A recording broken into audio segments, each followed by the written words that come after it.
Chapter 1. The Succubus Bloodline. Option 1. Acquire a random special bloodline. Option 2. Obtain a random sum exceeding 1 billion. Note: different choices lead to divergent futures. Please deliberate carefully before making your selection.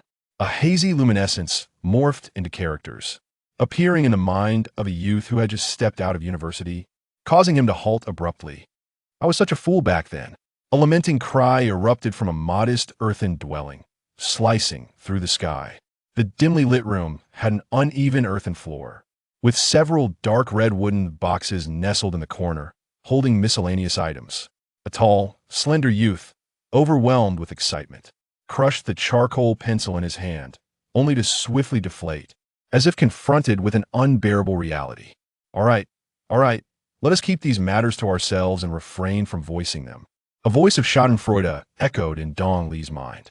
On a screen imbued with a sci-fi aura, a young man nearly identical to Dong Lu sat cross-legged on a sofa, clenching a black gaming controller, though the specifics of his surroundings were obscured. The bright lighting and ornate decor clearly indicated his affluent status. Speaking of which, you too, didn't the prompt below make it quite clear? Why did you opt for that enigmatic special bloodline? Now you've really landed yourself in a predicament. Dong Lu cast a glance at the other version of himself on the screen, who was barely containing his laughter. He truly had no desire to engage further. How infuriating! After a brief moment of jesting at his alternate self, the wealthy Dong Lu quickly composed his playful demeanor. All right, enough with the gloom. With this unexpectedly formed chat group and my presence in modern society, we can share information and surely ascend to the pinnacle of success. Let's discuss something substantive. What is the situation in your world? What special bloodline have you acquired? Dong Lu hesitated for a moment, then gritted his teeth, the words tumbling from his lips. Succubus. The wealthy Dong Lu questioned his own hearing. The special bloodline I received is Succubus. Upon uttering those words, Dong Lu felt as though his spirit had been drained, his expression rife with shame and regret over his earlier decision. In a moment of greed, he had gambled in pursuit of immortality, only to be cast into another world to endure hardship. And now he bore a succubus bloodline. What was he to do with this? Seduce men or women? The wealthy Dong Lu found himself at a loss for words, falling into a contemplative silence for a while. Well, let's think positively. At least you haven't undergone a gender transformation due to the succubus bloodline. Furthermore, being a succubus is certainly preferable to being a goblin or a kobold. Try to look on the bright side. Succubus Dong Lu glanced at the resplendent opulence behind the wealthy Dong Lu, sinking once more into despondency. He wished he could return to the past and reprimand the self who made that choice, not wishing to further provoke his alternate self regarding the bloodline topic. The wealthy Dong Lu shifted the conversation. Let us first exchange information. I acquired 1.29 billion in funds through the second option. This sum appeared in my account inexplicably. Upon visiting the bank, I discovered all the procedures were complete and legal, and I could withdraw it at any time. 1/4 of it was invested in gold, 1/3 in stocks, bonds, and various industrial ventures. The remainder was allocated to fixed assets and essentials, with approximately 400 million deposited in different banks accruing interest. The wealthy Dong Lu recounted his actions following his sudden fortune, 1.29 billion. In a modern society, this substantial amount would suffice for a lifetime of comfort, even without taking any action. Yet, the wealthy Dong Lu had no intention of resting on his laurels. After all, the future was unpredictable. War, financial crises, and inflation could disrupt his comfort at any moment. Money merely served as a general equivalent, if not spent in exchange for truly valuable goods, no matter how much one possessed. It would simply amount to a pile of worthless paper and numbers, constantly diminished by inflation. Thus, the wealthy Dong Lu generously invested in acquiring assets of genuine value in modern society. Of course, to prevent reverting to poverty, a significant portion of his funds was allocated to hard currencies and commodities that retain value. Listening to his alternate self's various endeavors, Succubus Dong Lu cast an envious glance. I thought after your sudden wealth, you would lavishly purchase an array of luxury items and indulge in a life of extravagance. Indeed, I experienced such impulses, but upon further reflection, Most luxury brands require frequent social interaction, making it necessary to acquire them for appearances. Otherwise, spending on others' brand value seems rather unworthy. My principle is to lead a low-profile life, quietly amassing wealth, and comfortably enjoy my days. Spending money on inflated items, then feigning smiles while socializing, holds little significance. The wealthy Dong Lu reclined back on the sofa, tossing the gaming controller aside, embodying relaxation and ease. However, Succubus Dong Lu discerned the underlying truth. Isn't it rather due to social anxiety? The smile on the wealthy Dong Li's face faltered. Indeed, attempting to impress his alternate self was not a wise choice. And he reluctantly admitted, there is indeed a touch of social anxiety involved.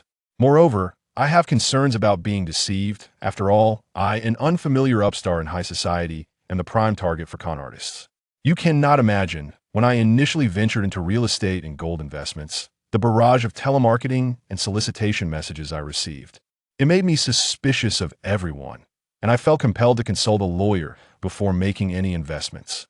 Thankfully, we are of the one person eats and the family does not starve variety. Otherwise, a swarm of relatives and friends would have descended upon me, complicating matters further.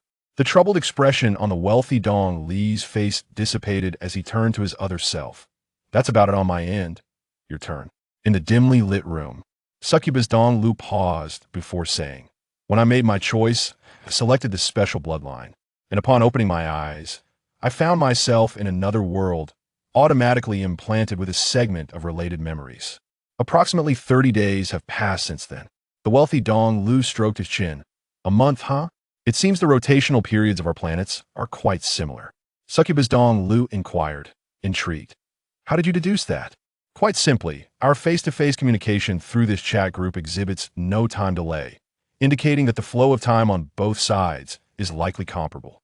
Given that a month has elapsed on your end and a month on mine, and since the primary determinant of planetary day-night cycles is rotation, it is straightforward to ascertain that our planets share similar rotational periods.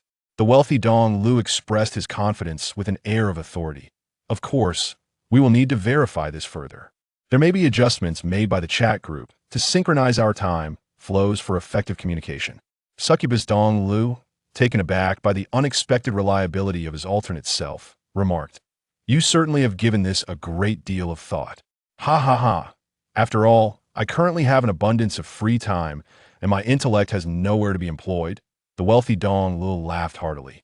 Succubus Dong Lu refrained from continuing that line of conversation and continued. My current position is as an employee at a textile factory, located in a feudal empire called Guya, which is presently at a crossroads of East and West. The technological level is roughly akin to that of Earth's first industrial revolution, with steam engines having been widely adopted, yet the large-scale utilization of electricity remains undiscovered. Residing in a small city limits my access to information. The above represents all I am aware of. Whether there are more advanced technologies beyond my immediate knowledge remains uncertain. The wealthy Dong Lu meticulously analyzed the various circumstances of Succubus Dong Li's society, his expression growing increasingly assured. The first industrial revolution marks the dawn of the modern era, facilitated by the advancements of the information age, allowing for the development of an alternative self with relative ease. However, the subsequent words of the demonist Dongle instilled a profound gravity within him. Moreover, there exists a unique element known as magic essence, which manifested in the world approximately 2 to 3 decades ago. Continuous intake of this essence can enhance the human body to the extent of forming an army single-handedly. I have heard that the ancient Guya Empire, faced with an invasion from external forces over a decade ago, dispatched merely one general who successfully penetrated an army of 10,000 equipped with firearms and artillery, triumphing in battle. Is it the resurgence of spiritual energy? The smile on the wealthy Dongle's face froze, as the confidence he had just built crumbled instantaneously. Conducting business in a realm where power is vested in the individual differs significantly from engaging in commerce within modern society. Chapter 2. Defining the path ahead indeed. It bears some resemblance, yet the ethereal essence woven into the narrative diverges significantly. The Succubus Dong Lu pondered carefully before speaking, aiming to avoid misleading another aspect of himself. In this realm, the magical essence predominantly emanates from the earth. It accumulates within various life forms through the food chain, generally. The higher the trophic level, particularly among carnivorous creatures, the greater the concentration. Furthermore, the magical essence content within food is also correlated with the freshness of the ingredients. The longer the ingredients are stored, the more the magical essence diminishes. I discovered these nuances concerning the absorption efficiency of magical essence in food through the lineage of the succubus, which has proven to be one of the few significant advantages gained post-awakening, allowing me to grow stronger at a markedly accelerated pace compared to the denizens of this world. The Succubus Dong mused. Currently, I am uncertain whether this world possesses alternative methods to systematically enhance the human body's capacity for magical essence absorption. Thus, I am hesitant to take the lead. What do you intend to do next? How can I assist you? Inquired the affluent Dong Lo.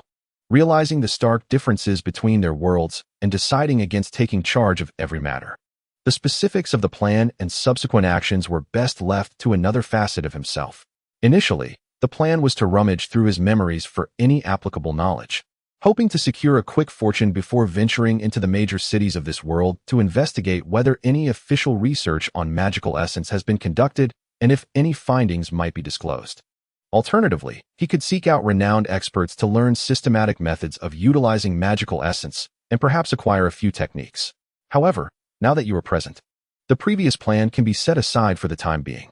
The Succubus Dong Lu unconsciously released a sigh of relief, like the affluent Dong Lo. He was unrestrained before acquaintances, yet timid and socially anxious around strangers.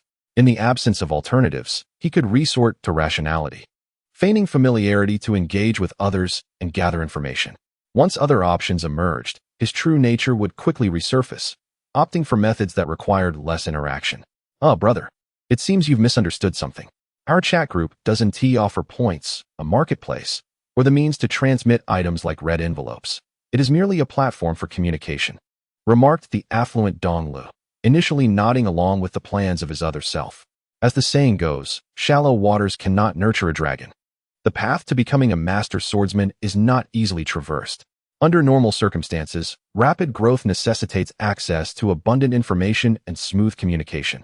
Only through the collision of thoughts from countless talented individuals can one better identify problems and clarify the way forward.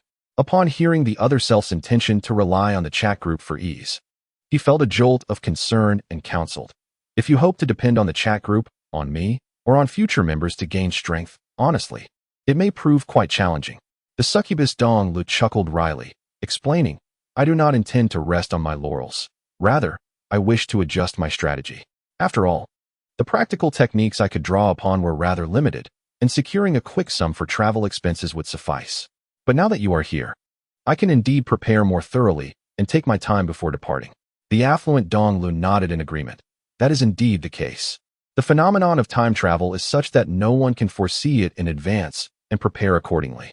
Most individuals, unless their work or profession is tied to specific technologies, find themselves distant from such realms.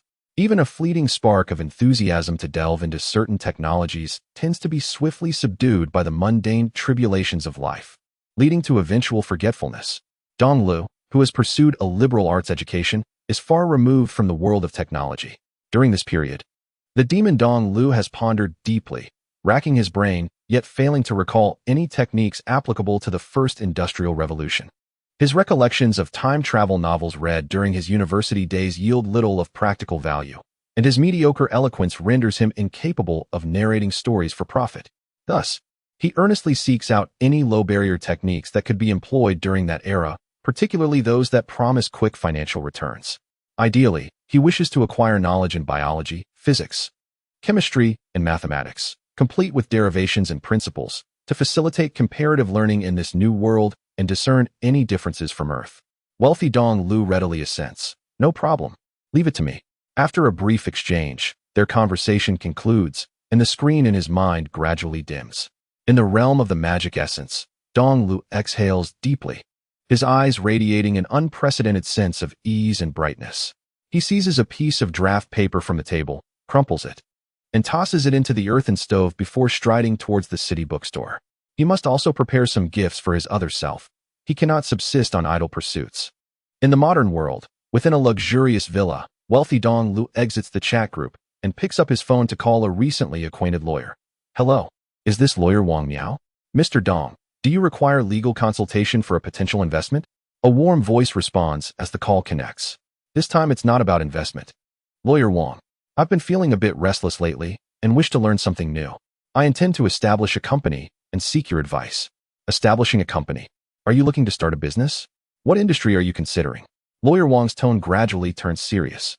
I wouldn't quite call it a business endeavor. I simply wish to create a specialized consulting team, or perhaps a think tank. The primary focus would be addressing various questions arising from my studies and compiling materials in mathematics and the sciences into educational texts. Dong Lu elucidates his intentions to Wang Miao.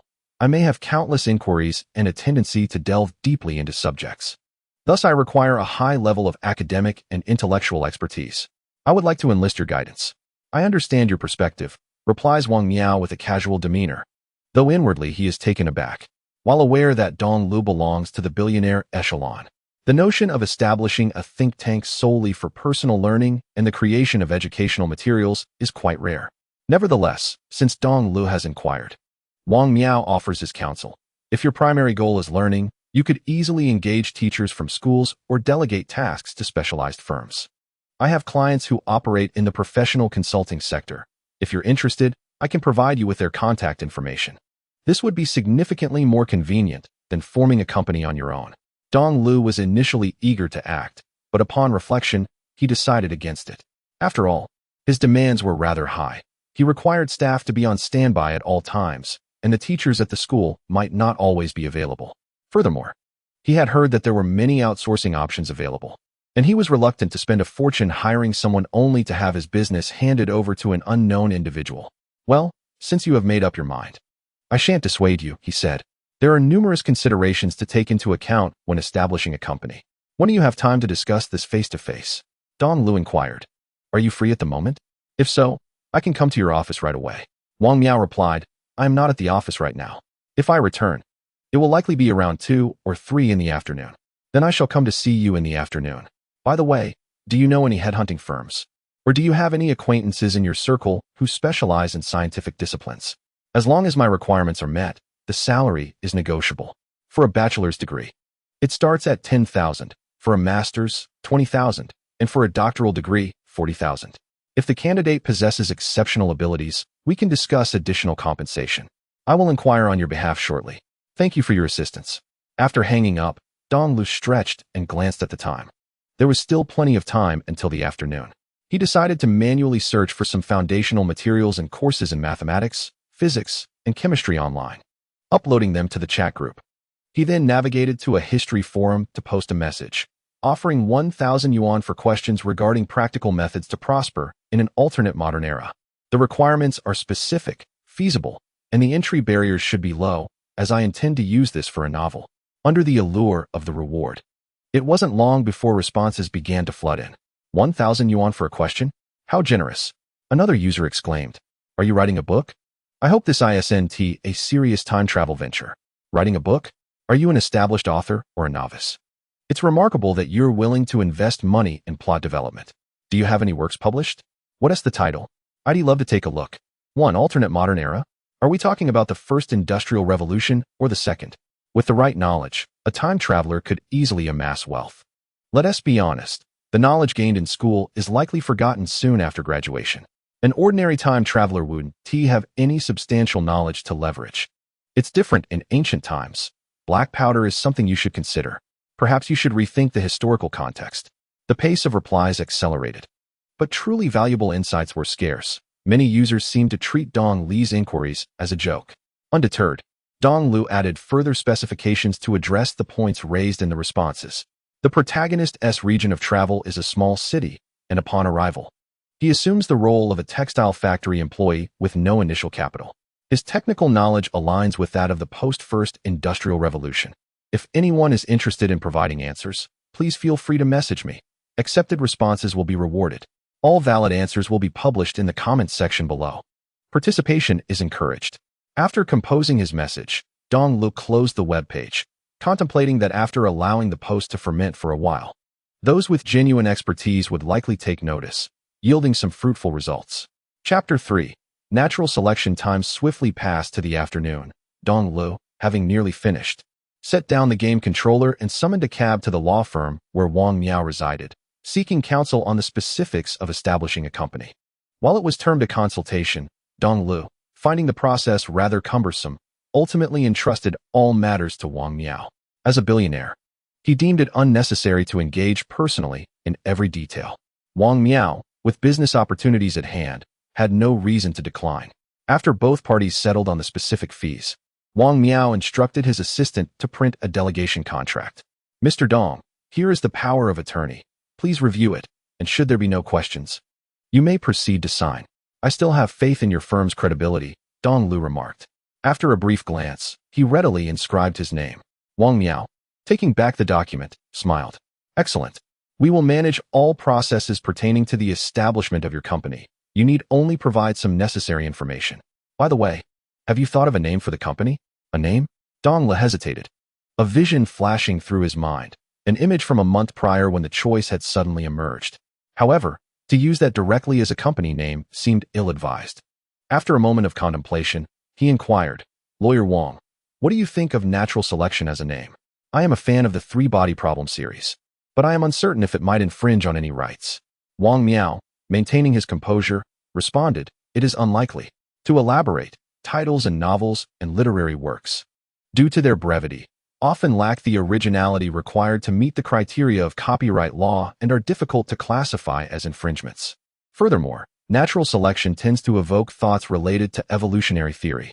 As long as the name is not registered as a trademark by another company in a specific domain and you refrain from deliberately promoting a connection between your company and the three-body problem, it is improbable that any issues will arise. Dong Lu nodded. Then let's proceed with this name. If registration fails, please give me a call. Wang Miao rose to see him off. Very well, Mr. Dong. We shall be in contact then. The entire conversation, from start to finish, spanned less than half an hour. On the return journey, Dong Lu recalled logging into the historical forum, discovering a significant increase in private messages, although most were merely for amusement. A few responses contained substantive content, some even jumbled with misplaced punctuation, leaving him puzzled about their origins. Patiently sifting through them, Dong Lu finally unearthed a response of considerable feasibility. Hello. If you are setting the protagonist as an employee of a textile factory, aiming to prosper through the textile industry, you might consider experimenting with improved dyes and fixatives. During the modern era, the chemical industry was not yet highly developed. Certain dyes and fixatives that seem easy to synthesize today had not yet been discovered at that time. Utilizing these formulas could facilitate a swift accumulation of initial capital. You may refer to the documents in my cloud drive for specifics. Dong Lu adjusted his demeanor, clicked on the link the individual had provided, and a security warning appeared on his phone indicating an imminent exit from the forum. He continued, clicking to agree, and a cloud drive file materialized before him.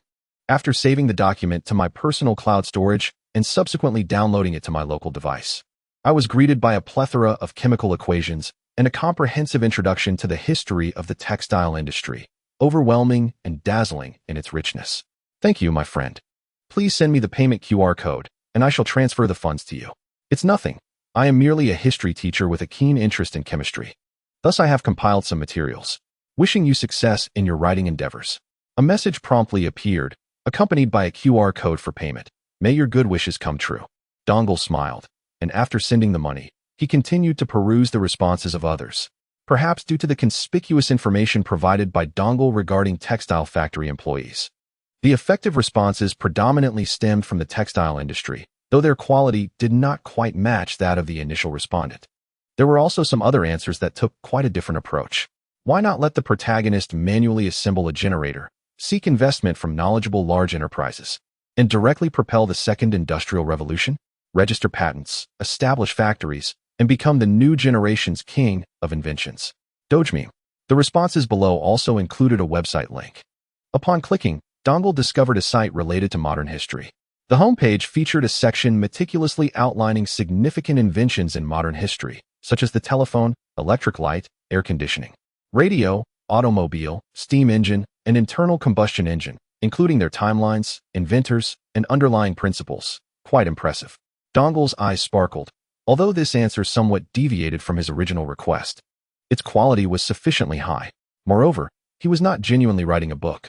He was merely utilizing the information to assist another version of himself in a different world to develop swiftly. Any method that proved effective would suffice. Even if it offered only a single viable idea, it would be worthwhile. Regardless, for technical matters, he would ultimately consult true experts. After spending another 1,000, Dongle intended to continue scrolling down but found himself at the end. His finger glided across the screen, performing an operation to screenshot the answers received through private messages and posting them in the comments section. Like cold water splashing into hot oil, a multitude of responses erupted. Wait, are you serious? Is the event still ongoing? I believe I could participate too. What have I missed? Where are the rewarded participants? Come forth and say a few words, or I might assume there is something amiss. A flurry of posts ensued, inundating Dongle with attention. Unfortunately, they mostly vanished into the void. At that moment, Dongle was deeply engrossed in the chat group. Bro, you must sincerely thank me. I have been tirelessly seeking assistance for you. After sending a message, he also shared the answers and documents obtained from the forum in the chat group. In the magical world, the ancient empire of Guya, in a bookstore, the demon, Dongle, diverted his attention to the chat group, and upon reading the content, he nearly abandoned the investment scheme without a moment's hesitation. Improving dyes and fixatives seemed a feasible approach. During my time working at the textile factory, I witnessed the intricate process of dye treatment, which was quite complex, and the finished products were prone to fading. If improvements could be made and the formula sold, there indeed existed the possibility of earning a profit. Wealthy Dongle, as long as you have an idea, that is sufficient. The materials have been sent. Please take some time to review them. In a few days, once I have hired new employees, I will assist you with any uncertainties you might have. Indeed, the Succubus Dong is quite amicable, as she is merely another facet of myself. By the way, I have uploaded various musical and artistic works from the world of magical essence into the folder, which have already been translated in the chat group, along with some instrument blueprints. Although the cultures differ, music should serve as a universal language. I hope you can find it useful to develop the cultural and entertainment industry, which would be a modest contribution from my end. The path of literary imitation in a world where great power is attributed to the individual, such as that of magical essence, is rather challenging. Dongle, the succubus, has never contemplated pursuing a career in literary imitation. However, the modern society in which Dongle, the tycoon, resides is entirely different. By leveraging the cultural works inherited from the world of magical essence, one could indeed forge a cultural empire. At the very least, selling the copyrights to those classic pieces could yield significant profits. The only drawback is that Dongle, the tycoon, must shoulder additional responsibilities beyond managing the natural selection company. He must also engage with individuals in the entertainment sector, which is far less comfortable than the previous lifestyle of leisurely existence. Indeed, when Dongle, the tycoon, received the news, the smile on his face instantly froze. Yet, he understood that this situation would ultimately benefit him. With a slight pout and a hint of melancholy, he replied, "Understood. I will seek out individuals to invest in some cultural companies and test the waters with these works." Chapter 4. Conscientious Dongle in the summer of 2019. Under the scorching sun, within a towering office building in Jiangxing, the newly established natural selection company was bustling. Bright lights illuminated the space, where a middle-aged man dressed in casual black attire meticulously reviewed the resume in his hands, while across from him sat a somewhat anxious young man named Sun Liangren. With a bachelor's degree, he was a 2016 graduate of Jiangxing Normal University's chemical engineering program, and his previous position was as an animation producer. Upon hearing the HR's words, Sun Liangren tightened his grip, fearing doubt from the interviewer, and promptly laid out his situation. "Yes, I have always had a keen interest in animation production. After graduation, I struggled to find a suitable position and could only take on odd jobs in the meantime." The HR nodded and softly responded, "Mr. Sun, your academic background and work experience align remarkably well with our job requirements." Sun Liangren felt a quiet sigh of relief within. His family situation was modest. His parents' health was deteriorating, requiring financial assistance for medical treatment, and his sister's university expenses added to the burden. He truly needed this high-paying job. Nevertheless, the necessary procedures must be followed. The HR retrieved a test paper and an answer sheet from the front desk and said, "Please complete this knowledge assessment. Additionally, may I see your previous animation works?" "Oh, just a moment," Sun Liangren replied, hurriedly rummaging through his bag. After a considerable time, he finally found a USB drive and handed it to the HR. He then immersed himself in the test paper on the table. The assessment comprised 100 multiple-choice questions covering mathematics, physics, chemistry, and biology. It was not particularly difficult, as, aside from some calculations in mathematics, the rest were primarily conceptual explanations and definitions. During his time at the animation studio, Sun Liangren had focused on producing educational animations, often requiring extensive research. Regarding the questions on the examination paper, aside from a few that were somewhat perplexing, most were rather familiar. In less than an hour, I completed all the questions. The HR representative, wearing a formulaic smile, accepted my answer sheet. "Very well, Mr. Sunday. We will contact you by phone once we have results. Please ensure your phone is accessible." "All right," Sun Liangren thought, feeling a chill of disappointment wash over him. Although his job-seeking experience was not extensive, he understood that waiting for a notification usually indicated unfavorable news. This interview seemed to hold little promise. Dejected, he exited the office building, the scorching sun beating down on him, offering nothing but a sense of despondency. He trudged into the subway station like a specter, and as he departed, he scrolled through his job-hunting app, where messages flashed rapidly across the screen. Just as he was contemplating his next steps, a phone call unexpectedly interrupted his thoughts. Sun Liangren paused, and upon seeing the caller ID, his heart skipped a beat as he promptly answered, "Hello. Hello, is this Mr. Sun Liangren? I am with Natural Selection Company HR department. You recently interviewed with us, and I am calling to inquire when you would be available to start working." Sun Liangren could hardly believe his ears. "I passed? Indeed. When can we arrange for your onboarding and formal employment?" Containing his joy, Sun Liangren replied, "I can come back right now." "Excellent. Please return at your earliest convenience." After hanging up, Sun Liangren celebrated with a triumphant fist pump, the weight of his earlier despondency lifting entirely. Had it not been for the presence of onlookers, he might have leapt with joy. Meanwhile, at Natural Selection Company, Dong Lu, the HR manager, yawned and appeared fatigued as he inquired, "Do we have results?" The HR representative, caught off guard by Dong Li's sudden appearance, responded, "Boss. He said he would return right away." "Good. Expedite the onboarding process. We need him to start working. I am awaiting those animated presentations." Dong Lu grumbled, feeling overwhelmed by his current responsibilities, which included monitoring the entertainment industry and negotiating copyright for the magical world music with various music companies. Simultaneously, he had to manage the complexities of another world, communicating issues to his employees and relaying explanations back to his alternate self. After all, the subjects of mathematics, physics, chemistry, and biology encompassed vast amounts of information, with real-life problems often starkly different from theoretical scenarios. Some abstract concepts and definitions could be challenging to grasp without visual aids such as videos or images. Fortunately for Dong Lu, solving these abstract issues was relatively straightforward. If questions arose, he simply consulted his employees. If relevant videos or images were unavailable online, he would hire additional personnel to create them. In future recruitment efforts, efficiency would be prioritized. Candidates who passed the examination and met the criteria would be welcomed. If one person was insufficient, he would hire several, as the budget was ample.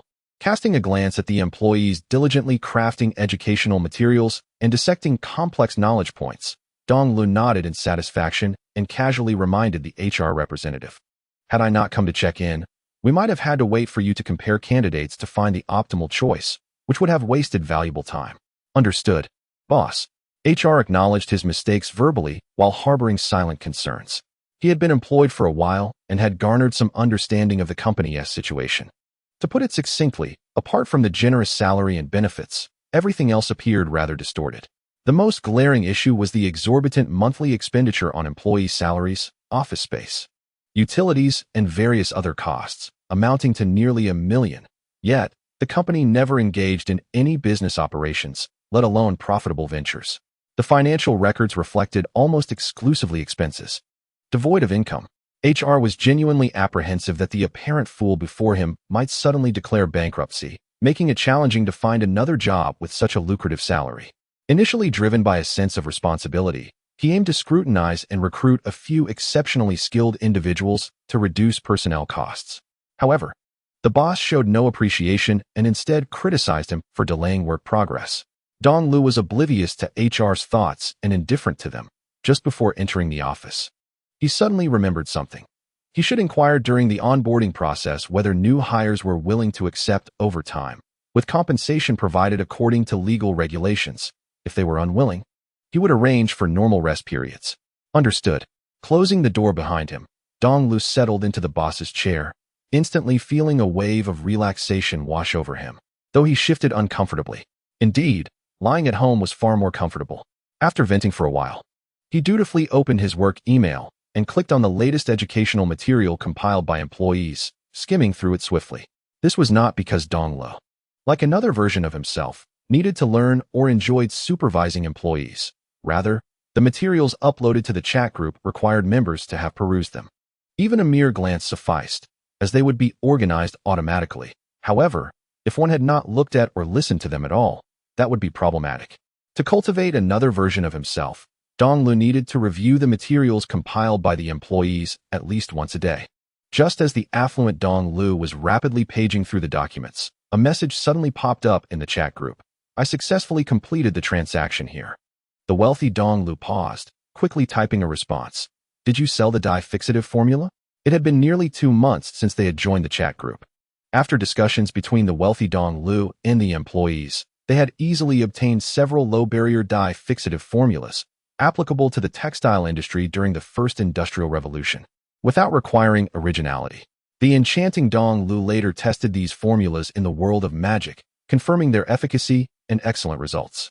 However, considering the significant power imbalance between the buyer and seller, he refrained from acting hastily to avoid potential pitfalls. After dedicating time to focused learning and development, leveraging the high absorption efficiency of his enchanting bloodline, he felt sufficiently empowered to emerge. Enchanting Dong Lu, indeed. Chapter 5. In a time of great famine, people resorted to cannibalism. In the world of magic, within the expansive textile factory of First City, rows upon rows of looms formed a matrix. With thousands of spindles incessantly spinning, processing fiber materials into threads, the clattering sounds colliding in the air, creating a tense atmosphere.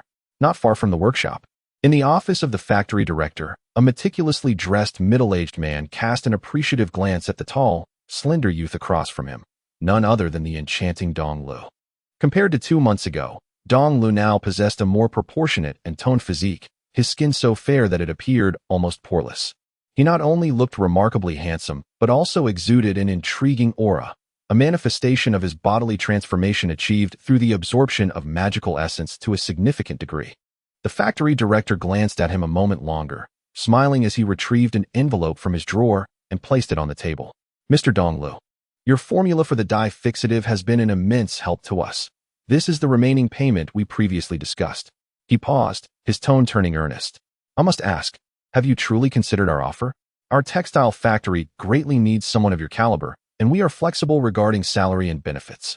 Without hesitation, Dong Lu declined. I'm afraid I wish to take a break for a while. With the money earned from selling the die fixative formula, coupled with technological assistance from another world, he had ample opportunities to either establish his own factory and accumulate funds, or to further his research on enhancing his magical abilities. There was no need to confine himself to a textile factory. The factory director's expression revealed regret, and he refrained from further persuasion. If that is your decision, I shall not press you further. Should you change your mind, do not hesitate to seek me out. Thank you, Dong Lu replied casually, pocketing the money as he departed. Upon leaving the director's office and feeling the substantial weight of the envelope, a slight smile crept onto his lips, and his steps grew lighter until he noticed a figure approaching down the corridor, at which point he regained his composure. Inside the director's office, as the door closed, the smile on the director's face gradually faded, replaced by an eerie calm, leaving one to wonder what thoughts occupied his mind. The door creaked open. The robust man who had brushed past Dong Lu in the corridor entered, his demeanor respectful. Director. The director glanced up at the burly man. Tally, what have you found regarding my inquiry? I have gathered information. That young man was previously a prominent worker in the factory, taciturn, and without any relatives or friends. 2 to 3 months ago, his personality underwent a dramatic change, and he began frequenting bookstores in the city. Not long after, he resigned from the factory, leveraging his family's home for a sum of money, and his spending has noticeably increased. Tao Li produced a document from his briefcase, revealing a detailed investigation into Dong Lu. All the specifics are here for your review. The factory director perused the document, but found nothing of particular significance, his brow furrowing in disappointment. Is this all? Tao Li's expression turned grim. Sir, before he had his epiphany, he was merely an ordinary laborer, unnoticed even in death, devoid of any connections. My colleagues truly. Epiphany? The factory director scoffed. You mean to say that a regular worker could self-educate within 2 months, solving technical dilemmas for the factory while simultaneously experiencing a meteoric rise in ability? I do not believe it. Dong Lu undoubtedly harbored secrets, some hidden knowledge that propelled him to success. However, there was no need to clarify these thoughts to Tao Li. The factory director continued. Have you inquired with the authorities? After spending money to inquire, it was reported that there had been no recent cases of missing persons, suggesting that the young man was likely not affiliated with the dark sect. Tao Li's Adam's apple bobbed as memories of the transformations in the ancient Guya Empire over the past few decades flooded his mind. With the emergence of magical essence, which permeates through the food chain, the powerful landowners and aristocrats at the pinnacle of societal hierarchy became the primary beneficiaries, empowered by the infusion of magical essence. The aristocratic elite rapidly augmented their strength, swiftly acquiring the capability to subdue uprisings from the lower echelons of society, adopting increasingly audacious behaviors, and indulging in opulence and excess. In the course of this, they formulated a dietary theory centered around the most exquisite and vital portions of their prey, aimed at enhancing the absorption of magical essence to bolster their power. For the true elites, only a mere fraction of a hunt, weighing a few taels, would grace their tables, while the substantial remnants were often relegated to compost or used to cultivate rice, tea, and vegetables rich in magical essence. This was partly due to the satiation that meat could bring, necessitating supplementary food. Additionally, the nobility sought the finest produce to uphold their status. After all, compared to animals, plants, rooted in the earth and unable to actively hunt, are positioned at the base of the food chain, with a scarcity of magical essence. Consequently, the few plants abundant in this essence became far more precious than meat, demanding significant resources for cultivation. For the aristocracy, this was a fitting means to showcase their status. The oppressive extravagance of the upper class starkly contrasted with the plight of the lower strata, where the populace struggled for mere survival, toiling year-round yet unable to meet basic needs. The sharp social contradictions birthed incessant uprisings, each swiftly quelled by the overwhelming disparity in strength. It was not until the Great Famine in the southern Zhe province that the truth, long concealed or deliberately overlooked by morality, was thrust into the historical spotlight. Humans are also a form of animal. They are apex predators within the food chain.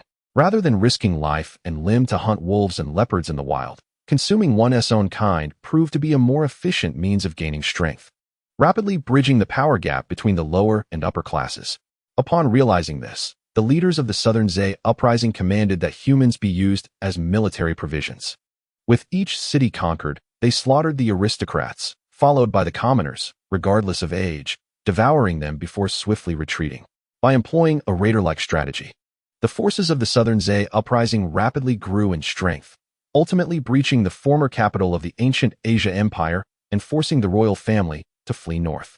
However, while cannibalism may provide swift empowerment, it also harbors a significant drawback: the propensity for madness.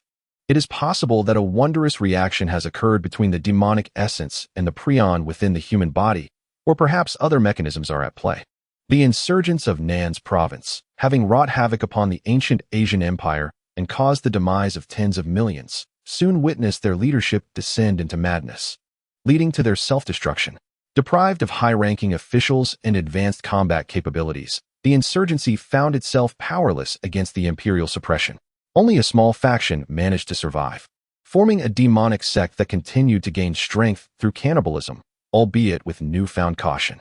Following this turmoil, the upper echelons of the ancient Asian empire became considerably more restrained.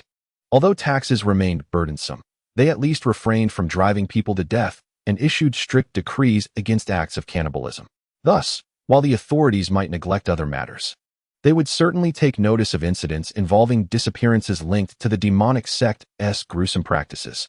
However, the rapidity with which that young man has grown in strength is indeed astonishing. Tao Li recalled the findings from his recent investigations, his expression a tapestry of complexity. Merely 2 or 3 months prior, Dong Lu exhibited only the capabilities of an ordinary individual. Unless Dong Lu had purposefully concealed his talents, it suggested he had undergone a meteoric rise in power within that brief span, rivaling even the frenzied zealots of the demonic sect. The textile factory manager remained unaware of Tao Li's shifting demeanor upon hearing that Dong Lu was not affiliated with the demonic sect. A flicker of excitement danced in his eyes. Had Dong Lu truly belonged to the sect, it would have posed a significant risk to him. He waved his hand dismissively, saying, "Understood, you may return now." Tao Li replied, "As you wish." Chapter 6. The guide Dong Lu was oblivious to the factory manager's thoughts, as he was currently sharing good news with another version of himself. The affluent Dong Lu was invigorated. "Excellent news. We've secured our startup capital. Things will proceed much more smoothly from here. What are your plans?" The enchanting Dong Lu responded, "I believe we should visit Mo City." Mo City? The enchanting Dong Lu elaborated, "It is a coastal city on my end, which the ancient Asian Empire opened as a trade port several years ago. Its communication channels are well established, and it was one of our originally intended destinations." The affluent Dong Lu queried, "Why the rush? Aren't you going to prepare more?" He personally wished to linger longer, preferring to stay put, but circumstances had changed. The enchanting Dong Lu sighed. Suddenly, the affluent Dong Lu grew anxious, urgently asking, "Is someone plotting against you?" The enchanting Dong Lu replied, "Well, not exactly. It's merely that my growth has been too rapid, attracting some unwarranted attention. I fear that if this continues, I may be mistaken for a demon from the sect. Now that I've secured the funds, it seems prudent to seize this opportunity to evade." After sending the message, the chat interface fell silent for a full 10 seconds. My employees are here to report. I must go for now. Remember to message me if you need assistance." Having dispatched the message, he closed the group chat in one fluid motion. The affluent Dong Li's lips twitched slightly. He had genuinely worried for that individual for a fleeting moment, only to receive such a response. Shaking his head, he returned to his emails. Meanwhile, the enchanting Dong Lu smirked upon reading the group chat messages. He had long desired to execute such a move when the affluent Dong Lu flaunted his wealth, and he was finally presented with the opportunity. However, it was indeed time to depart. Dong Lu steadied his resolve, his keen senses effortlessly capturing the myriad gazes surrounding him, some curious, some appraising, and others filled with trepidation. He sent a message to another version of himself that was not solely boastful. Every living being in the world of magic possesses magical essence within them. Theoretically, as long as one continues to live and consume food, they can perpetually grow stronger. However, the reality starkly contrasts with this theory. Most individuals cease to progress after reaching a certain level of power. This stagnation can be attributed to several factors. Differing innate talents among individuals lead to varying efficiencies in absorbing magical essence, resulting in disparate rates of advancement. Furthermore, the food accessible to the common populace generally contains low levels of magical essence, causing diminishing marginal returns, ultimately resulting in a dynamic equilibrium between consumption and expenditure, thereby nullifying any enhancement effects. Even when one occasionally enjoys a sumptuous meal, the reinforcing effects are often negligible. If subsequent intake of magical essence does not keep pace with expenditure, their strength may even regress. Under such circumstances, only those formidable forces that command substantial societal resources and can consistently supply high magical essence food can sustain the strong. It is only through the support of such influential entities that one has the potential to become powerful. However, Dong Lu is different. With the advantages conferred by his unique bloodline, his innate talent is undoubtedly among the pinnacle in this world, even singular in its excellence. To put it somewhat imprecisely, the enhancement Dong Lu gains from consuming mere grass may surpass that of certain individuals feasting on meat. In less than 3 months, his body undergoes a transformation. With power rivaling that of the young scions from esteemed families, his rate of progress is nothing short of terrifying. At this juncture, one might still find this somewhat justifiable, as physical transformation results from a natural evolution after absorbing a sufficient quantity of magical essence over a certain period. It is exceedingly difficult for outsiders to ascertain precisely when an individual will undergo such a metamorphosis. It is akin to a progress bar obscured from view, occasionally advancing and occasionally regressing. While outsiders may employ methods such as strength tests for indirect observation, individuals can just as easily feign modesty and conceal their true capabilities. To outsiders, Dong Li's transformation, though rare, does not strike as particularly astonishing. However, should he continue to advance rapidly, experiencing a second transformation within months of the first, it would be apparent to anyone that something is amiss, potentially attracting undesirable attention. To avert such complications, Dong Li must seek a new living environment and, coincidentally, explore the current state of development in the grand cities of this world. As the scene shifts, Dong Li finds himself standing before a desolate courtyard constructed of cold stone. Glancing at the plaque by the entrance to ensure he has not arrived at the wrong location before stepping inside. The political structure of the ancient Guya Empire bears a resemblance to the ancient world Dong Li hails from. Beneath the county magistrate, there are positions such as village heads and neighborhood leaders responsible for managing local residents and undertaking certain delegated governmental tasks, somewhat akin to community street management. Upon entering, he notices several clerks working at a distance. Without hesitation, he approaches one of them. "Greetings, I am here to obtain a travel permit." The beleaguered clerk, initially annoyed at being obstructed in his duties, lifts his head to reprimand the intruder, only to have his demeanor shift upon recognizing Dong Li as a formidable being in a transformation stage. Instantly, his expression changes, and he retrieves a blank sheet of paper. Inquiring amiably, "Is your residence in Qingmianfang?" "Yes." "What is your name and address?" "Dong Li, residing at number 23, Su Family Alley, Qingmianfang. Embarked on a journey with a purpose, to pursue academic endeavors in the city of Mo." While responding to inquiries, Dong Li attentively observed the clerk diligently, recording his basic information alongside his physical characteristics. Noticing Dong Li's unwavering gaze, the clerk lifted his head and inquired, "Sir, do you have any further questions?" Dong Li queried about the duration required to obtain the travel permit. It could take as little as 5 to 6 days, or as long as 8 to 9 days. Dong Li was taken aback. "So long?" The clerk awkwardly explained, anxious not to offend Dong Li. "We merely serve as reporters. The formal documents require thorough examination by the officials, and should there be a backlog of affairs, the time frame may indeed extend." In truth, the process for issuing travel permits had been considerably streamlined due to the commercial upheaval and population mobility instigated by the Industrial Revolution. Had this been decades prior, the ancient Guya Empire's protocol for travel permits was far more cumbersome, necessitating guarantors and stipulating a return deadline on the permits themselves. "Thank you." Acknowledging the situation's lack of negotiation, Dong Li refrained from further insistence. After settling the fee for the travel permit, he turned to leave, prompting a collective sigh of relief from several clerks present. A middle-aged man patted his chest, exclaiming, "I nearly had a heart attack. When did Qingmianfang produce such a formidable young talent?" A companion expressed regret. "It's a pity he is headed to Mo City. Otherwise, I would have liked to introduce my daughter to him. One must venture forth in youth to gain true conviction." The clerk who processed Dong Li's documents empathized with him, reminiscing about his own youthful aspirations. In youth, one is often filled with grand ambitions, yearning to conquer all. It is only through enduring sufficient hardships that one realizes the world is not as it seems. He shook his head and returned to his writing. Chapter 7. Sudden attack. The travel permit was not forthcoming, leaving Dong Li with no recourse but to learn from the experience and prepare better in the future. Fortunately, he had only mortgaged his house for funds rather than selling it outright, sparing him from the worry of being homeless while awaiting his permit. Upon leaving Qingmianfang and crossing a street, he arrived at a nearby vegetable market, where even from a distance, he was met with an overwhelming, pungent odor, the scent of sweat, the stench of poultry droppings, and the metallic tang of blood, all fermented in the air, exploding in his nostrils like a deep-water bomb. Fortunately, his enhanced senses from his transformation also included greater endurance. Maintaining a composed demeanor, Dong Li entered his regular butcher shop. "Boss, I'd like 5 pounds of lean meat." "Certainly." The butcher, delighted to see a familiar face, cheerfully wielded his knife, slicing a generous portion from the pork on the counter and placing it on the scale. After adjusting the weights to achieve perfect balance, he declared, "Exactly 5 pounds. That will be 1 tael too."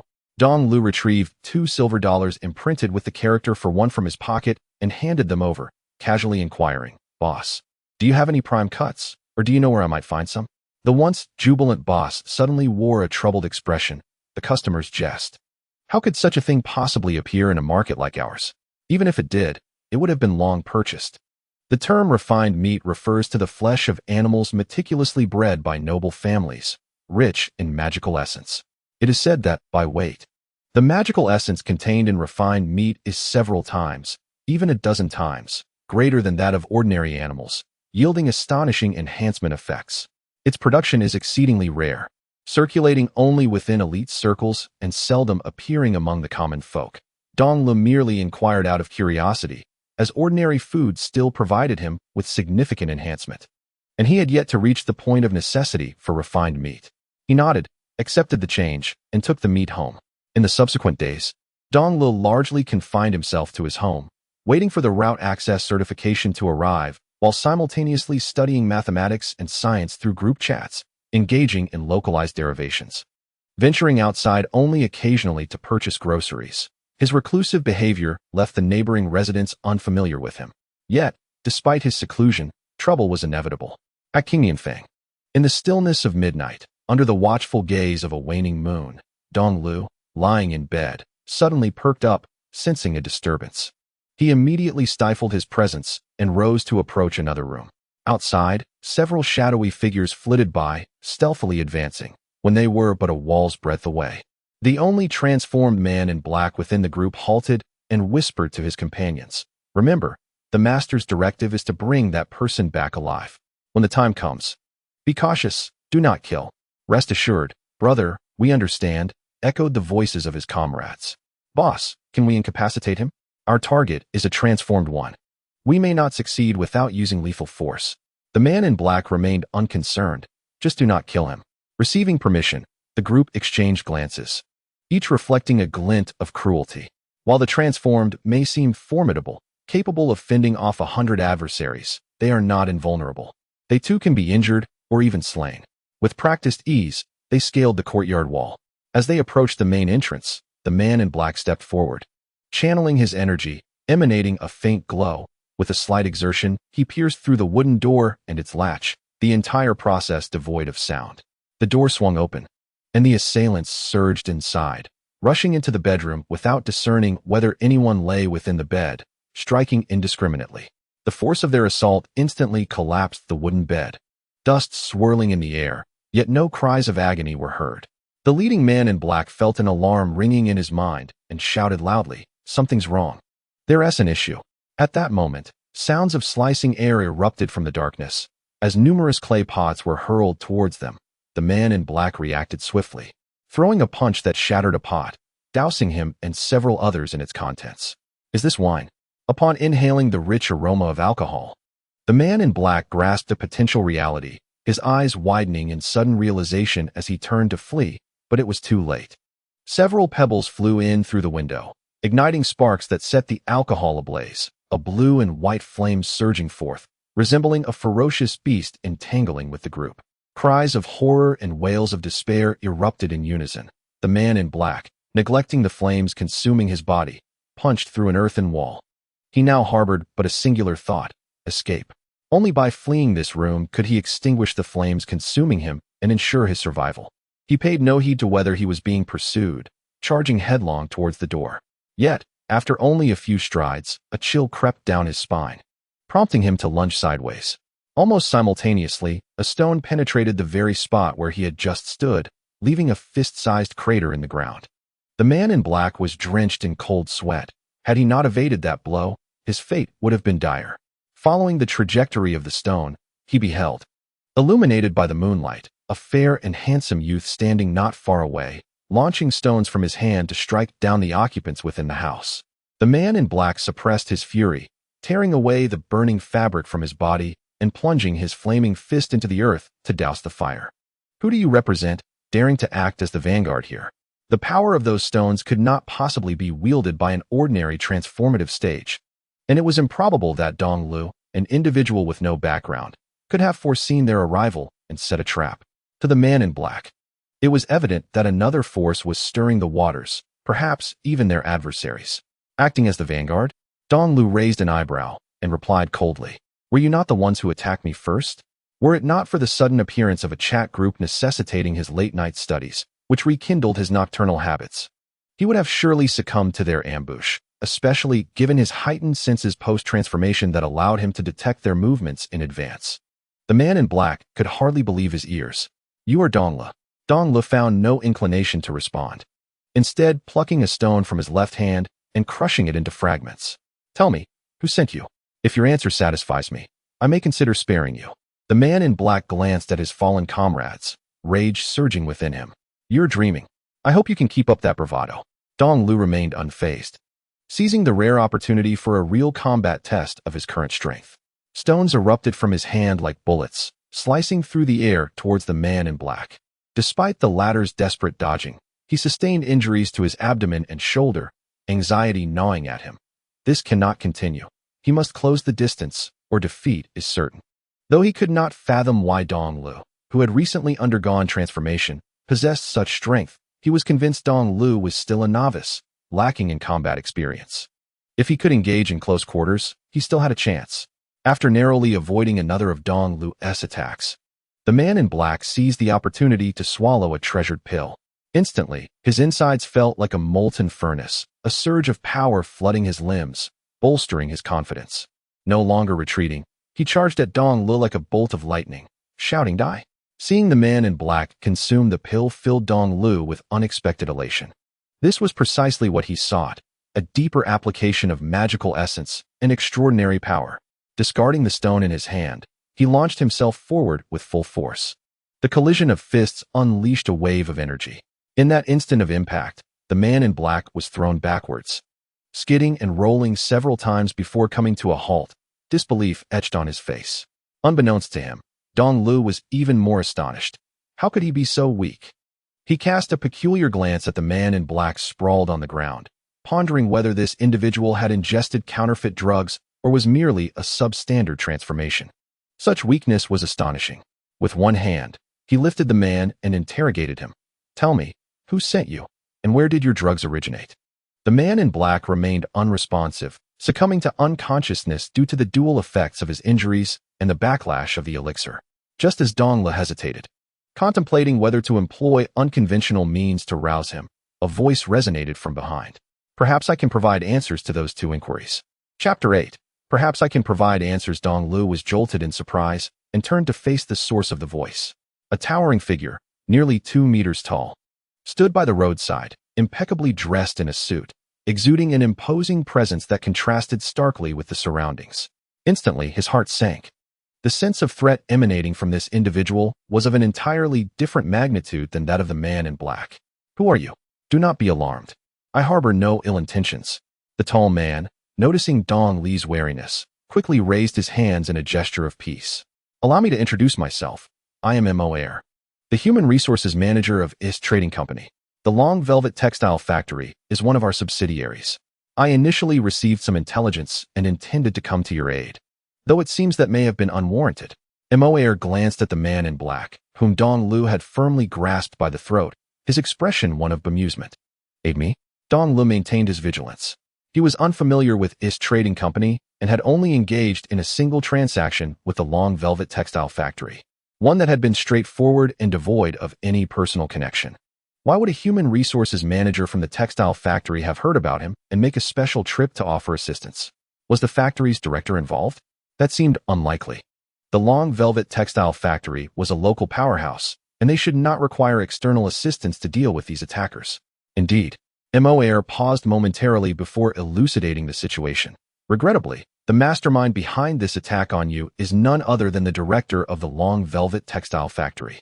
We have encountered certain issues in our personnel management, and I extend my sincere apologies to you." Donglo. The good news was that the factory director was indeed involved. The bad news was that it was to orchestrate his downfall. "I understand you may be quite perplexed at this moment, but rest assured, I shall explain everything in due course." Mo Air had no intention of concealing the truth. Firstly, Dong Li's worth surpassed that of a mere factory director. Secondly, the truth could not remain hidden for long. It was better to be forthright now than to allow Dong Lu to uncover it later, leading to unpleasantness. However, he did not rush to provide answers. "Before we proceed, May I pose a question? What is your perspective on magical essence? Dong Lu pondered for a moment. A wondrous power. Indeed, to most, magical essence was perceived as a remarkable force, yet its extraordinary nature made it difficult to explain through contemporary scientific understanding. Many attributed it to the realms of mystery, miracles, and divine gifts. A look of helplessness crossed Mo's face. As a staunch advocate of scientific rationalism, he welcomed the emergence of the unknown. For science thrives on the relentless pursuit of discovery. Yet the concurrent rise of religious and mystical influences was somewhat disconcerting. Dong Lu inquired, "What does this have to do with my assault?" "There is a connection." Mo's gaze settled on Dong Lu as he spoke slowly. "Mr. Dong Lu, if I am not mistaken, the formula for that color fixative was not derived from your own research, was it?" Bang! In that fleeting moment, Dong Lu felt his heart skip a beat. He forced himself to maintain an expression of confusion. "What do you mean?" Mo shook his head slightly. Yet it was evident that Dong Lu was taken aback. "You need not react so. In this world, there are many who, like you, have suddenly acquired knowledge or have self-taught themselves certain skills. Some even consider themselves as divinely gifted. Of course, from a scientific standpoint, I would prefer to believe that this is merely an undiscovered characteristic of magical essence. As you mentioned, magical essence is indeed a wondrous force, and our understanding of it is still limited. It can enhance the physical capabilities of living beings, but that does not imply it lacks other effects. A fortunate few, when strengthened by magical essence, may awaken fragments of knowledge or even see their talents refined. Unfortunately, the odds are exceedingly low, and most individuals in the world lack the opportunity for adequate education to comprehend, much less utilize, the knowledge they acquire, often mistaking their awakening for a mere dream.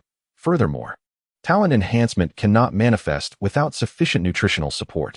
It was only in recent years, with the increase of awakening incidents in the Western continent, that scientists began to take notice of the hidden characteristics of magical essence, culminating in published articles. However, few in the Pan-Asian continent have been aware of this. And our self-important factory director seems to view your awakening as a chance to be seized, or perhaps an opportunity. Mo, after careful consideration, opted for terminology more aligned with the cultural lexicon of the ancient Guya Empire. Dong Lu fell silent, finally piecing together the sequence of events. In essence, his drastic transformation after crossing over had drawn the attention of those with ulterior motives. The textile factory director was one of them, and Mo before him was another. To some extent, the factory director was not entirely mistaken. He indeed had an extraordinary encounter. Nevertheless, Dong Lu was not foolish enough to correct Mo's misconception and instead accepted it. "So, you came to my aid because my situation is rare?" One could say that. Mo did not deny. The knowledge acquired from magical essence is often quite valuable, surpassing the current era. Should you be willing to share the knowledge you have gained, we would offer you a satisfactory recompense. Even if I were to demand all the knowledge you possess regarding magical essence? Mo's lips twitched slightly, and he shook his head. "That is impossible. Much of the knowledge concerning magical essence is classified and beyond my purview. However, I can arrange an opportunity for you to further your studies, allowing you to grasp the most cutting-edge scientific advancements and some publicly available theories regarding magical essence." Dong Lu felt a surge of excitement. He had long been troubled by how to access local theoretical knowledge on magical essence. However, before agreeing, he had one final question. Shaking the unconscious figure of the black-clad man in his hand, "You have yet to address one matter. The substance that this man just ingested, what is it?"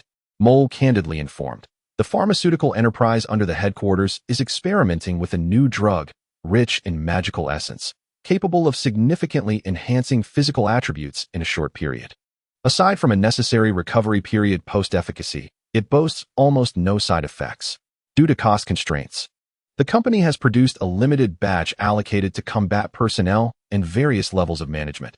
He must have obtained it from the factory manager of the long fiber plant." Dong Lu raised an eyebrow. "Is this developed based on the knowledge acquired by the awakened?" "Indeed." Dong Lu slightly lowered his head, immersed in contemplation, not intending to decline Mole's proposal. After all, one should seize the benefits that come their way. He was merely pondering which aspect of knowledge to engage with the trade company. Meanwhile, the flames behind the earthen house gradually swelled, tearing through the darkness of the night. The surrounding streets remained tightly shut, with no one daring to emerge. Firstly, most people had succumbed to slumber at midnight. Secondly, Local residents had grown accustomed to the nocturnal skirmishes among gangs vying for territory, and even upon hearing commotion, they refrained from stepping outside. Mole did not press for a response, but patiently awaited Dong Li's reply. Moments later, with a thunderous crash, Dong Lu smashed the earthen house to smithereens, extinguishing the encroaching flames, then turned to Mole. I can provide you with the goods, but you must arrange for my further education. Mole smiled. Not a problem. Chapter 9. Physical Layoffs. Long fiber textile factory. Beneath the silent night, the vast factory resembled a slumbering behemoth, with sprawling corridors resembling veins and rows of rooms akin to distinct organs. In the multitude of dimly lit chambers, only a few remained illuminated. The factory manager paced back and forth in his office, hands clasped behind his back, exuding palpable agitation. For reasons unknown. Ever since he resolved to take action against Dong Lu, an undercurrent of unease had begun to brew within him. The factory manager abruptly halted, turning his gaze towards the gas lamp, murmuring to himself, just a newly transformed foreman, there shouldn't be any unforeseen circumstances. At that moment, the door creaked open. A tall, burly man entered the office, and upon seeing the restless manager by the gas lamp, greeted him with an air of ease. Manager, still at work? Tally, what brings you back to the factory? The factory manager's expression hardened, anxiety surging within him as he questioned the newcomer. A smile, previously unseen, appeared on Tao Li's honest face. Of course, to keep an eye on you, preventing you from making any desperate moves. The factory manager's complexion turned ashen, each word escaping his lips with deliberate force. Tao Li, are you plotting a rebellion? If you wish to perceive it that way, so be it. The factory manager fixed a piercing gaze upon Tao Li, suddenly realizing something. The agitation on his face dissipated, his eyes shifting from anger to a scrutinizing assessment of a kindred spirit. Are you the one causing the disruption? You have set your sights on that young fellow? Tao Li remained noncommittal. Very well, very well. I initially regarded you as a simpleton devoid of ulterior motives, but in retrospect, it appears I have underestimated the lurking wolf by my side. In a fit of rage, the manager's anger twisted into a sardonic smile. Having assumed Tao Li could not fathom the secret concealed within Dong Lu, only to discover that Tao Li was merely feigning ignorance. Tao Li not only conceived the idea, but audaciously intervened as well. Faced with derision, he remained unfazed. A splendid opportunity lies before me. I cannot possibly forsake it. Can I, Director? A cold snort escaped the director's lips, his eyes flashing with menace as he remained vigilant of his surroundings. Although instances of subordinates eliminating their superiors to ascend the ranks are relatively rare, the textile factory director had certainly heard of such tales. In the era of magical essence, the pathways for the lower echelons to elevate themselves were limited. They could serve the court, cater to the aristocracy, or become lackeys for corporations. The first two options were often determined by one's lineage. Without a distinguished background, securing valuable resources was nearly impossible, and even those willing to be subservient might find no one to accept their service. The last option, while not significantly better, offered a modicum of opportunity during the capital S expansion phase, for the sake of promotion, a chance at survival, or the pursuit of greater strength. Many were willing to resort to underhanded tactics to topple their superiors, as long as they could cover their tracks afterward and continue generating profits. The company would remain indifferent to who occupied the managerial positions. Alliance? No. Tao Li shook his head, casting a look of pity towards the textile factory director, as if observing a rustic elder confidently proclaiming that the emperor toiled with a golden hoe. Before he could finish his thought, a heavy fist came crashing towards him, the sound of impact resonating like thunder within the confines of the small office. While defending against the incoming assault, Tao Li attempted to distract. That struck a nerve. But I have yet to finish. Aren't you curious about the secrets of Dong Lu? His ploy to buy time was transparent, and the director's expression hardened. His punches grew increasingly forceful and relentless. Although Tao Li's interference had caught him off guard, ultimately, all schemes would culminate in tangible strength. Upon receiving news that Dong Lu was preparing to flee, he realized the gravity of the situation and had distributed the enhancement drugs received from headquarters to ensure a foolproof operation. Thus, whether it was Dong Lu or Tao Li, there was only one outcome. They would become his stepping stones. With his gaze sharpening, the director unleashed his power like a dragon. Bang! As Tao Li raised his hands in defense, it felt as though he had been struck by a freight truck, propelled backward and crashing through the wall. landing in the courtyard. He looked up at the imposing figure of the textile factory director above him, feeling a mix of frustration and overconfidence. This adversary was far stronger than anticipated. Reaching into his pocket to retrieve a drug to ensure the director's defeat, he was met with the director's realization: foolish delusions. Just as the director intended to thwart Tao Li's actions, an overwhelming sense of peril enveloped him. Before he could react, a streak of light pierced through his skull, plunging him into darkness and rendering him unconscious. Tao Li, witnessing the director tumble from above, was momentarily taken aback. Was it truly over? Such ruthlessness was astonishing. Dongle followed Moore back to the textile factory, originally pondering how Moore would deal with the factory manager. Upon entering, he was met with the sight of Tao Li battling the factory manager. Before he could grasp the situation, he witnessed Moore decisively eliminate the factory manager, leaving him silently astonished. Just then, Tao Li noticed Dongle and Moore and approached them with enthusiasm. "Mr. Moore." Moore nodded in acknowledgement, seemingly unfazed by the physical dismissal of the factory manager, and proceeded to introduce Dongle to Tao Li. "Mr. Dongle, this is Tao Li, the second in command of the long fiber textile factory and one of the rare scientific talents in the Pan-Asian continent. He informed me about the factory manager's actions against you." "Too kind. Too kind," Tao Li replied, waving his hands dismissively. "I merely read a few more books and recognized the importance of Mr. Dongle. Unfortunately, the manager was obstinate and ignored my counsel. Otherwise, we wouldn't have reached such an unfortunate outcome." He sighed repeatedly, as if mourning an old friend with whom he had worked for many years.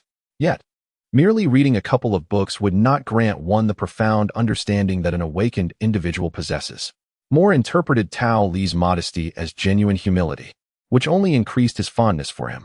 In this ancient empire of the Pan-Asian continent, it is rare to find a like-minded companion who aspires to science.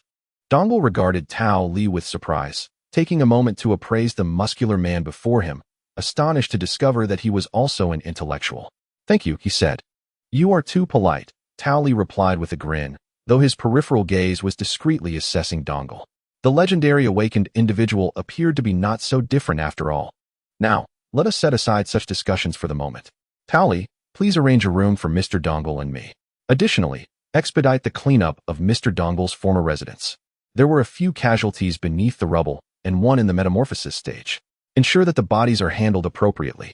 Moore did not explicitly state how to manage the bodies, but he knew that Tao Li would comprehend his intentions, how to maximize the utility of the remains while avoiding trouble with the authorities.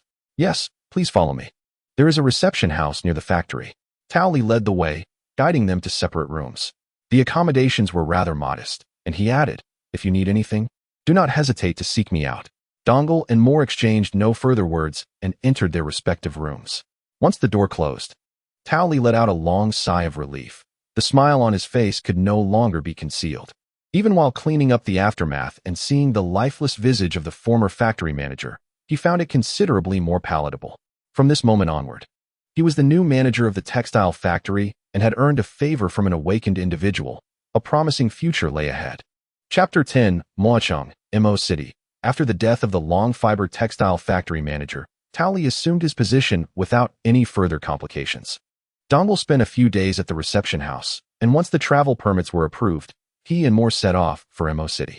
The headquarters of the Ismar Trading Company was located in the ancient Asian Empire, aligning perfectly with Dongle's initially planned destination, thus eliminating the need to arrange for another travel permit due to a change in destination.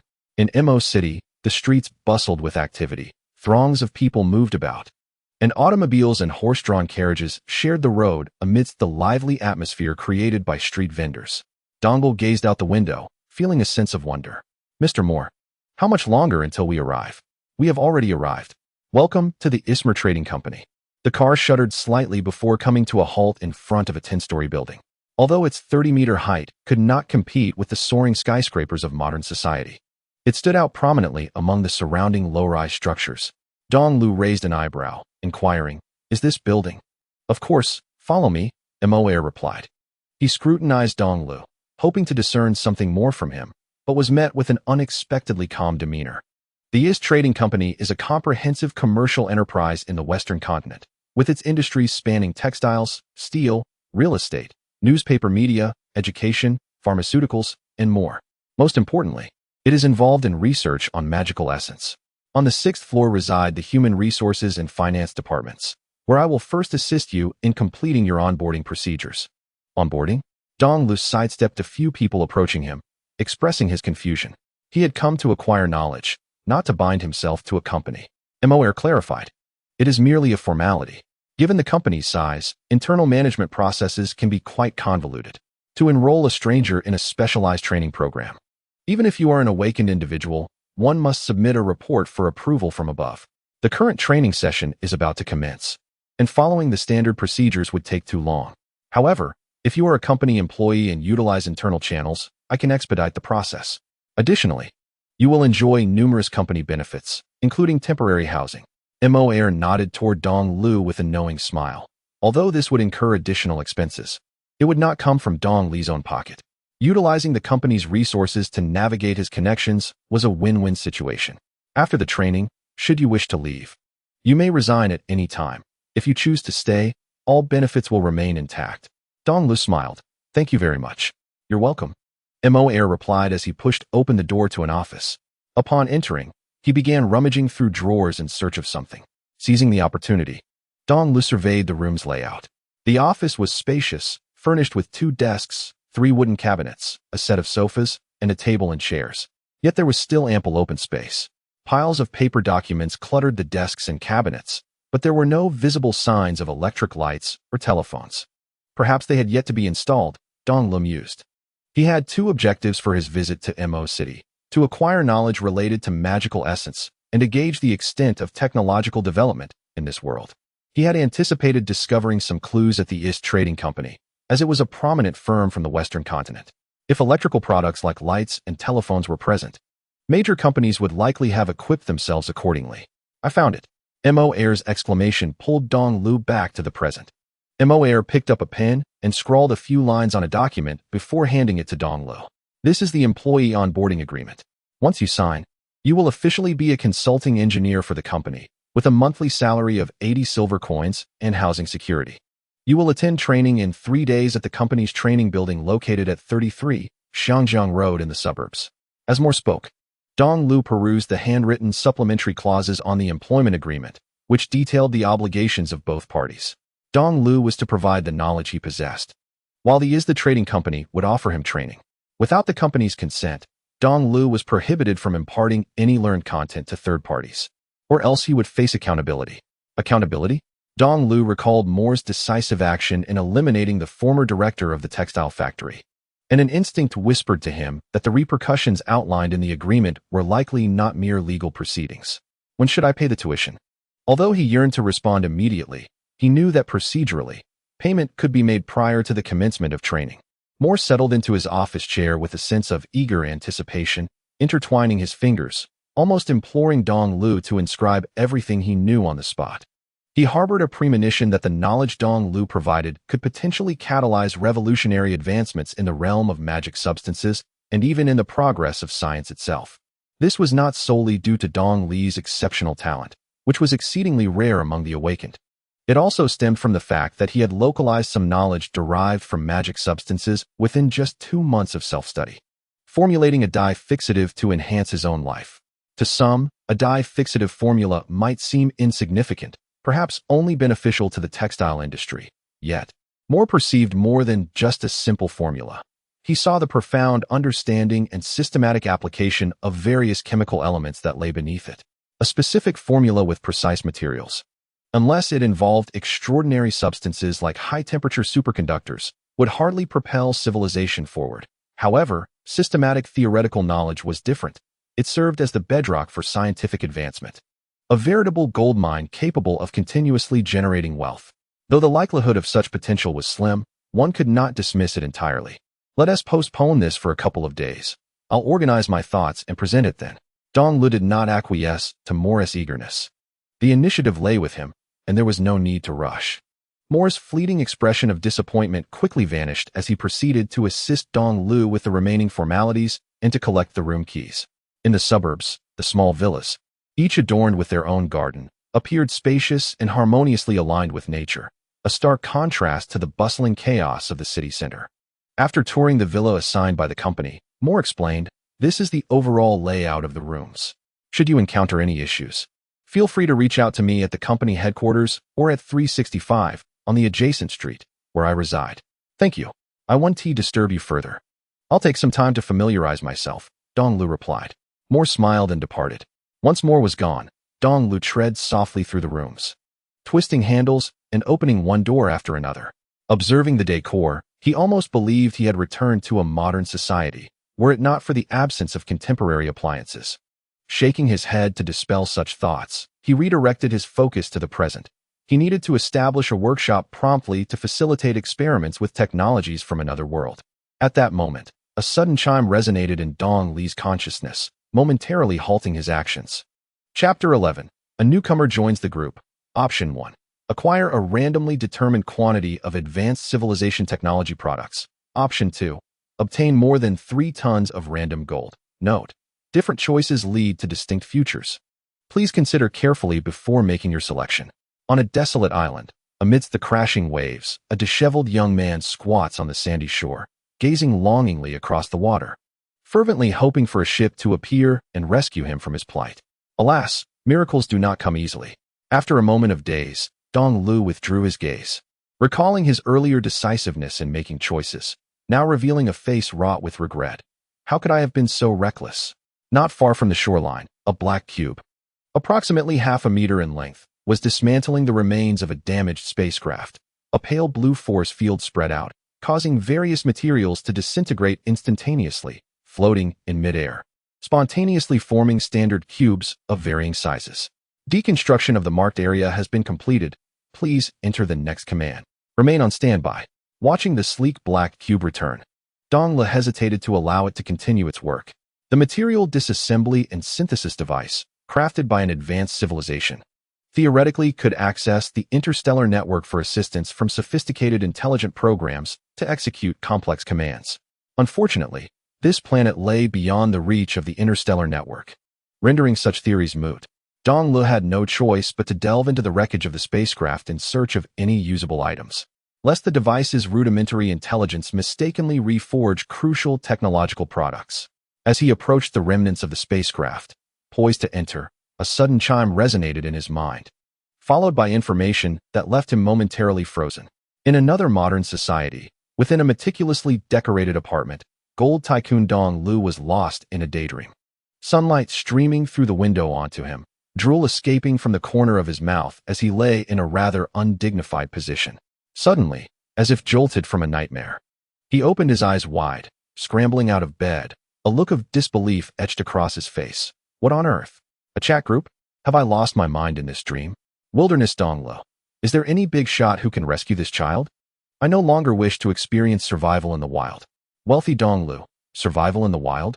Good gracious, what have you encountered? Are you worse off than a succubus? Succubus Dong Lu. You could very well leave me out of this. Stares at JPG, seeing the messages in the group chat. The Dong Lu stranded on the island felt as if he had grasped a lifeline. A sudden choice appeared in my mind. To acquire a random quantity of advanced civilization technology products or more than 3 tons of random gold. I chose the former, and in a moment of distraction, found myself on a deserted island, beside the wreckage of an alien spacecraft. Now, after more than a month on the island, with not a soul to converse with, I am on the brink of madness. The group chat interface fell silent for a moment. Wealthy Dong Lu. Good heavens.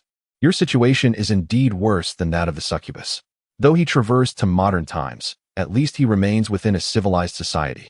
You were thrust directly into a no-man's land. In his luxurious office, wealthy Dong Lu shook his head, lamenting the perils of gambling. Two Dongle, both eager to take a gamble. One yearned for transcendence to become an ancestor, while the other sought the advanced technologies of a higher civilization. Consequently, one found himself ensnared in the modern era, while the other was born upon a desolate, uninhabited island. The golden Tycoon Dong, who had been observing intently, began to grasp the unfolding narrative and casually sent a message. So, everyone in the group has encountered that choice and opted for different options, correct? Generally speaking, that is the case. The Tycoon and I were among the first to join the group, and the options we faced were a random special bloodline and a random sum exceeding 1 billion. As you can see, I acquired the bloodline of a succubus and traversed to another world, while he remained in the original realm, becoming a wealthy man, replied the Succubus Dong. Each time. There are two options, and with every entry into the group, two individuals make differing choices. It is rather intriguing, remarked the Golden Tycoon Dong. However, your assertion of staying in the original world may not be entirely accurate. Both Dong, the Tycoon and the Succubus, were momentarily taken aback, their attention peaked. What do you mean? Inquired the wealthy Dong. It is quite literal. We may have traversed worlds as well, albeit to one that closely resembles our original realm. Making it difficult to discern, the Golden Tycoon explained. How did you come to this realization? Asked the wealthy Dong. Consider it a serendipitous discovery. Everyone is aware of the choices made by my brother in the wilderness. I opted for gold. Naturally, upon selecting gold, one must consider its liquidation. However, I discovered that the price of gold in this world differs significantly from that in the original realm, the Golden Tycoon revealed. Prior to making my choice, I specifically checked the gold price in the original world, which was 548 yuan per gram. Yet, upon crossing over, it plummeted to 492 yuan per gram, resulting in a substantial loss, he continued. Moreover, during my inquiries into various precious metal trading information, I stumbled upon an amusing tidbit, he added. What amusing tidbit? Questioned the wealthy Dong. There was a gaming mogul in our world who, in pursuit of entertainment, fabricated a tale about the Kashin silver mine, effectively playing with Wikipedia. Do you recall this event? The Golden Tycoon asked. It seems I have heard of such a thing, the wealthy Dong replied. I remember, echoed the Succubus Dong. In our original world, the Kashin silver mine was a fictitious event. However, in my current world, there indeed exists a Kashin silver mine. Historically, various factions of the Bear have indeed battled over this silver mine for centuries, the Golden Tycoon elaborated. Thus, I surmise that at the moment we made our choices, we all traverse to a world that aligns with the criteria of the selected options.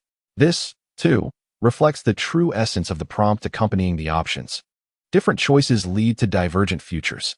The wealthy Tycoon Dong mused that the reason one might overlook the existence of affluent individuals could stem from perceiving the variances in the world as mere consequences of the butterfly effect brought about by choices. It could also be a failure to notice the changes that have transpired, or perhaps those events lie within the realm of our ignorance, rendering them undetectable even upon scrutiny. Both the affluent Dong Lu and the alluring demon Dong Lu fell into silence, for this was indeed momentous news. The choices they faced seemed to represent a selection among various world lines, filtering through an infinite array of possibilities to identify the one that met certain criteria. Could it be that, after a degree of manipulation, these selected options were cast into their current realm? If this were the case, might there still exist an original Dong Lu, continuing his life in the initial world until he made a choice that led him to other realms and subsequently into this chat? Alternatively, could it be that the Dong Lu who joined the group originally belonged to different world lines, strikingly similar, yet coincidentally confronted with choices, thereby entering the chat? Rather than splitting from the same world line, we might need to thoroughly exchange information, suggested the wealthy Dong Lu. If they were indeed the same individual, based on their understanding of their own character, even though they resided in different worlds, he believed they would not betray one another. However, if they were from different worlds, the outcome could vary significantly. Perhaps due to considerations of mutual benefit, they could still assist one another by leveraging the knowledge and resources from their respective realms. Yet, achieving the same level of intimacy as before would be impossible. Rather than succumbing to mutual suspicion, it would be prudent to clear the air in advance, thus guarding against any potentially malicious Dong Lu. Indeed, by comparing our experiences prior to our respective journeys, if we find substantial similarities, we can ascertain that we were originally the same person, remarked the Golden Tycoon Dong Lu. Just as the atmosphere within the group began to thicken with tension, one individual was on the verge of tears. Brothers, esteemed ones, how did you begin pondering existential matters so effortlessly? Look at me. Can we return to the previous topic? I am truly on the brink of madness on this deserted island. Please, save me. Haven, do you realize this too? From this perspective, the probability that we are the same person is quite high. Do not panic, responded the alluring demon Dong Lu. Indeed, there is no need to fret. You have already endured so long on that island. A moment longer will not matter, added the wealthy Dong Lu. Agreed, echoed the Golden Tycoon Dong Lu. Well, you all can go through the experience of being stranded on an island for a month, retorted the wild Dong Lu. Chapter 12. The mutual assistance system, the Wild Dong, Lu vehemently opposed the ramblings of his counterpart within the group, insisting on focusing on more pressing matters. However, the majority ruled, and he could only wait for the previous topic to conclude. Now, I shall commence the process of verification, announced the wealthy Dong Lo. Proceed, urged the golden Tycoon Dong Lo. Hurry up, the Wild Dong Lu implored, verifying whether their experiences aligned and whether they had split from the same world line. Was a challenging concept, yet the execution was surprisingly straightforward. Although their chat group lacked ostentatious features like check-ins, red envelopes, a points marketplace, or gateways to other worlds, it provided remarkably detailed and comprehensive services for information exchange. In addition to the ability to compile the memories and experiences of group members into documents, as well as functionalities for comparison, plagiarism detection, and summarization, the four companions need not engage in cunning rivalries or meticulous comparisons. There is no need for veiled linguistic probes. Each individual simply uploads their memories and then utilizes the group's built-in comparison feature to ascertain similarities. If they are indeed the same individual, their past lives prior to traversing realms must be entirely congruent. Even the most fleeting thoughts, however minuscule, and the casual observation of the shapes of droplets in the air or the trajectories of dust particles will exhibit no discrepancies. Given that one's experiences, memories, appearance, genes, personality, and every action taken in the same location are indistinguishable, that person is you. At least, they once were you. Ding. Plagiarism check complete. The four companions promptly opened the report to examine the results. The degree of similarity exceeded 99%, with nearly all differences concentrated in the life experiences post-transference, along with some implanted extraneous memories. Wealthy companion. Phew, it's confirmed. We are all brothers who have split from the same timeline. Henceforth, let us support one another and ascend to the pinnacle of life. Golden Tycoon. I can't believe you two traversed a day earlier than us. The Golden Tycoon and the Wilderness Companion had encountered their choices a day later than the Wealthy Companion and the Succubus Companion. Wealthy Companion. The options we faced were also different. Such temporal discrepancies are entirely normal. I have a premonition that the next brother joining the group may have an even later timeline. Wilderness Companion. Hold on. Can we discuss my situation now? Brothers, lend me your support. Rescue me. On a remote island, the Wilderness Companion hastily interrupted the Wealthy and Golden Tycoons, eager to steer the conversation away from them and prevent it from veering off into irrelevant topics. Wealthy Companion. Noted. Let me first distill some key points from your post-transference memories and see how I can assist. Wealthy Companion. Wealthy Companion. Goodness. You've transformed into an immortal being and harnessed an array of extraterrestrial technologies. What on earth are you complaining about? My envy is tearing me apart. In an opulent office, the Wealthy Companion was nearly propelled from his seat in excitement. He had prepared himself to witness another version of himself outsmarting wild creatures in the jungle, consistently facing failures, battling small fish in a stream, ultimately succumbing to hunger and leading a life of despair. However, the Wilderness Companion had, on the very first day, utilized a material decomposition and synthesis device to clear a significant portion of the deserted island, employing organic matter and various minerals to produce sustenance required for a new body. He even constructed a dwelling using the island's resources. Compared to the protagonists of wilderness survival documentaries, the Wilderness Companion experienced a level of comfort akin to a vacation. Moreover, as a member of a higher civilization, Wilderness Dongle's genes have been meticulously crafted from the moment of birth, allowing adaptation to various extreme environments. Even if cast into the void of space, immediate demise is not a foregone conclusion. His cells possess the same relentless division characteristics as cancer cells, theoretically enabling eternal life provided sufficient nutrients are consumed and survival is ensured. Given such exceptional conditions, it is perplexing that he still laments his existence so dramatically. Wilderness Dongle. In a moment of urgency, expressed, I am in the wilderness, and while physical lifespan is one aspect, in my world, the mind also has its limitations. Prolonged exposure to this environment could render my thoughts stagnant within 700 to 800 years, hastening my demise. In response, the Wealthy Dongle remarked, It seems you are exhibiting a different form of vanity, though I lack evidence. To which the Enchantress Dongle interjected, Ahem, let us cease the jest. What assistance do you require? Wilderness Dongle promptly replied, I require technology and blueprints. The Golden Tycoon Dongle questioned, Do you lack technology and blueprints? Do you not possess the knowledge of a higher civilization? Indeed, I am in dire need. My spacecraft has crashed beyond the reach of the interstellar network, rendering me unable to access information online. The intellect function is severely compromised without internet connectivity, leaving me with only a limited cache of offline data. Primarily in mathematics and humanities, Wilderness Dongle explained. While I possess a material decomposition and synthesis device that can serve as an industrial mother machine, allowing for atomic-level precision processing, I lack the requisite knowledge to operate it effectively. Although I can extract numerous valuable items from the wreckage, they are all pre-manufactured industrial products. The materials are primarily unique substances produced by the higher civilization's stellar factories, thus irreplaceable. Using them diminishes their availability, and repairs are exceedingly challenging, he continued. What I urgently require is a complete industrial technology system. Even if I cannot construct a spacecraft for my return, I at least wish to build some aircraft or ships to ascertain whether this planet harbors intelligent life. The Golden Tycoon Dongle acknowledged. From this perspective, your situation appears quite dire. Very well, I shall take on the responsibility of procuring the technological blueprints, which will also serve as a productive endeavor. In a modern society, the Golden Tycoon Dongle stretched and approached the window, fully drawing back the curtains. The blinding light enveloped him, prompting a squint. Since his overnight fortune, he had become somewhat disheartened, but now he felt a rekindled spark of passion for life. Considering efficiency, let us temporarily assign each person a specific area of focus. I shall establish a company here to gather detailed engineering knowledge, while the wealthy Dongle will primarily collect theoretical knowledge and periodically upload it to our group. In due course, other knowledge must also be shared, fostering mutual exchange, he proposed. The wealthy Dongle concurred. Indeed, the Enchantress and Wilderness shall temporarily accept investments.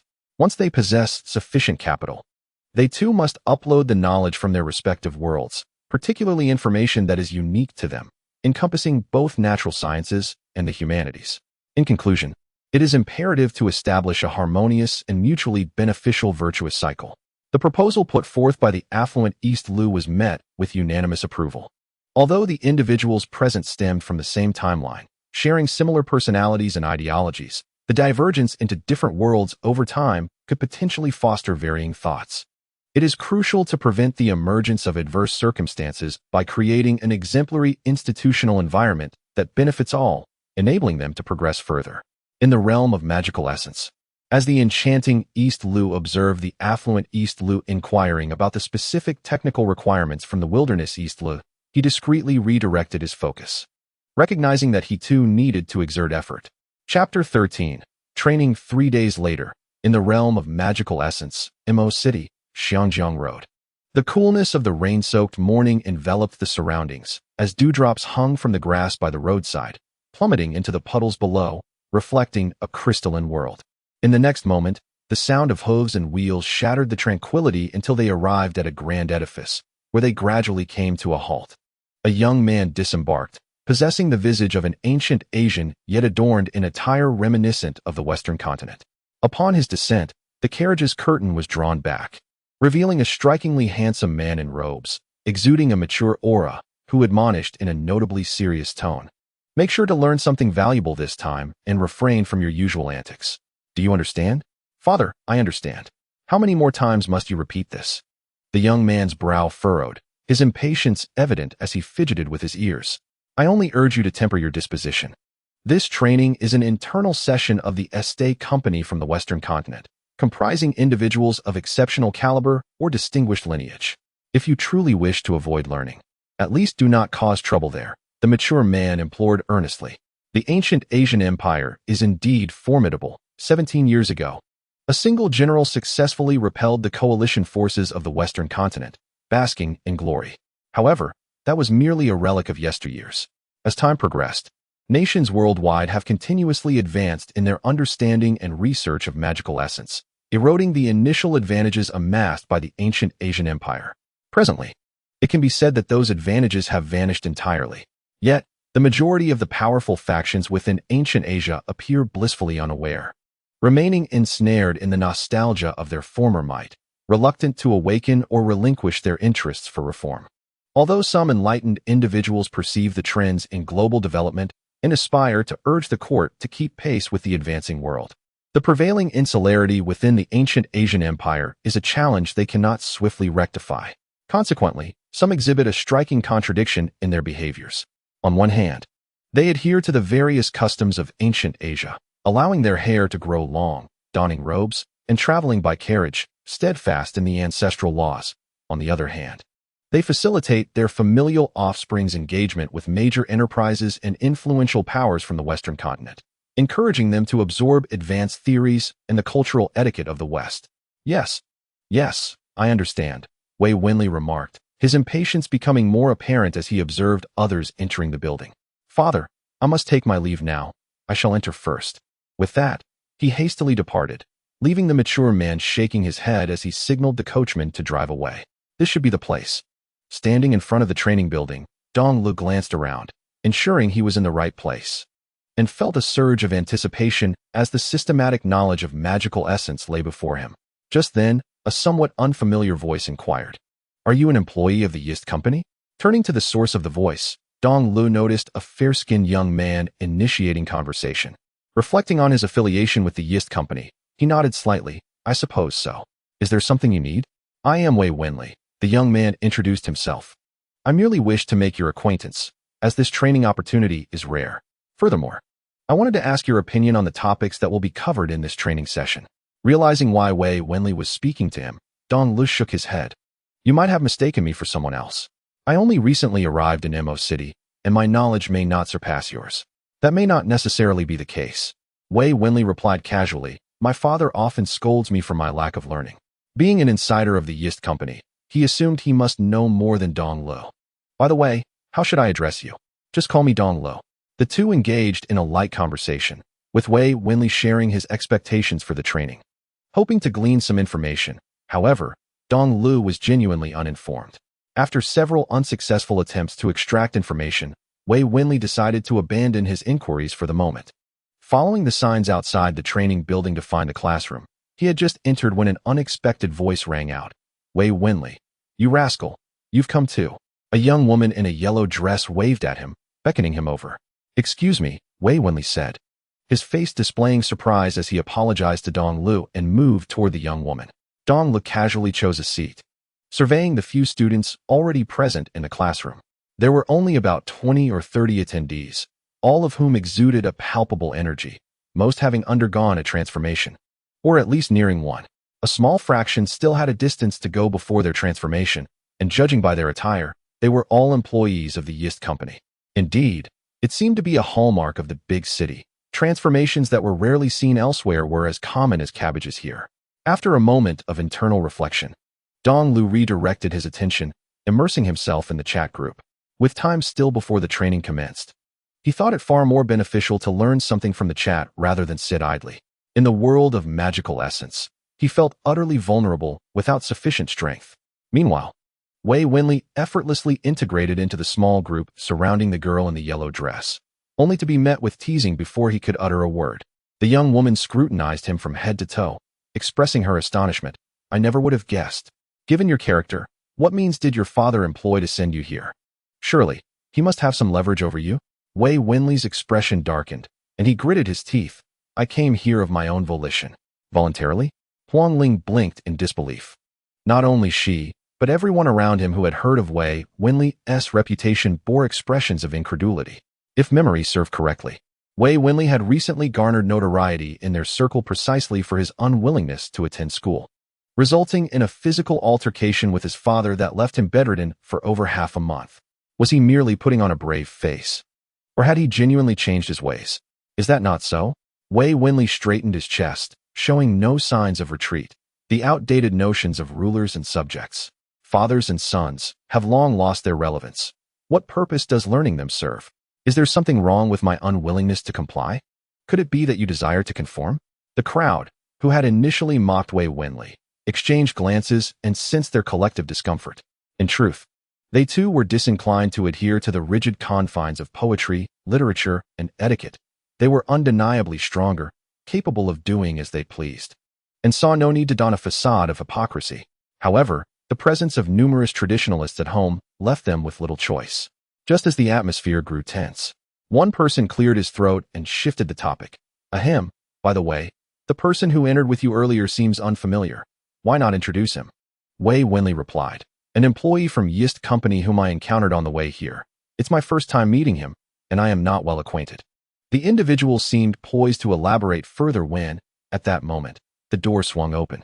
A man with black hair and blue eyes, clearly of Western descent, stepped into the classroom, taking his place at the podium.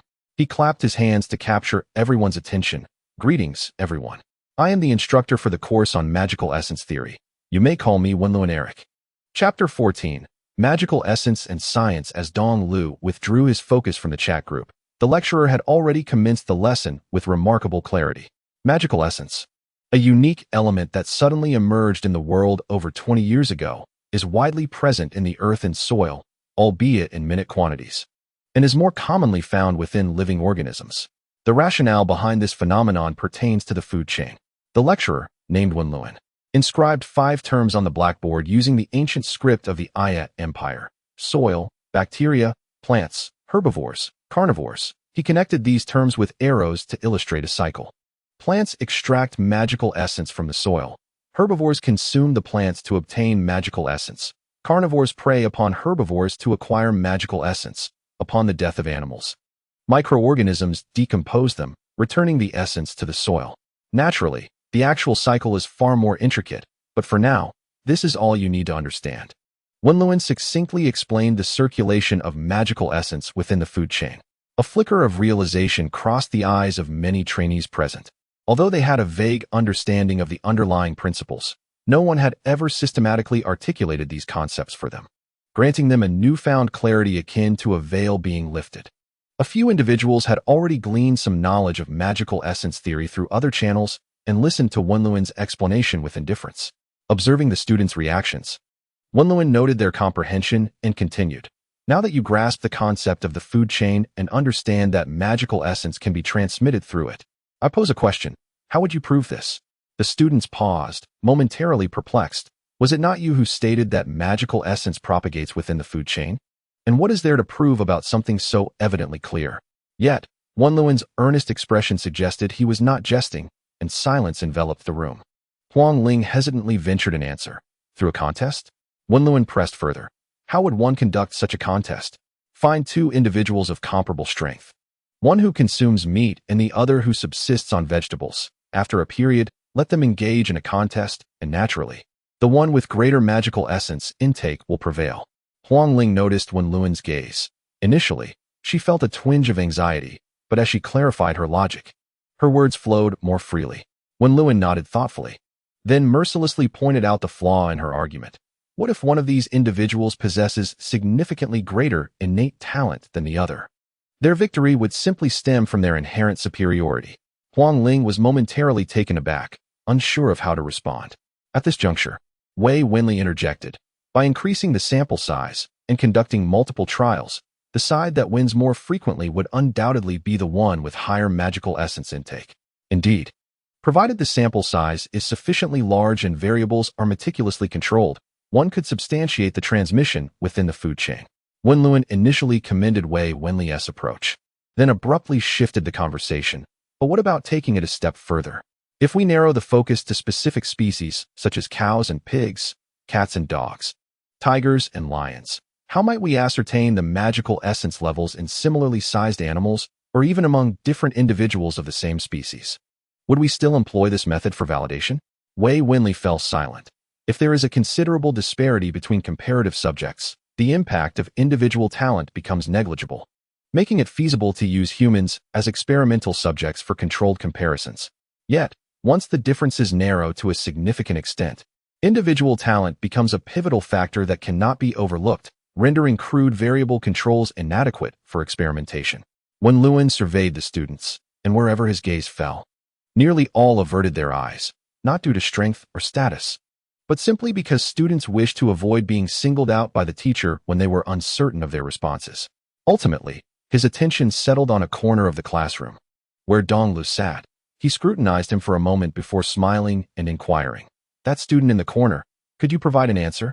Instantly, all eyes in the classroom fixated on Dong Lu. Feeling the weight of their stares, Dong Lu winced slightly. having only just graduated in another realm. He found himself in this predicament once more, clearing his throat and pondering for a moment. Dong Lu articulated clearly. If we aim to measure the levels of magical essence within different organisms, we might consider focusing directly on the essence itself, thereby circumventing the influence of individual talent on the experiment. For instance, by seeking substances that react distinctly with magical essence as intermediaries, we could observe the intensity of the reactions between these intermediaries and the blood or other fluids of various organisms, thus allowing us to estimate the magical essence content within them. The audience remained momentarily stunned when Lewin clapped enthusiastically, shattering the silence. Well said. Scientific experimentation must stem from the fundamental characteristics of the subject matter. If an experiment lacks precision, then we must design another. He scanned the thoughtful faces of the students and remarked, I understand that you are here to learn about magical essence theory to acquire greater strength. However, I must emphasize that the magical essence theory is merely a compilation of principles we have formulated at this stage.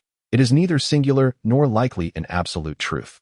I hope that during your learning process, you pay attention not only to the established theories, but also to the scientific methods that underpin the theory of magic elements. That is the true and valuable wealth. The essence of science lies in proof. Even the most self-evident matters should be subjected to scrutiny, with attempts made to provide evidence and explanations rather than being dismissed as mere common knowledge. Observe phenomena, boldly hypothesize, design experiments, and summarize your findings. Perhaps the next law of magic elements will be discovered by you. After imparting a lesson on scientific thinking to the students present, Wen Luan continued to elucidate other key points of the magic element theory, occasionally interspersing the process of scientific discovery, while not particularly vivid. The clarity of his exposition made it easy to digest. The morning class concluded swiftly. Dong Lu was preparing to leave for the cafeteria when he heard Wen Luan's voice. That student, please step forward. Upon looking up, he saw Wen Luan beckoning him, a flicker of surprise crossing his face as he approached. Not far off, Wei Wenli, a step behind, felt a twinge of regret, realizing he may have misjudged. Dong Lu is indeed worth befriending. There would be other opportunities. Huang Ling discerned Wei Wenli's thoughts but did not mock him. Indeed, opportunities abound. Wei Wenli acknowledged and departed with Huang Ling and the others. Exiting the classroom, Wen Luan led Dong Lu to another room, scrutinizing the young man before him from top to bottom, then smiling. You must be Dong Lu. Sir, is there something you need? Not much. Your periodic table and electronic theory have significantly aided the understanding of magic elements and scientific research. The company has asked me to keep an eye on you. Feel free to approach me with any inquiries. As he spoke, Wen Luan retrieved a document from the drawer and handed it to Dong Lu. This contains the currently recognized theory of magic elements and the discovery process in the Western continent. I believe it may be of assistance to you. Without hesitation, Dong Lu accepted it. Thank you. This is what you deserve, Wen Luan replied, shaking his head. Although Dong Li's periodic table and electronic theory were derived from awakening and lacked a localized original version, their value far exceeded the publicly available knowledge of magic elements in the Western continent, surpassing even a single knowledge training session. If Dong Li's insights were known to other companies or groups, many would be willing to offer a higher price to recruit him. After all, awakened individuals are not limited to a single awakening. For the sake of those precious scientific and magical insights, even one knowledge training session would be worth it, let alone granting Dong Lu the status of a noble earl, which would be a tremendous gain. The company was well aware of this, striving to conceal Dong Li's information while extending benefits to win him over. However, they were cautious not to offer too much at once, fearing that Dong Lu might react and demand a higher price, so they planned to gradually entice him into their fold, both physically and mentally. Chapter 15. Conversations within the group after lunch. The afternoon classes swiftly commenced, shifting the focus from the scientific theories of magic elements to mathematics, culture, and physics. After listening for a short while, Dong Lu quickly lost interest. In the realm of the magical essence, the mathematics, aside from its terminology and structure, exhibits certain distinctions from the Eastern world. However, the various derived conclusions are fundamentally consistent, rendering the need for a complete re-education unnecessary. The cultural lessons, on the other hand, are rife with subjective interpretations, overflowing with praise for the Western continent. It is evident that the company does not intend to limit its training to mere scientific knowledge. They aspire to cultivate a favorable sentiment and longing for the company and the Western continent among the trainees through cultural infiltration, thereby nurturing a cadre of loyalists within the upper echelons of Mo City. During the physics class, Dongle momentarily focused his attention. After all, the magical essence realm and Earth are two distinct worlds, and there may exist noteworthy disparities in their fundamental physical laws. Yet, he soon realized he was overthinking. The level of physical development in this world pales in comparison to that of Earth, lacking the capability to explore foundational physical principles, thus failing to elucidate the fundamental differences between the two realms. Consequently, Dongle quickly diverted his focus back to the chat group, as it could efficiently organize and distill messages he had heard, allowing him to review later after class. In this idle time, it was only fitting to ponder with his good brothers how to leverage the principles of magical essence. Charming Demon Dongle. Brothers, any thoughts? Please share your insights. Wealthy Dongle. Wealthy Dongle. Us. In the first modern society, Wealthy Dongle stared blankly at the translated theorems and formulas within the group chat interface, confusion gradually overtaking his features. It was not that the concepts were complex or difficult to comprehend. Rather, the properties of magical essence summarized by the Western continent were remarkably succinct, so succinct that there seemed little to articulate. At least, Wealthy Dongle found himself at a loss for words. He was not a specialized scientist and had not studied the principles of scientific instrumentation. In the second modern society, Golden Tycoon Dongle was equally at a loss for words, yet he possessed alternative strategies. Golden Tycoon Dongle, behold my grand summoning technique. Come forth, wild beast wild Dongle. Interestingly, among the 4 Dongles in the chat, Golden Tycoon and Wealthy Dongle, residing in modern society, enjoyed the most comfortable lives with the best developmental conditions. And they were also the quickest to become complacent. Charming Demon Dongle followed, experiencing a relatively decent existence while striving for growth. Wild Dongle, born on a deserted island, faced the most dire living conditions, having to craft every tool by hand. Yet he possessed the strongest drive and the highest intellect among the Dongles. Benefiting from his advanced civilization lineage, his specially tailored genes endowed him with extraordinary longevity and formidable survival capabilities, as well as remarkable information reception and comprehension skills. Wild Dongle, come forth, rejoice, and celebrate.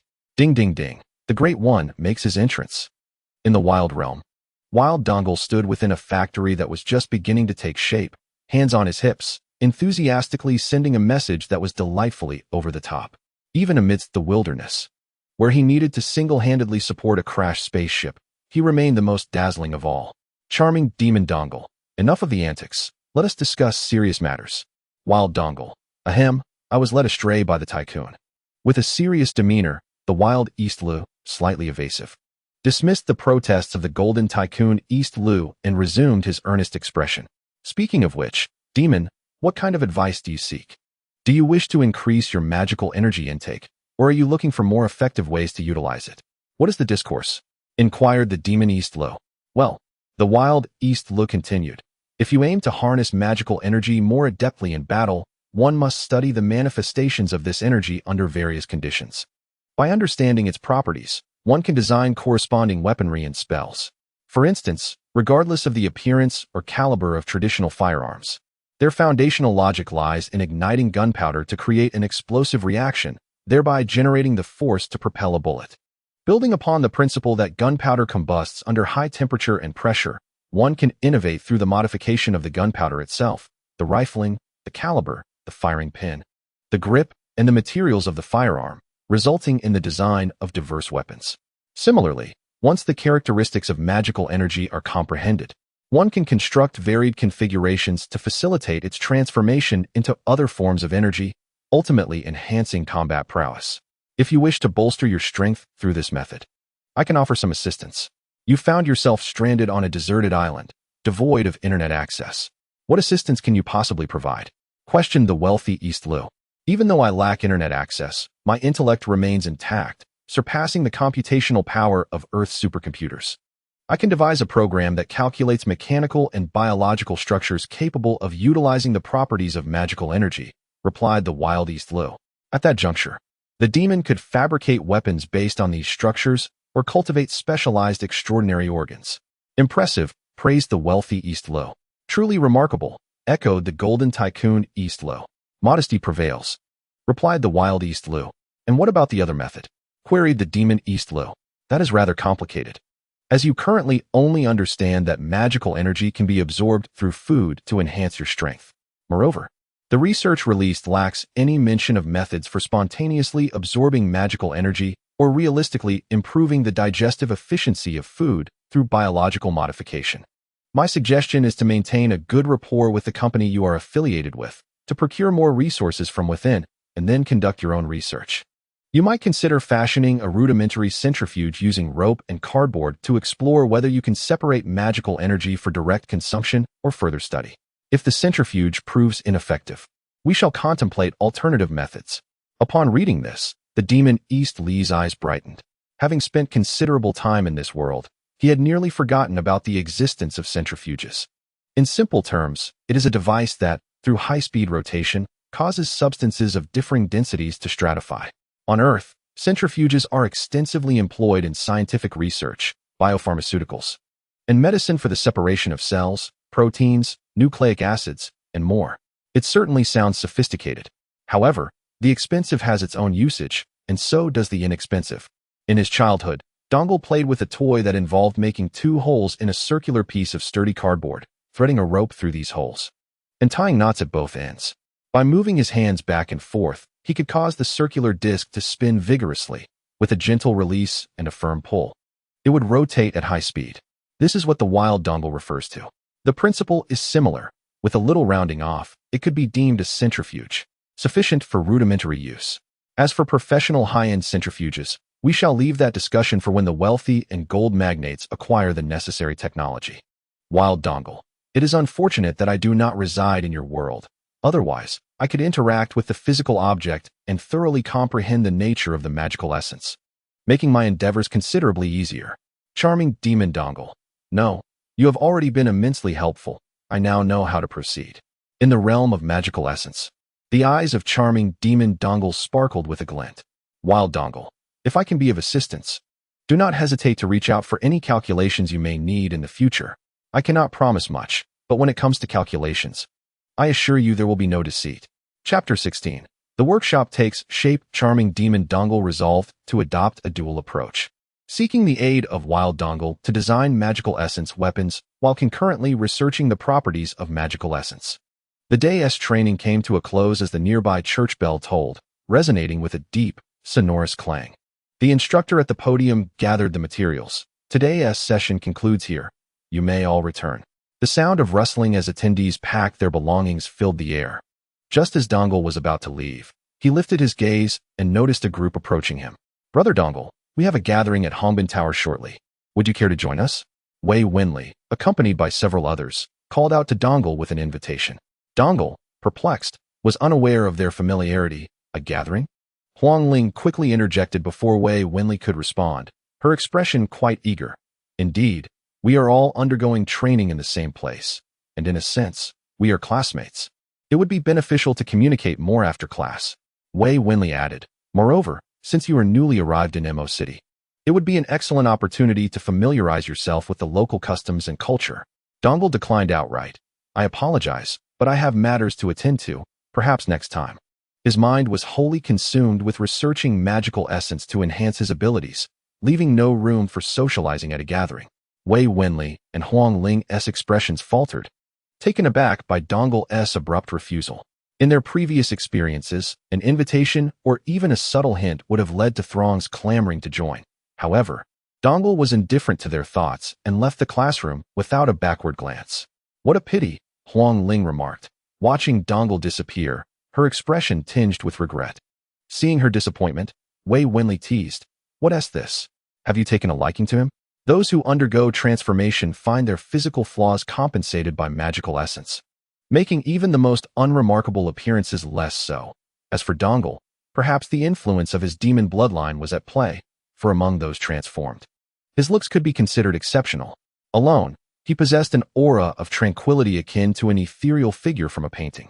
To suggest that someone might be drawn to him based solely on his appearance is not entirely implausible. Huang Ling cast a glance at the onlookers yearning for excitement. Indeed, it is rare to encounter someone with such striking features, It is unfortunate he is a reckless individual who fails to seize opportunities. I shall not attend the gathering. Enjoy yourselves. She waved her hand and exited the classroom. The crowd remained rooted in place, exchanging glances, questioning whether she was serious. Perhaps she was merely feigning madness to provoke us. Regardless of her antics, should we head to Hongbin Tower? Of course, let us go. Meanwhile, Dong Lu departed from the training building without haste to return home immediately. Glancing upwards, he noted that evening was still some time away, and he made his way towards the city. Having undergone a transformation, the metamorphosed possess enhanced physical capabilities, often capable of sprinting at speeds exceeding 100 kilometers per hour, surpassing the maximum velocity of many automobiles. However, most of the time, they refrained from running, as it would be unbecoming. Dong Lu harbored no such concerns. Arriving in the city within 10 minutes, he entered a modestly adorned artisan shop. "Good sir, how fares the item I ordered?" In the back room, an elderly man in a gray robe, slightly hunched, hurriedly replied, Coming. You are the one from 3 days ago, correct?" "Indeed, I ordered several glass components." "Are they ready?" "They were completed yesterday. Please wait a moment." The elderly man slapped his forehead and began rummaging through drawers. Before long, he retrieved a wooden box from a pile of miscellaneous items and handed it to Dong Lu. Upon opening it, Dong Lu discovered several thick glass strips, neatly nestled within, adorned with wooden rings for protection and embellishment. Anyone familiar with microscopes would instantly recognize the purpose of the thick glass Dong Lu had commissioned, the eyepieces and objectives of a microscope. On Earth, the earliest microscopes emerged in the 16th century, invented by a Dutch optician. The magical world possesses similar instruments, primarily sold in the Western continent, while commanding a higher price in the ancient Asian regions. Adhering to a principle of frugality, Dong Lu procured suitable glass and sought a skilled artisan shop, providing specific instructions based on information gathered from chat groups before placing his order. Seeing Dong Li's satisfaction, the gray-robed elder breathed a sigh of relief. Acquiring money from metamorphosed individuals was no simple task. "Dear customer, should there be any issues, feel free to return to me." "Very well," Dong Lu nodded, producing several silver coins to settle the remaining balance before making his way to other shops. During the 3 days of training, he had not idled, diligently collecting information on various shop locations, ordering components and materials, and crafting tools by hand. The profits from the dye-fixing agent formula had barely warmed his pockets before he spent a portion of it. With less than 2,000 remaining, he silently calculated his savings, feeling a mix of emotions. This sum, while not insignificant, would take him over 2 years to accumulate at his current monthly salary without spending a dime. Had he remained in the textile factory, he might not have amassed such an amount in a lifetime. He had anticipated that this money would suffice for a while. Yet the prices in Wucheng were somewhat astonishing. Fortunately, he had nearly procured everything he needed. Exiting the last shop, Dong Lu surveyed his numerous cumbersome packages and decided to hail a carriage. By the time he arrived home, night had fallen. After a light meal, he ascended to his study on the second floor, where the original furniture had been cleared, leaving tables strewn with various bottles, jars, and components. Let us see how this works. Reflecting on the outcomes of discussions within the chat group, Dongle extracted a length of string and a piece of cardboard from a heap of components. He skillfully punched a hole in the center, threaded the string through the small aperture, and tied knots at both ends. In a short span, a rudimentary centrifuge was fashioned, its structure astonishingly simplistic. Yet, this was not the end. Dongle proceeded to pierce several small holes near the edges of the cardboard to secure the test tubes. Perhaps due to the transformative effects of magic essence, or perhaps owing to the distinct developmental trajectory of this world compared to Earth. Despite a technological level akin to that of the First Industrial Revolution, certain fields exhibited remarkable advancement. The realms of biology and medicine stood out prominently. In their research on the absorption of magic essence by plants, a team discovered that through specific processing of the resin from certain trees, a remarkably lightweight material akin to plastic could be derived. It is noteworthy that the competition among the nobility and capitalists of the Western continent rivaled that of the ancient Asian Empire. Many of them, in addition to investing in biological and magic essence research, capitalized on the food chain effect to cultivate plants rich in magic essence. Moreover, the advancements spurred by the Industrial Revolution led to an even broader scope of competition. The team that uncovered the properties of plastic astutely linked this material with concepts of natural and magic essence-rich plants. Coupled with the inherent advantages of plastic, its lightweight, durability, and malleability, it quickly became a sensation, entering mass production. Even within the ancient Asian Empire, many high-ranking officials developed a keen interest in this innovative material. For Dong, the premature emergence of plastic resolved a significant issue regarding the lightweight nature of test tubes. Otherwise, securing glass test tubes to the cardboard would substantially increase the weight, rendering it impractical. He retrieved some vegetables from the kitchen, dividing them into 2 portions, extracting juice from one half, filtering it, and pouring it into the test tubes. As the cardboard spun, an experiment commenced. Chapter 17. Mediocre results. The rapidly spinning cardboard suddenly ceased its whirring, revealing distinct stratification of the liquid within the test tubes.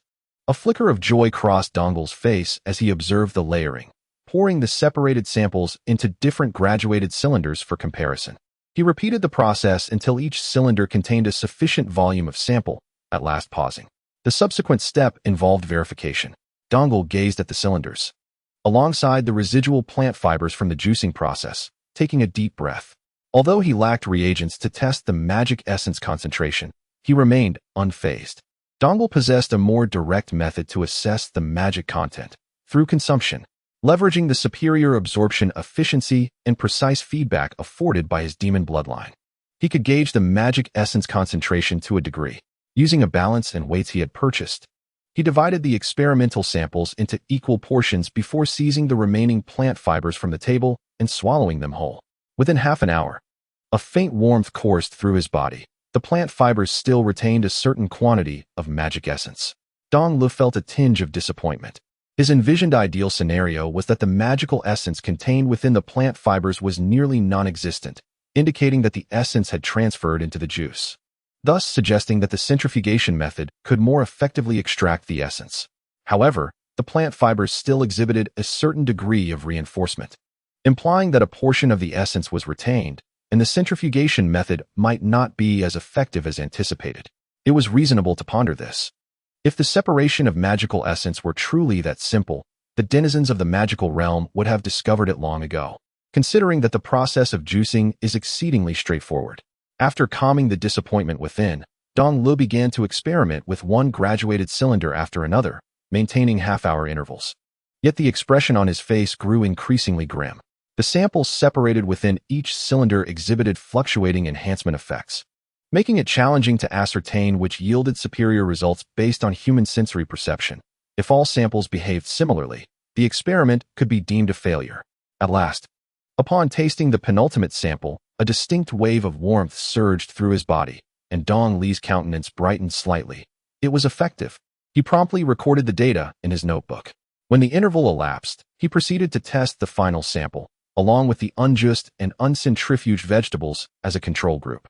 As the experiment concluded, Dong Lu turned his head and squinted toward the window, where a faint light of dawn began to emerge, gradually illuminating the previously dim world. Dawn had arrived. Upon weighing the final separated substance, Dong Lu hesitated with his pen and decided to cross it out, naming it separation product number 1. Since it was the outcome of the first centrifugation experiment, this product exhibited a significantly stronger effect than the other samples and the control group, reaching the level of ordinary meat. The effectiveness of the centrifugation method was confirmed, and further attempts could be made with other plant samples and animal blood for centrifugation separation. Dong Lu penned the final conclusion, feeling a considerable lift from the cloud of gloom that had lingered. He intended to close the notebook and take a moment to rest when a sudden thought crossed his mind. Duration. He had endured an entire night for this experiment. The time invested was excessively lengthy. Despite the initial clumsiness and the necessity to test all samples, the final yield was still quite meager. If he intended to rely on separation product number 1, and perhaps subsequent products number 2 and number 3, as substitutes for daily sustenance, the time required for separation would likely consume most of his leisure hours, not to mention the need to test samples and continue his studies. Dong Lu rubbed his head, overwhelmed by the multitude of tasks at hand, realizing that time was utterly insufficient. Charming demon Dong Lu. So, gentlemen, do you have any good suggestions? Golden Tycoon Dong Lu. How about we go straight for a professional centrifuge? I just recruited a talent skilled in crafting various machines. I can have him provide you with design plans and tutorials. Charming demon Dong Lu. Is that difficult? It shouldn't require starting from a generator, right? Gold Tycoon Dong Lo. Rest assured, we will take your actual circumstances into account, designing it to be either hand-cranked or steam-powered. The components should be readily available. If not, you could manually craft one with your current strength, which wouldn't require much effort. Succubus Dong Lo. Thank you for your help. Wealthy Dong Lo. Perhaps we could explore alternative treatments for the raw materials, such as fermentation or dehydration, to see if varying environments affect the magical essence content. Succubus Dong Lo. I will give it a try. Wilderness Dong Lo. The insights from the Gold Tycoon and the Wealthy should keep you occupied enough. I won't add to it.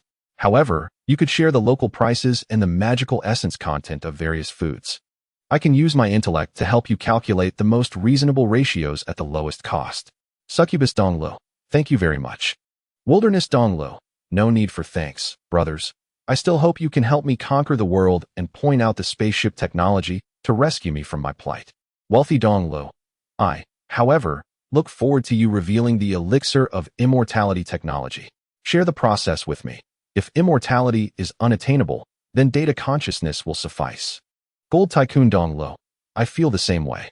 Succubus Dong Lo, observing his playful demeanor in the group, couldn't help but laugh, yearning for a powerful ally to guide him. After studying the materials in the group for a while, he shook his head, dispelling the fatigue that had settled in his mind. After grabbing a quick bite, he headed to the training building on Xianjiang Road. As the training session was about to commence, unlike the first day as scheduled, today began with humanities, followed by an introduction to science, and then transitioned into mathematics, physics, chemistry, culminating with the theory of magical essence. The commonality remained that time passed swiftly, as the deep bell of the church tolled. Wen Luan was preparing to depart with the materials he had brought when his peripheral vision caught a figure approaching. Dong Lu, teacher Wen Luan. Wen Luan seemed to perceive Dong Li's intention and nodded in acknowledgement. Let us talk outside. Very well. Beside the small garden, the two stood side by side. Wen Luan spoke first. Have you encountered any issues understanding the theories of magical essence? Not exactly. I wanted to inquire if the company possesses any methods for detecting magical essence concentration, as I wish to conduct some experiments myself. Wen Luan looked at Dong Lu with a mix of surprise and understanding. Theoretical knowledge, no matter how extensive, could never compare to practical experience. However, understanding was one thing, and the ability to execute was another. He was merely an ordinary scholar of magical essence theory, having barely reached a stage of transformation. Many matters were beyond his control. The company indeed possesses some reagents for detecting magical essence concentration. I will submit a report to the higher-ups and see what results we can obtain. I will get back to you in due time. Thank you. A glimmer of delight crossed Dong Li's face as he expressed his gratitude once more. It would be advantageous to have a method for detecting the concentration of magical essence. If necessary, he could purchase it, or perhaps barter knowledge for it. Initially, he was granted training qualifications in exchange for the periodic table of elements and a portion of theoretical knowledge related to electrons. But there remains a plethora of practical applications regarding theory available in the chat group. Chapter 18. The Veiled Cruelty at the Headquarters of the Company in Guya. Moore has recently been riding a wave of success, as the unexpected discovery of Dongle has indeed brought them a revolutionary scientific theory.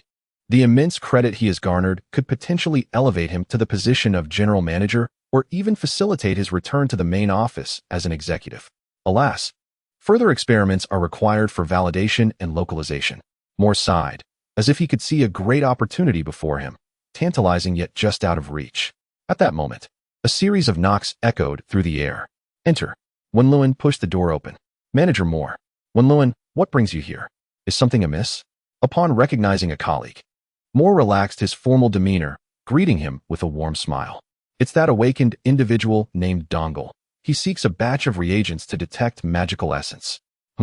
What does he require magical essence reagents for?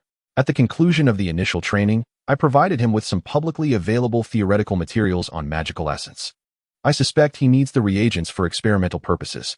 Ah, I see. A look of realization crossed Moore's face, and he waved his hand dismissively. It's merely a matter of some magical essence reagents. You can apply for them on his behalf, and I will discuss it with the logistics department.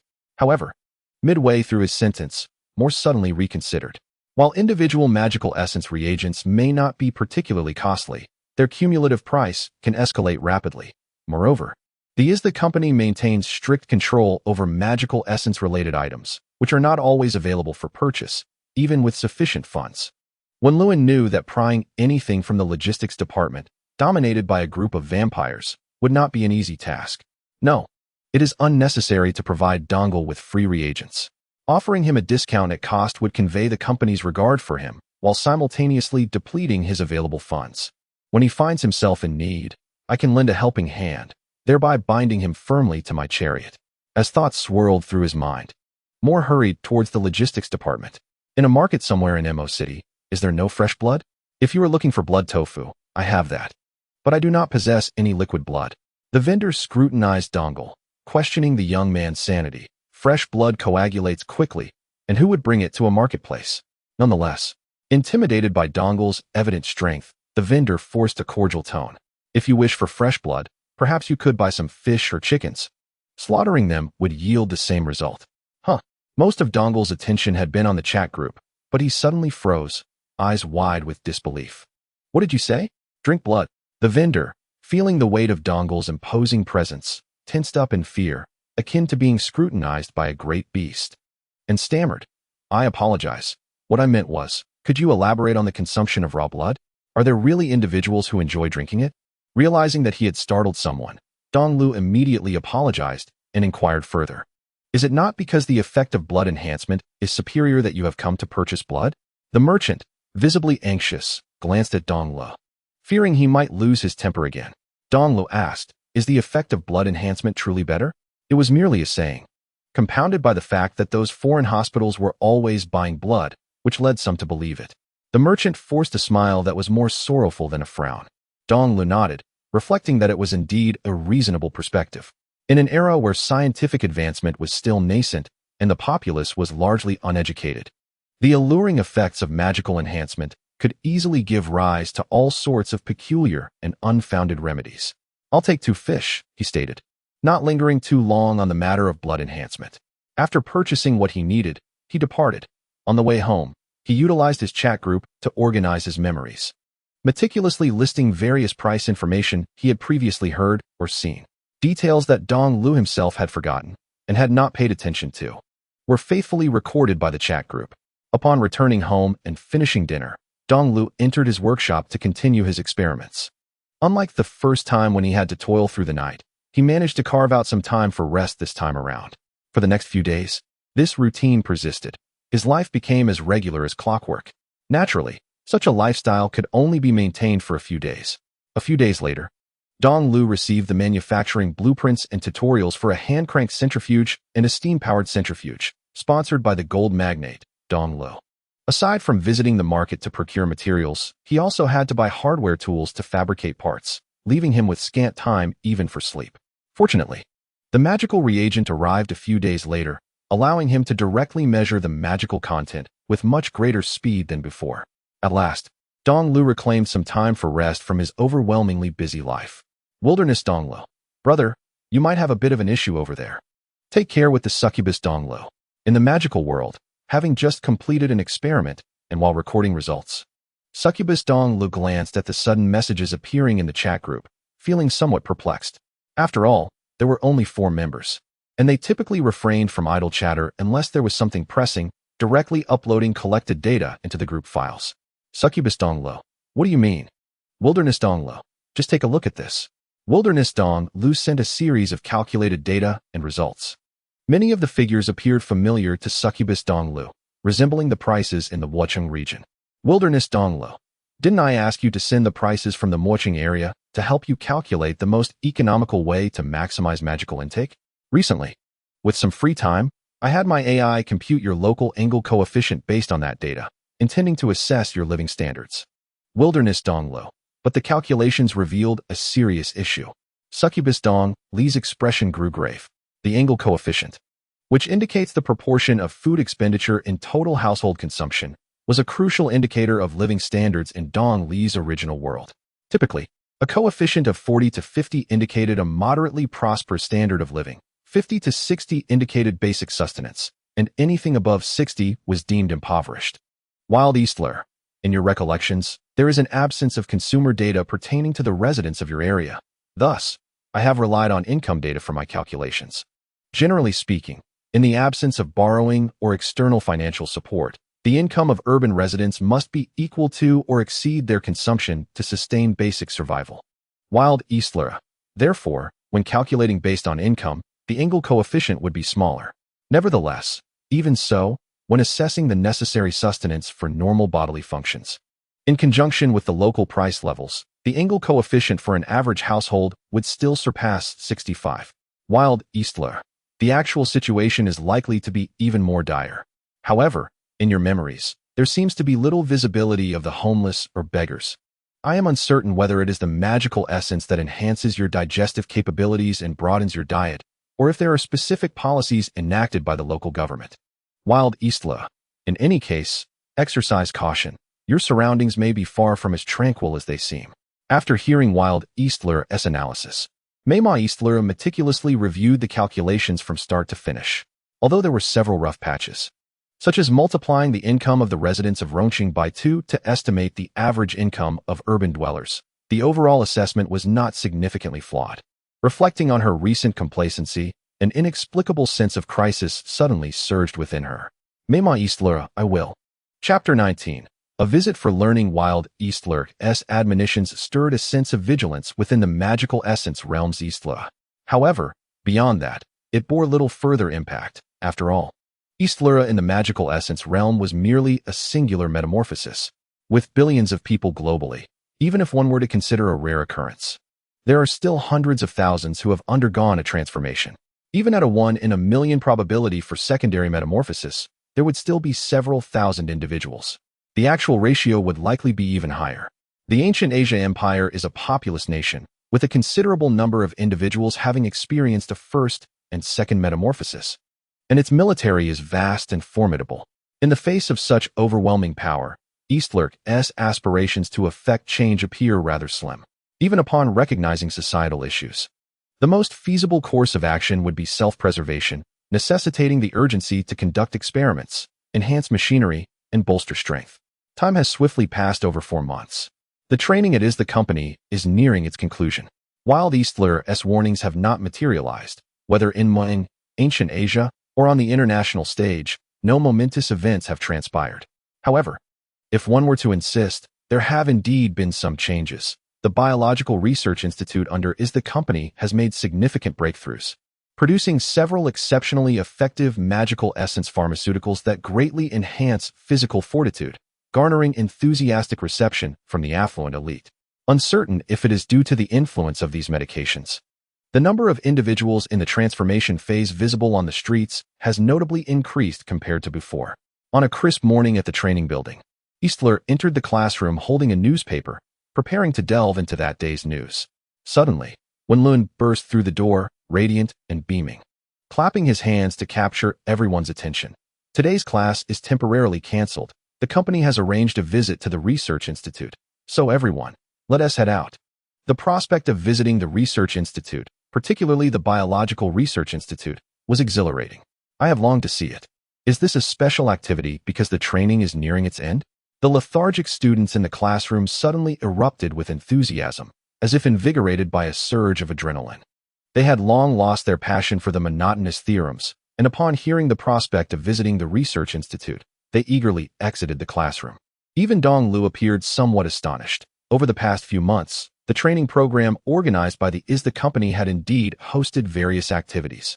Yet this was the first time they would directly visit a research institute. Casually glancing at a newspaper and recording notes in a chat group, he followed the tide of students out of the classroom. At the entrance of the training building, a fleet of black sedans was already parked, ready to transport them to the Biological Research Institute. In less than an hour, the vehicles entered a picturesque park, gradually slowing down before stopping in front of a grand building. This was the Biological Research Institute. Peering through the car window, Dong Lu observed the surroundings and furrowed his brow upon entering the park. Inexplicably, he felt a sense of discomfort here. Was it merely an illusion? Researchers clad in white lab coats stood at the entrance, and upon seeing the car halt, one approached to exchange pleasantries with Wenlun. Wenlun, your training program is gaining quite the reputation. Even a place like this research institute has granted you a visit. It's merely luck, Wenlun replied, shaking his head, unfazed by his friend's jest. Luck is also a part of capability, the researcher countered, shaking his head. The Biological Research Institute under the company was a crucial institution for the study of magical substances, harboring numerous secrets and hazardous products, and typically remained closed to the public. The ease with which they granted this visit likely indicated a significant presence of influential second-generation elites from Mo City within the training program. However, it was also plausible that it was arranged for another reason. The researcher's gaze swept through the crowd, landing on Dong Lu. As their eyes met, Dong Lu instinctively returned the gaze and recognized the researcher from above, offering a slight nod before averting his eyes. The researcher was surprised by Dong Li's keen perception but quickly shifted his focus. Welcome to the Biological Research Institute. I will be your guide. Please follow me. The first floor primarily housed offices, conference rooms, and a refreshment area, which offered little of interest, so they proceeded directly to the laboratory area on the second floor. The laboratories on the second floor were divided into various zones according to the different project teams, including animal labs, genetics labs, and microbiology labs. A throng of students entered one laboratory, where they learned about the experimental methods and various instruments under the researcher's guidance. For instance, magical substances are known to enhance biological organisms and can also react to biological consciousness.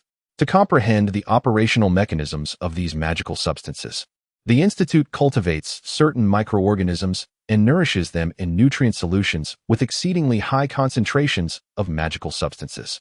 They observe the microorganisms' transformations under a microscope, questioning whether they undergo metamorphosis and what consequences may arise from such changes. More disturbingly, they conduct brain tissue slicing on recently deceased individuals whose brains still exhibit activity, cultivating their neural cells.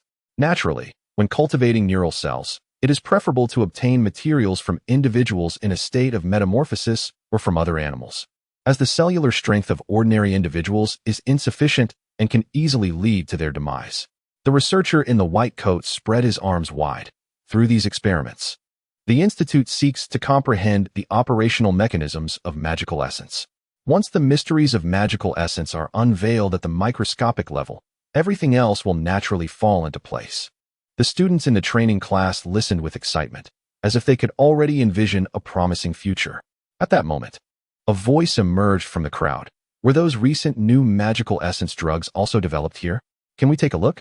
The crowd turned to see Wei Wenli, whose eyes sparkled with fervor, as if he had encountered something he had long pursued. Certainly, but even if you observe, you won't glean much. The development and experimentation of drugs require extensive time and effort. It is tedious and monotonous work, devoid of passion, the researcher replied. Nevertheless, he led the group on a brief tour, only to find that others were still engaged in work, prompting him to guide them away. They continued to explore areas such as the animal rooms and plant rooms, where these living specimens were cultivated as raw materials for research. Often, after the development of new drugs, experiments would be conducted on animals before moving to human trials. Only after confirming efficacy and ensuring minimal side effects would production be approved. At that moment, a jarring voice pierced the air. Must we first conduct experiments on animals? Isn't it faster to test directly on humans? Dong Lu turned to the speaker, discovering a stranger among Wei Wenli's group. Surprisingly, many students present seemed to find merit in the remark. The researcher shook his head. That cannot be done. Dong Lu sighed with relief, reassured that there were still rational individuals in this world. Yet, he was soon rendered speechless by the researcher's reasoning. The value of a human life far surpasses that of an animal. One cannot disregard their well-being, for that would be a grave loss. So it was. Indeed, human blood holds considerable value. Dong Lu surveyed those who nodded in agreement, and a single thought crossed his mind. This world appears to be rather distorted. Chapter 20. Demonstration. Around noon, the tour concluded. Dong Lu boarded the return bus, closing his eyes in fatigue, not from weariness, but from the overwhelming diversity of humanity in this world. The magical essence research in the Western continent was conducted in such an unconventional manner. It was truly imaginative. What do you think? Should we adopt this approach and establish our own research institute? A splendid idea. I shall discuss it with my father upon returning.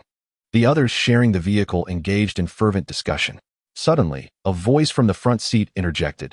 Don't you think this resembles a cult? The bus fell silent. All eyes, save for the driver's, turned towards the speaker, including Dong Li's.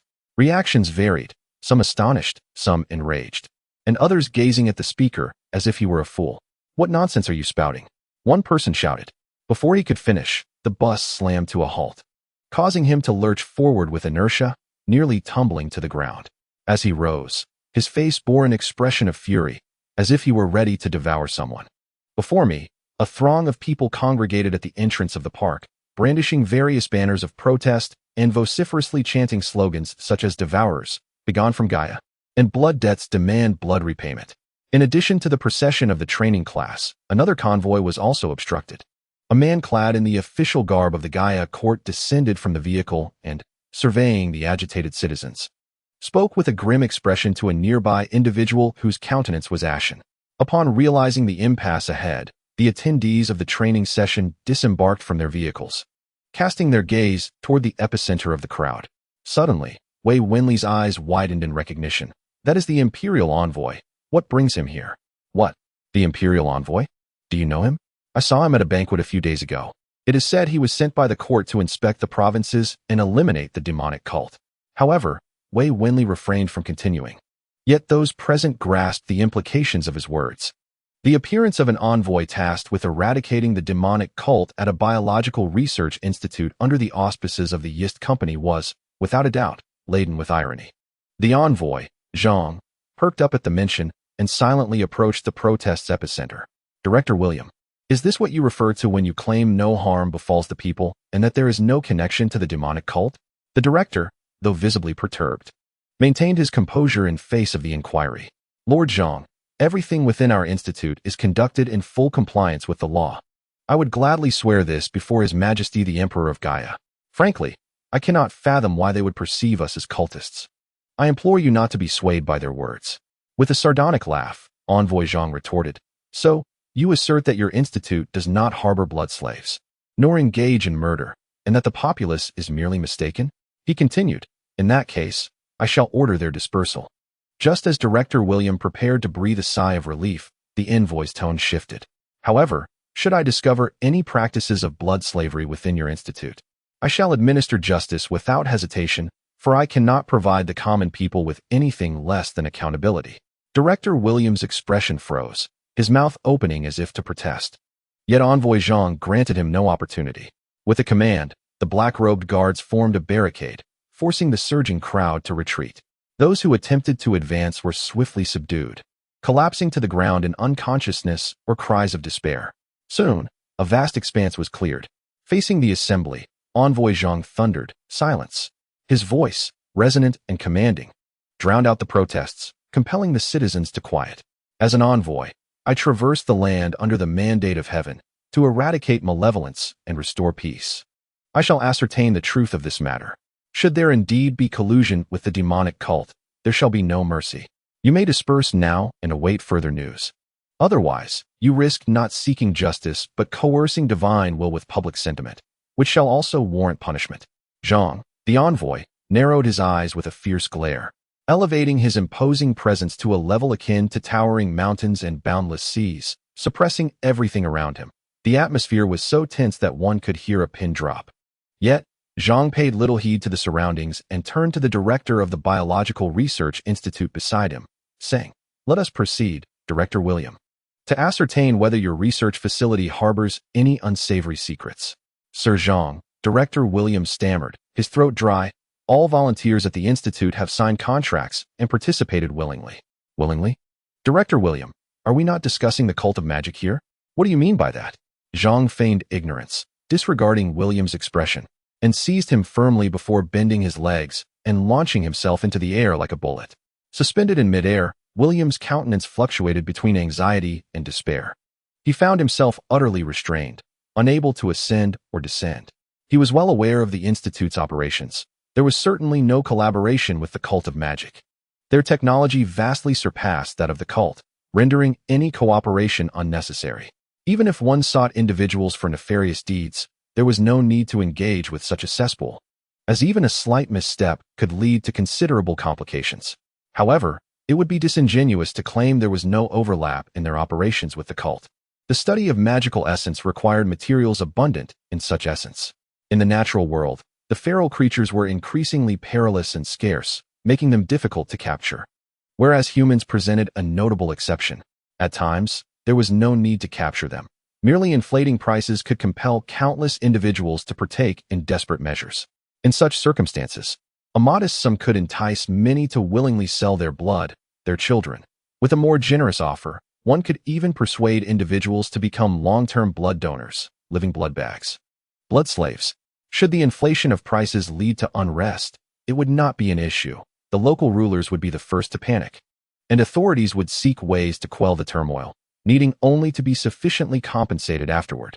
If a situation became untenable, they could easily escape with research findings and data amidst the chaos, relocating to continue their experiments elsewhere, as the harm would not befall their own countrymen.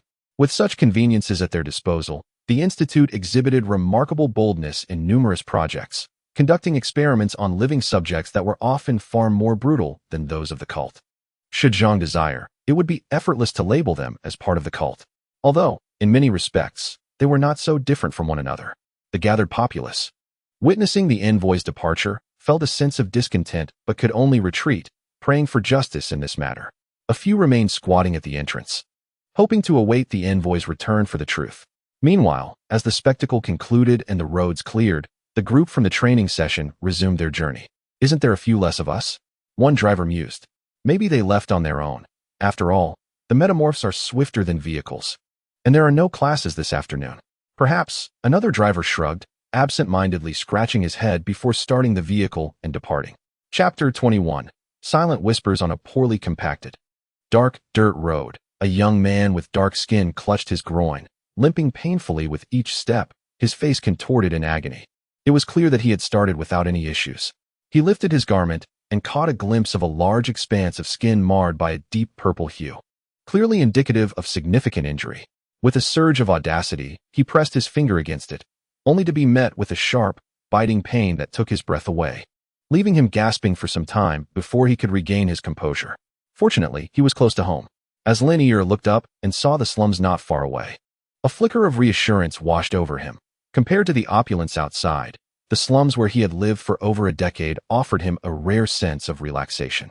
Moreover, he had finally begun to see some results. Reflecting on the public promise made by Zhang Qinshai, Lin Ear felt a glimmer of hope rise within him. Believing that the local officials might conspire with the Westerners, yet it was unlikely that the high-ranking officials dispatched from the central government would do the same. This time, he was certain that those merciless fiends would pay for their transgressions. At that moment, Lin Ear's body stiffened, a chill racing from the soles of his feet to the crown of his head, sending a shiver down his spine. Dong Lu suddenly appeared beside him, resting a hand on Lin Ear's shoulder, and spoke calmly. Do not turn around, do not move, and do not make a sound. I merely have a few questions. Answer them well, and you shall come to no harm. Lin Ear's heart raced, a wave of panic rendering his limbs uncontrollable, while his mind incessantly screamed for escape. Yet, the increasing pressure on his shoulder reminded him that flight was not an option. Very well. The first question, who instructed you to participate in the protest? Dong Lu inquired softly. A court official, roaming without a fixed office, had coincidentally been intercepted by a throng of citizens brandishing banners and cries for justice outside the Yist Company's Biological Research Institute. It was hard to believe that this was not orchestrated in advance, with banners prepared and participants summoned beforehand. Indeed, the unfolding events aligned with Dong Li's suspicions. While tracking a group departing from the protest site, he observed Lin Ear distributing money, a mere youth who had yet to undergo any significant transformation, clearly not the mastermind, but likely a minor leader. Dong Lu had intended to wait for Lin Ear to make contact with the figure behind the scenes, to ascertain who was stirring the pot, and to prepare himself mentally, rather than remain ignorant when the situation escalated. However, he only witnessed Lin Ear limping towards the slums, devoid of any intention to connect with the orchestrator. Thus he opted to confront him directly. Unbeknownst to Lin Ear, Dong Lu harbored a different agenda. To him, Dong Lu appeared to be an envoy from the Research Institute, and his mind raced, resolutely refusing to acknowledge the absence of any ulterior figure. To do so would risk revealing his lack of value, thereby inviting immediate retribution. Sir, I do not know. I truly do not know. That person never disclosed his identity. However, if you wish to uncover him, I can act as your informant and help you unearth him. I implore you, spare my life. A long silence ensued. an oppressive stillness enveloping them. I do not know, Dong Lu mused inwardly, assessing the veracity of Lin Yir's words. He coldly interjected, feigning a chilling demeanor. Has anyone ever told you that those undergoing transformation can discern changes in a person's heartbeat and pulse when they lie? I offer you one last chance. Tell me, from whom did you receive the information? Who informed you that the official would be at the Biological Research Institute? And who instructed you to lead others there? My dear, that individual always conveys tasks through notes, and I truly remain oblivious to his identity. Lin Yir's heart nearly halted, his voice quivering with the hint of tears, while a warm trickle streamed from his pant leg. Dong Lu wrinkled his nose and discreetly distanced himself. The transformists indeed possess the ability to monitor fluctuations in heart rate and pulse, allowing them to ascertain whether one is lying with relative ease. However, this method is not infallible. Individuals with exceptional psychological resilience may maintain a steady demeanor and heartbeat even while deceiving. Moreover, in moments of extreme tension and fear, abnormal heart rates may further distort the results. As for the second query, what do you mean by blood slaves and cannibalism during your protests? My esteemed elder, numerous foreign hospitals are purchasing blood, specifically targeting those who find themselves in desperate circumstances, coaxing them into signing contracts of servitude under the guise of providing food and shelter in exchange for blood donations. In reality, they are merely seeking subjects for experimentation, which has led to the demise of many. Lin Yir responded cautiously, feeling somewhat perplexed by Dong Li's line of questioning. If it pertained to those foreign devils, why would Dong Lu inquire about such matters? Yet, if it did not, it seemed equally incongruous. Blood slaves and contracts of servitude, so that was the crux of it. Suddenly, Dong Lu grasped the situation. It was no wonder the cost of living in Mo City was abnormal, nor that the angle coefficient calculated by Dong Lu in the wilderness was astonishingly high. It seemed that the economic prosperity of Mo City was not merely a matter of development, but was also subject to malevolent manipulation. Only by driving individuals to the brink of desperation could one compel them to sell their very selves, thus providing the Biological Research Institution with a constant supply of subjects for experimentation. Dong Li's gaze swept over Lin Yir's hands, where the remnants of unhealed needle marks were evident, indicating he had sold blood numerous times. I apologize for the offense this time, he uttered, and in an instant, his figure vanished like a flash of lightning. Lin Yir, hearing Dong Li's departure, felt his taut heartstrings remain unyieldingly tense. He scanned his surroundings, but saw no one. Fearing any delay, he stifled the pain and hastened his steps toward home. With a resounding thud, the door closed, creating a stark division between two worlds. Lin Yir abruptly collapsed onto the ground, his face reflecting the relief of having narrowly escaped a calamity. He had survived, albeit in a manner that left him feeling utterly disgraced. After a moment of stillness, his racing heart gradually settled. Lin Yir retrieved a letter from his pocket, the yellowed paper adorned with elegant handwriting. Dear son, I am aware that you have recently been embroiled in fights and have come out on the losing end. The creditors have come to our home, and the money from selling blood is woefully insufficient to settle our debts. They claim that if you sign a contract of servitude for long-term blood donation to the hospital, all will be forgiven, and they will even provide us with some money. Your mother has consented, and the documents are hidden beneath the pillow on the bed. Please take them for some business dealings. From now on, it will only be you. Take care of yourself. His fingers caressed the letter, and Lin Yir was overwhelmed by a heart-wrenching agony. Regret flooded through him. He should not have consistently engaged in petty theft and brawls, nor should he have disrupted the peace of their home. He truly regretted it. As tears welled in his eyes and streamed down his cheeks, his vision became increasingly blurred. At that moment, Lin Yir suddenly widened his eyes as a tangible pain surged through him. A blinding light pierced the door and traversed through his chest, leaving behind a gaping void. The entire world spun violently around him as he collapsed to the ground, crimson blood spreading like a dark tapestry. He opened his mouth, yet no words emerged. His fading consciousness was ensnared by a flickering montage of memories from the past, a time when his parents were still alive. Life, though strained, was manageable. When did everything begin to change? Perhaps it was the first time he lost a fight, prompting reckless behavior and the desire to procure illicit substances. Subsequently, he fell in with a disreputable crowd, compelled to steal money from his own home, and later, to coerce others into theft. On several occasions, he had crossed the wrong people, and it always seemed that his parents were the ones to clean up the mess, sacrificing their blood and finances. He truly regretted his choices. He genuinely sought redemption. Now, all he desired was a semblance of justice. Lin Ear had perished, clutching a yellowed letter tightly in his hand, his eyes wide open, refusing to close. Shortly thereafter, a cloaked assassin pushed through the door, rummaging through his home before picking up the blood-stained letter from the floor. Deep in thought. Chapter 22. Extortion. Extortion. This is extortion. How dare they? At the headquarters of the company in Guya, the CEO, upon receiving the report, was consumed by rage, shattering the solid wooden table with a single blow, cursing vehemently. Who does he think he is? A mere guardian of a decaying nation, daring to threaten me. As he vented his fury, the floor trembled under the force of his wrath. Had the conference room not been on the ground floor, the floor might have been shattered beneath him. Chief, the conditions from Guya, let them leave. There is no way we will share our technology. No one can swindle me. The CEO glared at the speaker with predatory eyes. Yet, no one took his words seriously. The initiative was no longer in their hands. The affairs of the Biological Research Institute had already come to light in the eyes of the local authorities. Whether they would suffer consequences was a matter for the envoy Zhang to decide, not them. Should they choose to confront the situation head-on, they, as a single company, stood no chance against an empire, even one in decline. Moreover, with the Guya Empire holding the moral high ground, even the motherland of the company found it challenging to intervene directly. After all, human experimentation was not something one could easily present to the world. Once he had reduced the conference room's furnishings to mere wreckage, the CEO finally calmed down, accepting the reality of their precarious situation. His gaze swept across the gathered executives. Share your thoughts. The executives exchanged glances, and after a moment's hesitation, Director William of the Biological Research Institute stepped forward. Chief, I believe this matter can still be negotiated. The CEO cast a sidelong glance at William, although the human experimentation at the institute was a decision made by headquarters. According to the company's nature, the one responsible for the mess would bear the brunt of the consequences. Would throwing this fellow to the wolves appease the relentless envoy?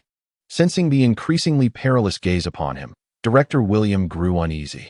Fortunately, the CEO's fleeting thought of sacrificing him passed quickly. The Guya court had not come with good intentions, and they would not relent until their appetites were sated.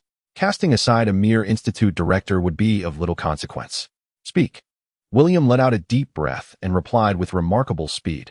Chief, the relatives of the test subjects have suddenly gathered to protest, coincidentally blocking the inspection of the magic sect by the imperial envoy. Everything seems rather peculiar. Either some rival company seeks to oust us and monopolize the market, or this incident is a meticulously orchestrated act by the ancient Asia court, aimed at seizing our technology. Regardless of the scenario, the envoy undoubtedly possesses certain information. He could have brought the protesting crowd along and made the situation public. At that point, even if headquarters were reluctant, they would have to pay a price and sever ties with the ancient Asia branch. Yet, he did not do so. Instead, he had the guards disperse the onlookers and entered the research institute alone to conduct the search. Hence, I suspect he does not wish to escalate the matter. Demanding 50 million silver dollars in compensation and access to all of our magic essence technology is merely a lion's share, an exorbitant offer that we could never accept, designed to assert control over the situation. The senior executives nodded, finding the reasoning quite plausible. The CEO's expression softened slightly. In that case, the negotiations shall be entrusted to you. The rest will assist in uncovering the baseline price set by the ancient Asia officials. Even if we cannot ascertain it, we should aim to stall for time. I must report back to headquarters. William replied affirmatively. Understood. The CEO waved his hand, signaling him to leave. As he exited the conference room, Moore, who had only taken a couple of steps, was called back by William. Manager Moore, wait a moment. Moore raised an eyebrow. Director William, how may I assist you? William stated, Manager Moore, I have heard that you have been overseeing employee training within the company, establishing connections with several influential figures in Wuchang. Moore regarded William with a hint of curiosity, as they were not particularly acquainted and belonged to different factions. William was part of the research and development sector, while Moore, though a proponent of scientific principles, was entrenched in management, handling personnel and administrative matters. Their professional intersections were minimal. Yet William's knowledge of the training programs indicated he had done his homework. The company indeed had links with some local elites. but their influence was largely confined to the region. Relying on those individuals to exert pressure on the officials of ancient Asia may prove insufficient. William pressed on, "No, there's no need for pressure. We merely need to organize a gathering to unite the influential figures in Mochung, facilitating dialogue to glean any news regarding the ancient Asia court and the affiliations of that envoy. If we can ascertain the baseline price, that would be ideal. If not, it would at least provide me with a direction to pursue." With the conversation reaching this juncture, Moore acquiesced. "I can certainly give it a try. Thank you."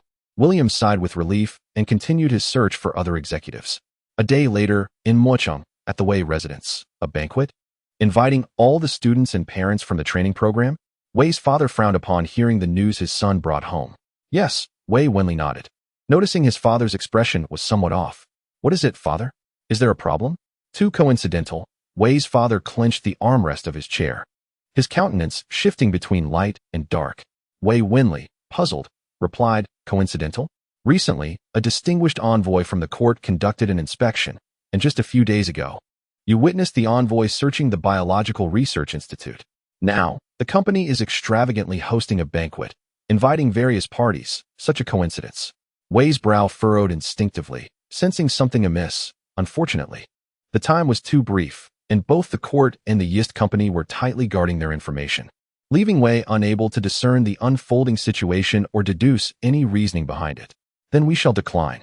Beside him, Wei's mother nonchalantly peeled a lychee the size of a child's fist, a rare delicacy specially cultivated by the Wei family, worth several dozen silver coins each in the market. Rich in magic essence. It was precisely because they could not simply refuse that they felt troubled. Wei sighed. Their business dealings with the Yist company were considerable, and their connections were deep. They could not easily extricate themselves. Wei's mother suggested, "Then let us attend and gather information before making a decision. After all, we have had many interactions. One more will not matter." There was no other choice.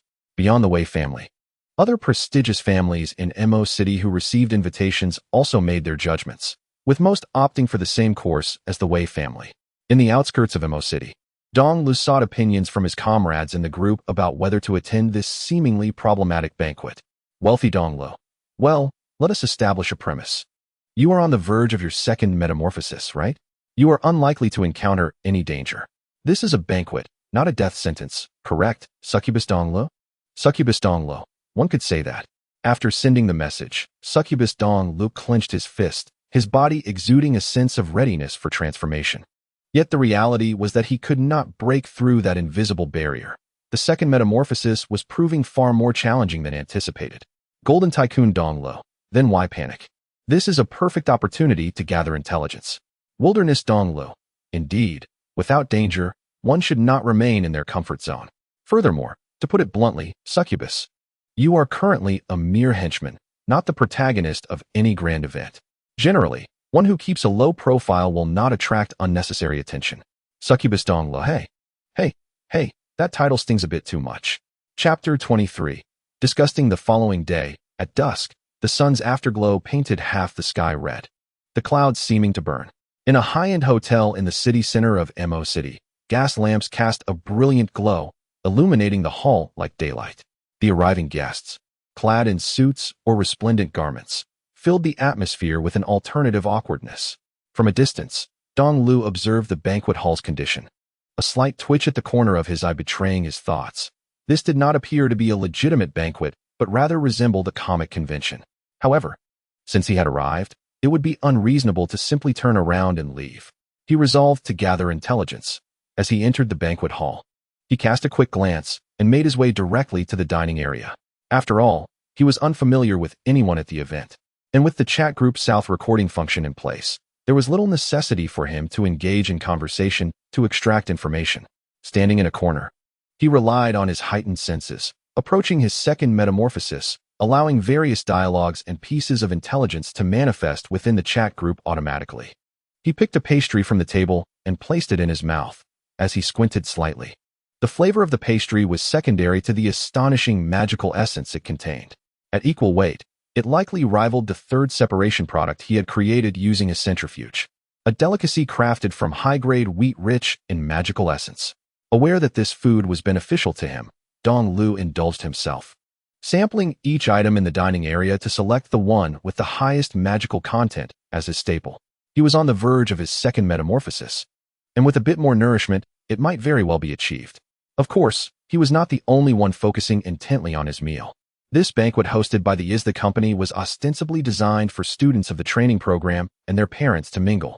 In addition to Dong Lu, several students of humble backgrounds had also been invited. Some were desperately promoting themselves to the influential attendees, while others, aware of their limited prospects, simply feasted. Yet at times, even those contentedly dining found others approaching them. Dong Lu, why not try this? A hand reached out from beside him, presenting a glass of wine. This is a fine wine from the Lola winery in the West Continent, made from the finest magical grapes. As Dong Lu reached for a pastry, he was momentarily startled to recognize the two individuals before him, Wei Wenli and Huang Ling. It was not due to a lapse in memory, but rather because of their significant transformation. Both were clad in exquisite attire typical of the ancient aristocracy, exuding an air of opulence. Given their limited previous interactions, he felt uncertain. I noticed you were alone, so I thought I would come over to chat. The training is nearing its end. Have you decided what you will do next, Dong Lu? Will you continue at the company? Wei Wenli smiled warmly, extending the glass of wine further toward him. I doubt I will stay on, Dong Lu replied instinctively as he accepted the drink. However, as if recalling something, he placed the glass back on the table. I have matters to attend to. I shall not keep you. With that, he departed without a backward glance. Wei Wenli and Huang Ling exchanged stiff smiles, their gazes fixating on the spiked glass of wine on the table, a blend of regret and disappointment crossing their faces. What a pity. I thought he would drink it, one remarked. Indeed, it would have been fascinating to see his reaction upon realizing he had consumed a beverage laced with human blood. As a second-generation individual who has been pampered since childhood, they have faced setbacks and rejections when encountering those of lesser status. However, Dong Lu defied the norm, repeatedly rebuffing their olive branches, preferring solitude over their invitations. Ironically, he was backed by his company. Neither Wei Wenli nor Huang Ling could afford to act recklessly, for it would ultimately lead to their own misfortune. This time, it became evident that the company sought the favor of the powerful in Mo City, intending to toy with Dong Lu, believing he would remain silent about the mockery. Yet, Dong Lu did not take the bait, walking away without a backward glance. Disappointed, Huang Ling scoffed, downed her drink, and turned in another direction. Turning his back, Dong Li's expression turned icy, his mind replaying the clandestine conversations between Wei Wenli and Huang Ling. The barely perceptible sounds transformed into text within the chat group. Are you certain this will be effective against him? Of course, I've done my research. That man is a staunch isolationist, a quintessential conservative, woefully backward in thought. If he learns he has consumed human blood, his reaction will be quite spectacular. What a pity for my collection, the blood of a near-transcendent powerhouse, a gift from my mother on my birthday. It will be wasted on him.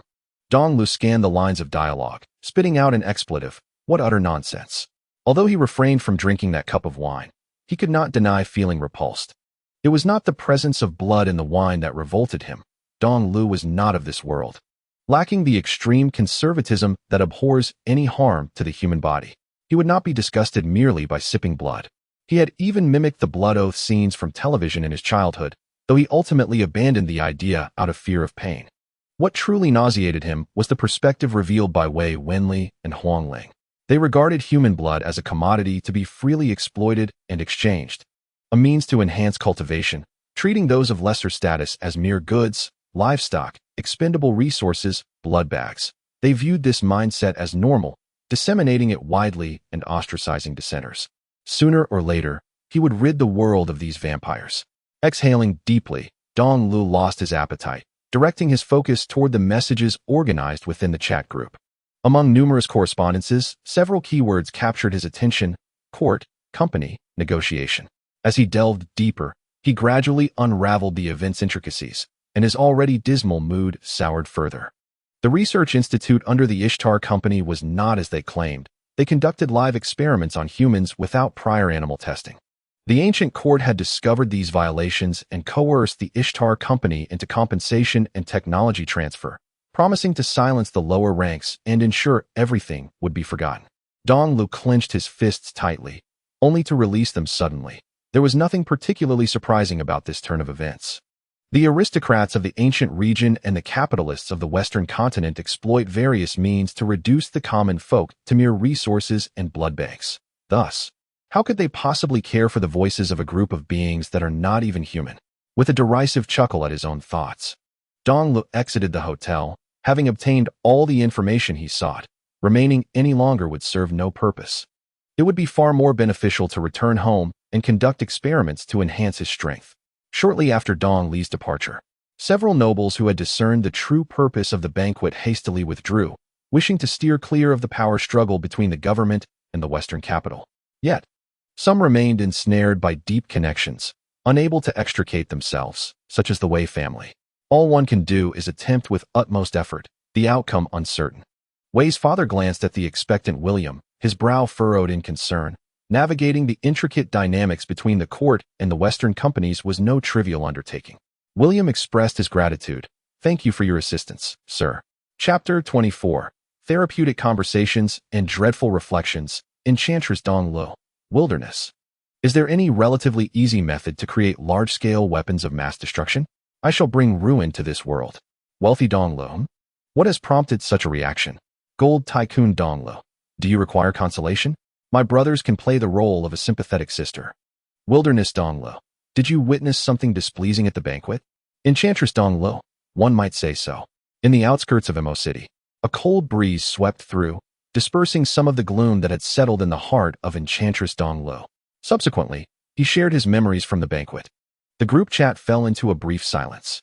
After a moment, a message appeared. Wealthy Dong. I support you. It is indeed better to bring about change. Gold Tycoon Dong. Enchantress, if you seek to overturn that cannibalistic era, my brothers stand behind you. However, some matters must be addressed. Do not let emotions cloud your judgment, nor should you adopt an extreme stance. Gold Tycoon Dong. We are all adults here and should maintain a clear understanding of the world's fundamental nature. Gold Tycoon Dong. Do not romanticize or harbor excessive expectations of the world, nor should you impose undue criticism or disappointment. Behind every phenomenon that brings us joy or discontent, there exists an objective cause that supports its occurrence. Gold Tycoon Dong. For instance, in your world, magical essence can enhance individuals, propagating through the food chain. Those in positions of power, who want for nothing, are the first to reap the benefits. Consequently, they can impose their rule through sheer violence, devoid of public support, legal legitimacy, or the effort to uphold moral standards.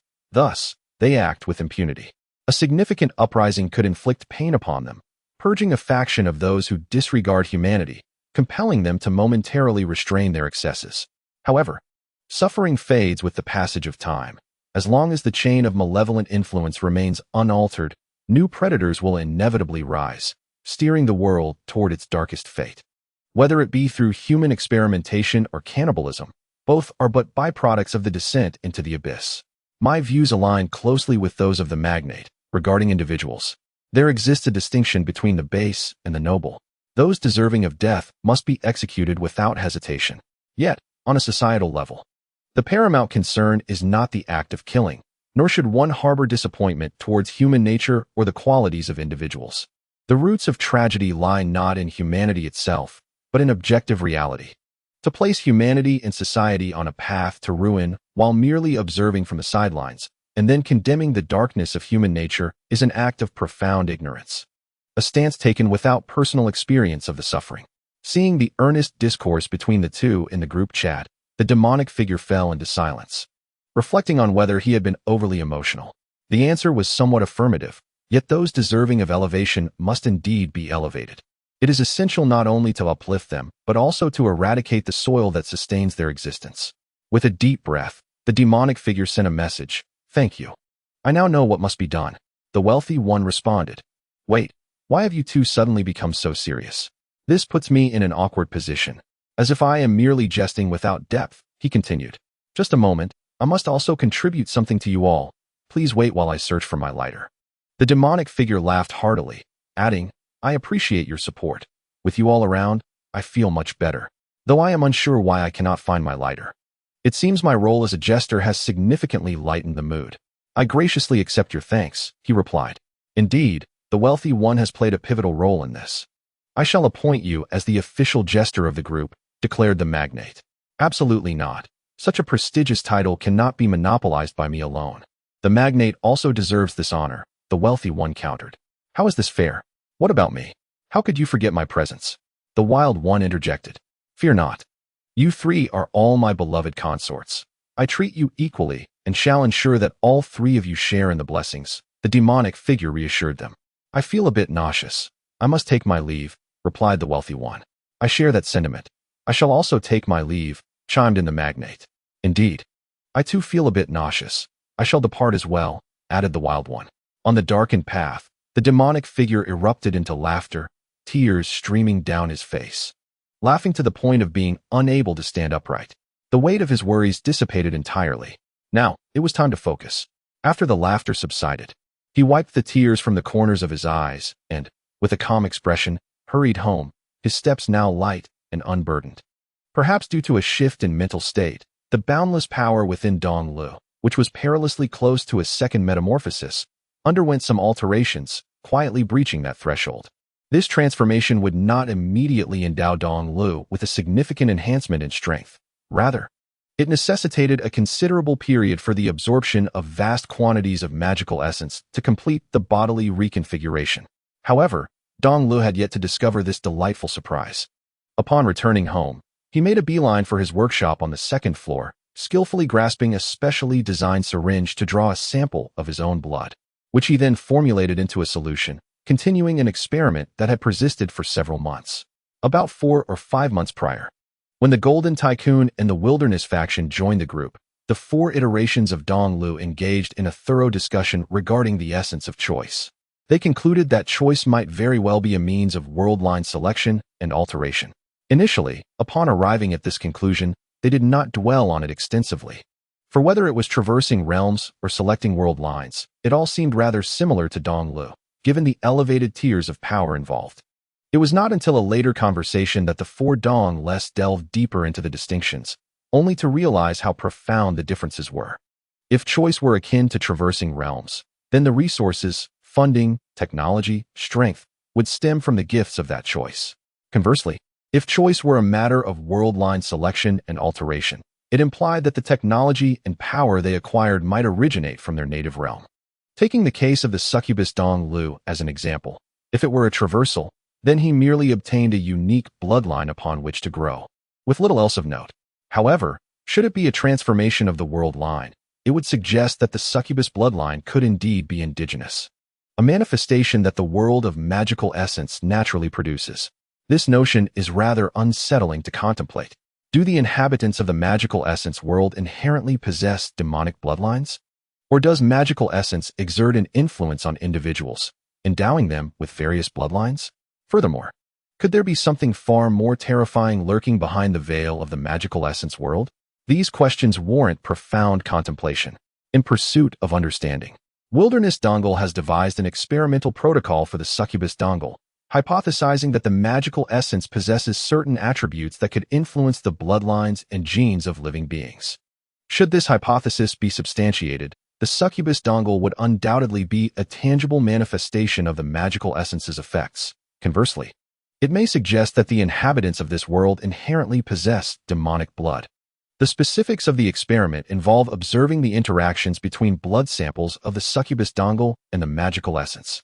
It has become evident that Wilderness Dongle, hailing from a civilization of advanced standing in another realm, has undergone genetic optimization, rendering his experiments notably fruitful.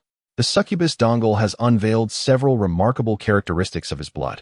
Even when extricated from the body, it retains an extraordinary level of vitality, remaining unoxidized. Upon contact with nutrients, it swiftly absorbs the magical essence to enhance its own strength, albeit it eventually loses potency over time. Dongle even contemplated utilizing his blood to create an external magical essence digestion pool. By continuously introducing sustenance into this pool, he could capture the magical essence in its entirety, reintroducing the essence-rich blood into his body or consuming it when necessary. This method significantly amplifies efficiency compared to direct consumption. Dongle lamented the loss of this opportunity until he discovered another trait of his blood, its corrosive nature. To employ a fantastical expression, Dongle could utilize his blood to create kin. From a scientific viewpoint, His blood serves as a natural gene editing tool capable of effecting specific modifications to the genes of living organisms, bestowing them with certain traits of the succubus bloodline. The sole drawback lies in its exceedingly low success rate. Despite the support of genetic technology from two modern societies and drawing on Wilderness Dongle's computational prowess, he has yet to achieve a single successful outcome. Each attempt resulted in the target's demise shortly after exposure. Over time, Dongle resorted solely to experimenting with fungi, as their rapid mutation and reproduction offered a higher likelihood of success that met his criteria, coupled with their low cost and ease of disposal in the event of failure. Beneath the night sky, within the luminous villa, Dongle fixated intently on the blood-red fungal strains in the petri dish. Just once, a singular success would suffice. With that singular achievement, he could reinvigorate the magical essence digestion pool project and truly embark on a path of accelerated progress. Chapter 25. The court schemes. Dongle devoted his entire focus to the experiment, neglecting even his training courses. However, the external world remained undisturbed by his absence. In Mo City, Wei Fu stood at the entrance of the official post, bidding farewell to Commissioner Zhang with a relaxed demeanor. Grateful that the speculations of the ISDA company were correct, the imperial envoy had no intention of escalating the situation. He merely conveyed the purpose of his visit. And after a brief consideration, Commissioner Zhang agreed to lower the conditions. Thus, I shall take my leave for now, planning to host a banquet for the esteemed gentleman on another occasion. I sincerely hope you will grace us with your presence. Indeed, I shall see you off, Mr. Wei, replied Commissioner Zhang with a smile. As he watched the carriage recede into the distance, the smile that adorned Commissioner Zhang's face gradually faded, replaced by a calmness, eerily serene and ominous. The traitors who forget their roots. The accompanying young official stepped forward, stating, "Since my uncle finds it intolerable, allow me to with that." He gestured downward with one hand. The Commissioner Zhang fixed his gaze upon his nephew's earnest eyes, suddenly falling silent. This nephew of his possessed commendable qualities, exhibiting extraordinary talent. At such a tender age, he had already undergone 2 transformations, surpassing most of the elder generation. His sole flaw lay in his straightforward thinking, unable to comprehend convoluted matters. However, in this age of magical essence, such simplicity proved advantageous, as those with unclouded minds found it easier to merge with magical essence, making the second transformation somewhat more accessible. No need. They won't be able to leap for long, Zhang remarked. Observing his uncle shake his head, the youth assumed his suggestion had been dismissed. Yet upon hearing the subsequent words, he was suddenly invigorated, his eyes sparkling. "Uncle, are we finally going to take action?" Commissioner Zhang remained non-committal, asking, "How is the matter I entrusted to you progressing?" "It is all in order. 900 soldiers who have undergone their first transformation from the military have integrated and taken command of the local forces in Mo City. With just a word from you, we can storm Mo City at any moment." Zhang nodded slightly. 900 first transformers constituted a formidable force anywhere, especially combined with the local troops and the second transformers dispatched from the capital, sufficient to maintain control over the situation. "Excellent. There is one more task for you to handle," he instructed, retrieving a booklet from his breast pocket and handing it to Jean Cadi. Midway through his sentence, he abruptly changed his tone. "Regardless of the method, ensure that the entire city is aware of the contents within this booklet by tomorrow." Jean Cadi took the booklet and flipped through it, discovering it contained information about the deceased, with a blood-stained letter interspersed among the pages. His expression turned grave. "This, uncle, who should I seek?" Commissioner Zhang replied, "Forget it. You may leave for now." Observing that Jean Cadi's demeanor seemed genuine, he rubbed his temples in exasperation. A naive heart was not entirely a blessing.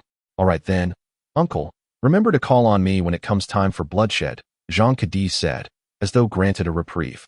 Bearing the burden of responsibility was no easy task. Watching his nephew dart away, Commissioner Zhang became lost in thought before shifting his attention back to the booklet he had reclaimed. The contents were sparse, detailing the deaths of protesters outside the Biological Research Institute of the Esther Company on that fateful day. Extracting the blood-stained, yellowed farewell letter from the booklet, he fell silent for a moment, quickly regaining his composure and returning the letter. "All for His Majesty, all for the Empire of Guya." As the nations of the Western continent grew increasingly powerful, gaining a competitive edge in the international arena, the days of the Guya Empire became progressively arduous. The resources obtained through external trade dwindled, and domestic regional powers began to strengthen and stir restlessly. Perceiving a challenge to their rule, the Guya court yearned for more advanced technologies to maintain their grip on overwhelming force and uphold their dominion.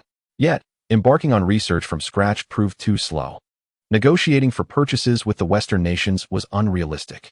The technology of magical essence was akin to cutting-edge military technology, which the Western nations would not easily part with. Thus, the options for the Guya court were rather limited.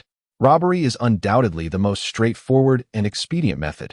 Moreover, due to the ample and inexpensive labor force in the region of Guya, numerous multinational corporations from the Western continent have established factories and research facilities therein, rendering them prime targets. However, one cannot resort to overt acts of theft. The formidable strength of the large multinational corporations on the Western continent cannot be underestimated. Regional leaders are typically powerful individuals who have undergone a second metamorphosis, while executives often possess the prowess of a first metamorphosis, with thousands of employees at their disposal. If one cannot promptly exert absolute control over the situation, there lies the risk of alerting the adversary, thereby allowing them time to react and potentially destroy vital technological information. This would leave the imperial court in a futile predicament. Yet, mobilizing a large force could also raise suspicions due to the commotion it would create. Hence, an excuse is required, one that will not arouse suspicion. Upon his arrival in Mo City, the imperial envoy Zhang began gathering intelligence on various companies from the Western continent while simultaneously orchestrating the dissemination of his itinerary, deliberately fabricating an incident where a crowd of protesters encircled the entrance of the IST Company's Biological Research Institute. Subsequently, the forced search of the sensitive areas of the IST Company's research facility, along with the demand for compensation and technology transfer, would appear entirely justified. Nevertheless, by this stage, the focus was solely on the IST Company, which fell far short of satisfying the Guya Empire's demands for magical essence technology. Thus, further steps were imperative. It was necessary to eliminate the protesters who had previously demonstrated outside the Biological Research Institute, attributing the blame to the IST Company, thereby exacerbating tensions and creating a rationale and moral high ground for the Empire's subsequent actions. Once the public became aware of the conflict, the mobilization of military forces would not seem abrupt.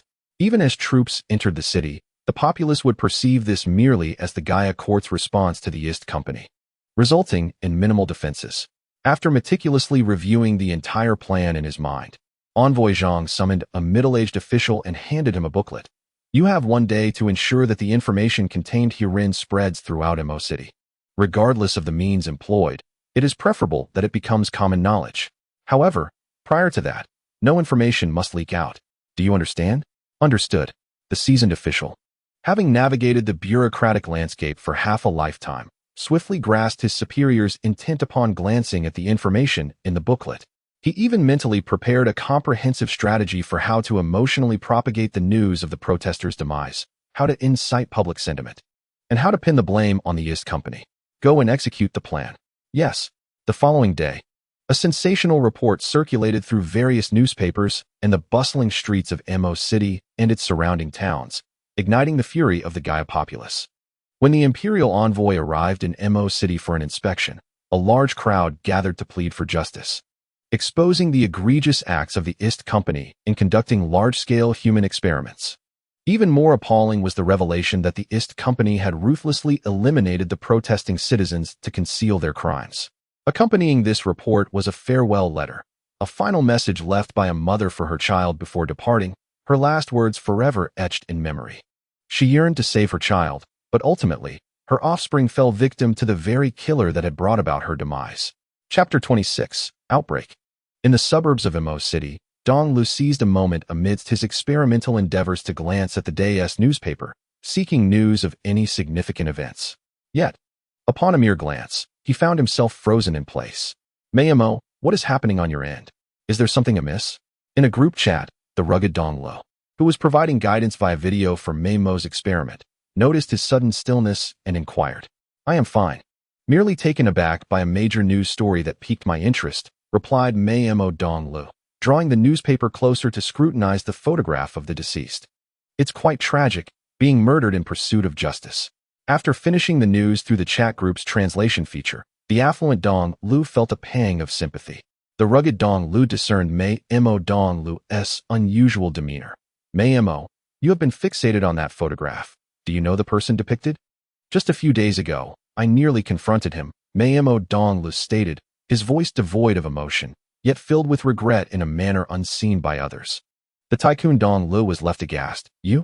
Bullying the weak, and specifically targeting such a righteous youth in pursuit of justice? When did you become assimilated by the environment of the demon essence world? If memory serves, you were the most radical among us four in terms of social ideology. Not to mention, you aspired to dismantle the very foundations of power. At the very least, you were someone who dared to seek a new dawn. After all, you and the tycoon have transitioned into capitalists, living comfortably, and the social climate back home is relatively decent, leaving little room for discontent. Meanwhile, the rugged Dong Lu is still on a deserted island, grappling with rodents, utterly oblivious to whether he will encounter sentient beings in his lifetime, rendering the concept of social ideology almost irrelevant to him. Only Mei Mo Dong Lu, despite having a tolerable material existence, held ideals starkly opposed to the archaic norms, perpetually aspiring for grand endeavors. Now, he resorts to bullying the weak, specifically targeting the good-hearted. I did not, Mei Mo Dong Lu retorted, a frown creasing his brow as he endeavored to clarify the events of that day. Seeking to salvage his reputation, I mistook him for a small-time leader orchestrating protests in the wilderness of Eastern Lu. Uncertainty looms large. The greatest beneficiaries often harbor the deepest suspicions. It is prudent to conduct experiments first, and when the time comes, one can seize them by the collar and demand answers. Deep within, the charming demon of Eastern Lu silently committed this matter to memory, while outwardly, she deftly shifted the conversation. Indeed, who could be the perpetrator? A thunderous roar erupted from the conference room as Ryan, the CEO of the Guya branch of the company, stormed in, his face contorted with rage, slamming a newspaper down onto the table. The multitude of executives standing nearby mirrored his fury, unable to tolerate the weight of an unfounded accusation thrust upon them upon awakening. Yet, mingled with their indignation was a tinge of trepidation. If there had been any hope for reconciliation between the company and the Guya court, that possibility had now been utterly extinguished. Suddenly, as if struck by a revelation, Ryan's expression shifted, and he spoke with rapid urgency. More? Take your team to every newspaper office. By any means necessary, be it coercion, enticement, or even more nefarious tactics, unearth the instigator behind this news leak. William, you are to locate the Guya envoy, ensure his stability. Kalioff, gather the security team and notify the pharmaceutical factory to prepare for the immediate destruction of all machinery and documentation. The rest, follow me to the research institute. Observing the stunned faces in the room, he bellowed, move swiftly. In an instant, the previously still conference room erupted into chaos, akin to water boiling over. Although Ryan refrained from elucidating his rationale, each individual present, astute as they were, quickly deduced the underlying reasons. They had previously harbored suspicions regarding the envoy Zhang's investigation into the Biological Research Institute, believing there to be a hidden hand at play. Now, with the emergence of news regarding potential violence, their suspicions were confirmed. Someone intended to incite conflict between them and the Guya court. Two possibilities emerged regarding the identity of this instigator. The first was a rival competitor, a notion that required no further explanation. In the cutthroat world of business, rivals seek to oust one another to claim a larger share. The second possibility pointed to the Guya court itself, a scenario that, while less likely, was not entirely implausible given their demonstrated desire for magical substance technology. Just a day prior, both parties had reached an agreement whereby the company would compensate the court and transfer some non-sensitive, outdated technologies. Yet, vigilance was paramount. If the Guya court was not the hidden puppeteer, they would likely discern the deceit behind the news and maintain their composure. They might seize the opportunity for leverage, but would refrain from overt aggression. Conversely, if they were indeed the orchestrators of this scheme, the situation would provide the Guya court with an ideal pretext to employ military force, swiftly deploying troops to seize control of the research institute and factory without restraint. However, one question plagued Ryan's mind. Why would the Guya court go to such lengths to target him? He could only hope that this incident was a fabrication by a competing rival, as that would render the resolution significantly simpler. Yet, as is often the case, Murphy's Law tends to favor misfortune over fortune. As Ryan led his companions towards the Biological Research Institute, he caught sight of soldiers from the Guya court, and his expression darkened. Halt! No passage ahead. The sentinels, noticing several dark figures rapidly approaching, raised their long rifles in alarm and shouted a warning. In the next moment, seeing that the figures did not stop, they unhesitatingly pulled the triggers. Bullets pierced the air, hurtling forth. Ryan, unfazed, did not evade. The bullets struck him without breaking the skin. Get lost. The roar of a second metamorphosis powerhouse unleashed a tremendous sound wave, shattering the soldiers' eardrums, causing them to collapse in agony. At that instant, a potent sense of danger surged over Ryan. He abruptly sidestepped as a streak of white light grazed his scalp, leaving a crimson mark and obliterating a first metamorphosis executive behind him, blood splattering everywhere. Ah, you actually dodged that. A young man wielding a bone blade emerged from the compound, glancing at his opponent in the distance with a hint of regret, then beckoned with his left hand. Come, let us engage in battle. The Guya government, indeed, orchestrating this shameless display. Upon seeing Jean Cady in his official attire, Ryan's heart sank. The worst had come to pass. You built the institute here, using the subjects of the court for experiments. It is only natural for the court to collect some interest, is it not? Jean Cady casually fiddled with his ear, showing no intention of concealing his scheming, openly admitting it. Forget that, let us fight. I intend to fashion your bones into a spear, a coming-of-age gift for my younger brother. Chapter 27, Slaughter Boom. The resounding thunder, like a tempest, roared incessantly, with the turbulent airwaves rising higher and higher, as the aftermath of the clash between two second metamorphosis powerhouses effortlessly obliterated everything around them. Hey, is this truly all the strength you possess? I thought the technologies on the Western continent surpassed ours. Observing his opponent, Jean Cady, who appeared unimpressive despite taking a hit, he did not retreat. Instead, he laughed maniacally, swinging his bone blade. The dancing light of the blade carved a fissure nearly 100 meters long into the ground, forcing his adversary back. Madman! Ryan cursed as he bore wounds. Those who reached the second metamorphosis were the rarest of the rare, with his status and strength allowing him to be revered as a guest of honor in any nation across the Western continent. He had never engaged in such intense combat, especially against an opponent who relished trading wounds. Often, seizing an opponent's flaw in one moment led to an even more ferocious onslaught in the next. Madman. No, my uncle says I possess a pure heart. Jean Cady grinned. Just like now, my mind is solely fixed on defeating you, while you harbor distractions. You wish to obliterate the research institute behind you and prevent the magical essence technology from falling into the hands of the court. Your tangled thoughts prevent you from channeling your full strength, leaving you vulnerable to my defeat. No sooner had he spoken than Jean Cady raised his bone blade, channeling power through it, transforming into a dense, continuous light of blades that wove into a vast net, surging towards Ryan. Boom! As the blade's energy clashed with the ground, a resounding roar reverberated, forcing shockwaves to radiate outward and raising a colossal cloud of dust. Silence enveloped the scene. Jean Cady paused momentarily, sensing the fleeting essence of the CEO of the company dissipate, only to erupt violently like a frenzied tiger. Instinctively, he drew his sword, positioning it defensively before him. Almost simultaneously, a crimson energy beam pierced through the dust, its formidable force compressing the air, which emitted a distressing creak under the strain. In the blink of an eye, Jean Cady was engulfed. Where the energy attack had originated, the dust stirred up by the blade's energy had settled, revealing a grotesque figure in the open air. The skin, exposed, bore a scaly texture, particularly pronounced around the abdomen, which had taken on a bluish-gray hue. This appearance rendered him less human and more demonic. Time was of the essence. The research facility must be destroyed, and then he would flee. Taking a few ragged breaths, Ryan felt an escalating urgency within him. His previous maneuver had not come without consequences. Each instance imposed a tremendous mental burden and led his body toward aberration. With a bend of his legs, he propelled himself like a cannonball, intent on breaching the compound. Yet, after merely a few dozen paces, he halted. A more intense sense of foreboding rising within him as he cast his gaze toward a man in red official attire nearby. Zhang Qinchai stood silently at the edge of the battlefield, seemingly unfazed, even taking the time to comment on Ryan's hidden technique. Was that a compression release of magical energy?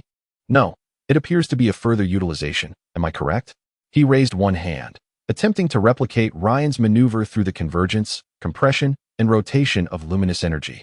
But each attempt ended in failure, prompting him to look at Ryan with a pleading expression. Mr. Ryan, could you enlighten me? Ryan remained silent, his vigilance at its peak. Uncle, why are you still conversing with him amicably? My sword has been shattered, and it was crafted from the spine of a second metamorphosed tiger. A voice of discontent echoed from behind. Jean Cady, having cleaved through the dust, beheld his fractured bone sword, feeling an overwhelming sense of despair. If his father learned of the state of the family heirloom, he would surely be furious, though, in truth, his father could not overpower him. Jean Cady found a sliver of solace in that thought. Must you truly escalate this to violence? Is there not a matter we can discuss? Ryan's peripheral vision caught the still vibrant Jean Cady behind him, and for the first time, he felt a sense of helplessness. Faced with a second metamorphosed being, and already struggling, now a stronger adversary emerged. Zhang Qinchai shook his head. I am merely carrying out my orders. Very well. Under these circumstances, is surrender an option? What? Zhang Qinchai was taken aback, momentarily at a loss. I said surrender. Take the technology you desire. But grant me the respect I deserve. Until your conflict with the company concludes, I shall refrain from participation. Ryan reiterated. Though he understood the significance of the company's technological assets, he had not reached a point of recklessness where he would jeopardize his life for money or technology. If the Guya Empire wants it, let them take it. Zhang Qinchai paused in silence before shaking his head. If your transformation were singular, I would indeed be willing to accept a captive, as I could keep a watchful eye on you. However, a second metamorphosis is out of the question. Your strength is too formidable. In these extraordinary times, the court lacks sufficient manpower to oversee you. If it necessitates severing your limbs to confine you in perpetual bondage, I suspect you would not be amenable to that either. Therefore, I must kindly request that you embark on your journey to the underworld. Ryan's expression stiffened as he became acutely aware of the stark contrasts between the ancient Asian empire and the societal milieu of the Western continent. In the West, warfare saw royal families and nobility intertwined by blood, and should a noble surrender, the opposing forces would not pursue absolute annihilation. Instead, they would extend the courtesy of noble treatment, allowing the surrendering party to correspond with their families to gather ransom. Should they fail to amass sufficient funds, there remained the possibility of prisoner exchanges and post-war releases.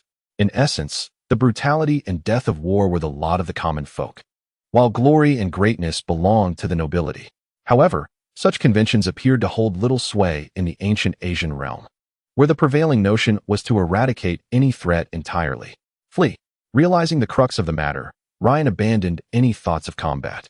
He could barely contend with one opponent, let alone face two, especially in the territory of the ancient Asians, who could summon reinforcements at any moment. Zhang Qinchai and his nephew exchanged glances, flanking Ryan from either side. Soon, the cacophony of battle erupted once more, crescendoing to an unprecedented peak before abruptly waning. In the vast pit, the vanquished Ryan lay bloodied, his mutations increasingly apparent, having exhausted all his strength, yet still unable to thwart the assault of two equally matched adversaries, one of whom was inherently stronger. You shall pay a price for this, Ryan warned. You need not concern yourself with that, Zhang Qinchai replied, raising his hand to deliver a swift strike that severed Ryan's head from his body. Cady, Zhang Cady responded, I am here. Much of Ryan's body had been infused with the magical essence of the Western continent. It was best not to forge weapons from it, but rather to send him to the Department of Celestial Craftsmanship. Zhang Cady's face betrayed reluctance. He had promised his younger brother an unprecedented gift for his coming-of-age ceremony, especially since the original tiger bone blade had been rendered nearly useless, and he had hoped to claim some compensation. Obey, Zhang Qinchai commanded. Do you not wish to learn the technique he just employed using magical essence?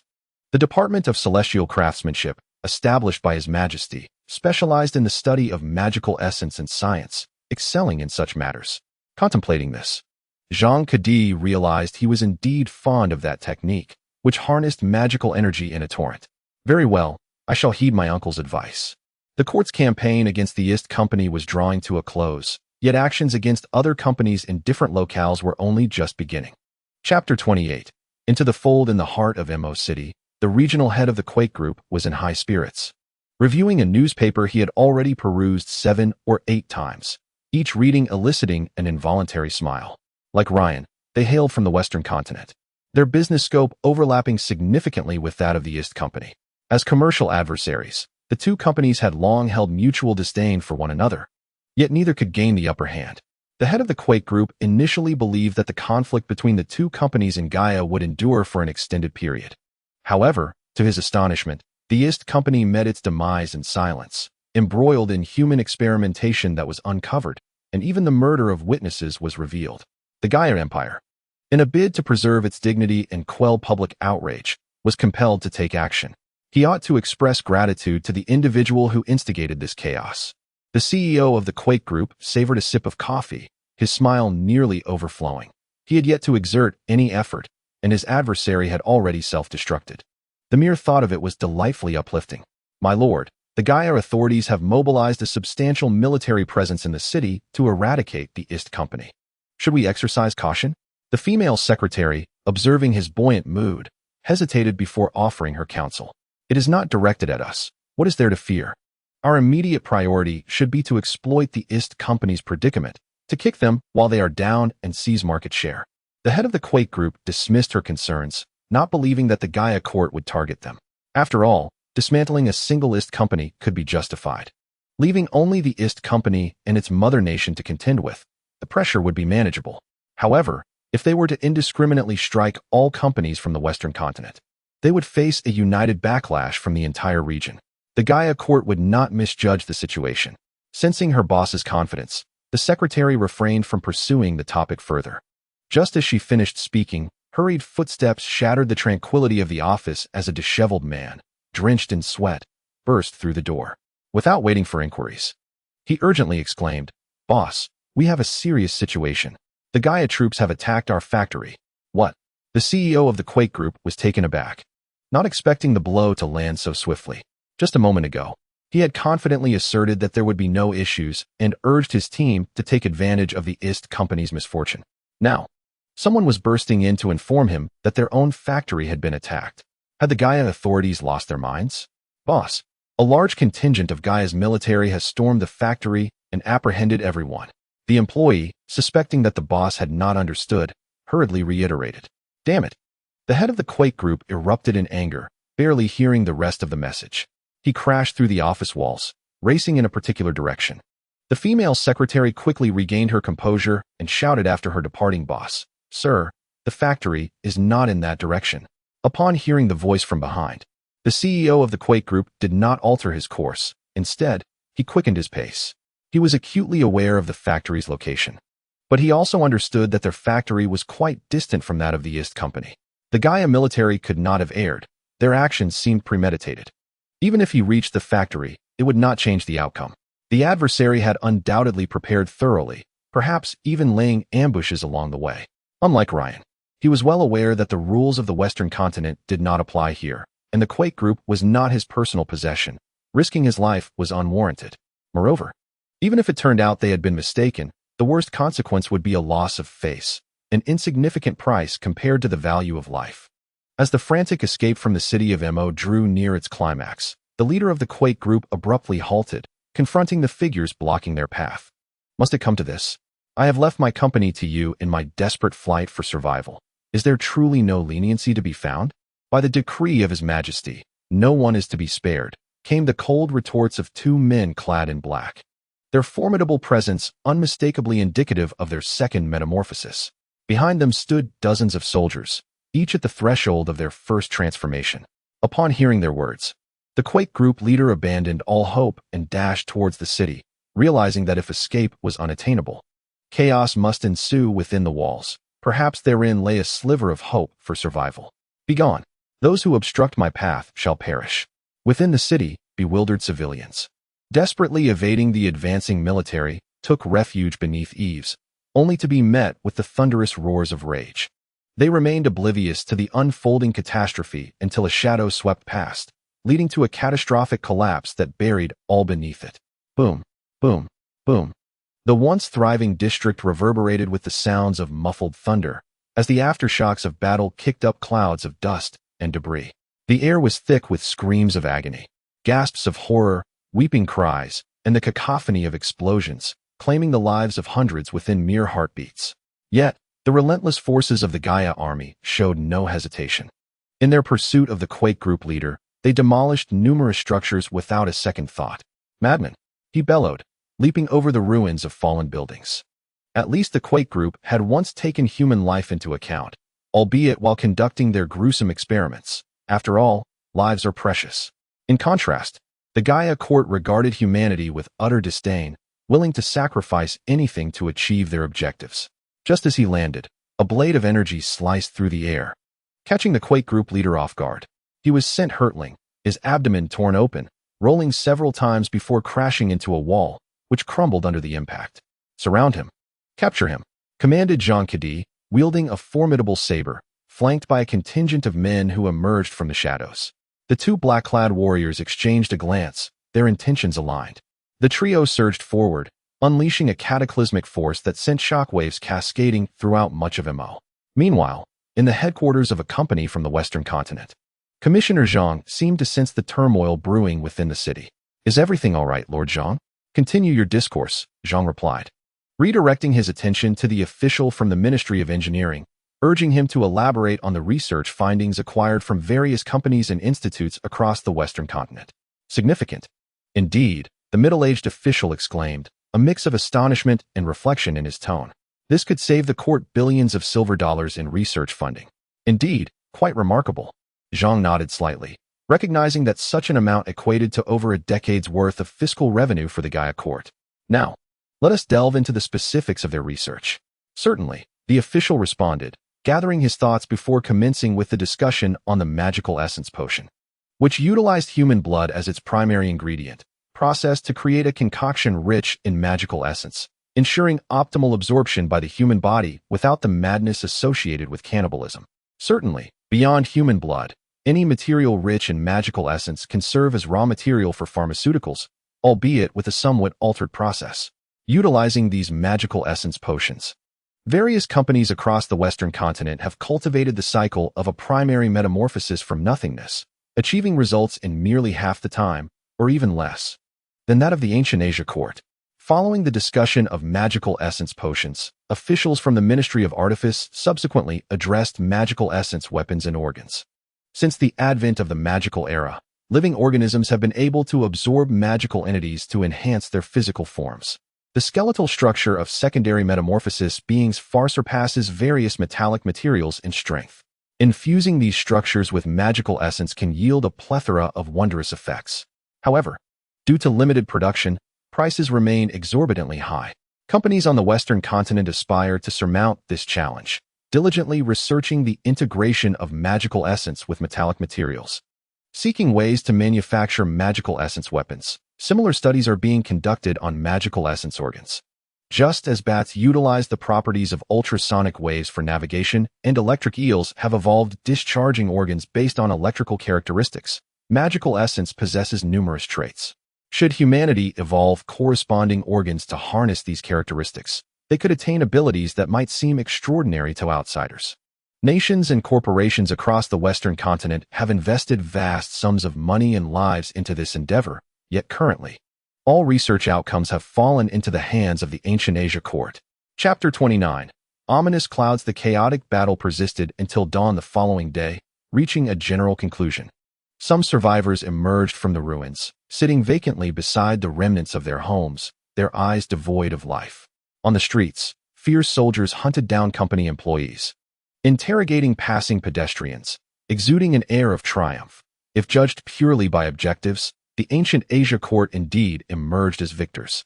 Multiple multinational corporations headquartered in Mo City collapsed, with all leaders of secondary metamorphosis being executed. Factories and research institutes succumbed to the authority of the court, and the workers and researchers within were now under military control.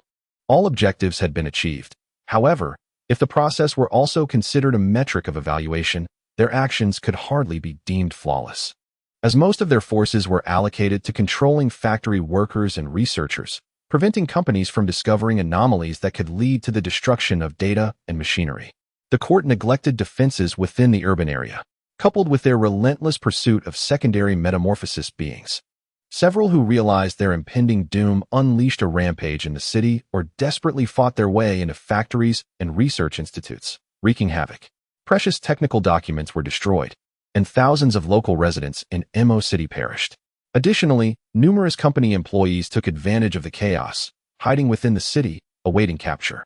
In the Mo City offices, a young man gripping a cracked bone knife burst in, disregarding the presence of Commissioner Zhang, who was examining a map, and gulped down the tea from the table.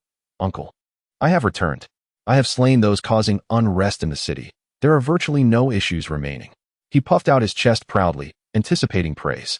After a considerable pause, a voice responded in a tone devoid of enthusiasm. I am aware." Jean Cadi regained his composure, quickly discerning something amiss. Just a day prior, his uncle had been brimming with vitality, yet now he bore a countenance shrouded in gloom. With great caution, Jean Cadi inquired, "Uncle, you seem rather discontented. Did we not achieve a resounding victory?" Zhang Qinchai, with a wistful demeanor, replied, "Yes, we have triumphed, but this is merely the commencement." Jean Cadi scratched his head in confusion. "Commencement?" Zhang Qinchai continued, "If someone were to strike you, would you seek retribution?" "Certainly. If I were capable, I would not hesitate to sever their heads right then and there, using them for my vegetable garden." "Indeed, you would, and so would the nations of the Western continent." Zhang Qinchai retracted his finger from the map of the coastline of Mo City, his worry deepening. If a day ago, Zhang Qinchai had been unwavering in his belief that the ancient Guya Empire could withstand the retaliation of the Western continent's nations, he now found himself plagued by uncertainty.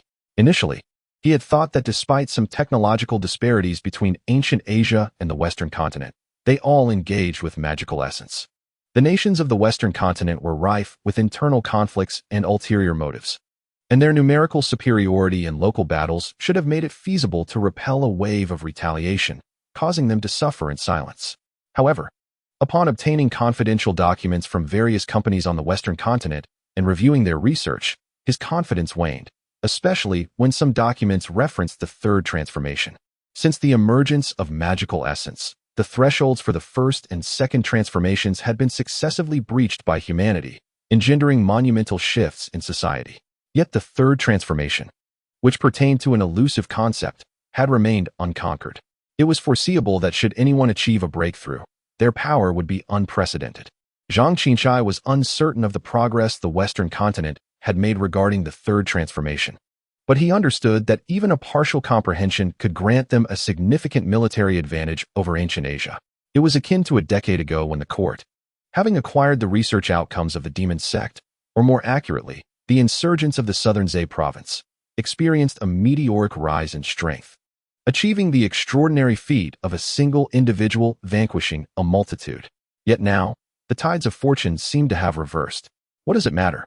If they come at us, we shall continue to fight back, Jean Cadi dismissed nonchalantly, having never feared much throughout his life. At that moment, another individual approached, prompting Zhang Qinchai to wave his hand. "All right, you may leave for now. I have matters of importance to discuss." "Oh." The newcomer offered a respectful nod to Jean Cadi as he passed, then turned to Zhang Qinchai with a salutation. "I pay my respects to your excellency. There's no need for excessive formalities. Your previous contributions have alleviated many troubles for the court," Zhang Qinchai acknowledged, glancing at the middle-aged official, who was responsible for disseminating news about the atrocities committed by the East Company against protesting crowds, conducting human experiments. He appeared plump and was on the verge of achieving the first transformation, yet he was a rare individual of genuine capability. "It is my duty, sir." Hellion Yu suppressed his excitement, striving to maintain a calm demeanor. "Very well. The purpose of your summons today is to assign you another task. If you execute it well, the court shall not neglect you." A glimmer of ambition flickered in Hellion Yu's eyes. "Please proceed, sir.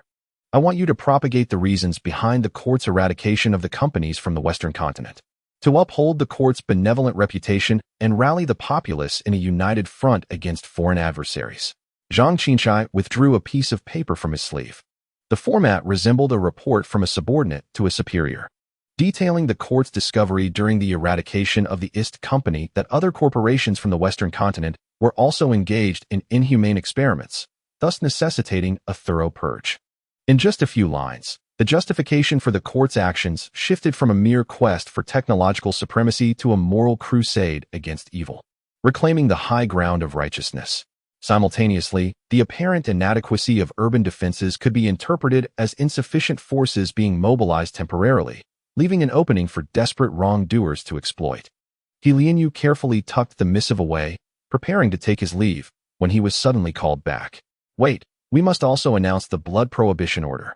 Zhang Qinshai produced another letter. A flicker of doubt crossed He Lianyu's mind, and upon reading its contents, his somewhat corpulent frame trembled visibly, his reaction far more intense than when he had first encountered the court's eloquent rhetoric.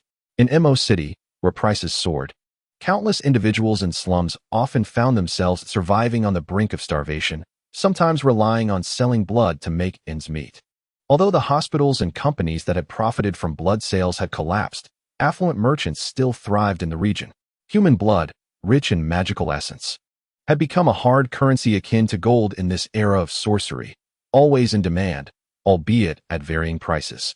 However, with the issuance of the blood prohibition order, the inability to sell blood would likely lead to the starvation of those unable to afford food.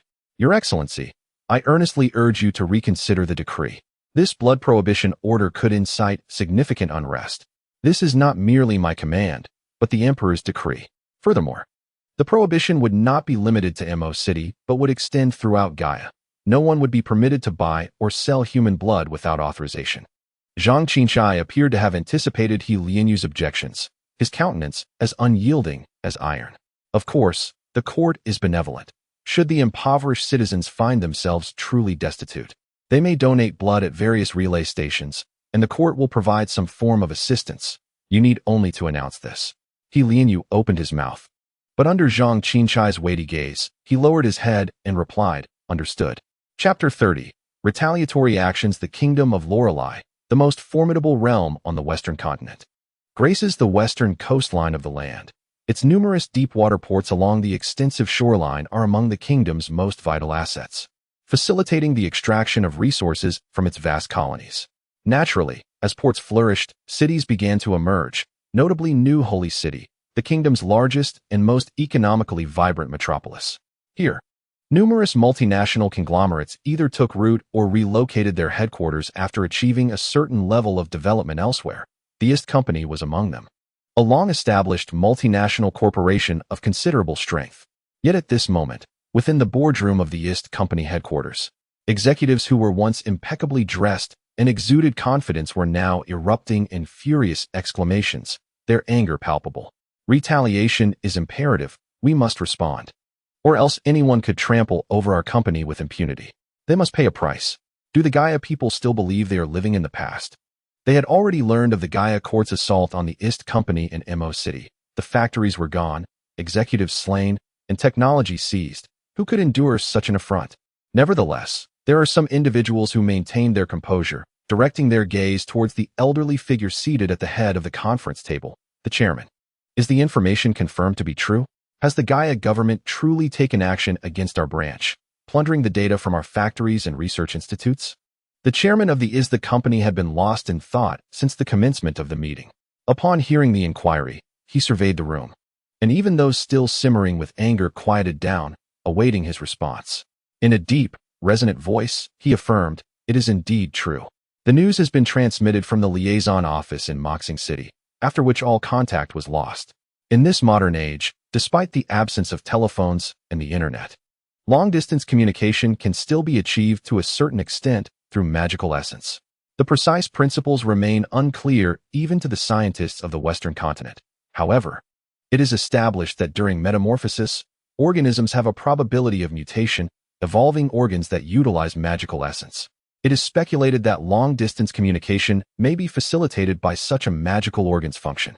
When the company recruits or cultivates employees with such abilities, they typically calculate the limits of their powers, allowing for a margin, and then assign them globally to establish communication lines between local branches and the headquarters. Relying on this network, they can swiftly ascertain the status of each branch. Other large corporations generally possess similar systems. After concluding his statement, the elderly gentleman added, "We are not alone. Other major multinational companies have also been similarly rated. The countless executives, momentarily stunned with anger, slightly agape, questioned the accuracy of their hearing. After a pause, one broke the silence. Have they lost their minds? How could a large corporation in the Western continent, which has developed into a multinational conglomerate, lack the support of its home government? For instance, the chairman of the company, apart from being the chairman and the largest shareholder, also holds the title of Marquis in the Lorelei Kingdom, a legitimate old noble whose words carry weight in the cabinet.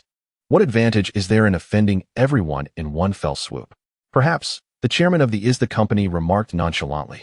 The prime minister has already been informed of the news and may soon consult with various nations to form a coalition for retaliatory actions, with the war expenses to be shared among the nations. If you have any thoughts, feel free to express them now. The executives immediately grasped the implication of the chairman's words. The company would need to shoulder a portion of the war expenses. After a brief exchange of glances, they quickly reached a consensus. Funding was not an issue. After all, it was for their military deployment. However, in business terms, should they contribute financially? When the coalition defeats the Guya regime and demands reparations, they must ensure a share for themselves. Naturally, if they could secure monopoly rights over lucrative trades such as blood commerce, foregoing reparations could be acceptable. Meanwhile, in another location, the Prime Minister of the Lorelei Kingdom was exchanging opinions with cabinet members. However, their primary discussion was not about the outflow of the nation's magical essence technology. Although that was indeed serious, rather, they were more concerned with Gaia's other policy, the blood ban. Since the emergence of magical essence, all manner of demons and monsters have appeared. The religious forces, once fading from the political arena, have now rekindled their influence, perceiving the essence of magic as a manifestation of divine power, naturally revitalizing various dogmas and doctrines. Although the elite of secular states largely maintain their rationality and continue to advance scientific endeavors, the masses increasingly find solace in the embrace of religion, succumbing to wave after wave of fervent belief. The religious factions, eager to reclaim political clout, willingly rally the lower classes, leading the charge against human experimentation and the trade of human blood. Ironically, human blood constitutes a vital raw material for the majority of the magic potion industry, playing an essential role in its development and the scientific exploration of magic. With domestic avenues temporarily blocked, the kingdoms of the Western continent, such as the Lorelei Kingdom, have turned their gaze towards overseas colonies, seeking to extract resources through a brutal exploitation that propels the growth of the magic industry. Although ancient Asia is not a colony, its abundant population with commendable physical attributes, coupled with the imperial court's lax oversight on blood trade, has rendered it a significant supplier of blood for the nations of the Western continent. Should they lose access to the blood supply from the ancient Asian empire, many of their industries would face dire challenges. Consequently, the Lorelei cabinet is more incensed by the threat of being deprived of essential raw materials than by the potential theft of research data and technology. They are determined to compel the ancient Asian empire to lift the blood ban and restore the supply of raw materials, all while contemplating the destruction of any already leaked technical documents. With a chorus of agreement from cabinet members, the war bill was passed. The machinery of the Lorelei Kingdom transformed from cumbersome to astonishingly efficient, issuing commands to both the homeland and colonies. Strong individuals, having undergone both first and second transformations, were summoned to hasten to the ancient Asian empire and dismantle the ancient realm. Concurrently, a multitude of ordinary soldiers set forth from the colonies surrounding ancient Asia. Though they had undergone minimal training and were not the primary combatants, their main responsibility was to secure the territory and maintain local order post-conflict. While second transformation warriors could single-handedly annihilate tens of thousands, they remained but one person, often overwhelmed by the need to restore order and manage mundane affairs, necessitating the involvement of ordinary citizens. Upon receiving the news, other nations of the Western continent swiftly reacted in kind. Within mere days, a coalition of allied forces from various countries had formed, mobilizing over 70 second transformation warriors and more than 1,000 first transformation individuals, all marching resolutely towards ancient Asia.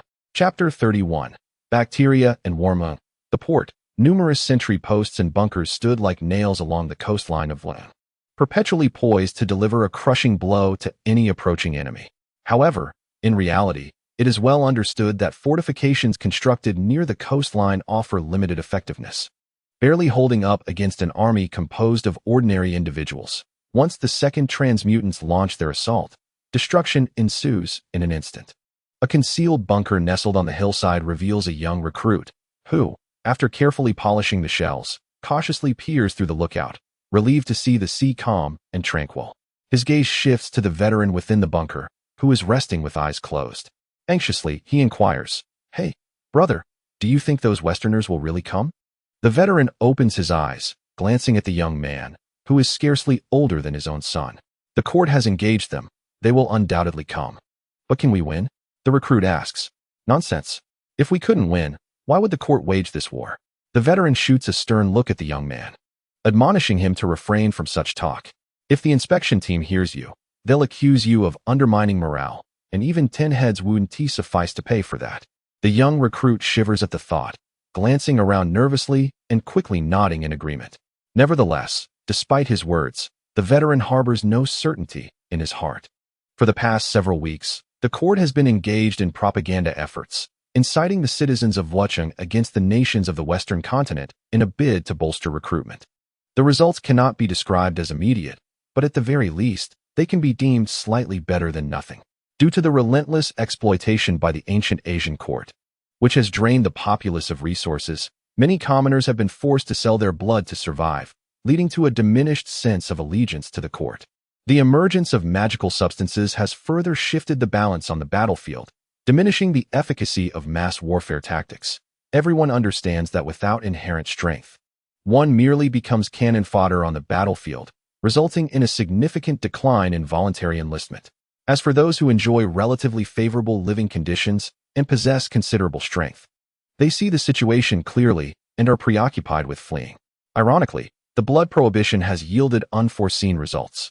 With the government monopolizing the blood trade and setting a price far too low to sustain a household, many individuals, driven to desperation by exorbitant living costs, have enlisted in the military to survive.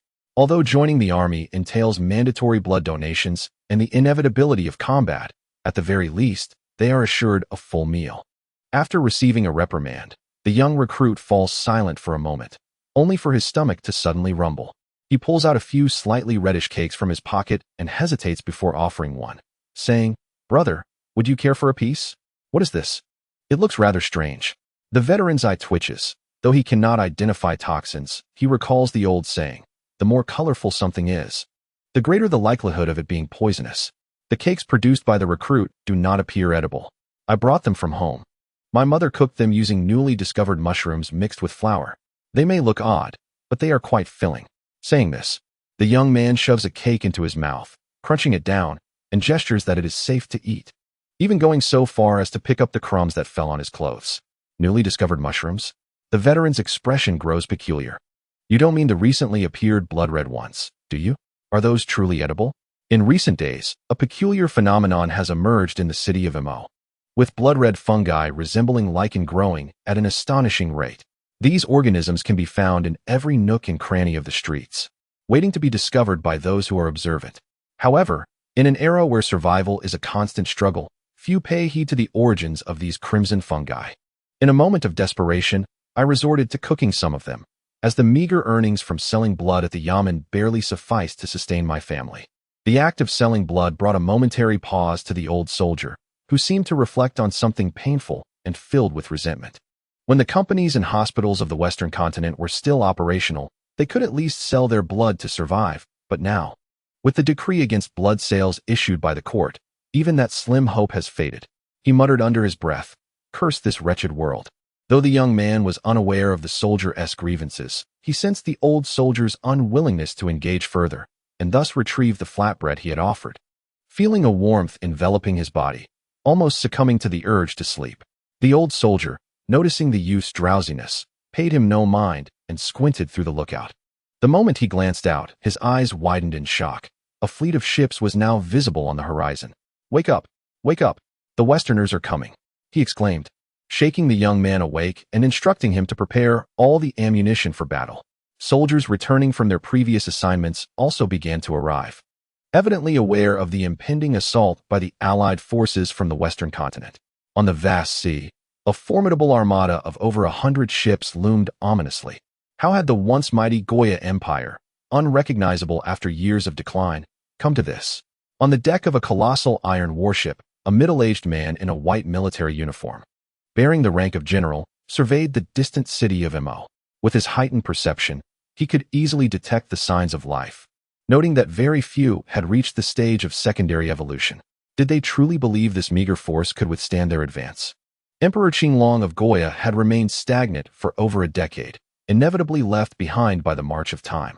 Although a junior officer could not discern the specific circumstances in Mo, he nonetheless echoed his superior's sentiments. General Hein Ramadan was about to nod in agreement when a voice of concern interrupted him. Sir, there is something amiss with that city. What seems out of place? General Hein turned to find his trusted aide, who possessed a unique affinity for magical essence perception, even surpassing his own abilities. Unable to articulate it precisely, but sensing an oddity, Michaela Ort shook his head. Since acquiring his extraordinary talent during the first metamorphosis, the world had revealed itself to him in a new light. Through his magical vision, it was no longer the sun that emitted light, but rather the earth and living beings. The outlines of people faded from his sight, replaced by the flow of magical essence through their bodies. This was his first encounter with such a novel reality, leaving him profoundly astonished, and throughout his subsequent campaigns, he had witnessed many extraordinary sights. Yet, the strange circumstances surrounding Mo were unlike anything he had ever experienced. The entire city seemed to be shrouded in a hazy veil, with an indescribable essence permeating the air. Strange. General Hein, placing great trust in his aide, acknowledged that if Michaela sensed something unusual, then it certainly warranted attention. However, the orders must be executed. They aimed to breach the city of Mo and assault the capital of Gaia, pressuring the Emperor of Gaia to revoke the blood prohibition decree. Hein scanned the deck, observing the first and second metamorphosed officers and soldiers, and an idea quickly formed in his mind. According to the original plan, with their overwhelming strength, they could advance directly, with the second metamorphosed individuals from various nations joining forces to clear the obstacles and seize the city. But now, it was imperative for the other nations to charge forward. At that moment, a messenger approached and saluted the general present, stating, "General, the commander of the Fa Lan Kingdom fleet has just dispatched a message requesting a simultaneous assault to decisively dismantle Gaia's resistance." Acknowledging this, Hein grinned maliciously and turned to the officials present, advising, "Do not rush too quickly. Engage lightly on the periphery and allow others to scout the path." With that, he leapt from the ship like a sword unsheathed, his spear piercing through the waves as he charged towards the distant city, closely followed by the second metamorphosed individuals from other nations. Chapter 32. The Other Side of Magic Essence. Quick, fire the cannons.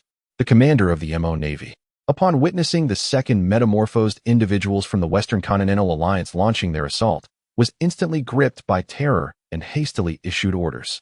The artillery, glimmering with a cold iron sheen, roared to life, unleashing a fierce barrage that raised substantial walls of water upon the sea, seemingly as impenetrable as iron fortifications.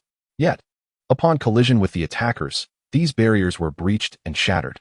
Several second metamorphosed warriors from the Western Continental Alliance surged onto the ships, breaking through the coastal defenses, claiming lives with every movement. "Your Majesty, I shall do my utmost." The commander of the Mo Navy, witnessing the swift change in circumstances, felt a sense of impending doom.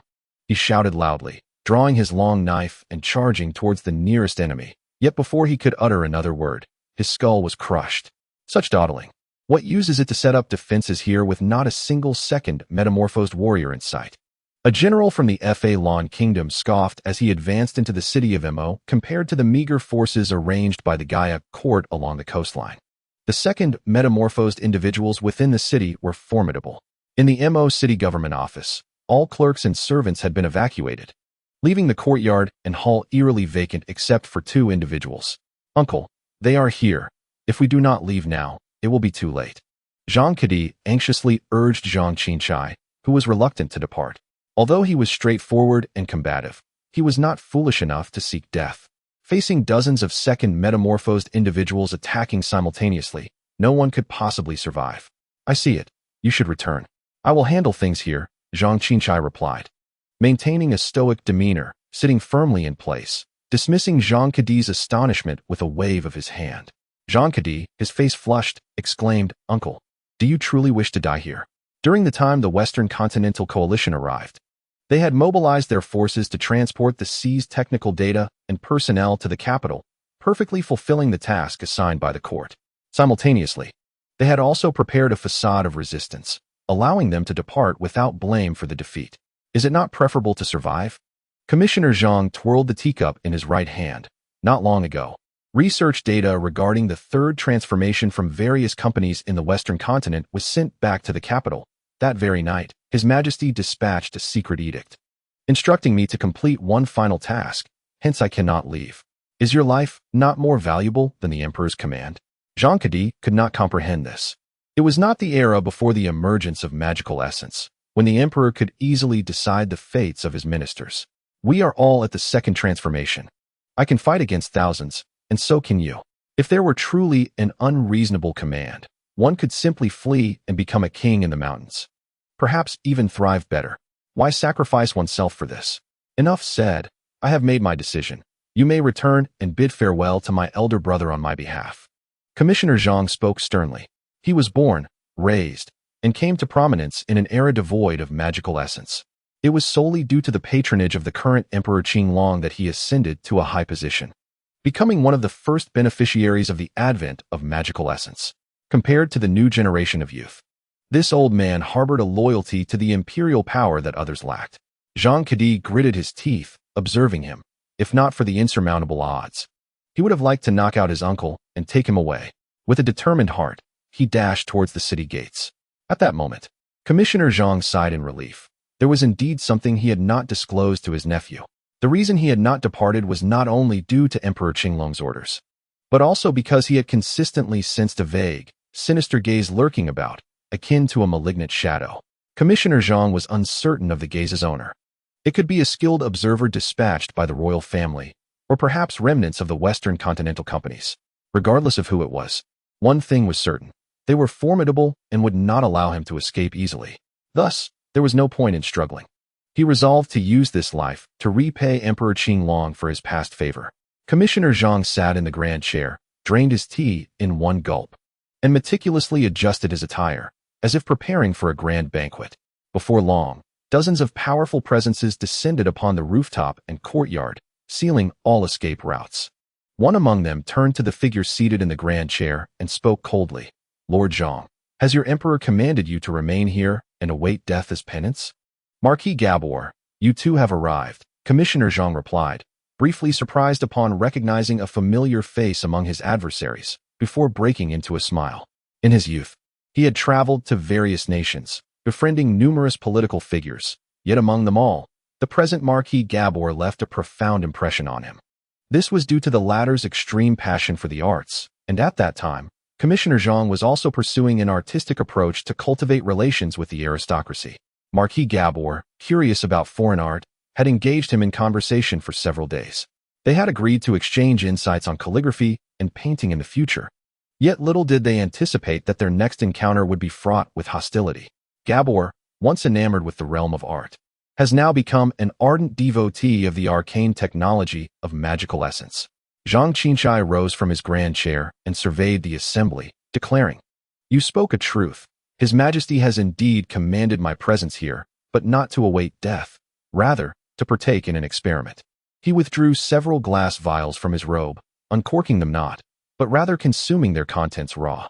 His thoughts drifted back to a night many days prior when Emperor Qilong, in a confidential missive, not only instructed him to remain but also divulged without reservation the greatest secret held by the court, the other side of the magical essence enhancement.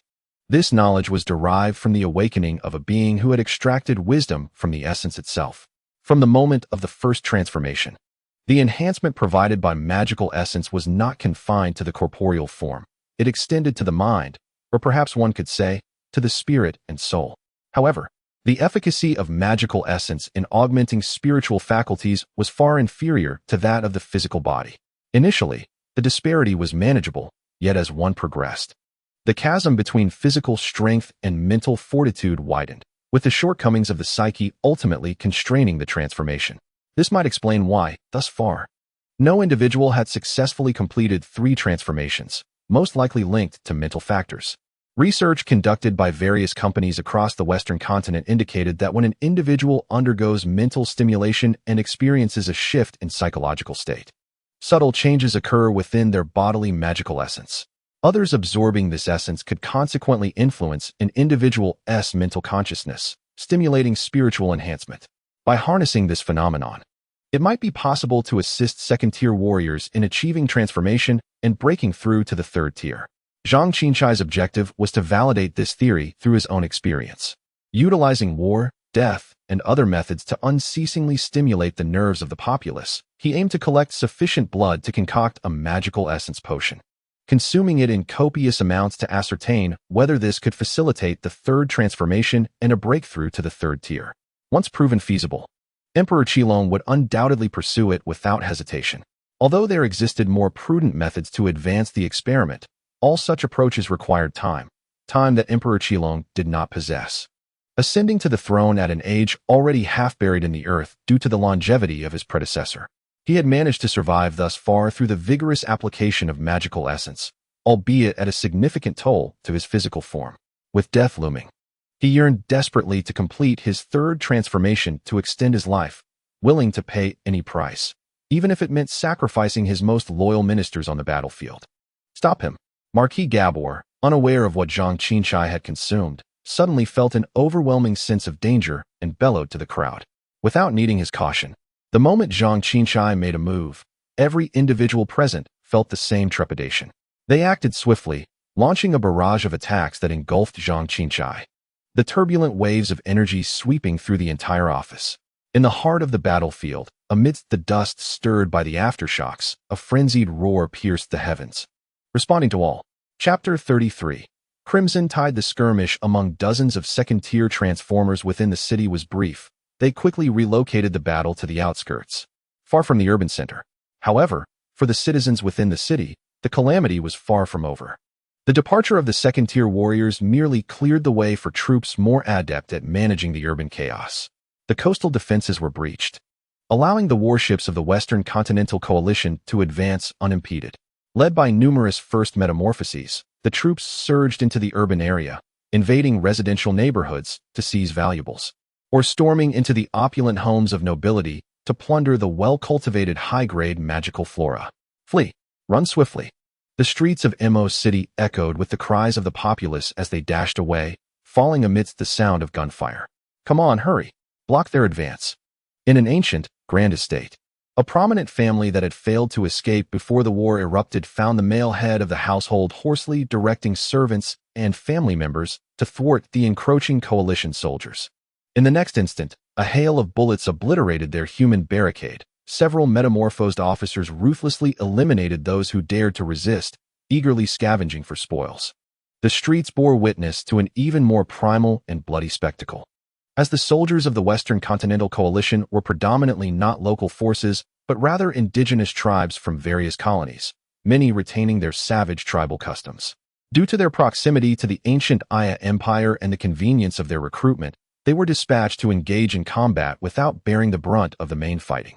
A band of roving colonial soldiers stumbled upon the corpse of a first metamorphosis, treating it as a treasure to be dismembered and shared among them. How barbaric! Remarked a passing officer of the Fallon, his face contorted in disgust.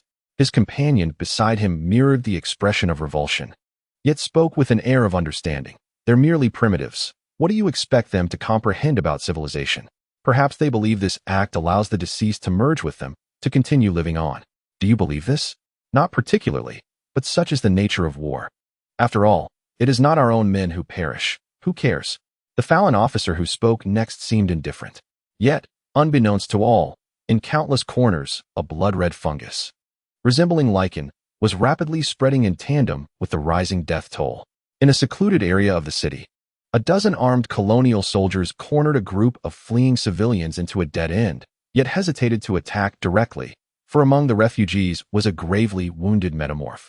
Still posing a significant threat, they intended to take their time, as they had during past hunts, slowly drawing their prey in. Even the mightiest beasts or first metamorphs would ultimately succumb to their victory. Anrin was acutely aware of this.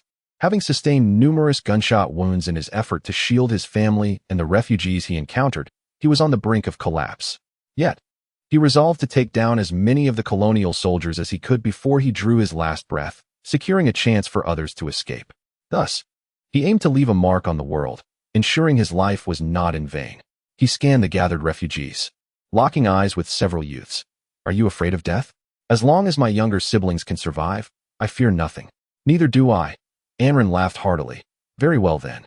Let us charge together and wipe out this ghastly pack of cannibalistic fiends."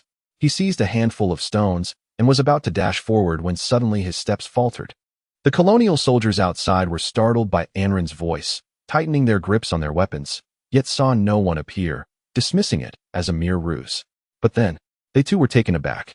Snow descended from the heavens, a crimson deluge of feathers blanketing the earth, not melting away but instead expanding and intertwining like a surging tide.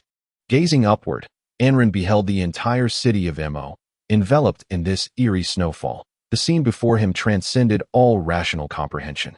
As the snowflakes fluttered down, a multitude of soldiers from the Western Continental Alliance, who had been ravaging Mo, suddenly clutched their chests and necks in agony, collapsing to the ground after a few gasping breaths. Should one possess the ability to see beyond the surface, they would discover clusters of red fungal spores rapidly blossoming within those suffering bodies, beginning in the lungs and spreading through flesh and bone. This is peculiar. Retreat swiftly. Some officers of the Western Continental Forces, having undergone their first transformation, fared somewhat better. The sprouting spores merely inflicted torment upon them, insufficient to claim their lives. Yet, the intangible specter of death and the bizarre crimson snow incited far greater terror within them. There is something gravely amiss in this city. Meanwhile, upon hearing the anguished cries and fading heartbeats of the Western soldiers, Anren stepped outside the alley, his eyes widening at the horrific tableau that lay before him. The colonial soldiers, organized by the Western forces, lay lifeless on the ground, devoid of any signs of life. What on earth is happening? Anren pondered, stepping into the street where he encountered even more bodies of colonial soldiers, all exhibiting the same agonized and twisted expressions. The thin layer of red snow covering the ground appeared almost sentient, knitting together at a visible pace, forming a wave. As Anren instinctively contemplated the source of this miracle, a chilling voice resonated, penetrating the minds of all within the city, reaching into their very souls. Even those unversed in ancient languages comprehended its meaning in an instant. "The marauders shall perish." What is this?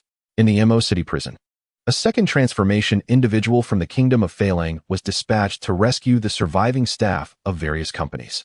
Upon witnessing the overwhelming tide of red, his expression froze momentarily, only to be followed by a foreboding warning. Rather than succumbing to panic, he appeared intrigued. Fascinating, truly fascinating. What extraordinary means are at play here? A miracle? A pure transformation? Or has someone ascended to a higher echelon? Regardless of the possibilities, the failing noble was keen to test the capabilities of the being who had issued the warning. He commanded his subordinates to bring any surrendering prisoners into the open courtyard, and summoned others from outside. With a mere gesture, he unleashed streams of luminous energy, annihilating all present. Turning to survey his surroundings, he mused, "I have slain them. And then what?" Within the center of the sanguine tide, the blood-colored figure heard his words and raised a hand, gathering radiant strands from the encroaching fungal wave. A blood-red orb suddenly coalesced, accompanied by a resonant hum that pierced the atmosphere, transforming into a spear of light that soared toward the heavens. The failing noble, feeling the impending dread of the oncoming force, finally paled, his eyes widening in horror. No, no. He turned to flee. Yet the speed of the light spear was far swifter. In an instant, a thunderous roar erupted, and the searing heat and shockwave obliterated everything at the center. Even a second metamorphoser could not endure a single breath within that inferno. Those who had initially contemplated probing the depths of the fungal tide swiftly extinguished their thoughts. Simultaneously, a proclamation of judgment, tenfold colder than before, resonated, shaking the very soul. Burners, murderers, pillagers, die. Chapter 34. The enigma of bloodlines. At the heart of the crimson fungal tide stood Dong Lu, surrounded by a writhing mass of blood fungi akin to tentacles forming a dense crimson carpet. His hair was stained a sanguine hue, creating an utterly mesmerizing sight. Compared to the past, The transformation was nothing short of cataclysmic. This metamorphosis stemmed from his prior experiments in genetic editing of fungi utilizing the bloodline of the succubus. What began as a mere endeavor to enhance certain fungal strains for the creation of an external mana digestion pool to augment his power, culminated in an unexpected revelation. At the moment of successful cultivation of the succubus bloodline strain, Dong Lu discovered, to his astonishment, that he was entirely unacquainted with the power of mana and the bloodline he possessed. In that fleeting instant of cultivating the succubus bloodline strain, he realized he had forged an unknown connection with the experimental sample. He could manipulate the blood fungi to a certain extent, perceive the world through them, and even control their growth by infusing mana. It was nothing short of miraculous. Under different circumstances, Dong Lu might have meticulously studied the characteristics of the blood fungi, carefully assessing their potentials before employing the sample. However, he was being pursued by the court at that time. The downfall of the IST Corporation had left its employee roster in the hands of the authorities, and Dong Lu, as a nominal consultant, could not escape scrutiny. Due to his classification as a first metamorphoser in the records, he was even listed as a significant target for capture.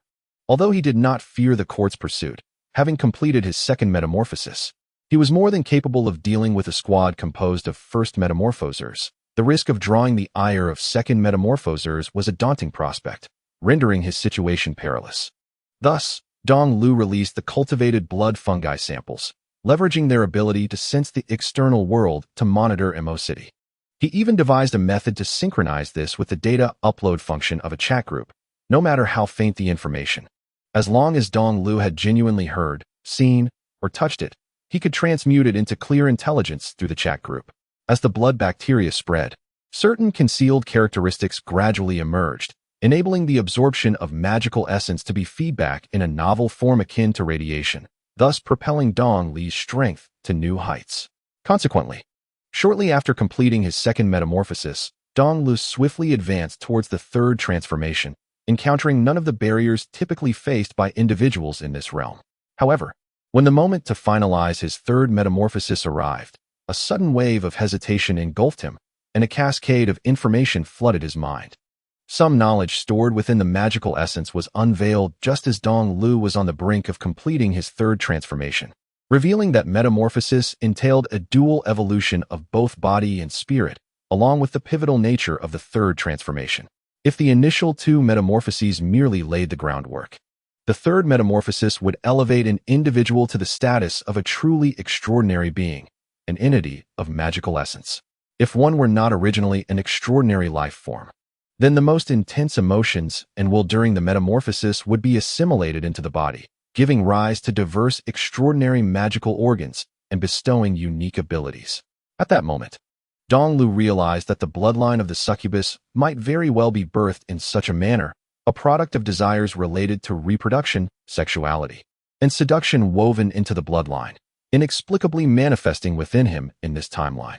Should he dare to complete the third metamorphosis without any preparation, the magical essence would distort him towards the primal succubus that lay within his bloodline. Naturally, Dong Lu rejected this notion. If it merely meant enforcing his own will, that would suffice, but he would never accept being twisted into another's form. When he emerged from the state of absorbing magical knowledge and reopened his eyes, several days had elapsed, and the Western Continental Coalition had breached Mo City, wreaking havoc and destruction. Without much hesitation, Dong Lu took action. The blood bacteria enveloping Mo City served as a reservoir of magical essence, and with the spell models developed by his intellect based on the properties of magical essence, his strength far exceeded what was apparent. After two declarations that instilled fear in the hearts of the Western Continental Coalition within the city, Dong Lu gazed beyond the city walls, a gleam of brilliance flickering in his eyes.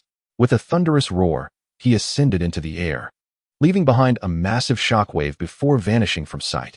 In the outskirts of Mo City, dozens of second metamorphosis practitioners were locked in a fierce battle with Commissioner Zhang, the clash intense and unyielding.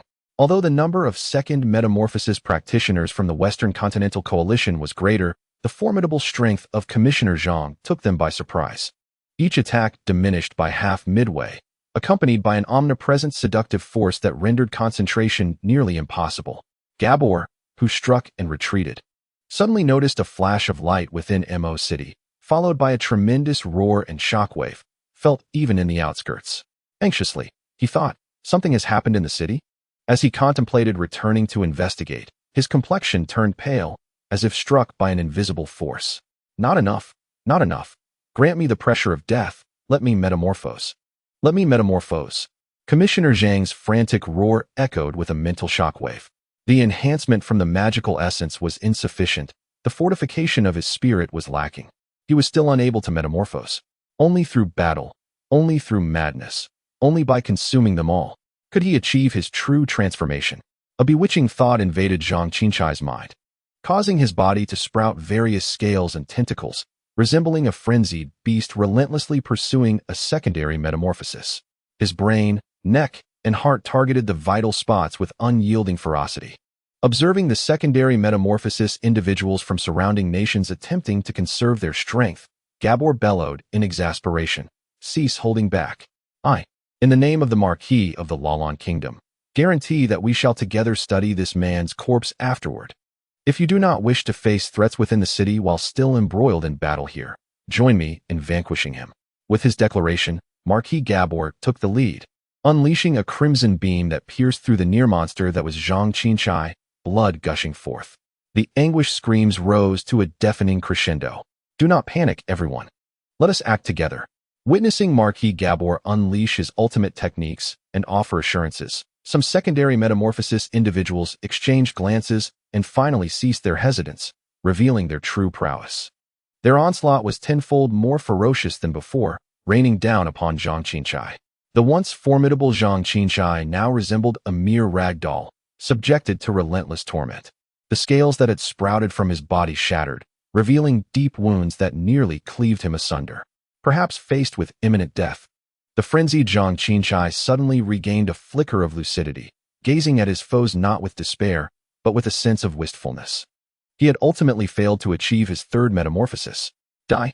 Marquis Gabor shouted vehemently, his mind echoing with alarms of impending danger, urging him to flee. As a terrifying strike was unleashed from his hands, aimed at severing Zhang Qinchai's head, an invisible force intercepted all. A dense tide of blood bacteria surged forth from the ground, enveloping the land. The crimson wave had arrived. Chapter 35. Justice and Liberation. Dozens of secondary metamorphosis individuals from the Western continent braced themselves against the formidable presence of Dong Lu, whose oppressive aura far surpassed that of Zhang Qinchai. Reinforcements from the Guya court? Gabor felt a sinking sensation in his heart, contemplating retreat. If the coalition's secondary metamorphosis individuals united, they might stand a chance. But their allegiances to differing nations and factions made any treachery against one another an act of profound righteousness. Otherwise, they would not be struggling so against a Zhang Qinchai who had not completed his third metamorphosis. Now, in addition to confronting Zhang Qinchai, they were faced with a stranger of even greater power and enigmatic abilities, while also contemplating whether further reinforcements from the Guya court might arrive. If they did not wish to be counterattacked, retreating swiftly was prudent. At the same time, Zhang Qinchai gazed at the descending Dong Lu, a mixture of confusion and familiarity flickering in his eyes, reminiscent of the gaze that had previously lingered upon him. Is he a man of the Emperor, here to rescue me? As the thoughts of the Western Continent Coalition and Zhang Qinchai converged, Dong Lu made his move. The surging tide of red bacteria suddenly surged toward Zhang Qinchai, inexorably flowing into his body, ensuring he would not succumb to his injuries immediately, while simultaneously nullifying any possibility of resistance. The astonishing scene left all present in utter shock. Could it be that they were not of the same camp? The metamorphosists of the Western continent simultaneously entertained a singular thought. Dong Lu was indifferent to their musings. Observing Zhang Qinchai, ensnared by the crimson tide of fungi, he inquired, I have a question for you. Who sent the crowd to protest at the Company's Biological Research Institute, and who ordered their assassination? The glimmer in Zhang Qinchai's eyes dimmed abruptly. Instead of answering, he retorted, cough. Who are you? Dong Lu, was the reply. Zhang Qinchai ruminated briefly, but could not recall a formidable individual by that name in the world. He abandoned his contemplation and scrutinized Dong Lu from head to toe. Sensing the overwhelming power and pressure emanating from him, he excitedly asked, Are you a third-stage metamorph? How did you achieve it? The metamorphists of the Western continent perked up their ears. Do you believe you are interrogating me?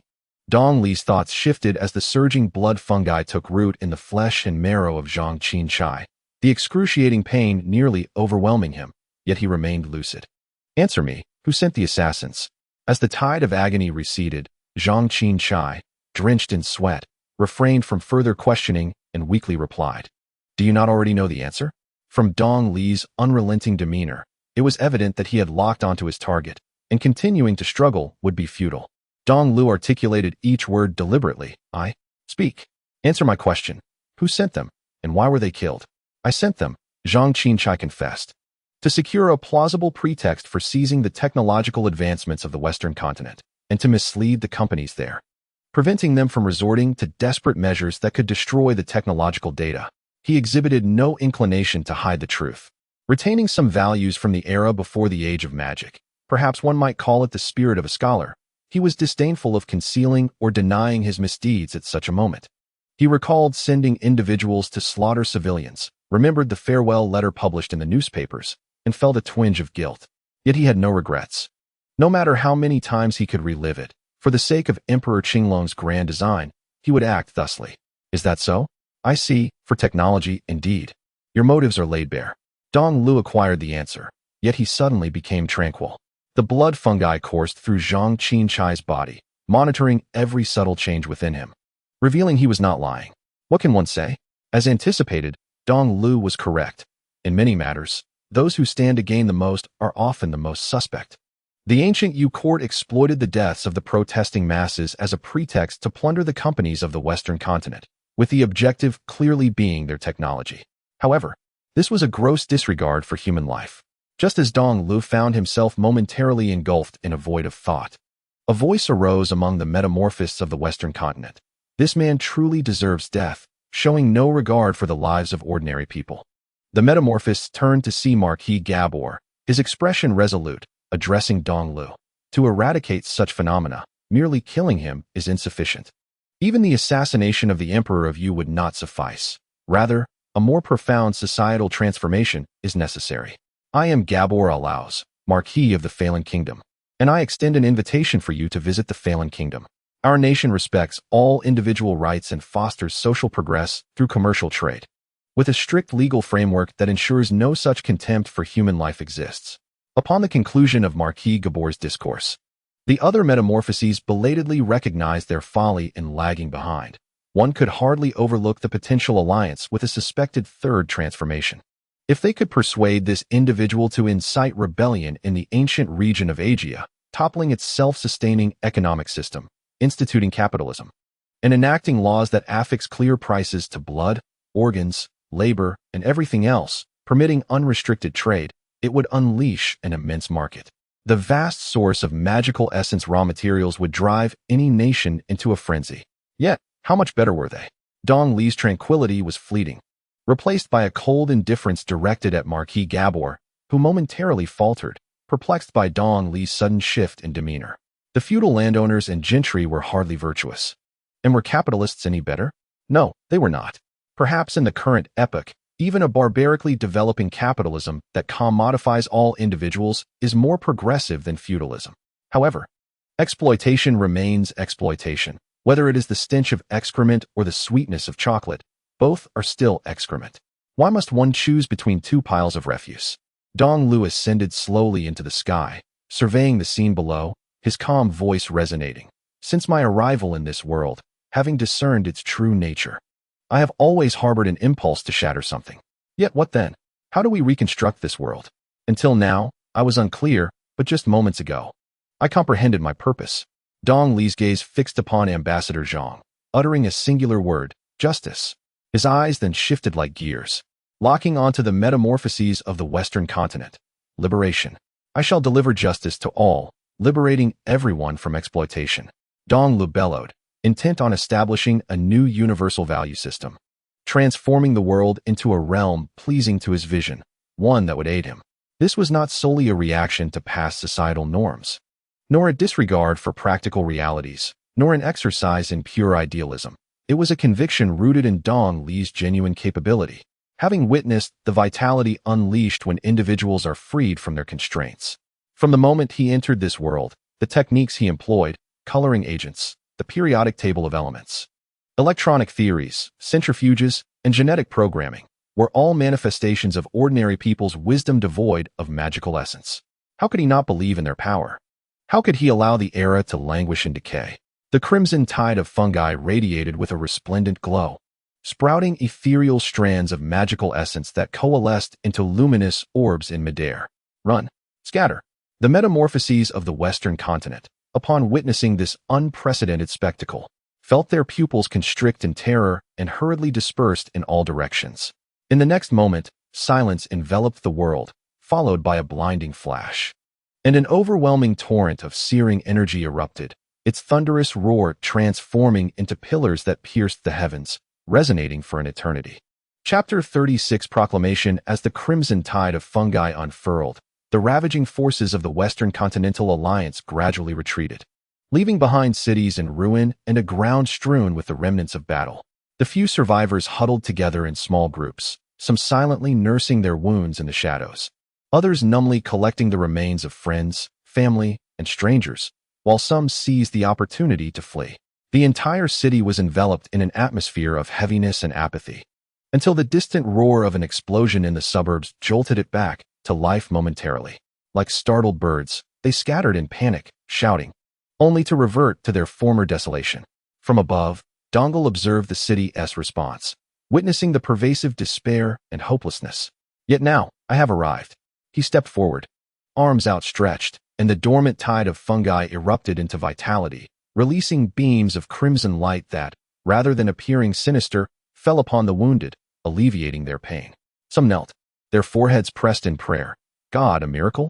Others curled tighter into themselves, retreating into the dark corners, but many gazed upon the tide, fixated on the luminous strands emerging from it, a mixture of curiosity, fear, and a barely perceptible prayer.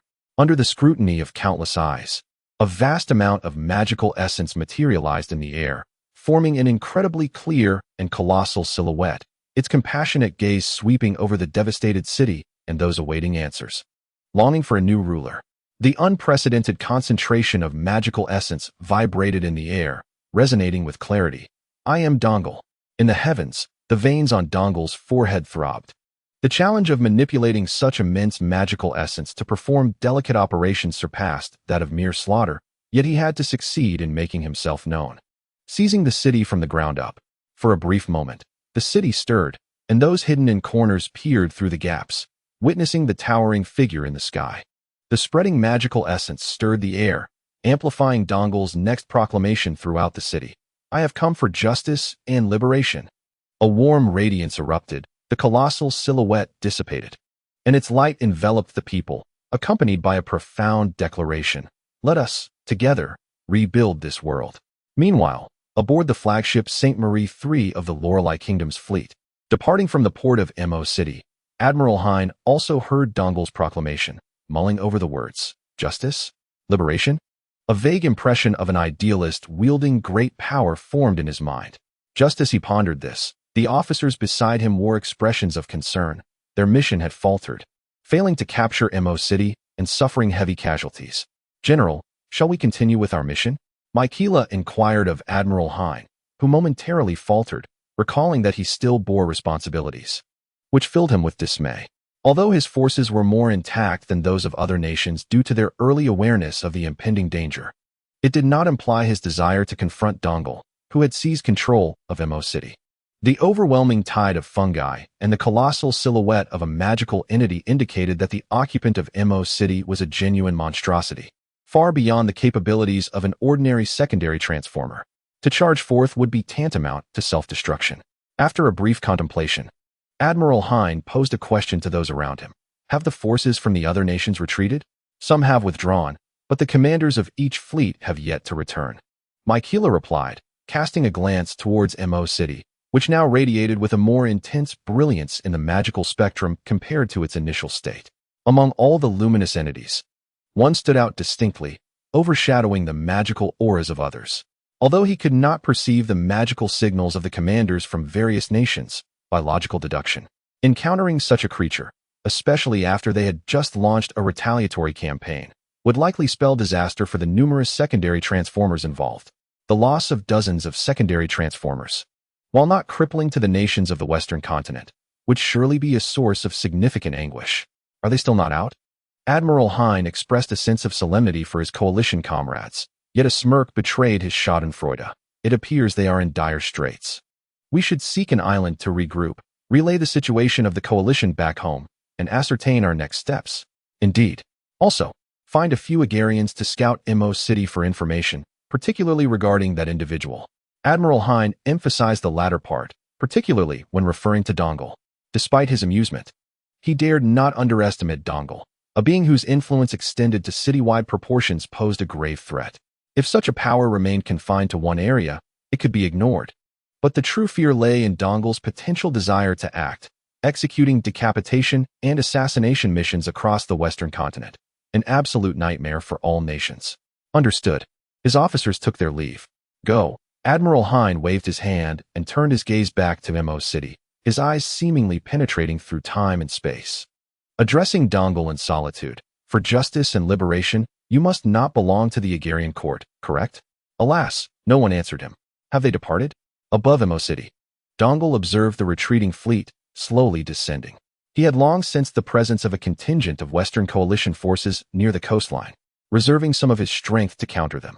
He had not anticipated that they would flee without uttering a word. If the blood fungi could proliferate upon the sea, he might have considered pursuing them. Dongle shook his head. Most of his power was derived from the tide of fungi, relying on the ceaseless supply of magical essence from the crimson tide to overpower his peers. The farther one strayed from the tide, the greater the delay in the transmission of power. Should the connection to the tide be severed, he would instantly revert to being merely a formidable secondary transformer, incapable of effortlessly dispatching others of the same rank. Thus, Admiral Hein's concern regarding Dong Li's departure from Mexico City to carry out assassinations is somewhat unwarranted. If he were truly intent on such actions, he would first need to incite a wave of chaos in a specific area. By the time he accomplished that, the enemy would have already sensed something amiss and fled. Abandoning the notion of pursuit, he resolved to continue refining the blood bacteria strains, which he included in his agenda report. Upon descending upon Mexico City, Dong Lu swiftly appeared before various individuals, extending invitations for them to join his cause. Greetings, my lord. May I inquire why I was chosen? And Ran gazed in awe at Dong Lu, who had suddenly appeared to tend to his wounds, nearly speechless with admiration, as if confronted by a deity. You may simply call me Dong Lu, he replied with a smile, manipulating the blood bacteria to extract the bullet from Enrant's body, stitching the wound with fine threads. As for why I sought you out, I witnessed your efforts to protect refugees during the war, and thus I place my trust in you. In truth, Dong Lu had uploaded everything he perceived through the blood bacteria to a chat group, utilizing its inherent information filtering capabilities to identify a selection of individuals distinguished by their exemplary character and commendable performance amidst the chaos of war. Whether they could endure the trials ahead and accompany Dong Lu on his journey remained to be seen. For now, he had faith in them. Contemplating this, Dong Lu reached out his hand, issuing an invitation, and ran. Would you join me in rebuilding this world and transforming it for the better? The moment the sound of his voice resonated in Enrant's mind, he made his decision, eagerly grasping Dong Li's hand. Vowing to uphold this trust, I shall serve you with unwavering dedication. However, Dong Lu shook his head, earnestly stating, no, it is not servitude. We are not master and servant. Rather, we should be comrades. Chapter 37, Movements from All Sides. Kingdom of Lorelei, closed-door cabinet meeting. Prime Minister Green and several key ministers convened to discuss the coalition's devastating defeat. Gentlemen, what are your thoughts? Your Excellency, is the intelligence on this matter credible? The Minister of Finance scrutinized the report detailing the coalition's catastrophic losses, unable to fathom the reality. A decade ago, their research on magical essence paled in comparison to that of Guya, and being vanquished by a single individual was one thing. Yet, after all these years, they had surpassed Guya in their studies of magical essence, only to face defeat at the hands of one person again. Before Prime Minister Green could respond, the naval commander interjected. The information originated from General Hein's flagship, the St. Mary III, and can be regarded as authentic. The room fell silent as the ministers exchanged glances. Prime Minister Green remarked, the only silver lining is that General Hein detected the issue early, which minimized our losses. However, What should our next steps be? Several ministers appeared troubled.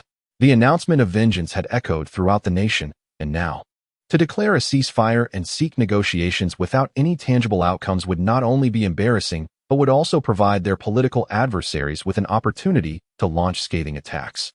Yet, if they pressed on, there stood a suspected triple transformation powerhouse in their path. Who among them could contend with that? Ahem, there is no need for such distress, esteemed colleagues. Behind the battle reports, General Hein has shared his own speculations regarding the current situation. That suspected triple transformation powerhouse may not share the same agenda as Guya. The naval commander discerned the thoughts running through the minds of those present and cleared his throat.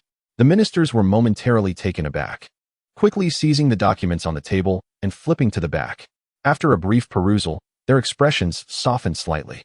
General Hein had referenced Dongle's foreign declaration of justice and liberation in his report, which appeared to be aimed at the Guya court.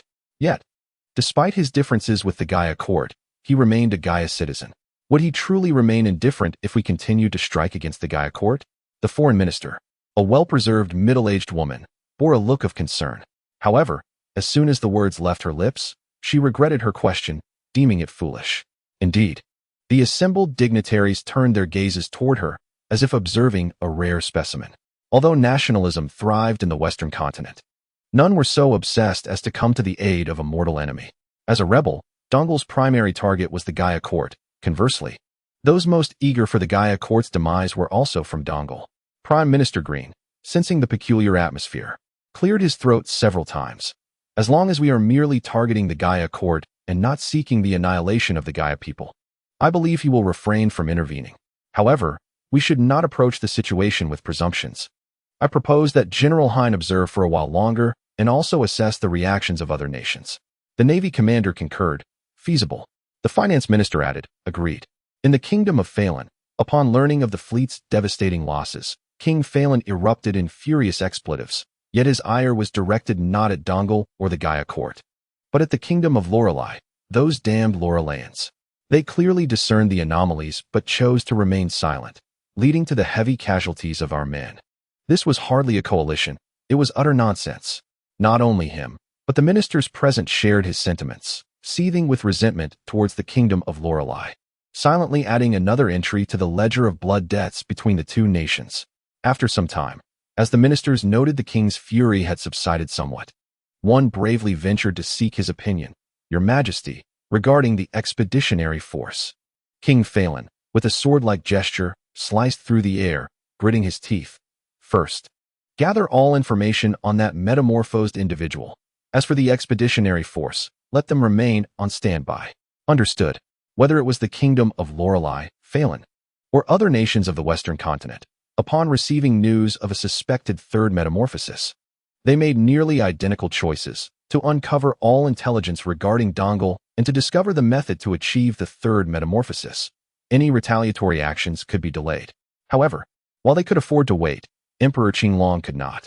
Upon hearing news of a suspected third metamorphosis in Mo City, Emperor Qinglong was eager to test the methods the court had unearthed, but was dissuaded by his ministers.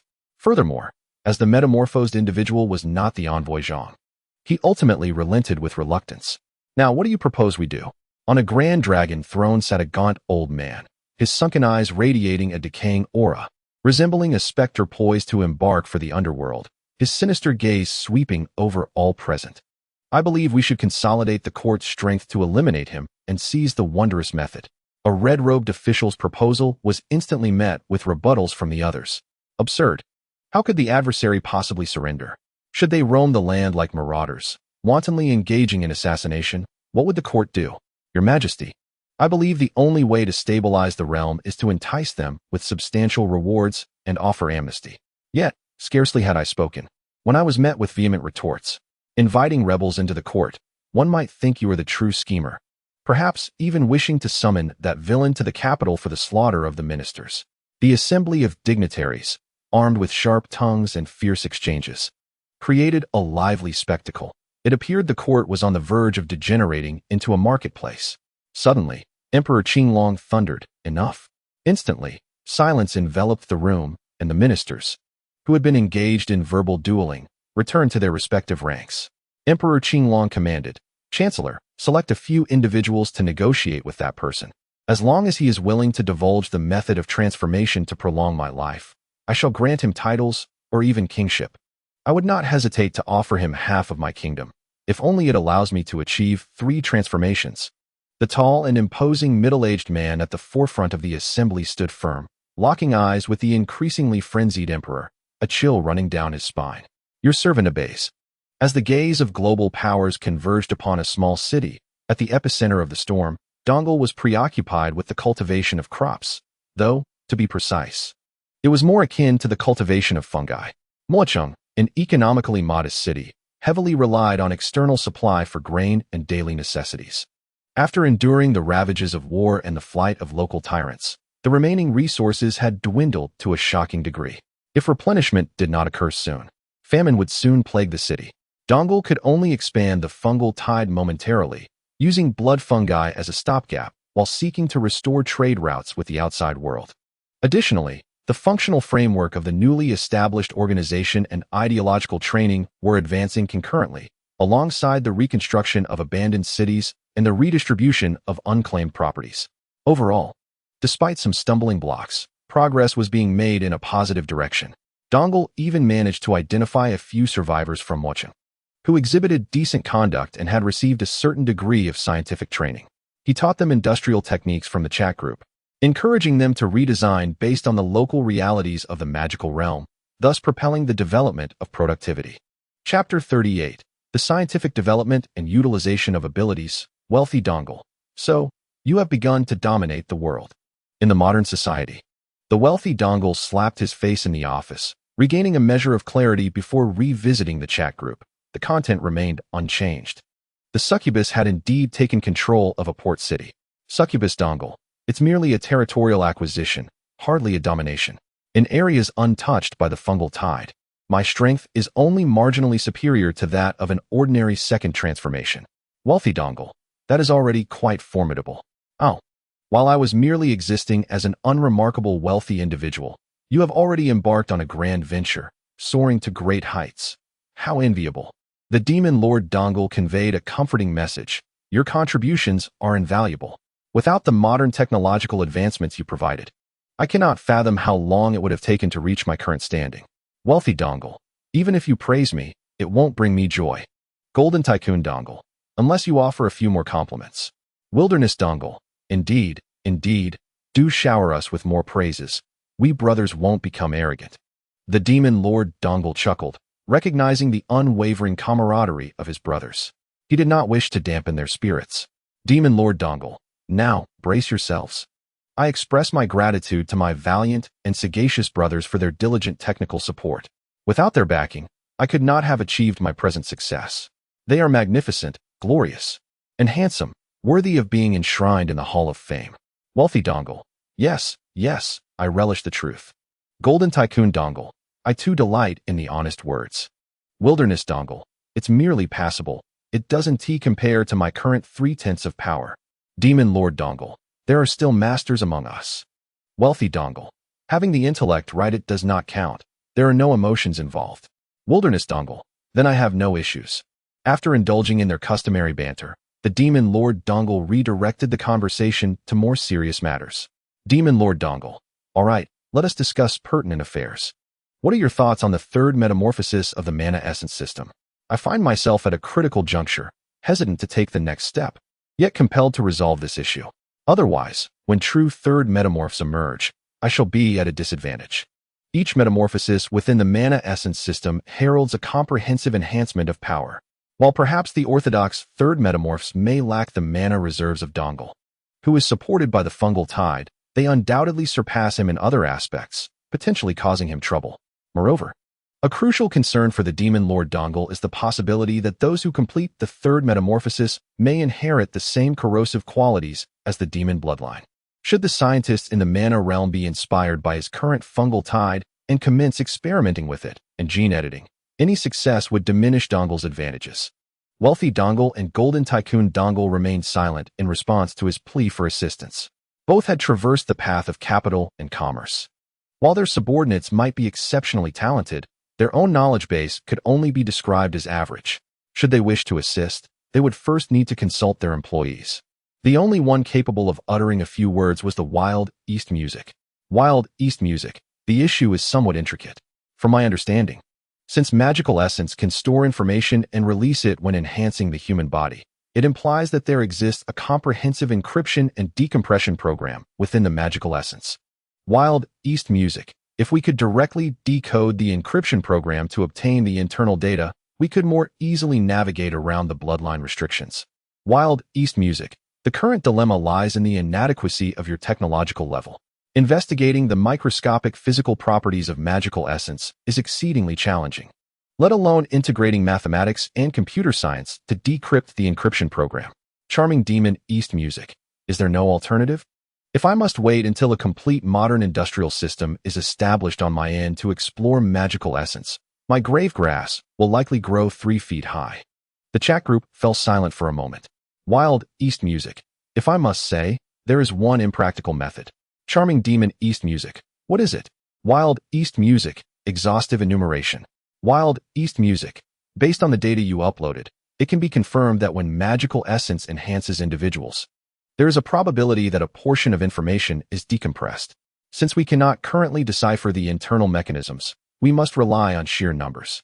Wild East music. We should promote essential foundational education, establish public canteens that provide necessary nutrients from magical essence, and cultivate every individual to increase the number of awakened beings contributing to societal output. As long as the numbers are sufficient, we should be able to piece together a coherent knowledge system. Charming Demon East music. I am already implementing these measures, but it will take time to see results. Wild East music. Then the remaining option is to explore other species. Charming Demon East music. Other species? Wild East music, indeed. The reason you believe humans can awaken and acquire knowledge is that communication is limited to humans. However, have you considered that perhaps other species could also awaken? They may simply lack the ability to comprehend the knowledge they acquire and certainly cannot relay it to humans. In the realm of magical essence, Charming Demon East music fell into contemplation, recognizing the possibility. During their first encounter with Mo Air, while trading, Mo Air had mentioned a similar situation. Many undereducated awakened beings fail to recognize or understand the treasures they acquire, allowing them to remain obscured. If humans are so, how much more so for other species? Charming Demon East music. Isn't it rather fantastical to derive knowledge from other non-communicative beings? Wild East music. Other species may indeed be ineffective, but what if we consider blood bacteria? Charming Demon East music was taken aback, and upon a moment's reflection, grasped Wild East music's meaning, his eyes lighting up. While he could not communicate with other species, blood bacteria had already established a connection with him. Should the bacteria awaken, they would relay information back to him. Even if it was vague, uploading it to the chat group would clarify it instantly. Charming Demon East music. Understood. I will give it a try. Wild East music. Yes, do experiment more. It would be best to guide your strains toward mutation. Perhaps the decompression of magical knowledge is indeed related to genetics. Moreover, the succubus should indeed pay closer attention to the mycelial tide, which holds immense potential. I recall having seen a highly advanced fungal civilization within the cosmos that constructed various biological tools through biosynthesis, thereby advancing their technological tree. Your blood fungi, infused with the essence of the succubus lineage, should possess considerable promise in terms of propagation and mutation. Please hold on. I will check if I have preserved the initial data within the intellect database. Following the discussion on the metamorphosis of magical essence, the conversation shifted towards harnessing the mycelial tide and the integration of magical essence with it. Wilderness East Lu exhibited remarkable excitement, proposing numerous constructive ideas. For instance, establishing mycelial biofactories to utilize fungal synthesis capabilities for producing various antibiotics, chemical hormones, and even chitin for exoskeletons of arthropods. If successful, this could significantly propel the development of the pharmaceutical and magical weapon industries. Furthermore, a mycelium-based biological computing network could be conceived, using designated fungal units as fundamental electronic components to create logic gates such as AND, OR, NOT, NAND, NOR, and XOR, thus constructing a biological computer that employs radiative magical essence in lieu of electromagnetic waves for computational interaction, ultimately forming an internet or even a magical network. The path ahead is long and fraught with challenges. The succubus, observing Wilderness East Lee's growing enthusiasm, felt a twitch at the corner of his mouth. Realizing that Wilderness was treating this like a civilization-building game, he too desired to accomplish these technologies with a mere click, yet the reality was far from attainable. The realm of magical essence was still in its first industrial revolution. Despite his complaints, the insights and information provided by Wilderness were of great importance to the succubus. He meticulously examined them, contemplating whether any of these could currently be implemented given their present circumstances. At that moment, the door swung open, and Anren entered. Addressing Eastlu, "Chief, there is someone outside claiming to be your acquaintance who wishes to meet you." Chapter 39. Negotiation and the onset of chaos in the conference hall. Eastlu pushed the door open and encountered the familiar face mentioned by Anren. It was Mr. Moore, the personnel manager from the East Company with whom he had previously transacted in Rome City. "Mr. Eastlu, it has been a long time," Moore said, his muscles tensing. His demeanor somewhat awkward and complex. He had anticipated Eastlu's ascension to prominence, yet he had not foreseen such a rapid and forceful rise. In less than half a year, Eastlu had become a figure of considerable stature. Slightly bowing, he was about to offer a greeting when Eastlu raised his hand to halt him. He had just utilized the monitoring and chat group search functions of the mycelial tide to ascertain Moore's current affiliations. "All right, Mr. Moore, there is no need for further pleasantries. You are here as an emissary for the Guya court, aren't you?" Moore was taken aback, but upon considering that Eastlu might now be a third metamorph, possessing means beyond the comprehension of ordinary individuals, it seemed reasonable. "Indeed," he replied, "it is rather unfortunate. Prior to the Guya court's assault on the East Company, I was dispatched to various news outlets to investigate reports of the protesters being killed. However, just as I entered the office, I was ambushed and captured. Fortunately, his executive status afforded him some intelligence value, coupled with the fact that he was not a second metamorphosis individual, thus manageable. Consequently, Moore, along with other technical personnel and researchers, was hastily dispatched to the capital of Guya. Following the revelation that Dongle had repelled the Western Continental Alliance and seized control of Mo City, the entire Guya court became frenzied in its pursuit of information regarding Dongle. Moore, the personnel manager who had recruited Dongle into the East Company, soon attracted the attention of those with ulterior motives. The Guya court specifically extracted Moore, employing both carrots and sticks to entice him. Should Moore succeed in persuading Dongle to divulge the methods of the third metamorphosis, he would thereafter be a distinguished guest of the Guya court, not to mention the resources for the second metamorphosis. Even if Moore aspired to transcend to the third metamorphosis in the future, the court would provide support. His Majesty Qinglong hopes to acquire your method for the third metamorphosis. Regardless of your desires, he will strive to fulfill them, Moore stated directly. Dongle replied, "What if I demand he instigate a societal reform, cleansing all the predatory families within Guya and implementing comprehensive land reforms to redistribute land to the peasants?" Moore hesitated. Although he was not born of Guya, he was well aware of the extremity of Dongle's conditions. Ultimately, the Guya Empire was not the emperor's domain, but rather the realm of vast feudal landlords. And any feudal emperor must rely on local gentry to sustain his rule. Dongle's demands were akin to requesting a healthy individual to amputate their body below the neck.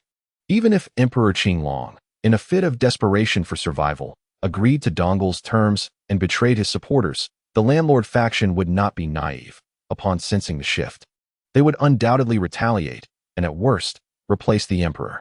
To further complicate matters, how could Dongle trust that Emperor Qinglong would honor his promises once he obtained the method, rather than turning against him post-empowerment? Conversely, how could Emperor Qinglong trust Dongle, fearing he might eliminate his supporters and then renege on the agreement? It is worth noting that Emperor Qinglong was nearing death, and both parties had no time to cultivate sufficient trust. From the outset, the negotiations were doomed to failure. There was no point in continuing. Dongle remained resolute. Observing the troubled expression on Moore's face, he shifted his tone, however, as a half-friend. "If you seek to extricate yourself from the Guya court's grasp, I can assist you. Just know, thereafter you must refrain from involving yourself in such matters." Moore's eyes brightened. If he could liberate himself from the watchful gaze of the Guya court's second metamorphosis individuals and regain his freedom, it would indeed be a commendable choice. Yet, the promise of resources from the Guya court made him hesitate. Without their assistance, he might never have the opportunity to become a second metamorphosis individual. Sensing his internal conflict, Dongle shook his head. That is all I can say. Take your time to ponder. With that, Dongle turned and departed. The organization was in its infancy, and various aspects remained immature. He was busy and had little time to squander on social interactions. After contemplating in the conference hall for a while, Moore still could not reach a decisive conclusion and resolved to observe the situation further. Upon leaving the building and taking only a few steps, he was intercepted by several sudden silhouettes. A visitor, adhering to the formal etiquette of the noble class of the Lorelei Kingdom, extended a greeting. "Good day, Mr. Moore." Mr. Moore, on high alert, inquired, "Who are you?" The visitor clarified his purpose. "I represent the Royal Navy of Lorelei. General Hine wishes to meet with you." Rather than acquiescing immediately, Moore scanned his surroundings as if searching for someone. "If you are seeking that ancient metamorph, our personnel have detained him. Rest assured, no direct conflict has arisen. After all, no one wishes to offend that gentleman." The visitor gestured subtly toward a nearby building, indicating intent. "I shall accompany you." Moore relinquished his resistance. The stature of a corporate manager may seem illustrious, yet in the presence of true magnates, it amounts to little. "Please," the visitor responded without surprise, parting to create a pathway. Days later, Donglu suddenly recalled Moore and, utilizing the chat group's data retrieval, discovered this scene. A thought flickered through his mind. It appears we must enhance our vigilance. After all, he is but human. Despite being able to monitor the entire city with the aid of the bacterial tide and chat groups, the efficiency of his brain in processing information has its limits. There are numerous daily tasks and experiments to attend to, and should anyone attempt to engage in subterfuge, he might not detect it in time. The ongoing experiments should prove beneficial. The responses of blood bacteria and their spores vary according to the potency of the magical essence in different individuals. By leveraging this mechanism, he could classify the strength of every inhabitant in the city. As this thought emerged, the door was abruptly flung open, and an Rand burst in, breathlessly declaring, "Chief, there is significant news. The fleet from the Western continent has attacked Nanshan City." Nanshan City. Donglu paused, recalling it as another port city of the ancient empire, situated further north than Mo City. The nations of the Western continent had clearly not relinquished their desire for vengeance against the ancient court. After a moment's contemplation, Donglu instructed, "Select a few individuals to investigate the situation on site. If there are refugees, bring them here, especially those with knowledge and skills. We are in need of personnel." Understood. In the subsequent month, following the fall of Nanshan City, the fleet from the Western continent breached numerous coastal cities of the ancient empire, advancing directly toward the capital. Just as everyone anticipated the capital's imminent downfall, and the Emperor Qinglong was preparing to tour the provinces, a piece of news sent shockwaves through the world. Emperor Qinglong is dead. In a desperate bid for longevity, the emperor had resorted to perilous methods to achieve his third metamorphosis, resulting in madness that led to the slaughter of numerous ministers, guards, and even princes and princesses, before he ultimately collapsed from exhaustion. Tragically, the crown prince was among the deceased. With the remaining princes and princesses, whoever ascended to the throne would inevitably face dissent from others, and factions soon engaged in relentless conflict over the succession. It was not until the 13th prince committed an earth-shattering act, colluding with the fleet from the Western continent, promising them numerous privileges, and wielding the power of the Western Continental Coalition to eliminate his siblings, that he claimed the throne. While history has seen emperors rise to power through the elimination of their kin, the 13th prince's predicament lay in the excessive privileges he granted to the nations of the Western continent, which severely undermined the interests of the local noble families. Shortly after the new emperor ascended to the throne, prominent figures across the land began to accuse him of treason. Noble families sought out their champions from the imperial collateral branches and rallied to support them as sovereigns. Ancient Asia effectively entered a state of fragmentation.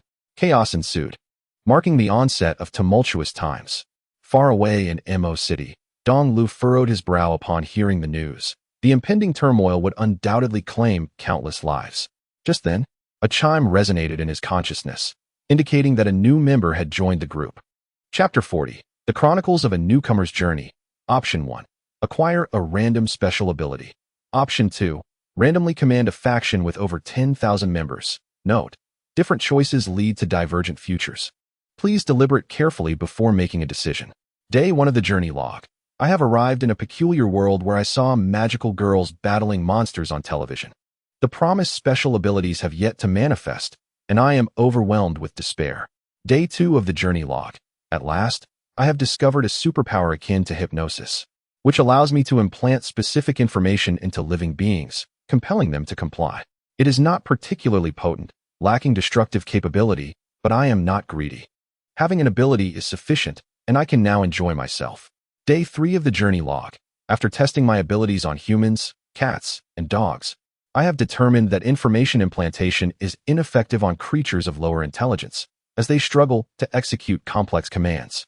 I suspect this is related to their inability to comprehend the implanted information. Day 4 of the journey log. I have adopted a stray cat as a long-term experimental subject, endeavoring to simplify complex concepts into basic commands such as raise your paw, turn, and advance. Observations reveal that, after adjustments, the subject exhibits a high success rate in task completion. It is evident that the target must possess the capacity to understand the information in order to follow commands. My ability feels akin to computer programming. Perhaps I should explore programming further. Day 5 of the journey log. Learning is exhausting, and conducting experiments is equally tiring. I shall take a day to rest. Day 6 of the journey log. Resting is delightful. I will continue to indulge in leisure. Day 11 of the journey log. Alas, I have been idle for nearly a week. I can no longer afford to be despondent. Tomorrow, I must resume my studies and devise a means to earn money. Day 12 of the journey log. I have devised a method to maintain my enthusiasm for learning and bolster my capacity for action.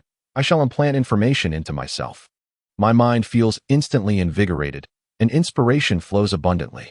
Day 13 of the journey log. Engaged in programming studies. Day 14 of the journey log. I have attempted to utilize information implantation to engrave programming knowledge into my mind, achieving rapid memorization with commendable results. I am truly a genius. The sensation of knowledge flooding my consciousness is exhilarating. Day 15 of the journey log. I find myself irresistibly captivated by the ocean of knowledge. Day 16 of the journey log. Mathematics is indeed a treacherous pit. Even with information implantation, it proves challenging to grasp. Day 17 of the journey log.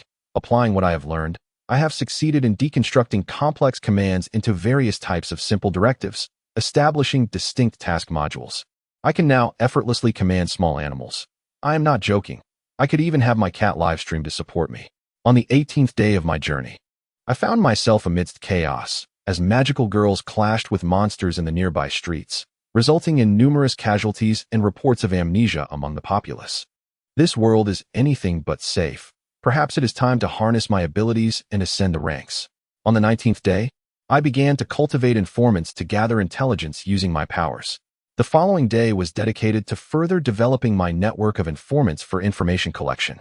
By the 21st day, disaster struck. My informants had inadvertently provoked those magical girls, leading to my exposure. It was clear I could no longer remain in this city and needed to flee swiftly. Fortunately, I managed to escape, albeit at the cost of my fledgling enterprise. However, there is a silver lining. The magical girls only operate within their own city and are unlikely to venture into mine. On the 23rd day, I discovered that animals, in addition to humans, could serve as informants. I resolved to pursue this dual strategy. By the 27th day, I encountered a group of individuals disguised as Cayman riders, equipped with transformation belts, and once again, I was discovered. I had to make another hasty exit. On the 28th day, I arrived at a city bordering the Human Federation, hoping that I would no longer encounter such bizarre characters. On the 29th day, I noticed peculiarities among the locals. Many had odd ears, and my tabby cat had recently exhibited strange behavior, gazing at me with what seemed to be a melancholic expression, surely just a figment of my imagination.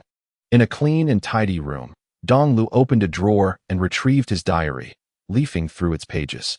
Initially, it was meant to document his new life, but for reasons unknown, he continued writing. However, he deemed it unnecessary to carry on with this practice. He took out a lighter from his pocket, tore out the pages of the diary, and proceeded to the bathroom to incinerate them. With his current abilities, he could imprint daily information in his mind, ensuring he would never forget. Keeping the diary would only pose a risk. As the flames extinguished, only ashes remained. With a satisfying flush of the toilet, Dong Lu stretched and made his way to the bedroom. During this tumultuous period, he had not enjoyed a single proper night's sleep. At that moment, a chime echoed in his mind, causing him to pause. National Ball Dong Lo, chat group? Surely I am not hallucinating, he thought. In another world, a spherical entity adorned with a grand dragon and phoenix motif rubbed its head, eyes wide with astonishment. Wealthy Dong Lo, you are likely not hallucinating, but I am curious. What does National Ball signify in your nickname? Is it what I am thinking? What could have transpired to lead you to choose to become a National Ball? National Ball Dong Lo. Don't mention it. I was deceived. Suddenly, I was presented with two choices: attain a special ability or randomly control a force with a membership exceeding 10,000. National Ball Dong Lo. The specifics of the superpower were not disclosed, so I opted for the latter, believing it to be a safer bet. National Ball Dong Lo. Little did I know, control meant transforming me into the embodiment of a nation. Wild Dong Lo. Is this a modern society? Brother, save me. The National Ball player Dongle lamented, unfortunately, we are in an ancient society. During this interval of sending messages, he scrolled through previous communications from before joining the group and realized that Wild Dongle required specific technical knowledge. Alas, despite being a national figure, theoretically possessing the entirety of national knowledge, he was constrained by the feudal era, where technology lagged far behind that of the demonist Dongle's time. Golden Tycoon Dongle. Speaking of which, there's another brother who hasn't spoken up, he remarked. Superpowered Dongle. I was just reviewing some documents and thought I had fallen victim to an illusionary attack. Please forgive me. Wealthy Dongle. Illusionary attack? Have you leaped into a fantastical world? Superpowered Dongle. That seems to be the case. Magical girls, monsters, masked riders. I have encountered them all. At times, I question whether I have traversed into a cinematic or animated realm. Yet, no matter how extensively I search online, I can find no narrative figures aside from those with similar professions. After sending a message, Superpowered Dongle casually uploaded a copy of his memories and compared them with those of the 4 other dongles in the group. National Ball player Dongle, belatedly realizing the significance, also uploaded his memories. The results were evident. The 2 newly joined dongles shared almost identical memories prior to their choices, differing only in the timing of their decisions, which occurred a day later than Wild and Golden Tycoon Dongle. Chapter 41. Simplifying Complexity. Wealthy Dongle. Huh? Your superpower is actually hypnosis? Cough it up. Have you ever thought of using your ability for nefarious deeds? Superpowered Dongle. No, my ability involves information implantation. Hypnosis?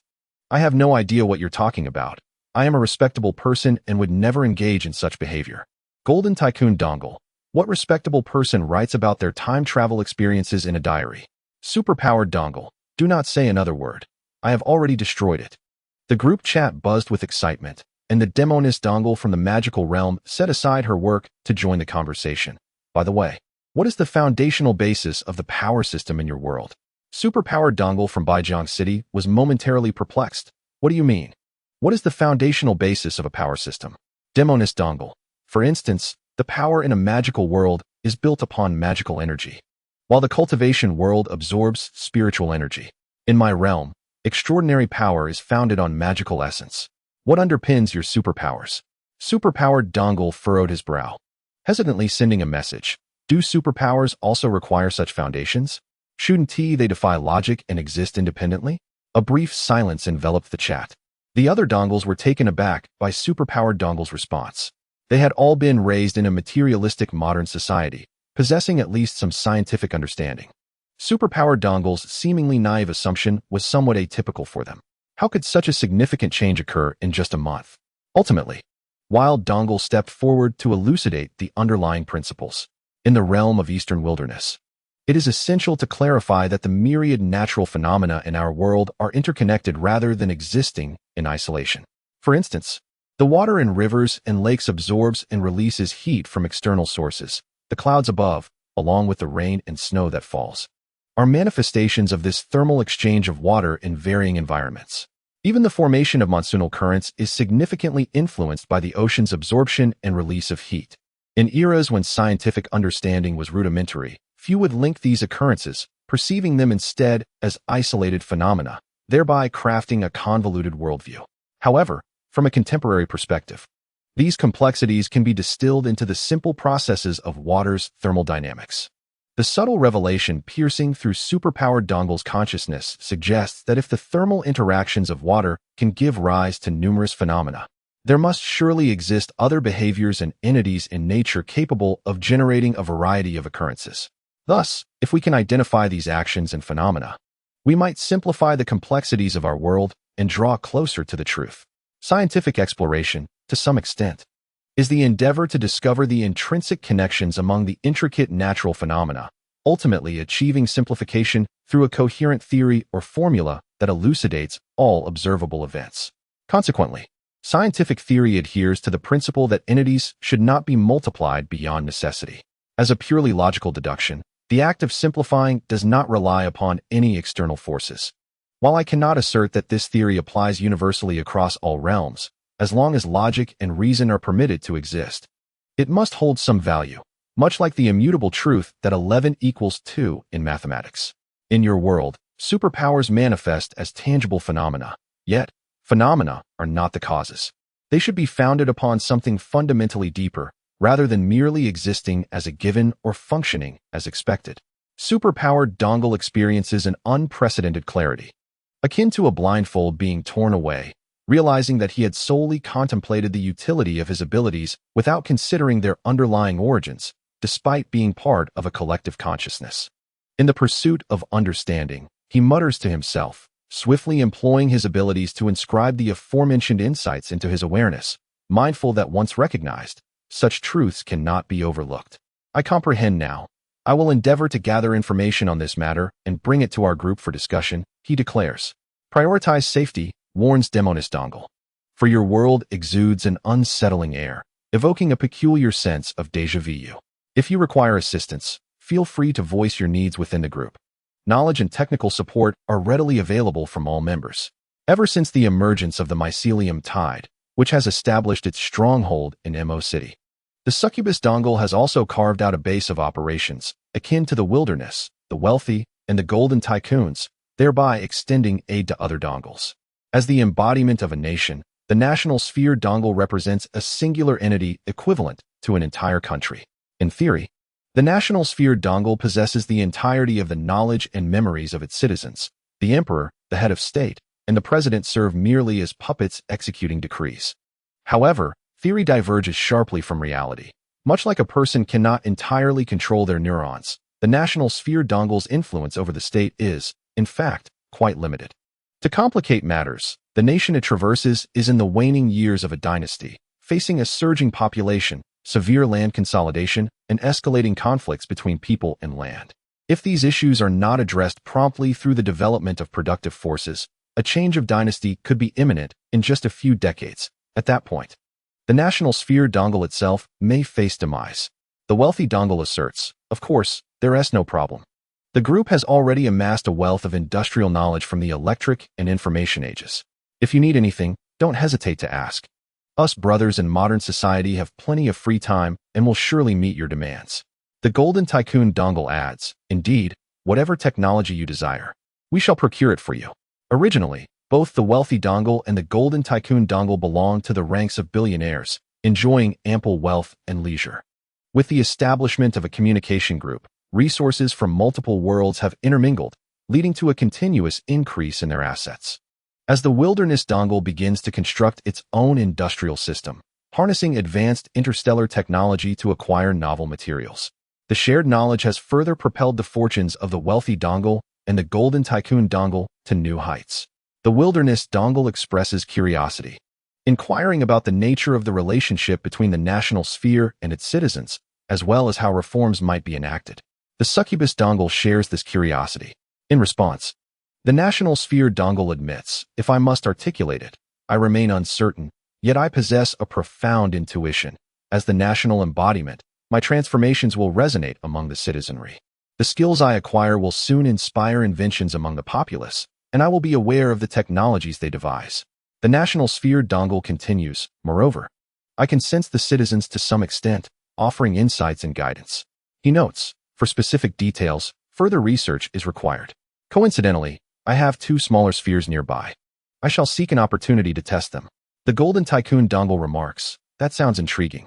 By the way, aside from the national sphere, are there other spheres as well? If you were to ally with other nations and establish an organization, might that organization give rise to a self-aware entity? The fervent discussion within the group persisted for quite some time. Occasionally, Superpower Dongle interjected a comment while simultaneously perusing the chat group's files for valuable technical information to imprint in his mind. Unbeknownst to him, his energy waned, and he eventually succumbed to slumber. Shortly after he fell asleep, a tabby cat entered, displaying an almost human-like demeanor as it surveyed its surroundings before its gaze settled on the sleeping Dongle.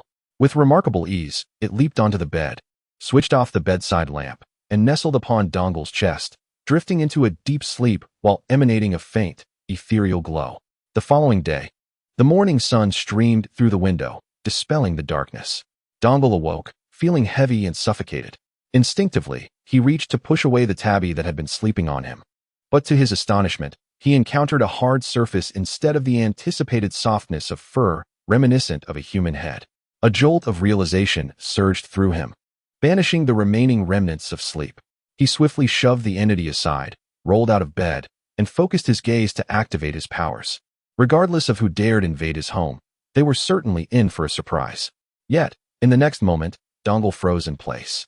His information assimilation ability provided clear feedback that the intruder bore a trace of the power he had imparted.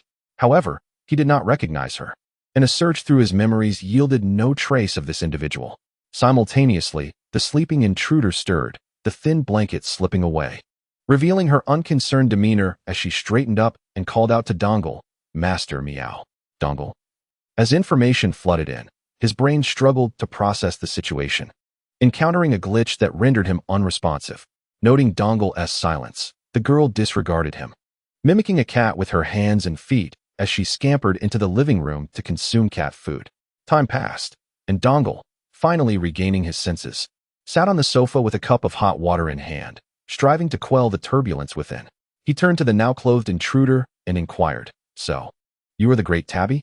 "Indeed, Meow," she replied, her light brown hair framing a youthful visage that appeared no older than 13 or 14.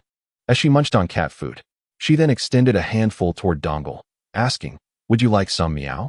Dongle pinched the bridge of his nose, a dull ache resonating in his mind as scientific reasoning clashed with the absurdity of the situation. "You can keep it," he replied.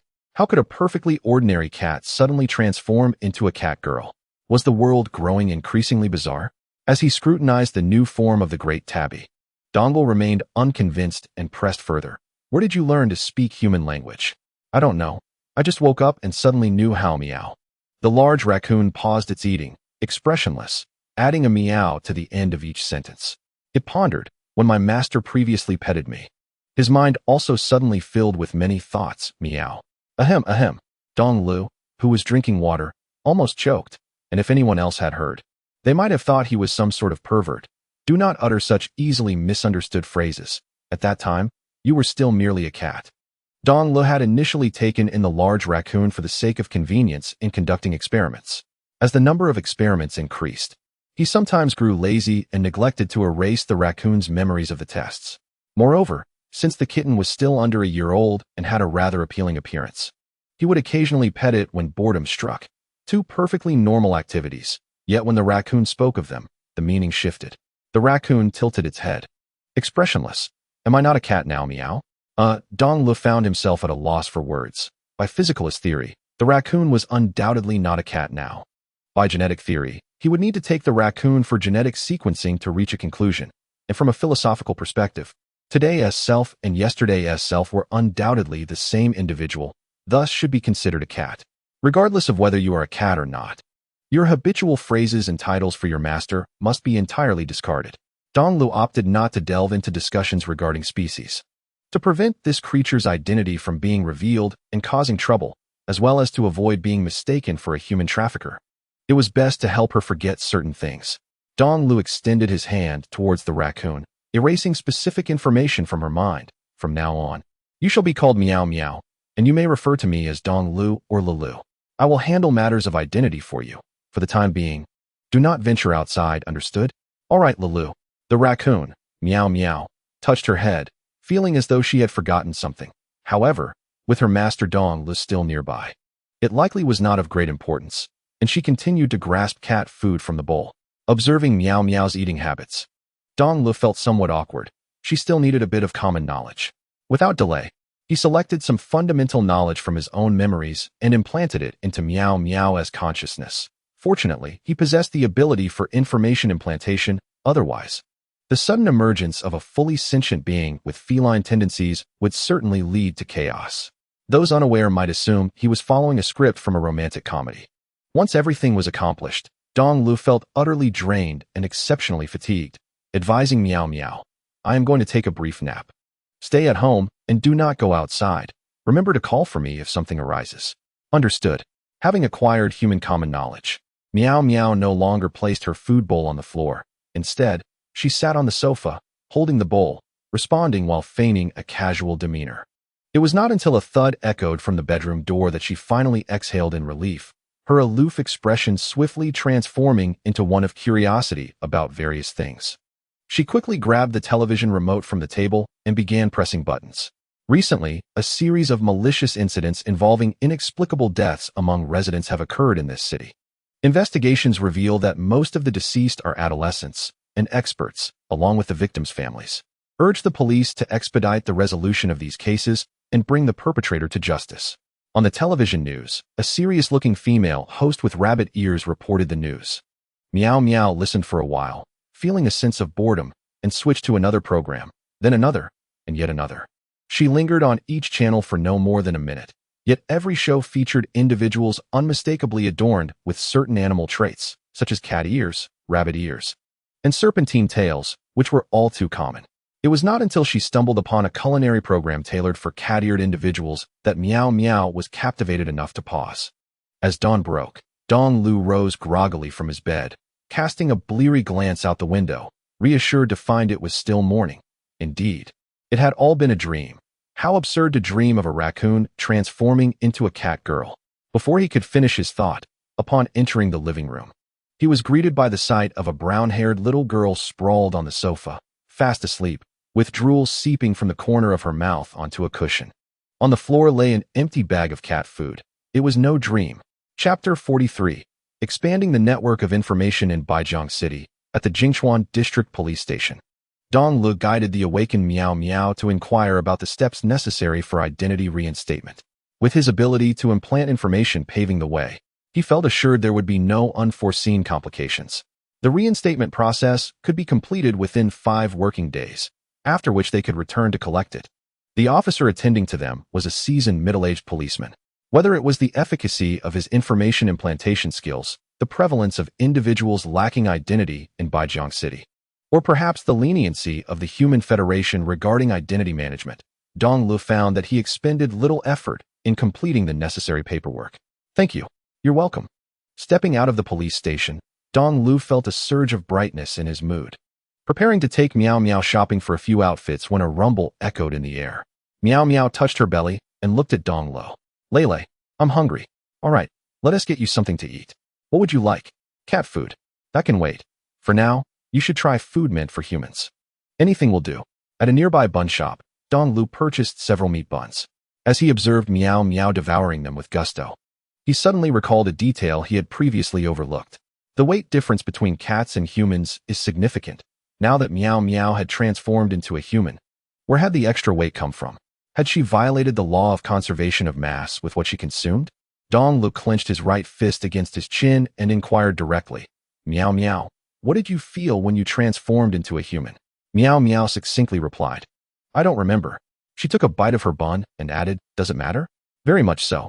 As Dong Lu finished speaking, he suddenly noticed that Meow Meow had stopped in her tracks, deep in thought. After a moment of intense concentration, she shook her head. "I don't recall, but I felt clearer-headed when I arrived in this city." Dong Lu paused, taken aback by her response. "When you came to Baijiang City, did Baijiang City change you?" It felt as if he had grasped an important clue, but in the next instant, a fleeting force surged through him, suppressing the rising thought. "What was I just thinking about?" Dong Lu's expression betrayed a hint of confusion as he turned to Meow Meow, who remained blissfully unaware, continuing her meal. Sensing Dong Lu's gaze, she offered her bun. "Would you like some?" "No, let us go to the mall to buy clothes." Setting aside the unusual feelings within, Dong Lu waved at Meow Meow after purchasing several outfits for her at a nearby shopping mall. sending her back before embarking on his own endeavors to expand his intelligence network. He commenced at the school, standing at the bus stop. Dong Lu glanced at the navigation app on his phone, waiting in silence. In the realm of superpowers, the prevalence of extraordinary abilities among adolescents is markedly higher than in other demographics. Thus, schools naturally serve as the most immediate source for gathering information on supernatural powers.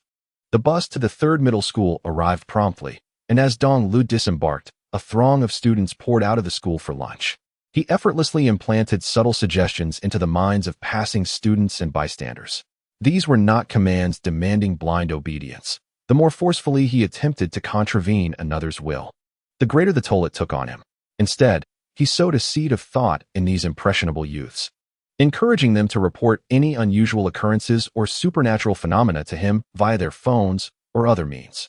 Unfortunately, in the bustling city of Bijiang, stray cats and dogs were elusive, or Dong Lu might have tested his ability to control small animals as sources of intelligence. Lost in his musings, an unsettling sensation pricked at him.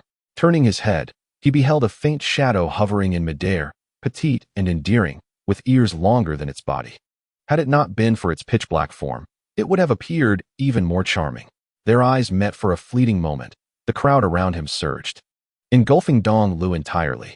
By the time the dark figure approached, he had vanished, tilting its head in curiosity. A new superpowered individual? What a fortunate encounter. Meanwhile, Dong Lu, who had created chaos to escape, sensed the prying gaze dissipate, his nerves settling somewhat. His intention was merely to gather information, not to confront magical girls or superpowered beings, especially since he currently possessed no combat abilities. Checking the time, he noted that there was still plenty of time before afternoon classes commenced. So he decided to take a cab to another school. This time, fortune favored him, as he did not directly encounter any extraordinary entities. Eventually, as his energy waned and his eyelids grew heavy, Dong Lu reluctantly departed. In the subsequent days, he largely repeated this routine, wandering through schools, shopping centers, hospitals, and government institutions, weaving an extensive web. His efforts served dual purposes, collecting intelligence while also garnering some necessary funds for living expenses. Of course, he had also adopted a public persona as a psychological counselor at a private clinic. As dawn broke and the morning light filtered in, a sense of tranquility enveloped the natural selection counseling room. Meow Meow, seated with a cushion, idly watched television, occasionally glancing at the clock on the wall. Having only been at work for an hour, she still had plenty of time until closing, yet her stomach growled, signaling hunger. Just then, the door to the consultation room swung open. A girl in a school uniform, petite and seemingly somber, stepped inside and inquired, "Excuse me, is this the psychological counseling room?" Indeed, every hour, Meow Meow gently released the pillow from her embrace, her curious gaze scrutinizing the first customer since the establishment's opening. Just as she was about to introduce the fee structure, Dong Lu emerged from his office, his eyes landing on the girl who had just entered. "There are no charges for opening day. How may I assist you?" Thank you," the somber girl replied, feeling a weight lift from her heart. "You're welcome," Dong Lu said, pouring a glass of water from the kettle on the table. "Now, let's discuss your situation. What brings you here for psychological counseling?" The girl lowered her gaze to the glass, her fingers nervously fidgeting as she stammered, "Not long ago, my best friend passed away. Ever since, every night as I sleep, I can hear her voice, pleading for help, begging me to save her. I told my parents and the police, but no one believes me, not a single soul. Yesterday, I visited her grave to lay flowers, hoping she would stop haunting me, but upon returning, the situation became even more severe. Now, I can hear her voice almost every moment. I feel like I'm losing my mind. She's driving me to madness." Suddenly, the girl looked up, her eyes bloodshot, revealing her lack of restful sleep. Her hands gripped her hair tightly, a picture of despair. "Calm down, take a deep breath. This could very well be a result of overwhelming psychological stress," Dong Lu quickly reassured her. Remarkably, as he spoke, the girl began to find some semblance of tranquility, though her eyes still lacked any spark, resembling a marionette. Seeing his method take effect, Dong Lu proceeded with the consultation, taking out a notepad and pen. "What you just shared, is it the truth?" The girl hesitated momentarily, her voice devoid of emotion as she replied, "No, it's false. She is cursing me, wanting to kill me." Chapter 44. The Essence of Supernatural Power. Why does she want to kill you? Dong Li's expression remained largely unchanged. From the girl's unconscious repetition of certain phrases and subtle body language, it was evident she had not been entirely truthful. "Because I abandoned her," came her low, hoarse voice.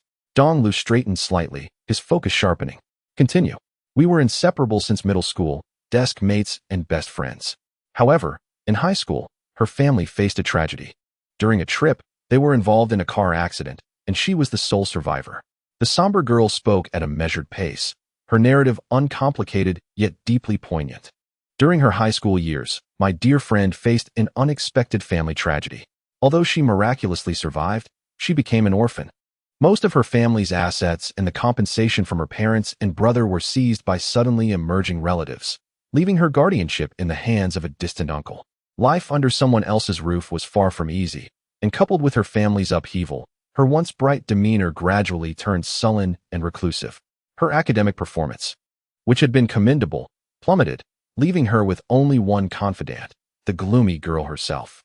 If the tragedy had concluded at this juncture, my friend's fate would have elicited nothing but sympathy and helplessness. However, upon reaching adulthood and reclaiming her guardianship and inheritance, a glimmer of hope for the future appeared on the horizon. Yet the tragedy did not cease, due to her isolation and declining grades. She soon became a target for a group of delinquent peers at school, enduring relentless bullying.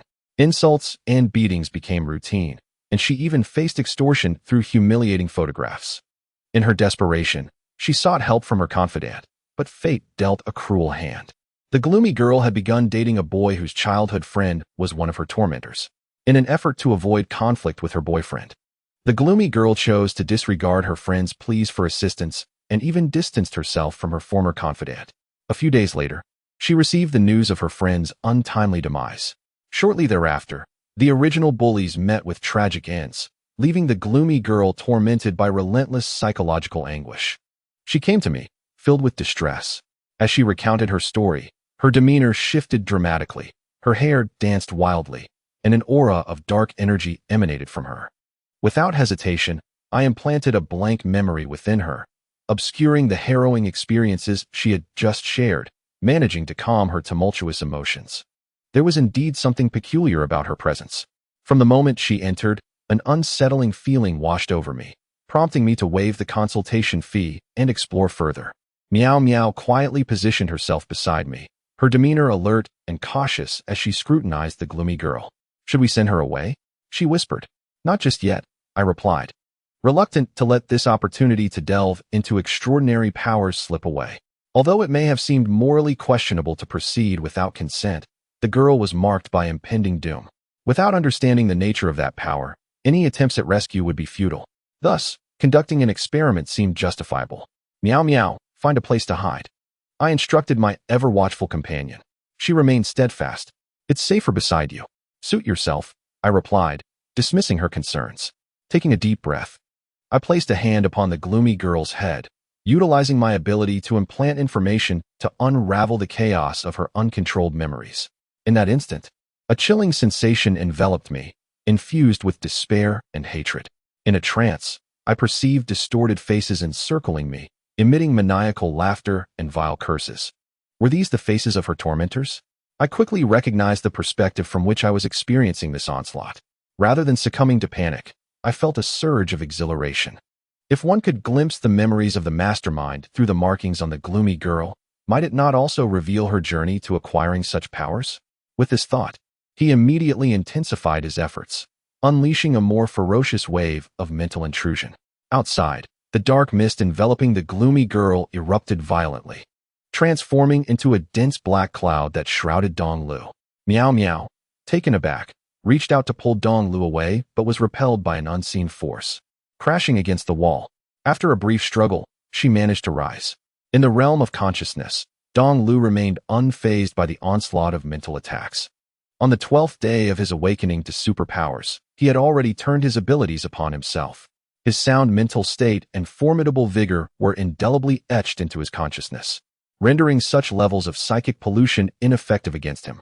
As he delved deeper into this mental realm, fragments of images flickered through his perception, becoming increasingly numerous and sharp, even revealing perspectives of others, coalescing into a whirlwind that swept past him, leaving lacerations upon his being. Continue. Dong Lu roared, a resonant hum accompanying his command. Eventually, upon reaching a certain limit, the world abruptly fell silent. All fragments of consciousness vanished, replaced by a singular image, a dimly lit street corner, where faint shadows descended from the air, two elongated ears surpassing the length of the body. Emotions of despair and agony had been sufficiently gathered. It was time to commence the creation of a new witch. In the next moment, a sharp pain shot through Dong Li's head as a force expelled his consciousness back to reality. The dark mist enveloping the two exploded outward, causing the gloomy girl to collapse into unconsciousness. Meow meow, quick-witted, caught Dong Lu just as he was about to fall. Are you all right? I'm fine, he replied. Seeing Dong Lu was still able to speak, Meow Meow felt a wave of relief wash over her as she helped him to the sofa and poured him a glass of water. Did you gain anything? Yes. And it is substantial, Dong Lu exclaimed with excitement. Through that final memory, he had finally comprehended the source of power in this world, emotion. The strength of witches stemmed from pain and despair, while magical girls truly embodied love and justice.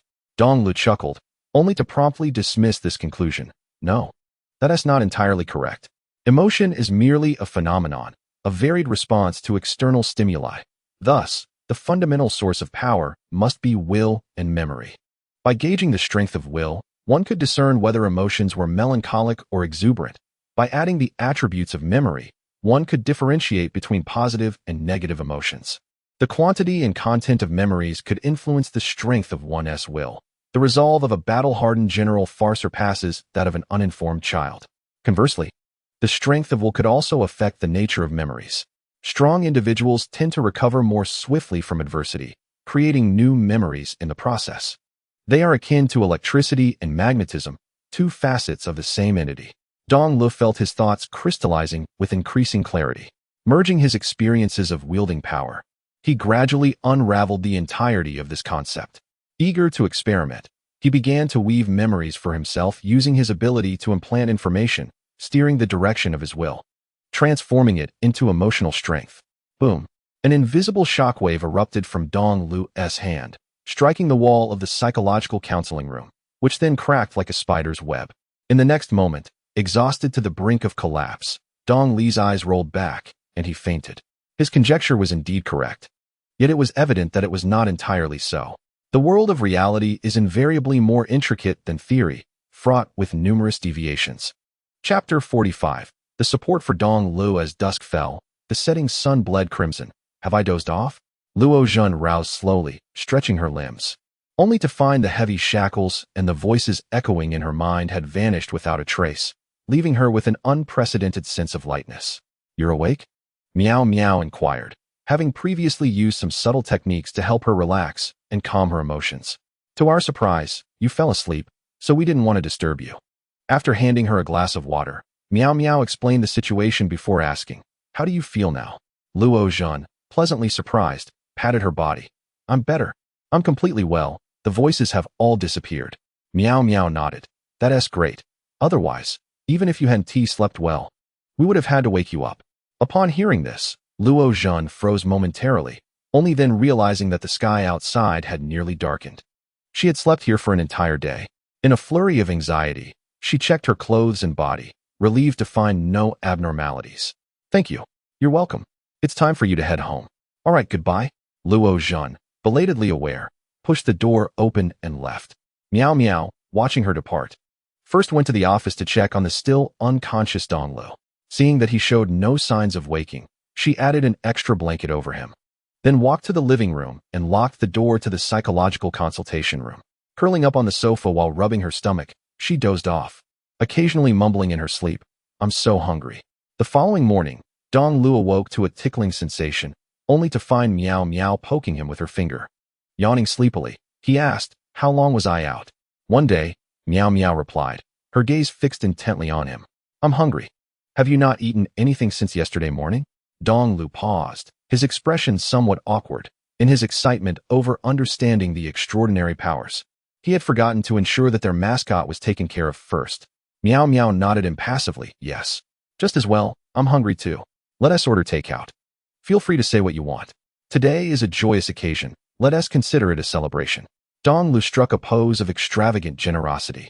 Meow Meow seemed to have anticipated this, producing a cat care magazine from somewhere and pointing to a page featuring cat food.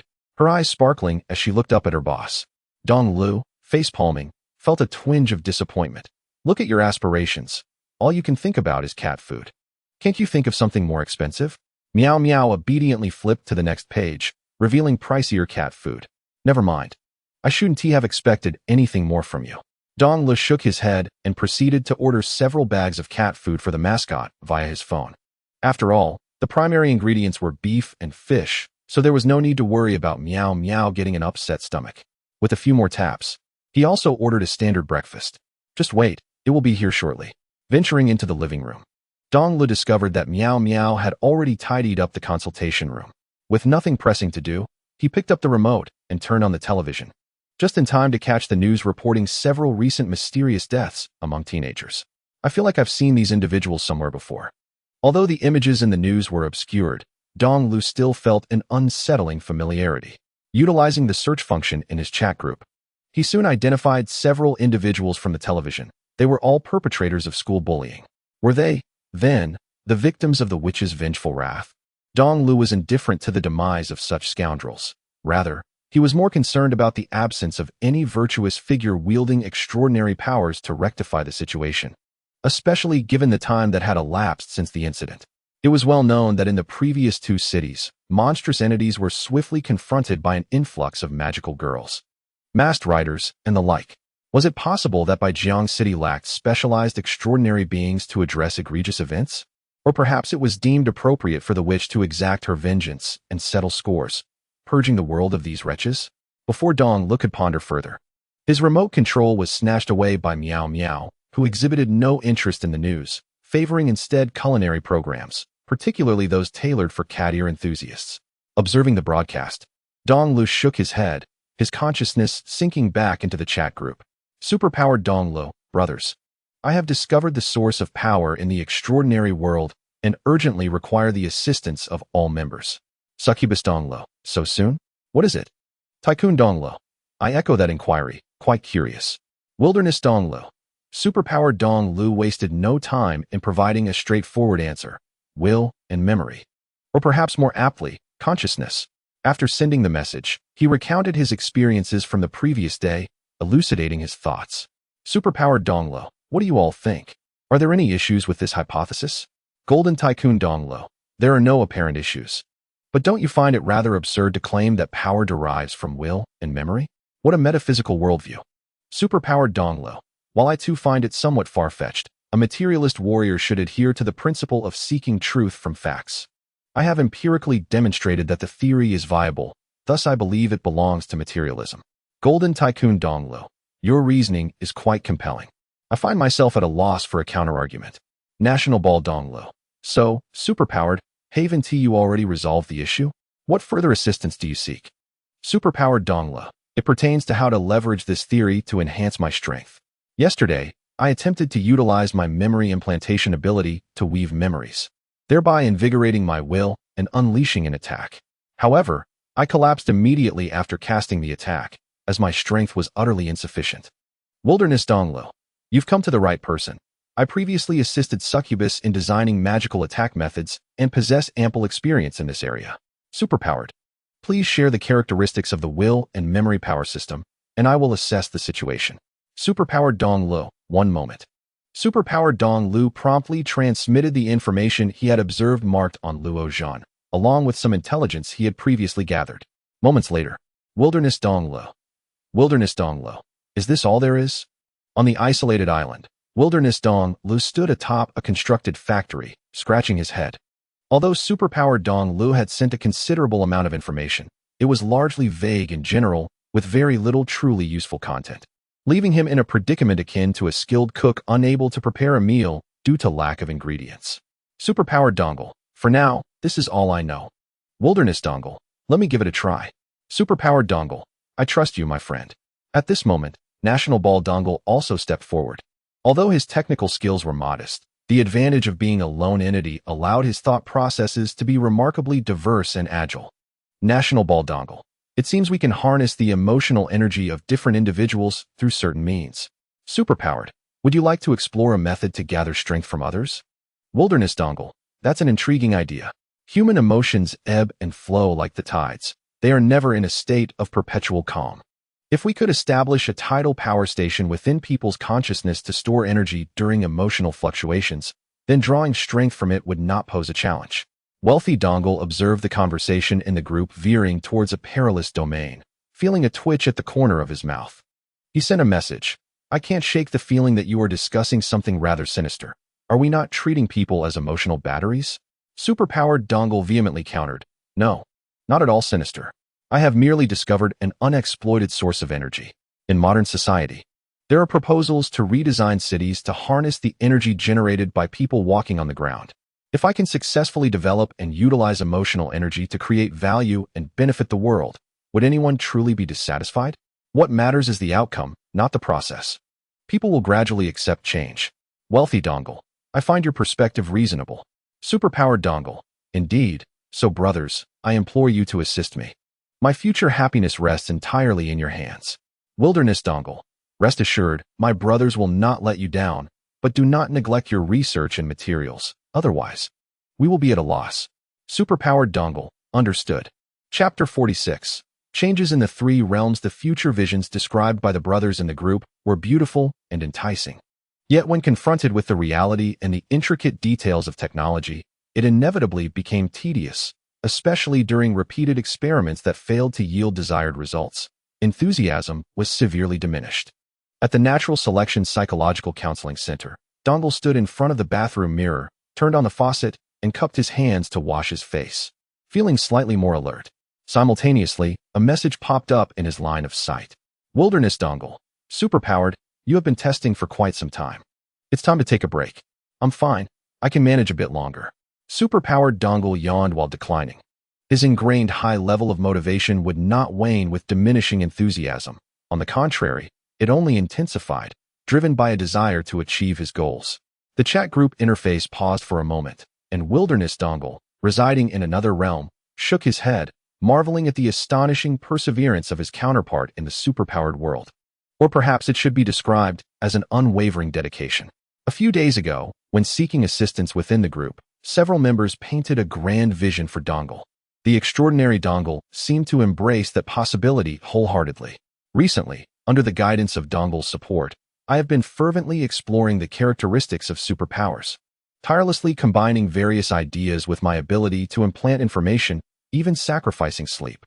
Driven by an almost reckless determination and utilizing intelligence gathered from the network, I managed to help Dongle discern some genuine insights. Extraordinary individuals can construct unique imprints and circuits within their bodies, granting them abilities that appear remarkable to outsiders. The Wilderness Dongle was able to establish a more refined data model, aided by the intellect provided by the smart brain. Since you are so insistent, I shall not dissuade you. The Wilderness Dongle shared several energy circuit diagrams generated by the smart brain in the chat group. Upon glancing back at the dark cube flitting about the workshop and then at the ship, which was taking shape, a sense of anticipation filled my heart. Soon, I too shall explore the world beyond this desolate island. In the realm of superpowers, upon seeing the energy circuit shared by the wilderness, I took a deep breath and began to replicate the power within me. The designs were not overly complex, yet they were incredibly taxing. With each line I traced, my spirit waned. By the final stroke, my eyelids felt as heavy as lead, but I persevered to complete the last detail. With a hum, something miraculous occurred. As the circuit was completed, a soft glow emanated from my body, and the energy I had expended was partially restored in that moment. After a brief pause, realization dawned upon me, and a flicker of joy illuminated my weary eyes. I had succeeded. After nearly 100 trials, through constant adjustments and errors, I had finally mastered the ability to harness fluctuations in emotion to store power, taking the first systematic step towards mastering extraordinary abilities. It was time for a brief respite. Although I was eager to embark on the next phase of experimentation, fatigue weighed heavily upon me. At the third middle school of Baijiang City, the sharp ring of the bell echoed, and countless students burst forth from their classrooms, transforming the tranquil school into a vibrant tapestry of life and energy. Except for one place, Class 3 of the first year. A cacophony of arguments spilled into the hallway, drawing the attention of passing students towards the classroom. A tall boy stood before a desk, interrogating a girl in a school uniform with desperate fervor. Luo Jun, tell me, how did you rid yourself of that voice? Sun Li, I have told you before, I merely consulted a psychologist, replied the girl, who was indeed Luo Jun, the one who had briefly slumbered in the consultation room earlier.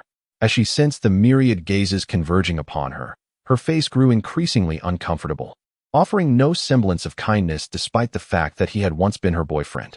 If it weren't for Sun Li's childhood friend, and if Sun Li Henti insisted on keeping her away from Yi Rulan, Rulan would not have perished, and she would have been spared from such turmoil and suffering. It's futile. I've been to the hospital and taken the medication, but it's utterly ineffective. Sun Li shouted loudly, oblivious to the strange glances from those around her. However, Luo Jun was not as carefree. She yearned to start anew, but with Sun Li's interruption. The entire new class was now aware of her situation, and it felt like everything was over. Her emotions erupted in an instant. What does that have to do with me? Don't forget, all of this is the mess created by your childhood friend. If he hadn't bullied others, would this have happened? Now that trouble has arisen and he is dead, you, as an accomplice, are also implicated. Are you now trying to act tough in front of me? Luo Jun, her face flushed with anger, pointed a finger at Sun Li's nose and shouted, get lost. Sun Li seemed momentarily stunned by the outburst, falling silent for a moment. She clenched her fists so tightly that her nails nearly sank into her flesh, then hoarsely demanded, tell me, which psychologist did you see? Luo Jun had intended to retort further, but Sun Li suddenly raised her head, her eyes bloodshot, causing Luo Jun to take a step back, her anger dissipating. The psychological counseling center near the school is called Natural Selection. Look it up yourself. Without uttering another word, Sun Li pushed through the crowd of students and turned to leave. Luo Jun returned to her seat, but the peculiar atmosphere created by their argument did not dissipate. In fact, it intensified. Even while solving problems or listening to lectures, she felt whispers behind her discussing her, leaving her on edge. It was only after school that she felt liberated. On the second and third days, the impact of the confrontation gradually faded, and Luo Jun no longer saw Sun Li's figure. She breathed a sigh of relief, thinking that Sun Li must have resolved her issues and would no longer bother her. However, one morning, as Luo Jun approached the classroom door, a figure suddenly dashed out from the corner, grabbing her neck and pulling her back without a word. A wave of suffocation hit her. Desperately, she tried to break free, but suddenly felt a chill on her face. Don't move. The assailant pressed a knife against Luo Jun's face, their raspy voice issuing a threat. The other students, witnessing the scene, were paralyzed with fear, quickly fleeing or rushing to report to a teacher. Sun Li, do you know what you're doing? Luo Jun recognized her attacker as her ex-boyfriend and trembled as she spoke. Of course I know, but I want to live. Sun Li's voice was even more agitated than Luo Jun's, her demeanor more haggard than before. I went to that place you mentioned, but there was no one there, not a soul. I need you to accompany me back there. As long as we can find someone, as long as the voices in my head disappear, I will let you go. Otherwise, you will go down with me. Luo Jun's legs turned to jelly, her voice cracking with tears. I've told you everything, truly everything. Sun Li ignored her, threatening the surrounding students with the knife while dragging Luo Jun backward. But at that moment, she froze in place as a massive, inky black barrier rose around by Jiang City's third high school, dark clouds spreading to engulf the entire sky. Simultaneously, an invisible force knocked the knife from Sun Li's hand. A small, shadowy figure appeared abruptly in the corridor, its crimson eyes fixed on Luo Jun and Sun Li, expressing a hint of regret. You are quite unfortunate.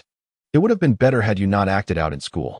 Chapter 47. The Grand Invitation. What are you? Upon catching sight of the shadow, Sun Li cried out in pain, clutching her head and retreating in terror as the chaotic voices in her mind grew even louder. How rude of me to forget to introduce myself. The dark figure perked up an ear and politely greeted the two. You may call me Xinjiang, the nurturer of the witch. This school is the birthplace of my latest child, who possesses an unexpectedly shy disposition and a lingering sense of nostalgia. Since her birth, she has been searching for her former friends and prefers to keep them close wherever she goes. Isn't she adorable? Xinjiang's tone was reminiscent of a proud parent boasting about their child. However, the ominous clouds above, ready to devour the chosen, combined with the encroaching dark barrier surrounding them, only served to heighten their fear.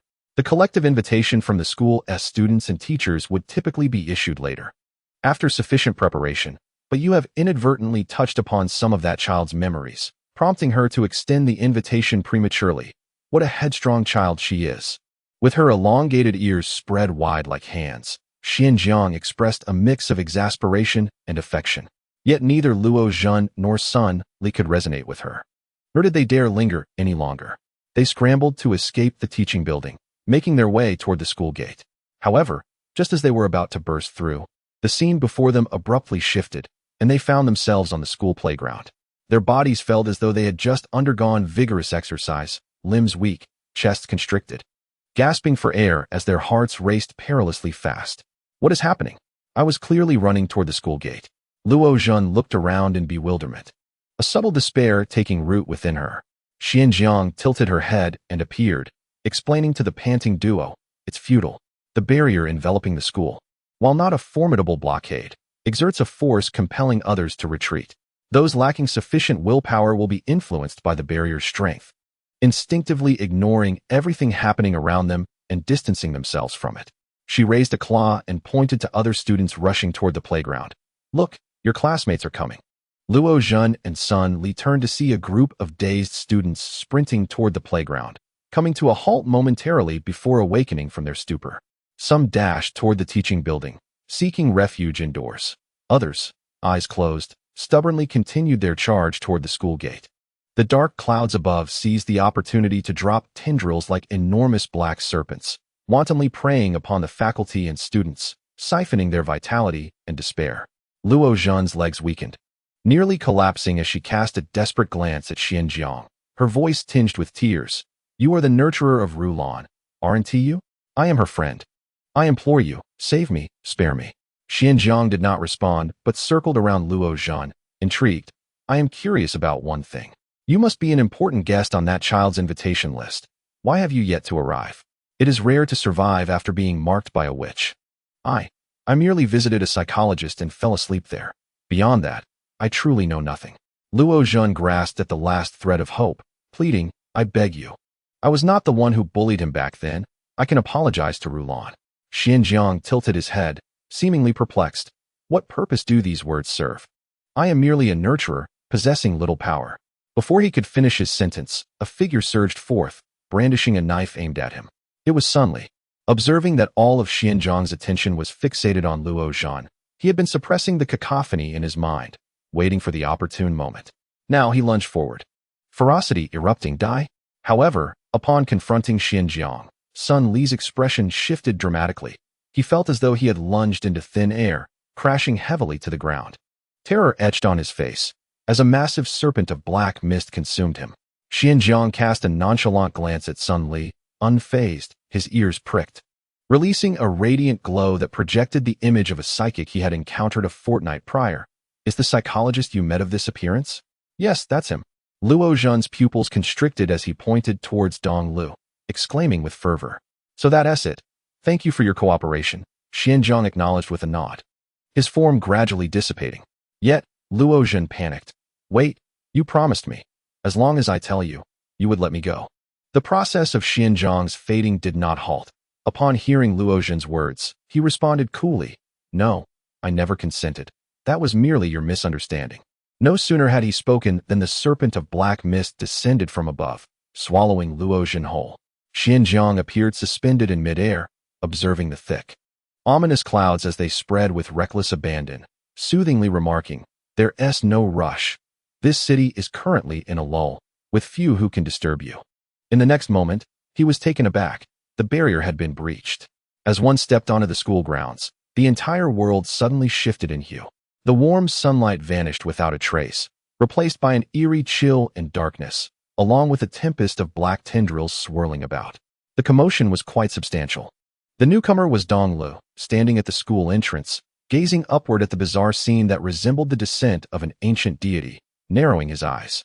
He had merely intended to expand his intelligence network nearby and collect emotional energy, upon discovering the sudden emergence of a black barrier surrounding No. 3 High School. He approached to investigate. Had this been a few days prior, he would have undoubtedly turned on his heel without a second thought. However, now, Dong Lu wore a look of eager anticipation. Just days earlier, although he had discerned certain patterns within the system of supernatural abilities, he had not amassed sufficient power. Not only would he have walked away upon observing the situation, but it was entirely plausible that he would have opted to relocate from Baijiang City altogether. Yet now, through planting emotional batteries within the minds of individuals, he had garnered enough strength to test his capabilities. As if sensing Dong Li's hostility, the heavy black clouds above roiled violently. The scant sunlight was completely extinguished, plunging the world into darkness. Serpents of black mist, adorned with human faces, lunged towards Dong Lu, creating deep craters in the ground. Not bad, I can handle this. As Dong Lu skillfully evaded attacks, he meticulously assessed the power of the ominous clouds above. When he occasionally found himself unable to dodge, he drew upon the reservoir of strength within him, utilizing his information implantation ability as a tool to unleash a decisive strike, severing the energy serpents. This was a sophisticated application of emotional power. That superpowered individual was no novice. Had the period of dormancy truly ended? Xian Jiao was slightly taken aback by Dong Li's performance. According to the intelligence it had gathered, the extraordinary forces tasked with protecting this city had suffered grievous losses in the last great battle and were currently in a state of dormancy. Besides them, there should not be any extraordinary individuals proficient in advanced techniques appearing. Were they from other cities? No, the superhumans of the Human Federation generally remained within their own territories, only venturing out for significant matters, and the disturbances in Baijiang City were insufficient to draw their attention. Xian Jiao found itself perplexed. On the ground, however, the battle between Dong Lu and the witch had entered a new phase. Upon realizing that the energy serpents were constructed from emotional power, Dong Lu immediately abandoned his previous strategy of conserving energy. With his abilities, he could easily convert the severed energy serpents into his own energy reserves, effectively using the enemy's strength against them. What need was there to hold back? After absorbing the power of a broken energy serpent, Dong Lu let out a triumphant sound, challenging the witch in the sky. Come, let us continue. Chapter 48. Stopping the suffering in the depths of darkness. The oppressive sound of pounding reverberated like a torrential rain, as enormous black tendrils ravaged the school, reducing it to ruins. Yet, amid this chaos, a certain figure remained unscathed, altering the approach to the assault. The grotesque faces imprinted upon the tendrils emitted piercing cries that could penetrate the very soul, enveloping any creature with insufficient willpower and madness. In the next heartbeat, invisible blades sliced through the air, causing the energy serpents to fall like raindrops, the cacophony diminishing. Enough noise. Resorting to frantic screams when you cannot win is futile. Dong Lu looked up at the swirling black clouds above. You might as well surrender now. Allow me to grant you release. With those words, he unleashed the burgeoning power within him without restraint. Under the full activation of his information implantation ability, a domain formed around Dong Lu. Any being with memory that entered would be influenced, forcibly inscribing new memories and information within them. Perhaps sensing the imminent threat, the dark clouds summoned all their might. With hundreds of tendrils surging toward Dong Lu, almost encircling him in a vast net, their speed and strength increased by at least 30% compared to before. However, the moment these tendrils made contact with Dong Li's domain, they crumbled into nothingness. The tendrils and black snakes, controlled by the witch, were fundamentally composed of emotions like pain and despair, and in the realm of superpowers, emotions were a fusion of memory and will. Once the memory component was distorted or altered, collapse was merely a heartbeat away. Her attacks not only proved ineffective, rather, the tendrils and black snakes, upon disintegrating, were repurposed by Dong Lu, transforming into a part of his energy, propelling him upwards toward the very core of the ominous clouds. A profound threat of death loomed. And within the heart of the witch, shrouded in darkness, a flicker of fear ignited. Memories of past torment resurfaced, followed by an overwhelming rage. A hysterical scream erupting like a volcano. Why? Why must you bully me? Dong Lu offered no response. Perhaps for others, championing justice serves as a commendable motivation.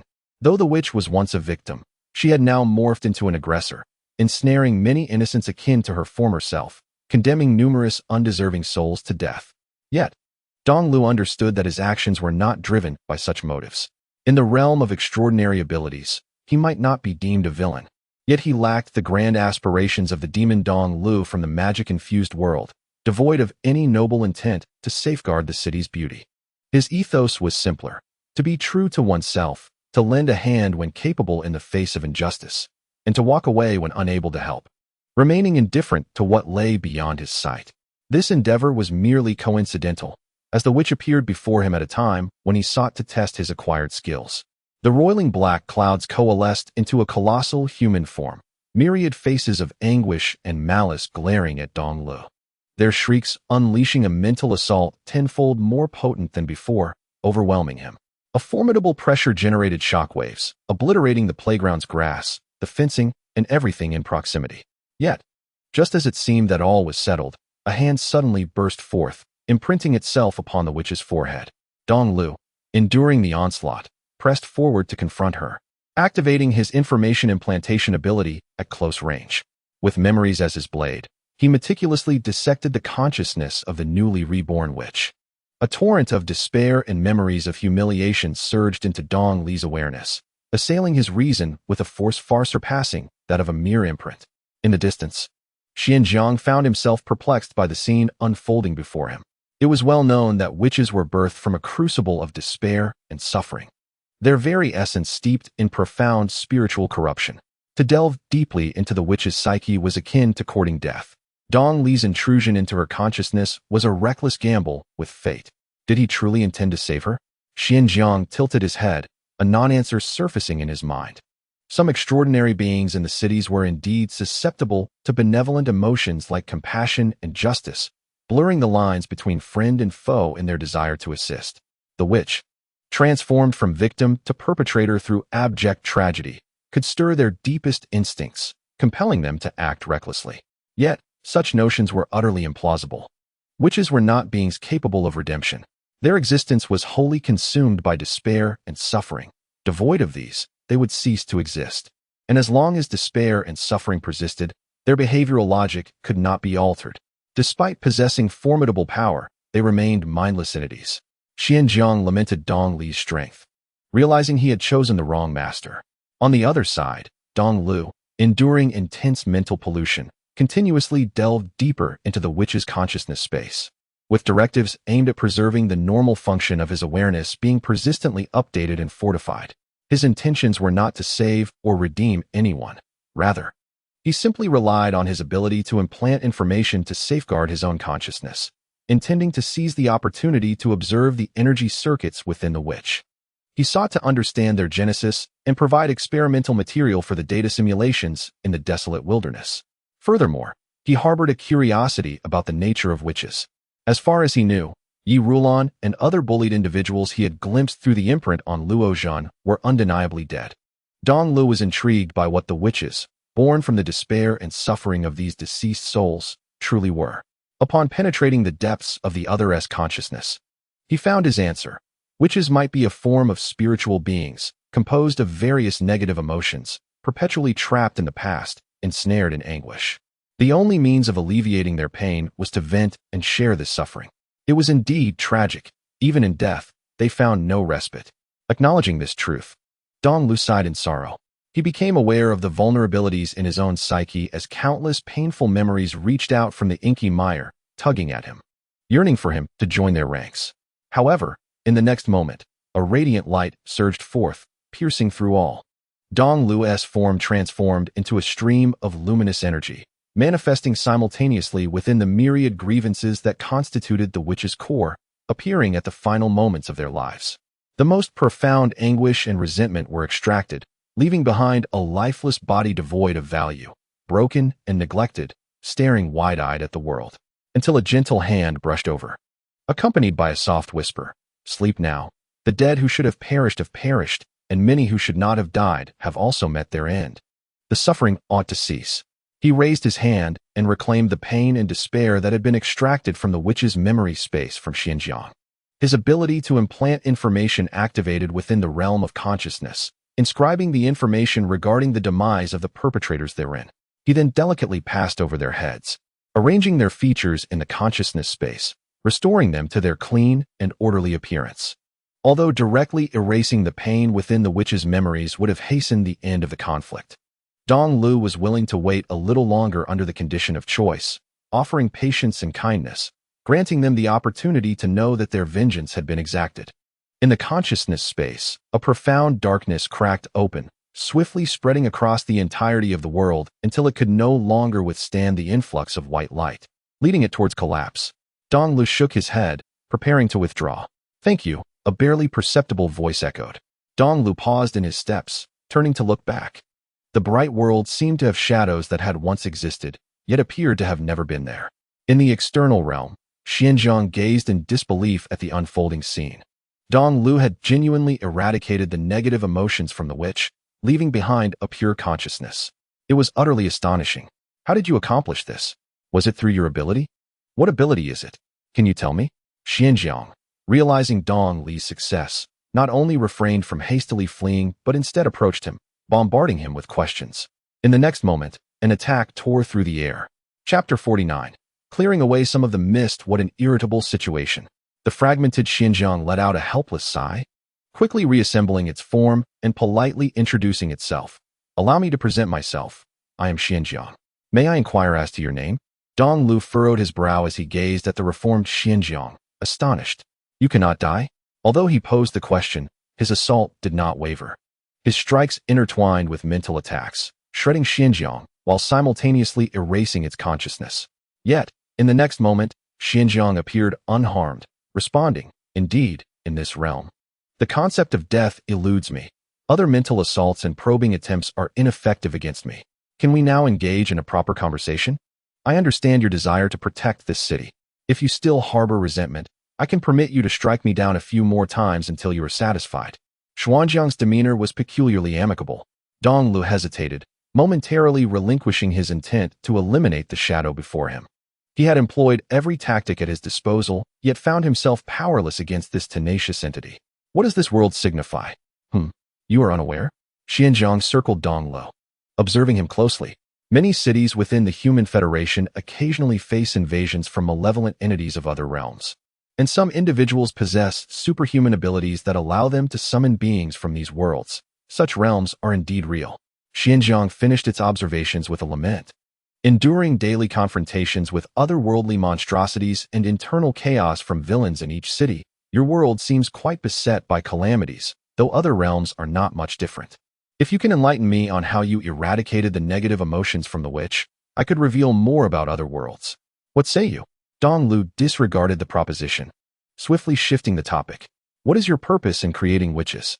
"Nothing particularly special, if I must articulate a reason. Since pain and despair exist, there will always be someone to seize and utilize them. Why should it not be I?" Xianzhang replied casually. "Much like some of my counterparts who prefer to create from positive emotions, you never question their motives. There are no ulterior motives. It is merely a matter of personal interest and passion. Well, I have answered 3 of your inquiries. Now it is your turn to respond to mine. Otherwise, I shall decline to answer any further questions of yours." "Personal interests?" Dong Lu was genuinely taken aback by Xuanjiang's response. Upon careful reflection, it seems rather logical. A group of beings devoid of any concept of mortality would inevitably cultivate some unique interests over an extended period. Xuanji remained silent, adhering to its own principle.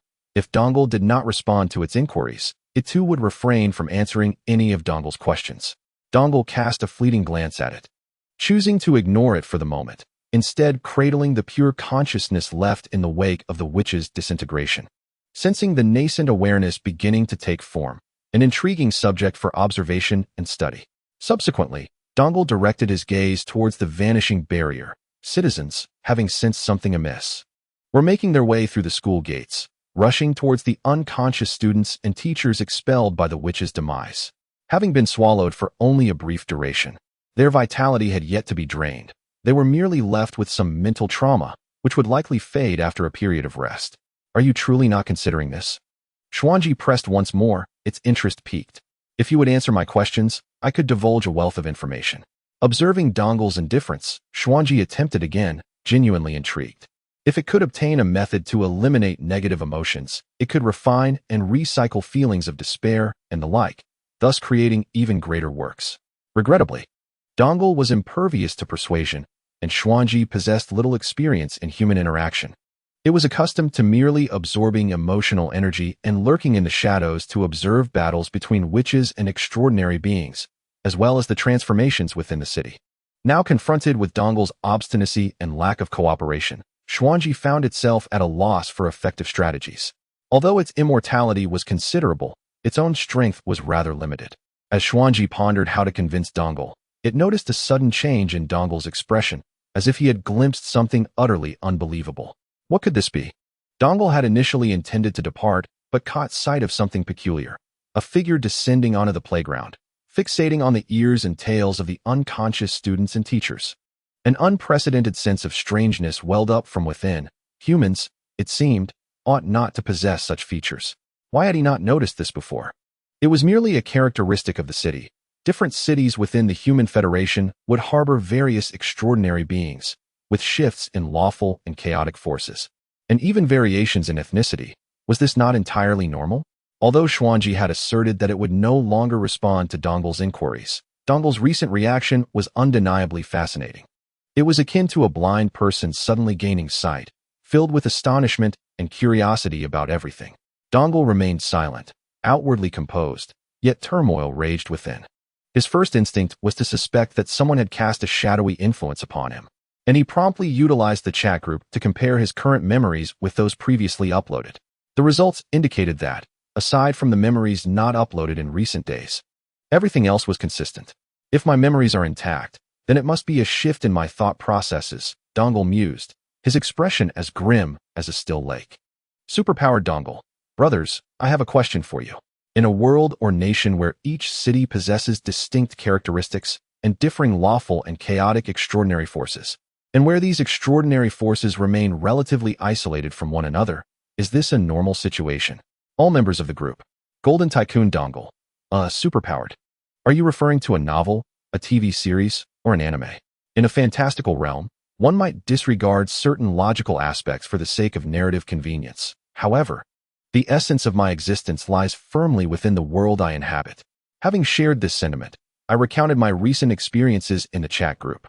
I remarked that prior to the recent battle, I had perceived no irregularities in my surroundings, despite noticing the peculiarities of pedestrians adorned with ears and tails, which I had unconsciously deemed normal.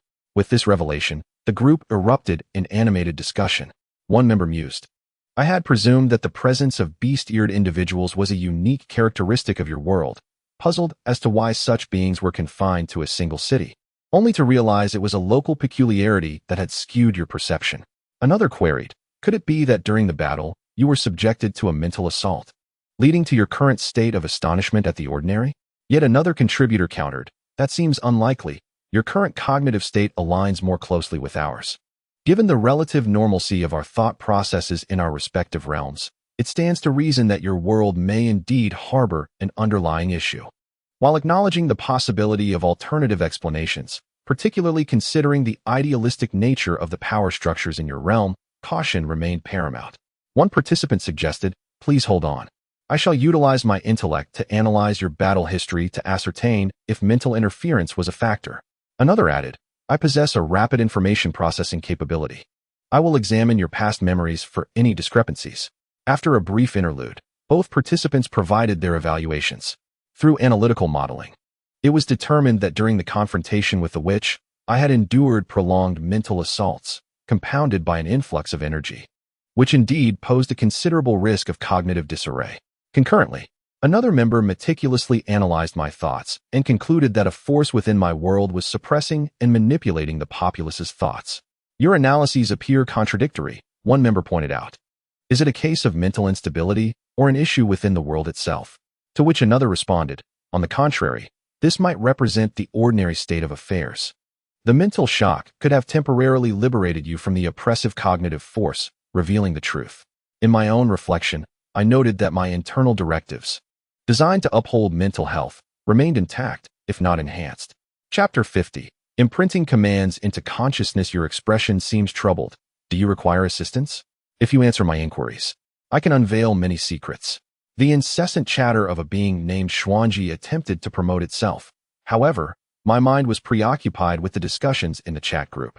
Despite the strong likelihood of an issue within my world, an experiment was necessary.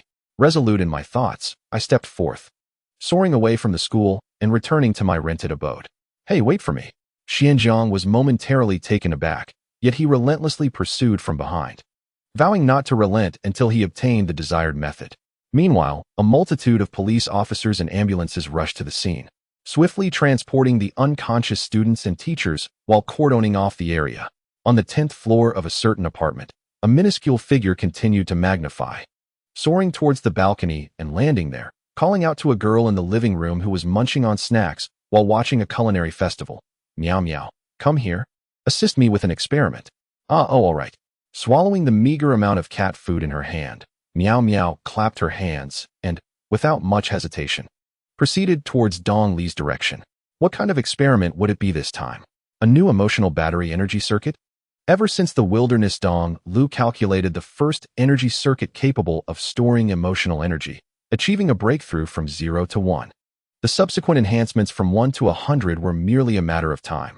Whenever Dong Lu unveiled a new energy circuit design, the first experimental subject was invariably himself, followed closely by Meow Meow. Consequently, she was quite well versed in such experimental processes. No, this time is different. Dong Lu shook his head, clarifying that the current experiment pertained to the realm of thought. I should inform you in advance. If you are unwilling, I can seek another participant. Meow Meow replied. Thought? Like transforming into a human and acquiring human-like cognition?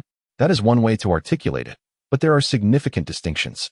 Specifically, just as Dong Lu was about to elaborate, Meow Meow had already consented, leaving him unsure whether it was genuine trust or indifference. Then let us proceed. Whether as a human or a cat, it matters little to me. It is all about eating and sleeping.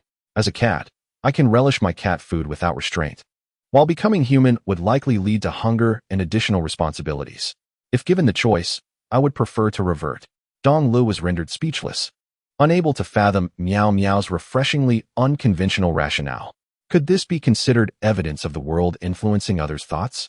Perhaps not. It might simply be a personal inclination of Meow Meow. While it was possible for thought processes to transform, it would not necessarily revert her to a cat. Dong Lu shook his head, dismissing the chaotic thoughts. Although he had yet to comprehend the reasons behind Meow Meow's transformation from cat to human, it likely bore no relation to cognition. Conversely, if the instructions embedded in Meow Meow's consciousness truly impacted her, compelling her to revert to a cat, Dong Lu would certainly retract them. Meow Meow appeared somewhat disappointed. Oh, forget it. She seemed to concede, abandoning any intention to continue the discussion. Dong Lu placed one hand atop Meow Meow's head, ensuring that his abilities could be maximally unleashed. In the next moment, the intangible tendrils of information implantation delved into Meow Meow's consciousness, coalescing into a directive. This individual's consciousness must function normally, undisturbed by any external interference. As the command was inscribed, Dong Lu, to prevent any unforeseen circumstances from impeding the directive's execution or interfering with his prior embedded information, thoughtfully attached a compressed file containing documentation to thoroughly elucidate what it meant for consciousness to operate normally and without disturbance. Perhaps Meow Meow would not grasp the significance of the materials within the compressed file, nor even detect its presence, yet her subconscious had already embraced everything, significantly bolstering her mental resilience. How does it feel? Upon completing the inscription of the directive, Dong Lu retracted his hand, inquiring with a hint of trepidation. Meow Meow gently touched her head. Is this it? Has it only concluded halfway? First, share your feelings. Meow Meow pondered for a moment. I feel nothing. Dong Lu inquired further. Do you not feel anything upon seeing a multitude of individuals in Baijiang City exhibiting animalistic traits, while others in different cities do not? Do you not sense something amiss? Meow Meow gazed at Dong Lu with the eyes of one observing an odd creature. Is that not the norm? Dong Lu fell silent, lost in thought. The previous discussions within the group suggested that there might be something amiss in his world.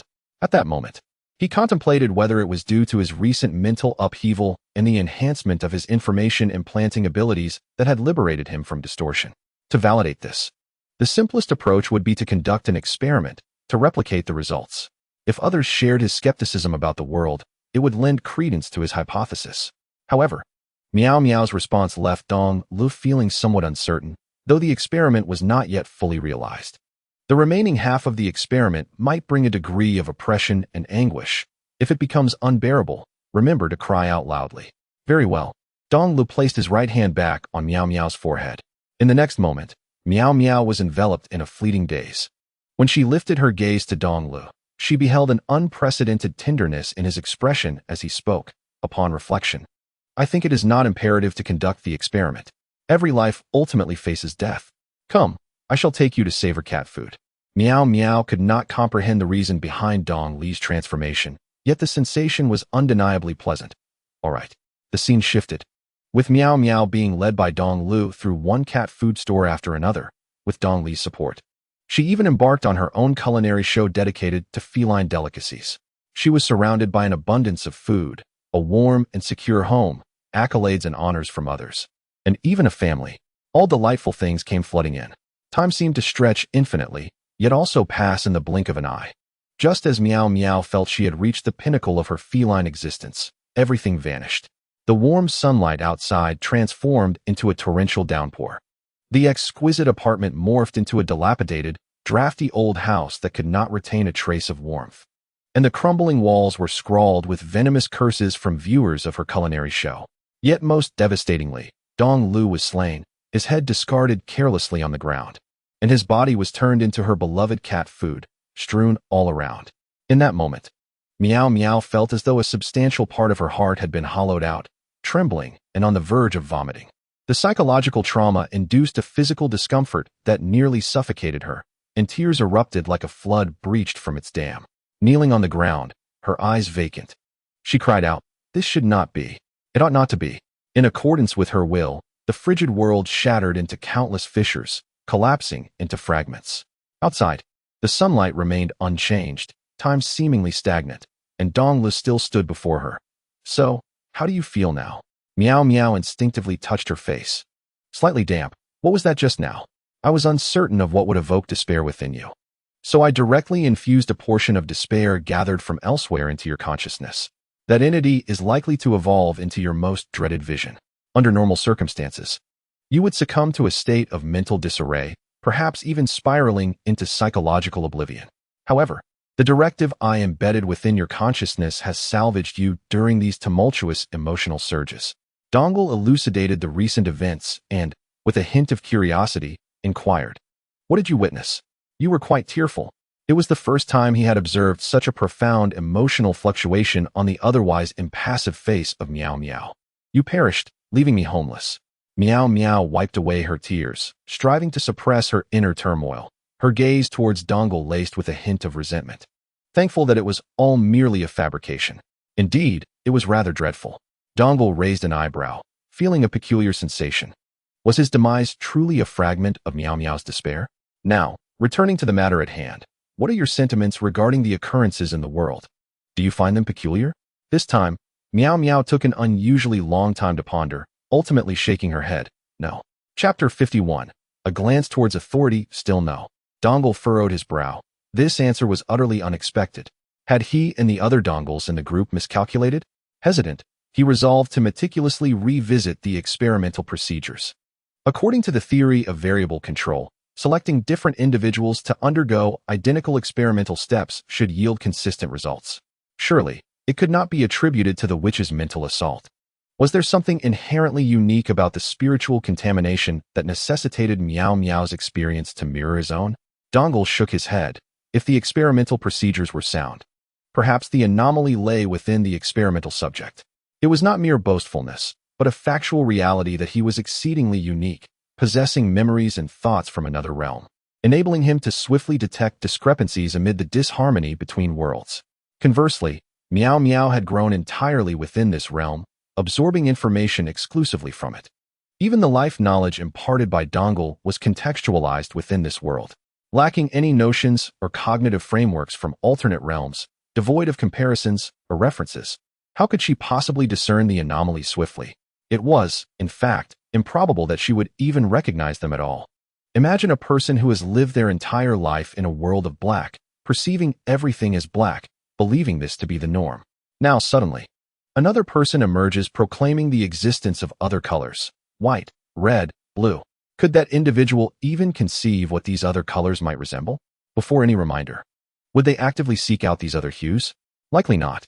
Observing Dongle lost in contemplation, Meow Meow, feeling somewhat anxious, prodded him gently and asked, "Is my thinking flawed?" "Not necessarily flawed," Dongle mused, poised to elaborate, but interrupted by Meow Meow. "Different from you?" Dongle paused, regarding Meow Meow with newfound seriousness, nodding his head. For the first time, he felt she resembled a genuine human. Indeed. Meow Meow, oblivious to Dongle's thoughts, exhaled in relief. "Then it can be resolved easily. You can use your abilities to transform me into someone like you. If it is insufficient, then transform the entirety of humanity into what you deem normal." Before she could finish her thought, Donglu swiftly struck her on the head, bemused, and remarked, "What are you thinking? This world has not yet descended into madness to warrant a universal brainwashing. Others simply think differently from me. They are not committing heinous acts that threaten existence. As long as they do not affect me, I am indifferent to their ways. It seems that having a mind too similar to others may not always be advantageous." As she pondered, Donglu furrowed his brow. His recent words did not resemble those of the original Meow Meow. Could it be that the influence of the instructions was beginning to manifest? Just moments ago, she appeared utterly lost, capable of anything. Meow Meow stifled her frustration in defense, asserting that was in pursuit of the truth. If one does not even know the true nature of the world, how can one utilize their power to protect oneself rather than be exploited by others? While she spoke, Dong Lu approached the windowsill, preparing to soar to another location. Meow Meow suddenly called out to him, "Wait, you haven't transformed me to be like you yet." Dong Lu turned his head, replying, "To a certain extent. We are already alike. There is no need for complete uniformity. Embrace the world as it is now. Perhaps you will find a different perspective. If you wish to revert, do let me know." After uttering these words, Dong Lu intended to depart, but a fleeting glance caught a figure ahead. "Never mind, come with me," he said. Meow Meow's face lit up with joy. "All right." With a single motion, Dong Lu enveloped Meow Meow in a surge of energy, accompanied by a miniature shockwave. The two vanished from sight. Almost simultaneously, a dark figure crashed into the room, stabilizing and gazing at the distant silhouettes of Dong Lu and Meow Meow. Letting out a frustrated cry, "Damn it, I finally caught up." With that exclamation, Xianzhang deflated, surveying the surroundings and deciding against pursuit. For this was undoubtedly the abode of that individual. It would remain here, waiting. Surely, it would not leave, convinced that he would return. Meanwhile, Meow Meow was lifted into the sky, witnessing the shrinking city below, her fear momentarily surmounted by the realization that she was encased in a protective force, causing her to forget her trepidation. "Lulu, was that shadow an enemy? Are you being pursued?" She observed keenly that initially, Dong Lu had no intention of taking her along. Only upon seeing the shadow did he change his mind. An enemy, in a sense, but it's not a chase. That entity's power is not particularly strong, and you could even attempt to confront it. However, it cannot be killed, nor is it susceptible to mental attacks. If a fight ensued, you would likely be defeated, Dong Lu casually explained. Meow Meow possessed some degree of strength, after all. She had participated in numerous emotional energy battery experiments with Dong Lu, accumulating some power. Yet, her lack of knowledge, combat experience, and absence of a tool like information implantation, which could effectively harness her abilities, placed her at a disadvantage against a seemingly immortal foe privy to many secrets. As they conversed, Dong Lu halted, returning to hover above Baijiang City's third high school. In the bustling streets of the city, an array of ambulances and police vehicles were fervently transporting unconscious students and teachers to the hospital, with even several private cars voluntarily joining the rescue efforts. Surrounding the scene, a number of journalists and social media influencers appeared. Some attempted to breach the area for coverage, but were promptly halted. Was there truly no one of exceptional power present? Dong Lu observed from above for nearly an hour. Near the school, the crowd continued to swell. Parents of students, relatives of teachers, government officials, police officers, medical personnel, journalists, and even unrelated individuals drawn by mere curiosity, all mingling together. Yet, there was a conspicuous absence of any remarkable figures. No, that cannot be entirely accurate. There were a couple, but their energy signatures were feeble, blending into the throng, appearing far from official. What absence? Meow Meow beside him boredly counted houses until she caught wind of Dong Li's musings. Extraordinary beings, official extraordinary beings. Previously, television news had frequently reported on fatal incidents, yet the witch remained unscathed. At that time, Dong Lu had two hypotheses. Either there were no local extraordinary beings designated to handle such events, or the local extraordinary beings believed it prudent to allow the witch to vent her wrath, thereby eliminating a batch of scum. He later entertained a third possibility. The individuals tasked with managing the situation were overmatched by the witch, left to endure her rampage. In retrospect, the second and third hypotheses appear flawed. The chaos wrought by the witch was too overwhelming. Had Dong Lu not fortuitously crossed paths with the situation, an entire school, housing thousands, could have faced annihilation at the hands of the newly awakened witch. However, even amidst such a dire incident, not a single figure resembling an official extraordinary being had made an appearance on the scene. This was evidently abnormal. Even if they lacked the strength to confront the witch, one would expect them to at least assess the situation, subsequently drafting a report to solicit assistance from other cities. The utter lack of such an assessment suggests only one conclusion. There are no designated extraordinary beings locally equipped to manage related events. The reasons behind this, and whether it relates to that force-constraining thought, remain matters for further investigation. Chapter 52. The irregular grand confrontation. After observing the school for an additional hour, Dong Lu departed 3rd Middle School with Miao Miao, heading straight to the city police station. Utilizing his abilities, he acquired various identities and account information from the flustered police chief. With audacity, he logged into the police station's internal software, perusing records of various criminal cases. After meticulous filtering, he extracted information pertaining to extraordinary cases, uploading it to a chat group, and employing the group's inherent features to organize and distill information regarding timelines and the number of cases. Soon, a table emerged. Indeed, it was apparent that the orderly extraordinary beings akin to magical girls had long since vanished from Baijiang City. Dong Li's gaze fixed upon a specific timestamp within the table.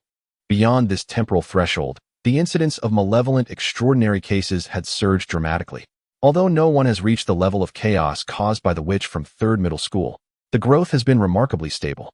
Initially, when Dong Lu expanded his intelligence network into government institutions, he only dared to target grassroots clerks, affecting merely a small fraction of them. Otherwise, this information may have been uncovered long ago. Of course, one cannot blame him, as during the establishment of the intelligence network in the first 2 cities, his plans were nearly exposed, leading to a perilous pursuit by magical girls and masked heroes. Naturally, one must exercise utmost caution. Focusing specifically on high-ranking officials privy to secrets ensures a rapid acquisition of information, yet the risk of exposure is equally swift. Those in elevated positions invariably attract more scrutiny. Who can fathom the peculiarities of this world, particularly regarding the official stance? Were it not for Dong Li's recent surge in strength and newfound confidence, coupled with his speculation that the local lawful faction's extraordinary powers had vanished following the 3rd Middle School incident, he would likely have remained in hiding for a longer period. What is the reason for the disappearance of the lawful faction? Sighing deeply, Dong Lu refrained from further inquiry and turned to the police chief, convinced that the latter would possess the answer. The police chief hesitated before responding. It was the Great Conflict. Dong Lu furrowed his brows. The Great Conflict? What does that mean? In the Human Federation, each city possesses its unique, extraordinary powers, developing independently and in relative isolation. However, such isolation cannot persist indefinitely. Occasionally, the world faces unimaginable natural disasters, potential incursions from other realms, or insurmountable foes. Relying solely on the strength of a single city is destined for failure. A united effort from all cities is essential to overcome such crises. During the last Great Conflict, the lawful faction in Baijiang City suffered significant casualties, with many from the chaotic faction perishing as well, leaving the city in a state of disarray. Dong Lu stroked his chin, pondering this peculiar state of relative isolation interspersed with occasional collaboration, reminiscent of a grand superhero film. At that moment, Miao Miao suddenly posed a question. Aside from the Great Conflict, are there any other events that could unite the cities? Why not form an alliance from the outset, joining forces to eliminate danger at its inception? The grand celebration can also facilitate connections among the cities, allowing the extraordinary powers of each to engage in mutual exchange. The police chief first addressed the initial inquiry, but when it came to the second, he appeared somewhat perplexed. After a brief pause, he articulated, "The cities form the Human Federation. Is that not unity in itself? The extraordinary individuals lead their own lives. They are heroes, not criminals. and their personal choices should be respected without coercion. A twitch of Dong Li's lips betrayed his skepticism. The grand celebration could be likened to an international event akin to the Olympics, with nations replaced by cities, allowing the various extraordinary factions to engage socially and exchange ideas. However, the explanation for the latter question was somewhat tenuous. No, it would not be fair to label it as such. Rather, it seemed overly idealistic. The power of formidable extraordinary beings sometimes eclipses that of entire armies. Allowing these beings to roam the city is akin to permitting a military unit, driven by personal emotions, to traverse the urban landscape without restraint. What if the extraordinary beings lose control of their emotions? Who among the leaders is so unconcerned? Setting aside those who rely on brute force, there are also those with the insidious ability of information implantation. If no other extraordinary beings detect and thwart this, they could covertly manipulate the populace, inciting suicides, seizing wealth, or even establishing political parties to vie for national power. Should Dong Lu adopt an official stance and discover individuals of this nature, he would undoubtedly implement stringent oversight without delay. Even before Dong Lu developed physical means of attack, the mere capability of information implantation would be sufficiently alarming. Should one stray down a perilous path, the societal repercussions could be catastrophic. Thus, rather than respecting the choices of extraordinary beings, one might argue, out of fear of their might, that they dare not impose regulation, or perhaps that each city is, in fact, under the dominion of extraordinary beings wishing to maintain their autonomy. This scenario seems far more plausible. Furthermore, oversight does not necessitate the use of force. Extending benefits and fostering relationships serves as another approach. Is it the influence of that constraining power over thought that is at play here? Pondering this, Dong Lu could only contemplate for the moment. A force capable of enveloping the entire human federation, dictating the trajectory of thought for all, is indeed terrifying. It remains uncertain whether this force is a product of chance or design. Subsequently, Dong Lu posed several inquiries regarding the research and promotion of superpowers. However, the chief of the Baijiang City Police Department had limited knowledge in this area, merely stating that some cities were diligently exploring research while others clung to primitive training methods, and some relied entirely on love and camaraderie. Thanking him for the response, Dong Lu snapped his fingers, erasing the presence of himself and Miao Miao from the chief's memory and surveillance, implanting a memory regarding the examination of extraordinary cases instead. The two then exited the city police station and proceeded to other governmental bodies, reiterating their questions to the chief, receiving largely similar responses. Upon leaving the courthouse, Miao Miao turned to Dong Lu and asked, "What's next? Where are we headed?" Dong Li's gaze flickered. "Let us meet with the mayor of Baijiang City." Despite the peculiar sense of déjà vu that the impending great battle instilled within him, the undeniable truth remains that it is perilous, extremely so. It necessitates the collective effort of orderly extraordinary beings across all cities within the human federation, and at times, even the chaotic faction must join forces to endure. The timing of such occurrences is unpredictable, the locations vary, the causes are uncertain, and the ramifications are vast. In the face of such a spectral phenomenon, the fact that the human federation has endured thus far is nothing short of miraculous. If they continue to maintain their current approach of minor skirmishes, when a significant crisis arises, what will Dong Lu possess to withstand it? It would be wiser to seize the present opportunity to expand his endeavors, simultaneously proving to his peers in the group that he is not the least competent among them. The mayor of Baijiang City? Indeed. Chapter 53. The Institute for the Management of Extraordinary Affairs, Baijiang City, City Government Building. Mayor Jiang Qiao paced anxiously in his office, glancing at the telephone on his desk every few seconds, fearful of missing an important call. Just then, a voice suddenly resonated within his office. Mayor Jiang Qiao. Is it not?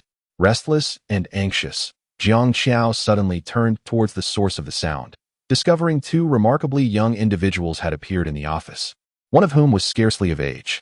Instead of fear, he felt an overwhelming sense of relief and surprise. "Yes, I am Jiang Qiao. Are you the extraordinary beings dispatched by the Federation to address the incident at Sanzhong?" The grievous event at Sanzhong in Baijiang City, where over 1,000 individuals were assaulted, was far too severe to be contained, especially in such a sensitive location where the majority of the victims were students. Upon learning of the incident, Jiang Qiao had immediately concluded that Baijiang City was ill-equipped to handle the situation alone and had escalated the matter, requesting assistance. Until just moments ago, he had been anxiously awaiting a decisive response from his superiors, feeling like an ant on a hot pan. Upon witnessing Dong Lu and Miao Miao's silent arrival, he instinctively regarded them as the extraordinary beings sent by the Federation to provide aid. Dong Lu raised an eyebrow, dismissing Jiang Qiao's excitement by directly refuting his identity. No. Jiang Qiao was taken aback, but the next moment, Dong Li's words turned the tide. To be more precise, we actually reside in Baijiang City. I have already dealt with the perpetrator of the Sanzhong incident. Only one individual with immortality remains, which poses some difficulty, though its power is not substantial, and thus the threat is minimal. The revelation that they were local extraordinary beings who had already neutralized the assailant of the Sanzhong case left Jiang Qiao in a state of disbelief. Of course, Dong Lu said, extending his right hand, from which a pure, luminous entity emerged. The assailant was a witch, formed from the despair and resentment of students who had been bullied to death. This is the pure consciousness that she left behind after her demise. Jiang Qiao, convinced of the truth in Dong Li's words, grasped his hand with fervent gratitude. Thank you so much. On behalf of all the people of Baijiang City, I express my heartfelt appreciation for your assistance. Dong Lu regarded him and broached another matter. Mayor Jiang, aside from expressing gratitude, have you considered taking further action? For instance, preventing such incidents from occurring in the future. Preventing? Jiang Qiao momentarily appeared dazed, then seemed to grasp the implication. You mean to increase governance investments in schools and prevent occurrences of campus bullying? Rest assured, we will indeed intensify our investment and oversight, formulate corresponding policies, and conduct regular training and assessments for teachers and students, Jiang Qiao assured confidently. Dong Lu looked at him, devoid of faith. It was not that he doubted Jiang Qiao's words. Rather, belief and the ability to effect change were two separate matters. Previously, to ascertain whether the extraordinary Dong Lu's memory and cognition were compromised, the national sphere had reviewed all his thoughts since entering the extraordinary world. According to the national sphere, prior to breaking free from cognitive constraints, whenever the extraordinary Dong Lu was on the verge of realizing the issues within the world and the city, a force would suppress his thoughts, preventing him from delving deeper. Miao Miao had once mentioned that her awareness shifted upon arriving in Baijiang City, and her mind became clearer. At that moment, Dong Lu was on the verge of deducing that Baijiang City possessed a certain peculiarity. However, before he could delve deeper into whether this conclusion could be extrapolated to other cities, his thoughts were abruptly diverted. Similarly, he noticed the presence of various anthropomorphic animals throughout the streets. Dong Lu should have immediately recognized the anomaly, yet he oddly overlooked it, continuing on his accustomed pace of life. Through these myriad phenomena, one could glimpse the formidable influence of the power hovering above the human federation. Indeed, the current configuration of the federation may have been shaped by this very force. Each city's extraordinary realm remained relatively autonomous, with factions of order and chaos coexisting. Jiang Qiao's efforts to promote oversight and punishment for campus bullying, aimed at curbing the proliferation of extreme negative emotions, could very well provoke repercussions from that influential force. It was not just Jiang Qiao. Even those executing his orders might be affected. Under such circumstances, how could Dong Lu trust that his assurances would bear fruit? Nevertheless, Dong Lu did not wish to dampen the other's enthusiasm. Whether success or failure could only be ascertained through practice, while also observing the extent of that power looming over the human federation. What else? Jiang Qiao inquired, perplexed. Is there anything more I can do? Dong Lu candidly suggested. Why not establish an official agency to consolidate all extraordinary powers within the city, conducting specialized research and interventions, and attempt to suppress all chaotic factions by force? Jiang Qiao opened his mouth, intending to respond, yet found himself at a loss for words. A glint of insight flashed in Dong Lu's eyes as he realized the other was grappling with the concept. With a mere thought, he silently inscribed a directive into Jiang Qiao's consciousness, safeguarding his mind from the influence of the distorting force. The two previously identified steps to evade cognitive distortion were merely auxiliary. The directive itself was the true linchpin, with the mental assault serving only a negligible catalytic role. Indeed, after the directive was implanted, Jiang Qiao's visible struggle diminished significantly. Following the thread of logic, Dong Lu found little fault with his proposal. The earlier concerns paled in comparison to the pressing issues of urban and public safety. Jiang Xiao suddenly experienced a moment of clarity. How could something so straightforward have eluded him? Yet, he soon displayed a look of difficulty. Establishing an official agency for extraordinary individuals is not a decision I can make unilaterally. It requires reporting to superiors and approval from the state. Then let us consider it a semi-official agency, Dong Lu replied, shaking his head. He was not yet eager to engage with the state-level powers of the Human Federation. I will take responsibility for the establishment of the agency. I need your support and endorsement. That's manageable, Jiang Xiao said, his brow easing. Collaboration between city officials and civilian extraordinary organizations was not uncommon within the Human Federation, making the process considerably easier. Then it is settled, Donglu nodded. Subsequently, the two engaged in discussions regarding the organizational structure, membership, funding, and other aspects of the forthcoming semi-official agency, until the conversation concluded, as he watched Dong Lu and Miao Miao fade into the distance. Jiang Xiao felt an overwhelming sense of unreality. He realized he hardly knew their names, yet instinctively trusted one another, allowing himself to be completely led by the rhythm of the dialogue. Ultimately, as long as he could safeguard the city, everything else paled in significance. Days later, the Extraordinary Phenomena Management Research Institute was officially established. Chapter 54, Special Operations Unit in Bijiang City. Wan Shangfei was in a particularly foul mood. Several of his girlfriends studying at the third high school had recently found themselves hospitalized due to an unforeseen incident. Among them were two whom he particularly adored, with whom he had planned to spend the nights at their homes. Now, those plans lay in ruins. As he drove into a residential complex, his heart heavy, he pushed open the door to his home. A group of vibrant young women with colorful hair warmly rushed to greet him, showering him with concern and assistance. "Darling, you're back. How are you? Are you tired? Are those girls from the third high school all right?" Gazing at the cheerful company surrounding him, Wan Shangfei's gloom dissipated considerably. He swept one of his girlfriends into his arms and kissed her passionately, playfully asserting, what could possibly go wrong? The culprit was swiftly dealt with by the authorities. Just give it a few days. Once they recover, they should be able to leave the hospital. With a lick of his lips, he added, "It's unfortunate that the incident caused such a commotion. The hospital is swarming with police and parents. Otherwise, I would have spent the night there." The group of young women showed little reaction to Wan Shangfei's brazen remarks, but they were instead astonished by another revelation. The perpetrator had already been neutralized? "Darling, you're not joking, are you? That monster nearly killed thousands.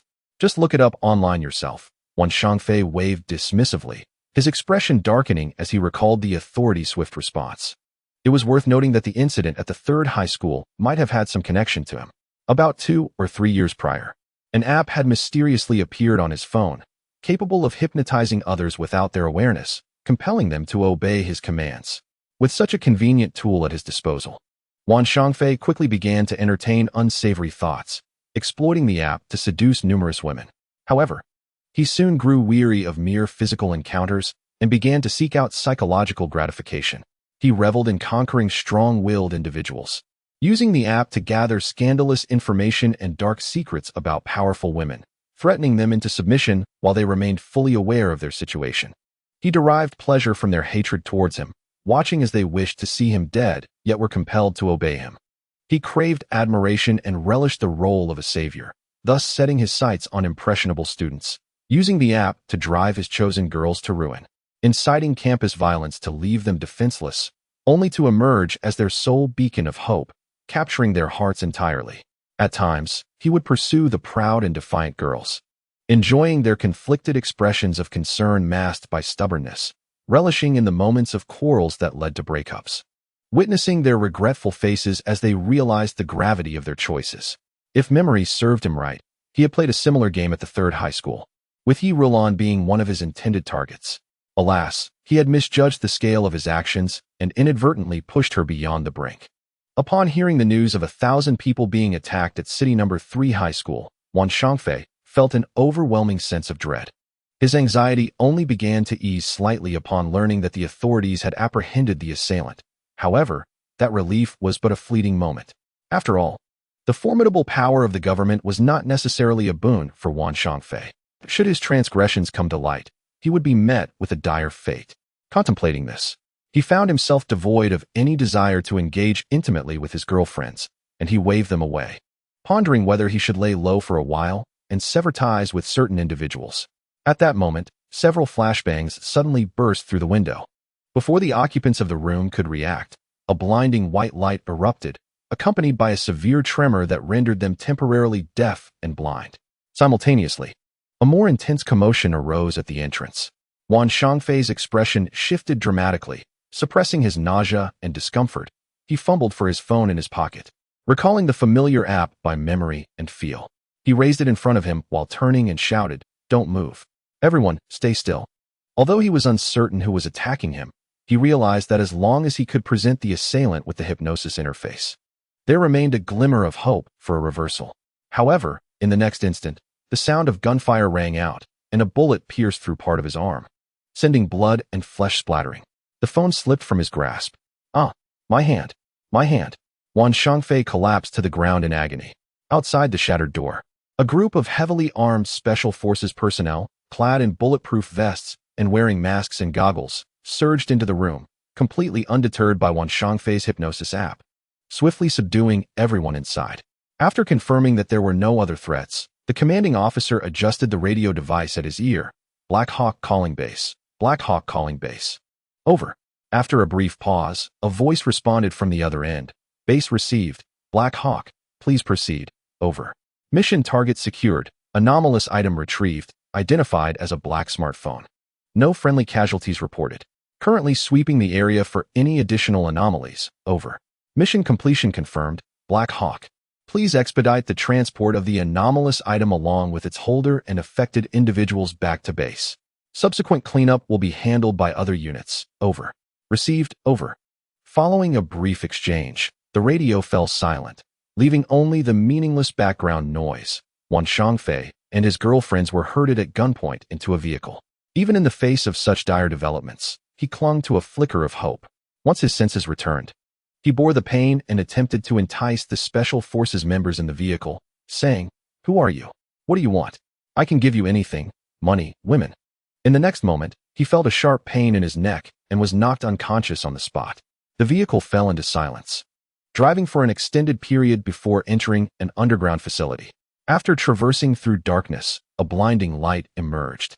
The sign at the main entrance displayed the name of the institution, Extraordinary Anomalies Management Research Institute. The foundation of the base can be traced back to an underground fortress constructed by a chaotic faction of extraordinary beings in Baijiang City. After their demise, the location fell into the hands of the Baijiang City authorities and was subsequently entrusted to the Institute of Extraordinary Affairs Management for use as a base. The personnel within the base comprise a portion recruited from society, who, after undergoing a rigorous assessment, are inscribed with directives to commence their duties. Additionally, some are former officials who have transitioned from their original posts to join the Institute, or even those temporarily seconded by the government. Upon their induction, all individuals are uniformly inscribed with directives, serving to unlock their cognitive restraints and liberate them from the influence of deviating forces, while simultaneously ensuring their loyalty and preventing any potential leaks of information. Within a mere month of its establishment, the operational protocols have remarkably evolved into those of a well-established organization. Following the verification of identities, the Aerospace Special Operations Division smoothly entered the base, completing the transfer of personnel and anomalous items before disbanding and returning. Meanwhile, in the innermost chamber of the base, Dong Lu gazed intently at the consciousness left behind by the witch. Amidst the pure luminescence, a hazy awareness was on the verge of emerging. As the radiant glow gradually coalesced, the previously indistinct consciousness became animated, extending a tendril that radiated white light, conveying an affection that resembled a child's yearning. "Mama, mommy." Dong Lu raised an eyebrow, suspecting that the prolonged confinement of the consciousness within his own being had led to this misunderstanding by the nascent awareness. While he did not harbor any aversion to the idea of having a daughter or son, the fact that the child had even misidentified the parent's gender left him at a loss for words. Amidst a whirlwind of thoughts, Dong Lu reached out to gently pat the head of the pure consciousness, responding, "You may call me Director. From now on, your name shall be Xine Sheng." A homophone for new life. Director Mama, Xine Sheng. The pure consciousness exuberantly conveyed its jubilant emotions. "Dong Lu, with a hand pressed to his forehead, was bemused to find that the title Mama had been appended to director. It seemed the witch was not devoid of wisdom. Why then had the consciousness she left behind manifested as a stubborn and naive child? At that moment, the door swung open, and Meow Meow entered, cradling several documents along with a smartphone. Casting a glance at the ethereal, luminescent consciousness, she placed the documents and the sleek black smartphone onto the table. Lele, the Aerospace Special Operations Division has returned. Following interrogation, I brought back this anomalous item, which possesses abilities akin to yours.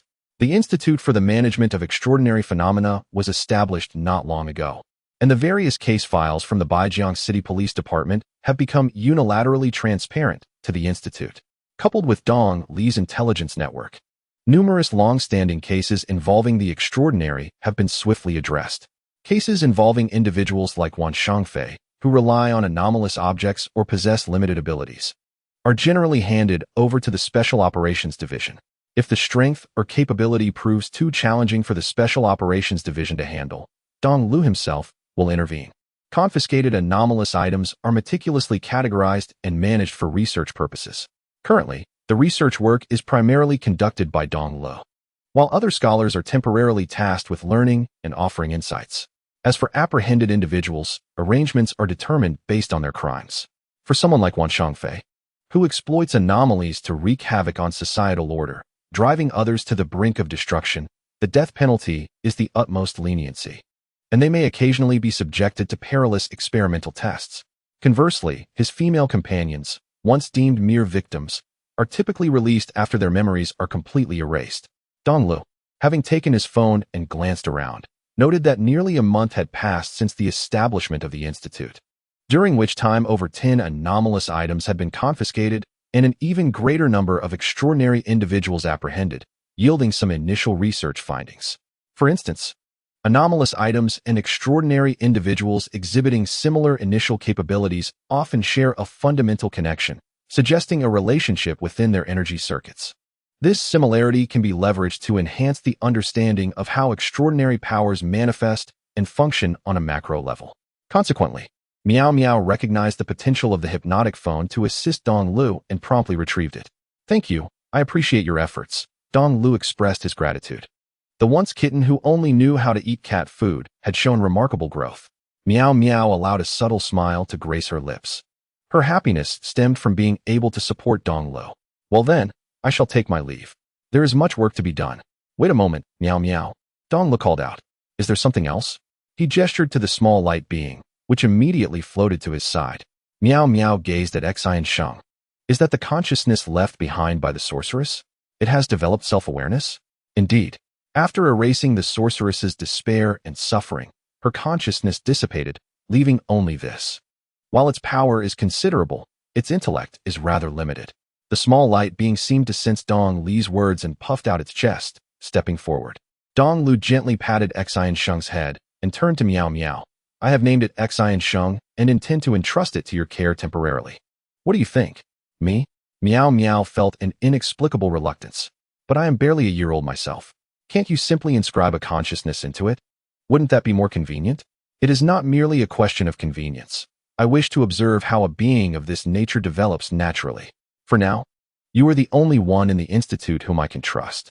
Meow Meow's ears perked up, her spirit invigorated as she beckoned to Xian Sheng. "If that is the case, I will take good care of it." Xian Sheng gazed at Dong Lu with a lingering reluctance. "Go on, treat her like your sister." Dong Lu smiled faintly and deftly inscribed a command into Xian Sheng, safeguarding his thoughts from deviation and ensuring his loyalty. Only then did Xian Sheng settle onto Meow Meow's shoulder, following her departure. Dong Lu exhaled a sigh of relief, nodding slightly. Appointing Meow Meow as Xian Sheng's guardian was not merely an act of observation, allowing Xian Sheng to grow naturally. It also served to ensure Xian Sheng's protection of Meow Meow. Dong Lu held a genuine concern for this little assistant who had always accompanied him. Otherwise, with Dong Li's capabilities, he could have easily selected anyone from the Research Institute to inscribe a command, ensuring absolute loyalty. Returning to reality from his drifting thoughts, Dong Lu picked up the documents on the table, primarily detailing Wan Shangfei's experiences with the hypnosis app. From the interrogation, It was revealed that the number of individuals controlled by the hypnosis app was contingent upon the phone's battery life. The more people controlled simultaneously, and the more contradictory the commands, the greater the battery consumption. The app could be transmitted to other phones, but the energy consumed by the derivatives ultimately stemmed from the original device, which could revoke the permissions of the derivative apps. Upon closer inspection, Dong Lu found the capabilities of this phone intriguing, particularly its method of propagation. Utilizing the original device's energy as a reservoir, it continually spread branches. As long as the original device's energy reserves were sufficient, it could perpetually self-replicate. Unfortunately, the distortion ability was somewhat lacking. Dong Lu activated the hypnosis app, fixating on the swirling patterns, and soon sensed a force attempting to undermine his will, yet it could not shake the command. Invisible tendrils extended from Dong Lu, probing into the smartphone's interior. Amidst the densely packed electronic components, a spiritual force coalesced into a complex and enigmatic circuitry, utterly chaotic, rendering it impossible to discern the connections or their specific functions. Dong Li's expression shifted to one of concern as he decisively called for assistance, sending his memory to the chat group. Superpower Dong Lu. Brothers, lend me your help. National Ball Dong Lu. What on earth have you dug up from the trash heap this time? It looks even more complex than the previous ones. Superpower Dong Lu. I'm at a loss too. Naturally formed extraordinary items and superpowered individuals typically feature such convoluted energy circuits, far from straightforward TT. Succubus Dong Lu. A part of this seems somewhat familiar, resembling a theoretical model of a function I've been developing for the mycelium computer. Superpower Dong Lu instantly felt a surge of excitement. Is that so? Esteemed one, this energy circuit diagram was derived from a hypnosis phone, and the hypnosis software can expand continuously around the original device, with the sole drawback being that it ultimately consumes the original device's power. Wealthy Dong Lu. Delegating energy and capabilities to derivatives sounds akin to the concept of cloud computing, distributing overall resources. I'll consult some employees. Just a moment. Golden Tycoon Dong Lu. I concur. I'll check as well. Wilderness Dong Lu. Let us brainstorm, everyone. Share any ideas to simplify this thing swiftly. We need to help Superpower grow. Things aren't peaceful on his end. Just as Wilderness Dong Lu sent his message, Succubus Dong Lu also shared the design blueprint of the mycelium computer he had been working on recently. The atmosphere within the group swiftly became vibrant. Chapter 56. Transformation of Methods. A few days later, the members of the chat group, known as Dongle, completed the simplification of the energy circuit for the hypnosis app. What was once a convoluted circuit transformed into several interconnected geometric shapes, exuding an alternative aesthetic. Wilderness Dongle. If we succeed, remember to inform the brothers. Superpower Dongle. Absolutely. Thanks for everyone's hard work. National Ball Dongle. Brothers, what hardship is there to speak of? Just don't forget us when you prosper. Superpower Dongle. We are all comrades. How could one act in such a manner? Superpower Dongle chuckled at the messages, his focus drifting away from the group chat. Taking a deep breath and settling down, he allowed the tendrils of his information implantation ability to delve within, completing an introspective examination. The multitude of energy circuits within him far exceeded that of the hypnosis app. Some were intrinsic to Dongle, while others were acquired through his recent research on various extraordinary individuals and items. Moments later, the intangible tendrils began to create anew. As a new energy circuit came to fruition, Dongle experienced a peculiar sensation, faint yet elusive, vanishing the moment he attempted to grasp it. Nonetheless, he could ascertain that this method was indeed viable. A glimmer of determination flashed in his eyes. Once the method was correct, everything else would follow suit. After making a call to Meow Meow, instructing her to ensure he wasn't disturbed during this period, Dongle immersed himself entirely in the drawing of energy circuits. At the Extraordinary Affairs Management Institute, Miss Meow, is it truly impossible for me to meet him? I harbor no ill intentions, otherwise I would not be so compliant in your presence. Is this not enough to demonstrate my sincerity? A petite, shadowy figure pleaded with the girl, and the small light being guarding the entrance to Dongle's office. It was none other than Xinjiang. When the Extraordinary Affairs Management Institute was established, Dongle, recalling that Xinjiang was still wandering outside, personally approached it to negotiate a deal. If Xinjiang could contribute sufficiently to the Institute's cause and ensure that its knowledge would not be used to endanger the public, Dongle would reveal how he eradicated the witch's negative emotions. Xinjiang readily agreed, believing that humanity would encounter calamities periodically, and seizing the right moment would allow it to make significant contributions and acquire methods. As for public safety, once the method was in hand, what did it matter? Absolutely not. Meow Meow, accompanied by Xa and Sheng, stood resolutely at the entrance, her gaze vigilant as she uttered the two words. She would never relax her guard simply because Xianjiang currently appeared harmless, nor would she permit it to disturb Dongle. Why do you always refuse to believe me?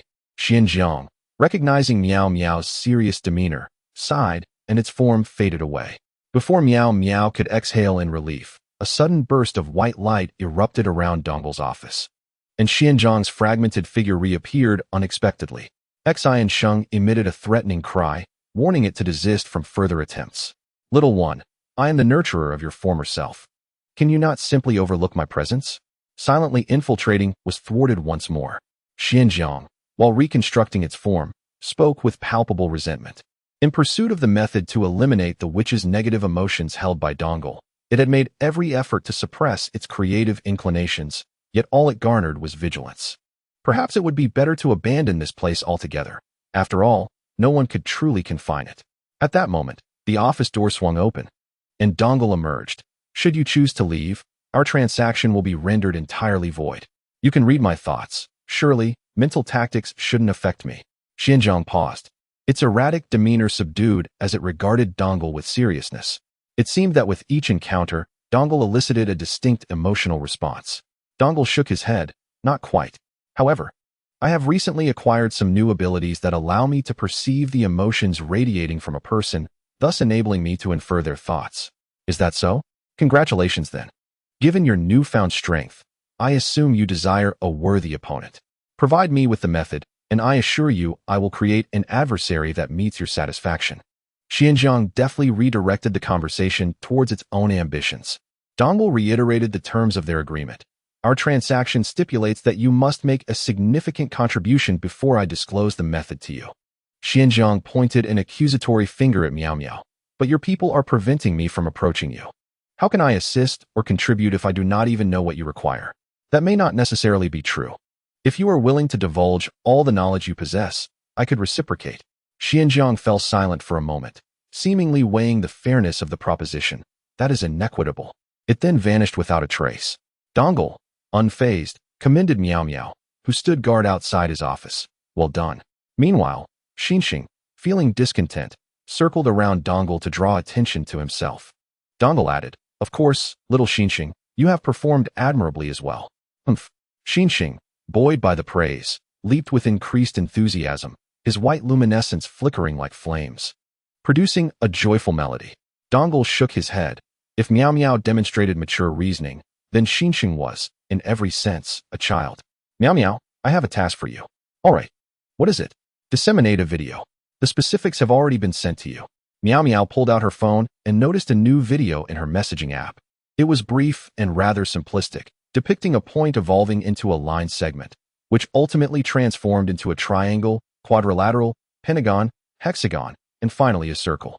Yet, she felt an inexplicable allure to it. What is this? This technique is inspired by the hypnotic mobile phone. It can amplify my power through this video. Dongle's lips curled into a slight smile. Thus far, although Dongle's strength was formidable, it remained within the realm of comprehension.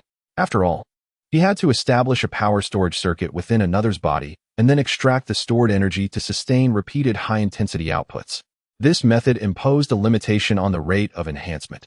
Firstly, while the energy storage circuit could accumulate power through each emotional fluctuation of individuals, it ultimately required time.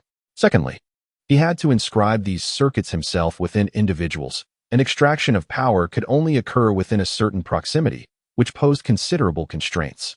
Now, drawing inspiration from the method of hypnotic mobile dissemination, he has finally devised a means to transform the previously outdated approach to energy acquisition.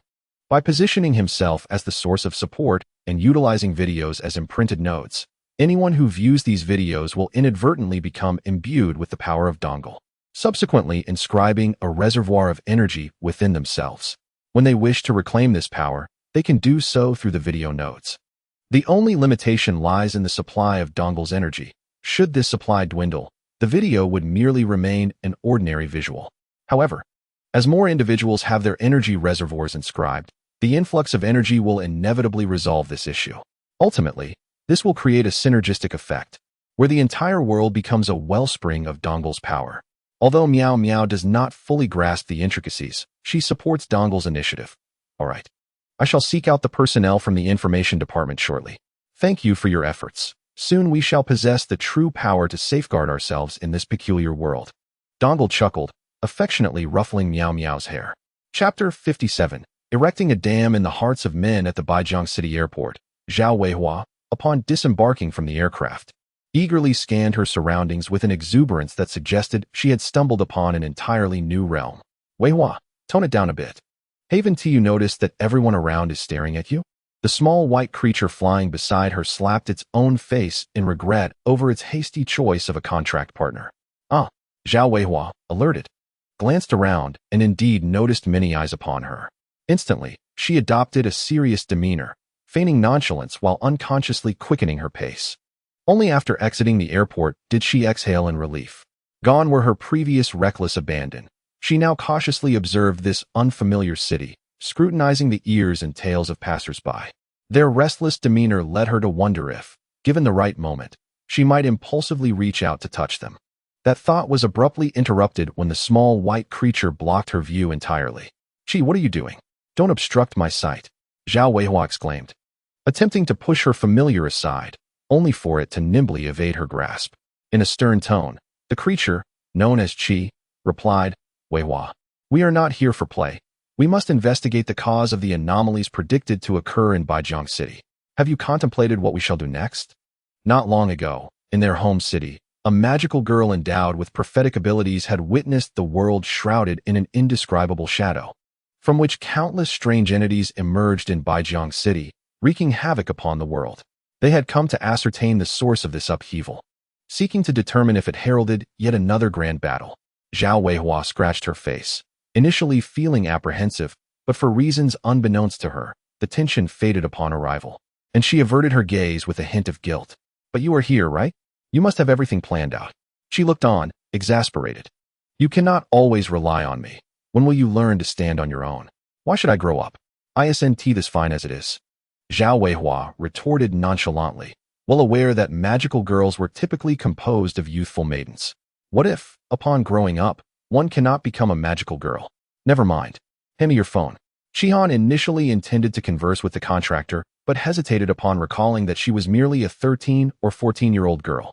After Chihan retrieved her phone, she utilized telekinesis to activate the navigation app and summoned a vehicle to the hotel in the city center that had already been reserved. "Alright, you should rest at the hotel in the city center for now, and then proceed with your investigation at a leisurely pace." Having completed the task, Chihan tossed the phone back to the contractor. Chihan nodded thoughtfully.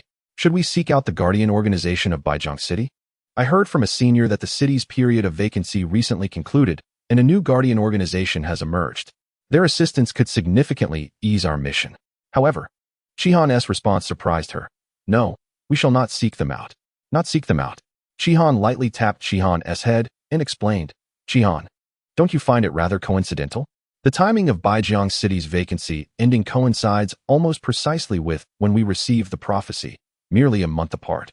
Can such coincidences truly exist in this world?" Chihan pondered for a moment. "Are you suggesting that the anomalies in Baijiang City might be connected to this newly formed organization?" "I'm uncertain, but as long as there exists even a hint of possibility, we must exercise caution," Chihan advised Chihan earnestly. As they spoke, the car they had summoned arrived. The driver confirmed the last digits of the license plate and, upon ensuring he had the correct passengers, drove towards the city center. The scenery outside the window rapidly retreated, and Chihan soon lost interest, turning her gaze to the driver in the front seat, eager to inquire about some peculiar tales of Baijiang City. However, before she could utter a word, Chihan's arm intercepted her. "What's the matter?" Chihan glanced at the front seat driver and, seeing he remained oblivious, mouthed a question to Chihan. "The driver seems off," Chihan whispered, her voice reaching Chihan's ears without drawing the driver's attention. "I can sense a faint power within him." Chihan's expression sharpened. Although she possessed a carefree demeanor, she was unyielding when it came to combat. It was precisely this quality that had caught Chihan's attention and warranted her assignment to investigate the anomalies in Baijiang City. Should I subdue him? Shihan was confident that even without transforming, she could incapacitate the driver in an instant and safely bring the car to a halt. Let us not rush. Shihan declined her suggestion. Primarily, the driver does not seem to be aware of the unique power within him. Otherwise, he would likely be able to sense Shihan's presence. Furthermore, I find it hard to believe that our luck would allow us to randomly encounter someone with special abilities in a city we just arrived in. If such a situation were to arise, it would likely not be mere fortune, but rather an indication of a shift where individuals with special powers are becoming more commonplace than those without. With this thought, Shihan's figure faded and reappeared within the vehicles on the road, closely inspecting the condition of each driver and passenger. Indeed, she sensed the presence of unique powers within the majority of the drivers and passengers. However, what is even more peculiar is the sensation that this power evokes. It is neither the extreme chaos and agony characteristic of the chaotic faction, nor the warmth and sunlight typical of the lawful faction. If one must describe it, it is a sense of tranquility and simplicity. Yet, energy does not arise without reason. Where does the individual responsible for all this acquire such abundant energy to bestow upon ordinary people, and what is their intent? She felt as though his thoughts had entered a dead end. Upon reappearing in the vehicle, the earlier ease had vanished, replaced by a visage marked by concern. As he anxiously inquired of Wei Hua, "Are you all right?" "Wei Hua, the situation may be far worse than we imagined." Qi recounted his discoveries, only to notice Wei Hua's expression had turned peculiar.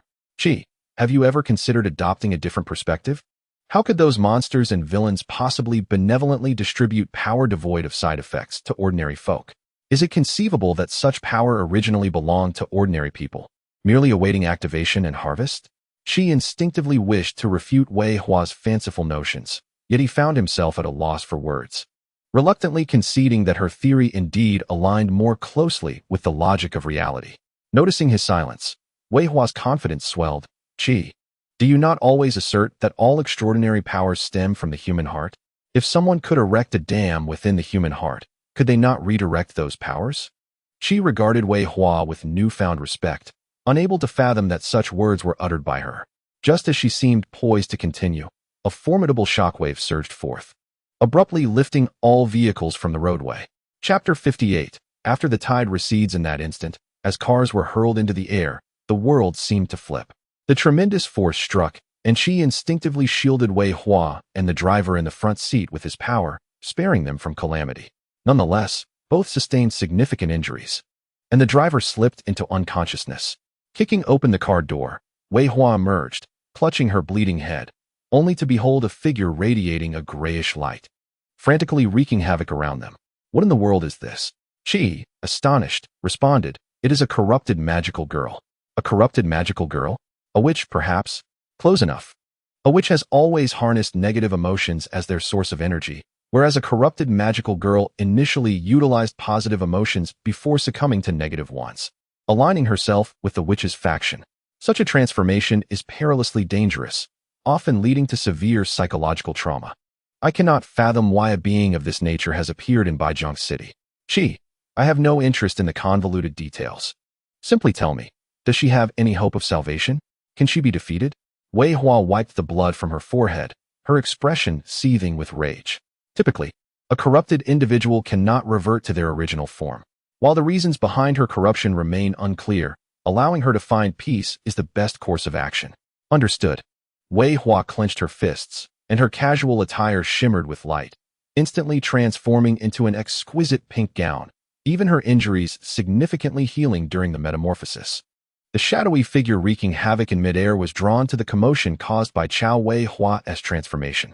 Perhaps stirred by some forgotten memory or merely sensing an impending threat, suddenly erupting into a frenzy. "Death! Death! Death! All magical beings must perish." The frenzied howls propelled dark energy projectiles through the air. Just as Wei Hua intended to evade, she noticed the surrounding vehicles unleashing a more formidable energy blast, colliding with the attack of the fallen magical girl. An explosion resonated, sending shockwaves in all directions. Wei Hua soared into the air, relieved to see the fallen magical girl's attention still fixed on her. Locking eyes, she whispered, "Though I know not your identity, may you find eternal rest." Raising her pink wand, The amassed energy transformed into a crimson beam, roaring fiercely. Traitors, all must perish. The fallen magical girl's screams intensified, disregarding her dwindling strength as she conjured an identical beam. In that moment, the clash of powers birthed a second sun, a torrent of light and heat breaking free, nearly igniting the world. Before Chao Wei Hua could recover from her weakness, the fallen girl materialized behind her, negative energy surging like a tempest, tearing through her defenses. What a lunatic, Chao Wei Hua muttered defiantly despite her dire predicament. The fallen girl, incessantly draining her strength, faced a grim fate should she be defeated. Even if she triumphed, the excessive energy expenditure would lead to her demise. What purpose did this serve? No, this cannot continue. Chao Wei Hua cast a glance around. Realizing the battle had wreaked severe havoc on Baijiang City, she deliberately feigned a vulnerability, allowing the fallen girl to strike her away, using the momentum to create distance. Then, she raised her wand high and called out, "Grant me your strength." As one of a magical girl's trump cards, the gathering of goodwill and positive emotions often enabled them to unleash unparalleled power beyond their limits. Yet, in the next moment, Chao Wei Hua stood frozen. As no energy converged around her, it was that dam, obstructing the flow of heartfelt power. Realizing the dire implications, she understood too late to change her strategy as the fallen magical girl seized the opportunity while she gathered her strength.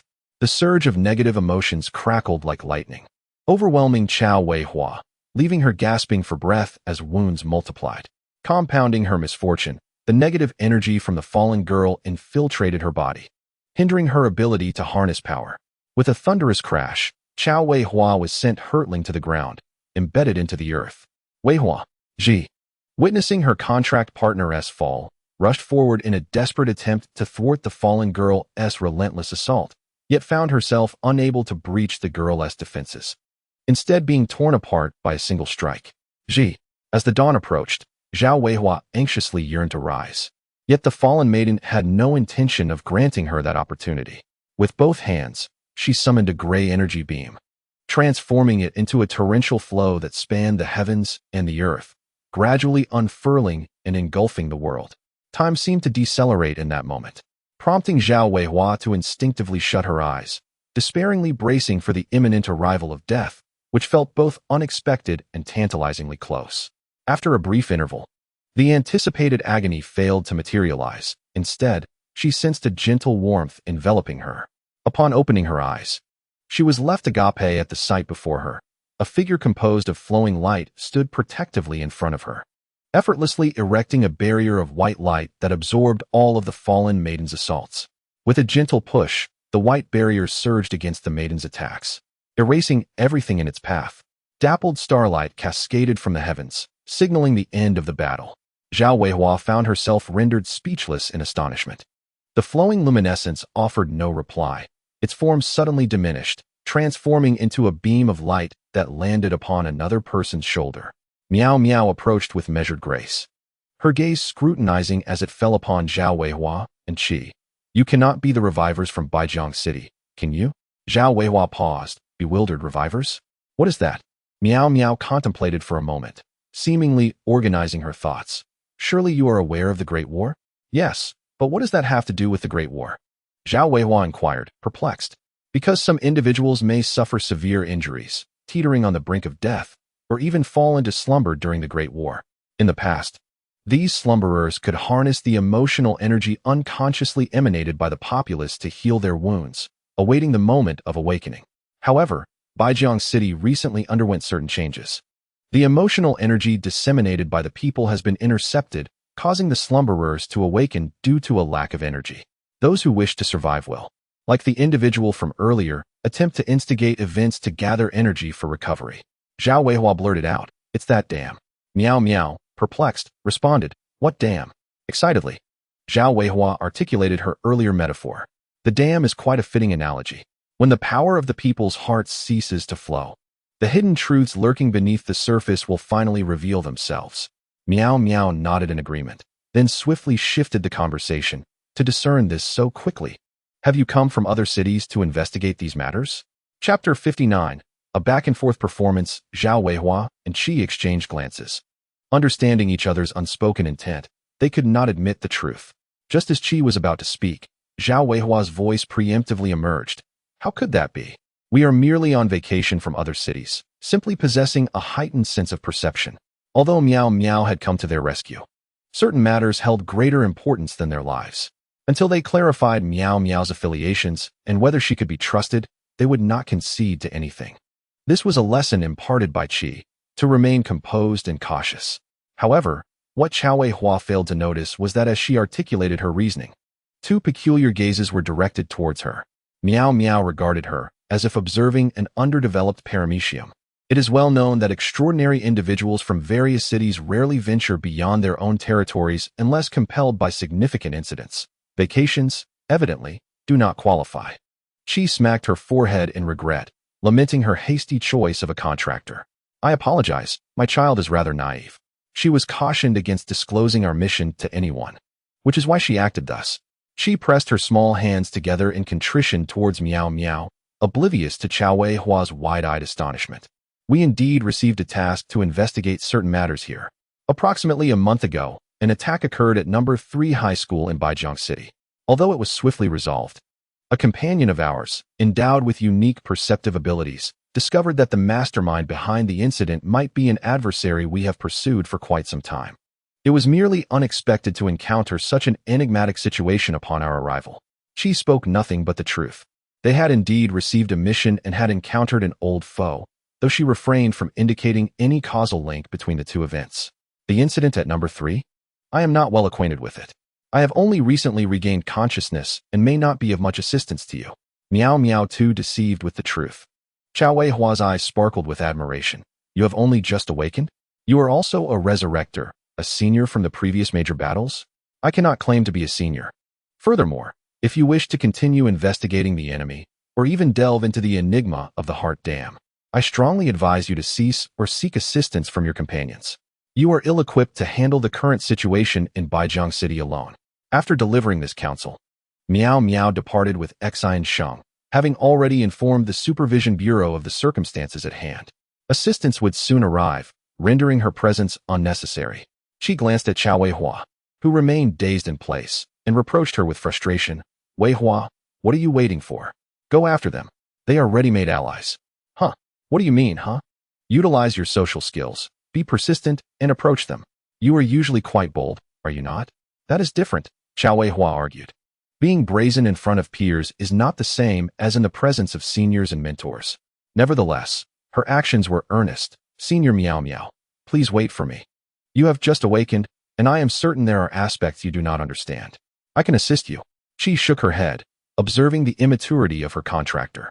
In truth, she harbored some skepticism regarding Miao Miao's identity as a resurrector, yet given that the latter was her savior, and considering the purity of Xian Sheng's exhibited powers devoid of negative sentiments, it was reasonable to assume she was not malevolent. It would be prudent to first follow Miao Miao to familiarize themselves with Baijiang City, before gradually investigating the local extraordinary organizations and the dam built within the hearts of its inhabitants. Meanwhile, Miao Miao regarded Zhao Weihua, who had trailed behind her, without any intention of dismissing her. Instead, she issued a preemptive warning. You may accompany me. But I must clarify in advance that I will not involve myself in your mission, nor am I interested in investigating who constructed the Heart Dam. My focus will solely be on dealing with those who disturbed the city post-resurrection. The smile on Zhao Weihua's face suddenly froze. Why?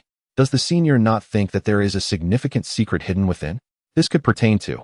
Before she could finish her thought, Qi, who had caught up, covered her mouth. Weihua, do not engage in moral coercion. Qi feigned anger, partly for show to Miao Miao, and partly out of genuine concern. After all, they had barely managed to divert attention from their investigative tasks. They could not afford for Zhao Weihua to inadvertently reveal anything. Continuous deception would surely provoke even the most patient of individuals. Miao Miao glanced at the pair, seemingly indifferent. Perhaps there is indeed a secret within, but it is of no concern to me. Moreover, do you not think that withholding power might be a beneficial act? Those chaotic factions would face greater difficulties in replenishing their strength. But isn't it troublesome for us to restore our own power? Zhao Weihua retorted after breaking free from Qi's grasp, recalling how her trump card had failed moments ago, leaving her nearly defeated by the corrupted magical girl and pinned to the ground. Indeed, it is troublesome. Yet, as long as it inflicts damage on the chaotic factions. It is ultimately advantageous. Zhao Weihua was poised to continue her argument when Qi's voice suddenly reached her ears. Enough, do not say more. They are unaware of the prophecy and the potential threat the anomaly in Baijiang City poses to the world. It is only natural for them to think this way. After all, even if magical girls, witches, and all other extraordinary forces were to vanish, the world would still remain in the hands of humanity, potentially leading to greater peace. From what she knew, there had been two significant battles in history sparked by attempts to eradicate extraordinary powers. Although these attempts ultimately failed due to the combined efforts of the Order and the Chaos factions, the ensuing debates were unprecedented, nearly causing a schism within the Order, which remains a sensitive topic to this day. In Qi's view, Miao Miao's line of thinking only solidified her identity as an antiquated revivalist. Perhaps she could further observe and attempt to draw Miao Miao into their camp. The oppressive atmosphere on the journey did not linger for long, as Zhao Weihua swiftly employed her social talents to dispel the earlier awkwardness, engaging in lively discourse about the myriad novelties of their era. By the way, senior, when were you born? You appear to be around my age. Do you maintain your appearance through magic? What was your era like? Was it similar to the present? Miao Miao paused, as if lost in memories, yet there was a hint of desolation in her demeanor. I do not recall. I have forgotten many things. I apologize. I did not mean to pry. Zhao Weihua hastily offered her apologies. Miao Miao waved her hand dismissively. It's fine, I do not mind. Memories may fade, but we shall continue to create. As long as one is alive, anything remains possible. Indeed. Zhao Weihua nodded vigorously, then suddenly leaped ahead of Miao Miao, taking a deep breath. Senior, my name is Zhao Weihua. Zhao as in dynasty, Wei as in future, and Hua as in flower. This era allows me and Qi to accompany you in creating new beginnings. Before she could finish, Miao Miao abruptly raised her hand, gazing towards a distant point.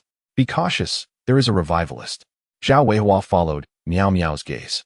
Senior, I seem to sense nothing unusual. Your perceptive skills require further refinement.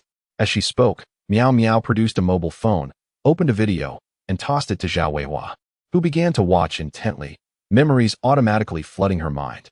Initially bewildered, after watching it through, Zhao Weihua found herself infused with new knowledge. Senior, what is this? This is a small device crafted by my family. It enables individuals to grasp certain skills directly, though its efficacy diminishes with greater strength. For you, it should yield only a modicum of knowledge. Your family? Were they also ensnared in the great battle, now revived in this era? Zhao Weihua expressed profound respect. This was indeed a family of heroes. Miao Miao remained silent. Chapter 60. The Deputy of the Supervision Bureau, such a treasure, such a treasure. In a modestly furnished apartment, a man with shoulder-length hair, his fingers stained with blood and eyes bloodshot, fixated excitedly on a canvas. On the stark white fabric lay a depiction of a hellish scene. Upon closer inspection, faint cries could be heard. Teacher Liu, I should not have mocked you. I failed to recognize the value of your work. Spare me. I have a wife and children. I implore you. Madman Liu, if you have the courage, kill me and see what becomes of you. I await your arrival in hell. The cacophony of pleas, curses, and screams was overwhelming. The long-haired man merely cast a cold glance at them, among whom were not only his enemies, but also family and innocent bystanders. Yet, the moment their faces were rendered onto the canvas, their fates were sealed, destined to endure perpetual torment. Shout as loudly as you can. The more you scream, the more perfect this depiction of hell becomes. With that, he took a small knife and sliced open his palm. Using his blood as ink, he began to create on the canvas. Upon close observation, one would notice that as the long-haired man smeared his blood onto the canvas, the white fabric gently writhed, absorbing every drop of blood. Simultaneously, the tormented faces, instruments of torture, and the spirits within the painted hell became increasingly distinct, their cries growing ever more intense. The room was suffused with an indescribable eeriness and chill. Finally, upon completing the last stroke, the cold atmosphere reached its zenith, and the man's excitement peaked. Come, let my soul complete the final essence. He brandished a dagger, poised to plunge it into his heart, intending to sanctify the artwork with his life. At that critical moment, a flash of light burst through the wall, a tremendous force shaking the entire building. The long-haired man lost his balance and fell to the ground, rising. He disregarded the damage to the walls and immediately searched for the canvas. Upon discovering that the once pristine painting was now covered in dust and marred with scratches, he glared furiously at Zhao Weihua and the others. Damn it! Damn it! Damn it! You have ruined my painting. Painting?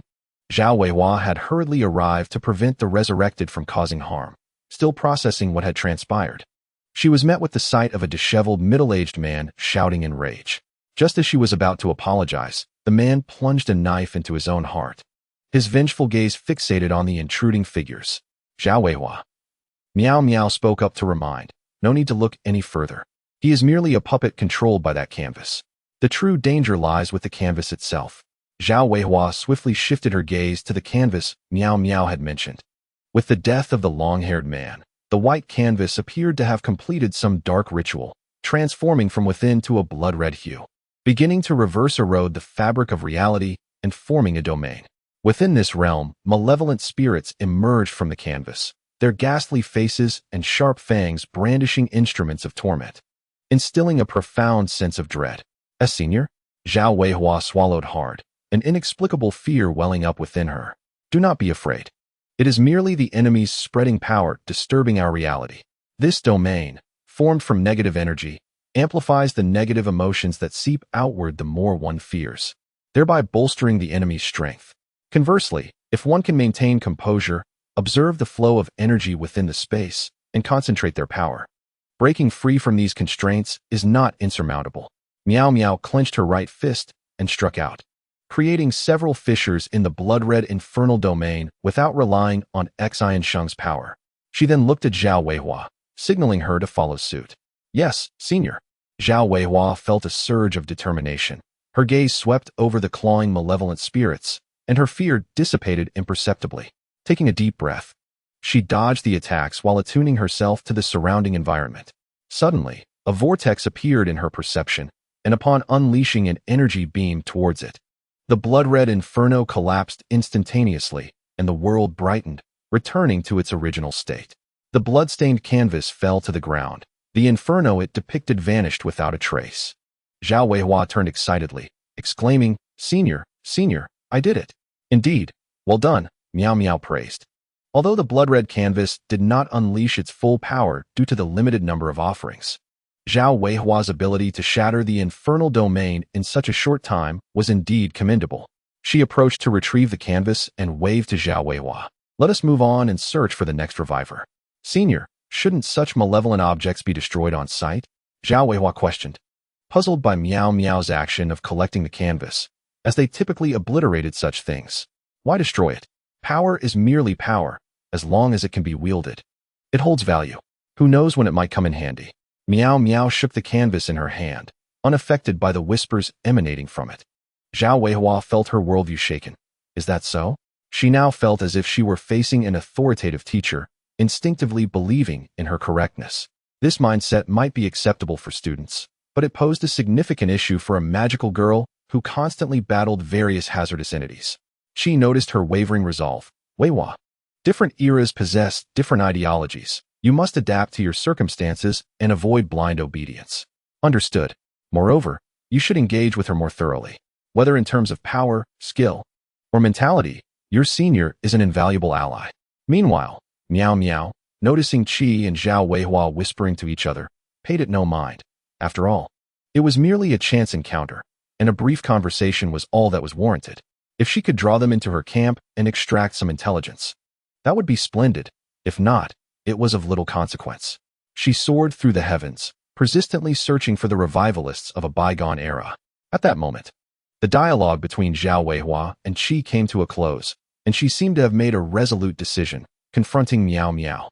Senior, if, and I emphasize if, the dam of human hearts in Baijiang City harbors a danger that concerns the entire world, what would you do? Miao Miao was taken aback. Concern the world? I mean if it. Suddenly, an explosive sound interrupted their conversation, and amidst the blinding light, two hands emerged from behind Zhao Weihua and Qi, pulling them away in haste. Realizing they were under attack, Zhao Weihua's fury ignited as she brandished her wand. Let me go? Yet, the next moment, the assailant's words rendered her momentarily speechless. Zhao Weihua, the person beside you just now is the deputy director of the Baijiang City Institute for the Management of Extraordinary Affairs, and one of the key instigators behind the anomalies in Baijiang City. I am risking my life to save you. What? Zhao Weihua's eyes widened in disbelief. Upon seeing her regain her composure, the assailant continued. I am Hui from the future Magic City, here to investigate the anomalies in Baijiang City. I arrived earlier than you, and your companion contacted my mentor recently, asking me to keep an eye on you. Hui's words suddenly choked in her throat as she halted, her gaze fixated on Miao Miao and Xen Sheng, who appeared not far away, their expressions grave. Miao Miao's demeanor was icy. Release them. Chapter 61. When the world ripples, Hui took a step back, instinctively tightening her grip on Zhao Weihua and Qi, cold sweat beading on her forehead as her heart sank. She had never anticipated that Miao Miao and Xen Sheng would pursue them so swiftly. Hand them over. Noticing the other party's indifference, Miao Miao stepped forward, her overwhelming presence bearing down. She was no longer the feeble individual who required Xen Sheng's protection. With the energy gathered from the dongle expansion and storage circuit, the entire staff of the Institute for the Management of Extraordinary Affairs had reaped the benefits. As an assistant to Dongle and the deputy director of the Institute, Miao Miao was no exception. Her strength and skills had risen in tandem, surpassing even Xen Sheng's former self. At that moment, Zhao Weihua broke free from Hui's grasp, locking eyes with Miao Miao, biting her lip. Senior, are you truly the deputy director of the Institute for the Management of Extraordinary Affairs? Are you the ones constructing the dam in the hearts of the people? Were your previous words merely deceptions? Her gaze was filled with desperation, fervently hoping Miao Miao would provide a negation, assuring her that everything occurring now was merely a misunderstanding. Miao Miao hesitated, shattering her hopes. I never claimed to be a revivalist. I merely stated that I had been awake for a short while. Just as you said, you received a mission. The ultimate aim is not to investigate the incident in Sanzhong, but rather to examine something within Baijiang City that may threaten the entire world. As her words trailed off, Miao Miao grew somewhat uncertain, merely speculating based on Zhao Weihua's previous revelation regarding the potential global threat posed by the dam of human hearts in Baijiang City. Zhao Weihua's complexion paled, yet she remained undeterred in her relentless inquiry. So, you truly intend to destroy this world? Why would you do such a thing? She interjected with a question. Are you attempting to emulate the two great battles of history, seeking to eradicate extraordinary powers? This was, in fact, what I wished to inquire. Why do you believe we pose a threat to this world? I have never harbored such thoughts. On the contrary, I yearn for peace more fervently than anyone else, hoping to harness extraordinary powers for the greater good, Miao Miao retorted. In her view, Donglu had never sought to subvert the world. Rather, the establishment of the Supervision Bureau was primarily aimed at safeguarding themselves through the pursuit of power and maintaining social harmony and stability. After all, peace is the cornerstone of development. Only in a world of peace and prosperity can various scientific achievements and cultural insights flourish, aiding humanity in its growth and understanding of the world. Destroying a world and turning it to ashes yields no benefits. At this moment, Zhao Weihua abruptly fell silent. Realizing that their investigation had already been discovered by the enemy, they could not afford to expose the matter of the seer. It appears that your judgments were not derived through any conventional means. Why then do you consider such methods credible? Have they never led to error? Miao Miao continued her interrogation. A barrage of questions left Zhao Weihua speechless, unable to respond. Whether in answer or rebuttal, doing so would only divulge more information. Yet, her reaction only deepened Miao Miao's disappointment. Perhaps it was unnecessary to speak so much from the outset, and they should have simply apprehended her and taken her back for interrogation. Misunderstandings could be cleared. If not, they would truly resort to violence. Suddenly, Xiaoyi, who had been overlooked since the conversation began, let out a sigh of relief.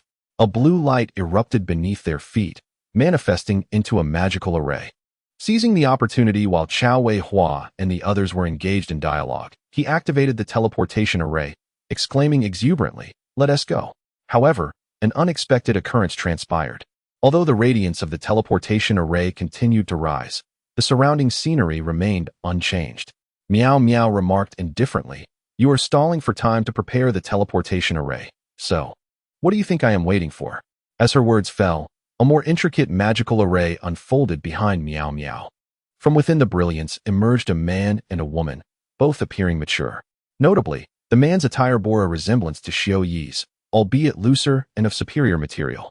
Xiao Yi's eyes widened in astonishment. Is that the uniform of a former professor-level mage? The mature man, drawn by Xiao Yi's exclamation, turned to scrutinize him. A student from the future magic city? At such a young age, possessing magical power equivalent to that of a lecturer. Capable of performing teleportation magic typically reserved for associate professors. Indeed, the era is progressing. The mature woman, captivated by Chao Wei Hua and Qi, remarked, indeed, regardless of the age. As long as magic persists, magical girls will never be absent. They were extraordinary beings from a bygone era, gravely wounded in the great battles and subsequently falling into slumber. Upon Dong Lu severing the influence of the hearts of the 100 realms, they awakened from their slumber and were subsequently subdued. Both were veterans who had participated in the great battles. Why then did they choose to assist the chaotic forces in endangering the world? Xiao Yi had completely relinquished hope for victory, merely making one final effort with his words, for the world you perceive may not necessarily reflect the truth. Child, if you have conversed with the director, you would comprehend the choices I have made. The mature man uttered these words, raising his hand to conjure a spell that ensnared the entire space. Simultaneously, the mature woman on the other side wasted no time, unleashing a barrage of attacks directed at Zhao Weihua, and Qi Roy and Zhao Weihua quickly found themselves at a disadvantage, while they possessed considerable strength among the younger generation. They were evidently no match for the seasoned veterans who had participated in the grand battles of the past. Especially since Baijiang City was under the jurisdiction of the Supervision Bureau, they held the home field advantage. Within a few exchanges, they were thoroughly defeated and captured. Even Qi was not spared, as the Supervision Bureau had devised means to counter those with immortality after restricting their spatial maneuvers. Meow meow, let us take them back to the research facility for interrogation. Understood. The mature man gestured, opening a portal leading to the Supervision Bureau. Upon their return, a peculiar rhythm and wave emanated like ocean swells from the very core of the Supervision Bureau, swiftly enveloping the entirety of Baijiang City. It appeared that the director had made further advancements. The mature man's demeanor remained calm, as if he had anticipated such an occurrence, given the director's capabilities. The emergence of any extraordinary situation was hardly surprising. Miao Miao nodded in agreement, harboring unwavering confidence in Dong Lu. Unbeknownst to them, Dong Lu himself felt somewhat at a loss. He merely continued to radiate his power outward, unprepared for the unforeseen anomalies. What is happening? Is the energy storage circuit resonating? He furrowed his brow in contemplation until the resonance subsided, realizing that his own strength remained unaltered, even becoming more adept. Dong Lu felt a slight sense of relief. Yet he remained cautious, focusing intently on the variations of the dispersed energy. He uploaded all collected data to the chat group, preparing to compare it with previous data to pinpoint the exact nature of the anomaly. Meanwhile, a hidden, invisible force loomed over the skies of the Human Federation, having been truly torn asunder. Chapter 62. Automatic Unlock in the Wild World. Dong Lu had departed from the deserted island. Reclining upon a ship constructed from the remnants of a spacecraft, indifferent to the tumultuous waves surrounding him, his consciousness delved into the chat group, scrutinizing the meticulously organized data. Brows furrowed. Wild Dong Lu. Superpower, what monumental event have you instigated? How could such significant changes occur in such a brief time? In the superpower world, Baijiang City. It had been 4 to 5 days since the anomaly transpired. Superpower Dong Lu, having uploaded another wave of data, was jolted by Wild Dong Li's message, eagerly exclaiming, "Do not keep me in suspense. What changes have unfolded?" The energy storage circuit etched in the collective consciousness of the populace could only absorb energy when emotional fluctuations arose. In this process, the value extended beyond merely the energy that was intercepted. The data reflecting human emotional fluctuations was theoretically invaluable, serving as a crucial reference for studying human behavioral norms. Under normal circumstances, acquiring similar data would pose a considerable challenge. In order to conduct a comprehensive longitudinal study on an individual or even a group, one must meticulously track their emotional fluctuations using specialized instruments, ensuring that one's own actions do not influence the subjects, thereby avoiding data contamination. However, for Dong Lu, acquiring such data proves to be relatively straightforward. The latent power within the videos he disseminates allows for a degree of monitoring of the energy variations within the storage circuits at close range, thus enabling the inference of individual emotional changes. Furthermore, Through the data upload and organization functionalities of chat groups, he can systematically compile the gathered information, culminating in an analytical report in a short span of time. At this juncture, the national figure Dong Lu interjected with a message. Not only are there changes, but they are indeed significant. Were it not for the knowledge that your societal conditions remain relatively stable in your singular pursuit of power, one might suspect you are transforming into a second version of a succubus. Succubus Dong Lo, oh? Wilderness Dong Lo, ahem, allow me to elucidate. Following Wilderness Dong Li's message were 4 waveform diagrams. Wilderness Dong Lo, due to the abundance of data, I utilized my intellect and the chat group to organize it into more comprehensible visual representations. Wilderness Dong Lo, the first waveform diagram represents the data previously collected by Superpower, with the primary subjects being ordinary individuals who have yet to unlock their cognitive constraints. Wilderness Dong Lo, the disparity between the peaks and troughs in this diagram is greater than in the other 3, yet the frequency is relatively low, indicating that this demographic exhibits stable emotions. But when emotional upheaval occurs, they are prone to extreme reactions and loss of rationality. Wilderness Dong Lo, the second diagram features subjects primarily from your research institute, displaying a more rapid frequency change with no discernible patterns, and a relatively minor disparity between peaks and troughs. This suggests that such individuals experience constant emotional fluctuations, possessing rich inner lives, yet are less likely to act irrationally. As Superpower Dong Lu listened to Wilderness's explanation, he nodded in understanding. From these 2 waveform diagrams, one could glean insights into the stifling force of cognitive constraints on individuals. To put it dramatically, those affected appear ordinary and unremarkable in daily life. Yet when confronted with change, they swiftly become strikingly distinctive. Wilderness Dong Lu. Now let us examine the third diagram, which comprises the data you have collected over the past few days, primarily focusing on your research institute members. Overall, it aligns with the second diagram, offering little new information.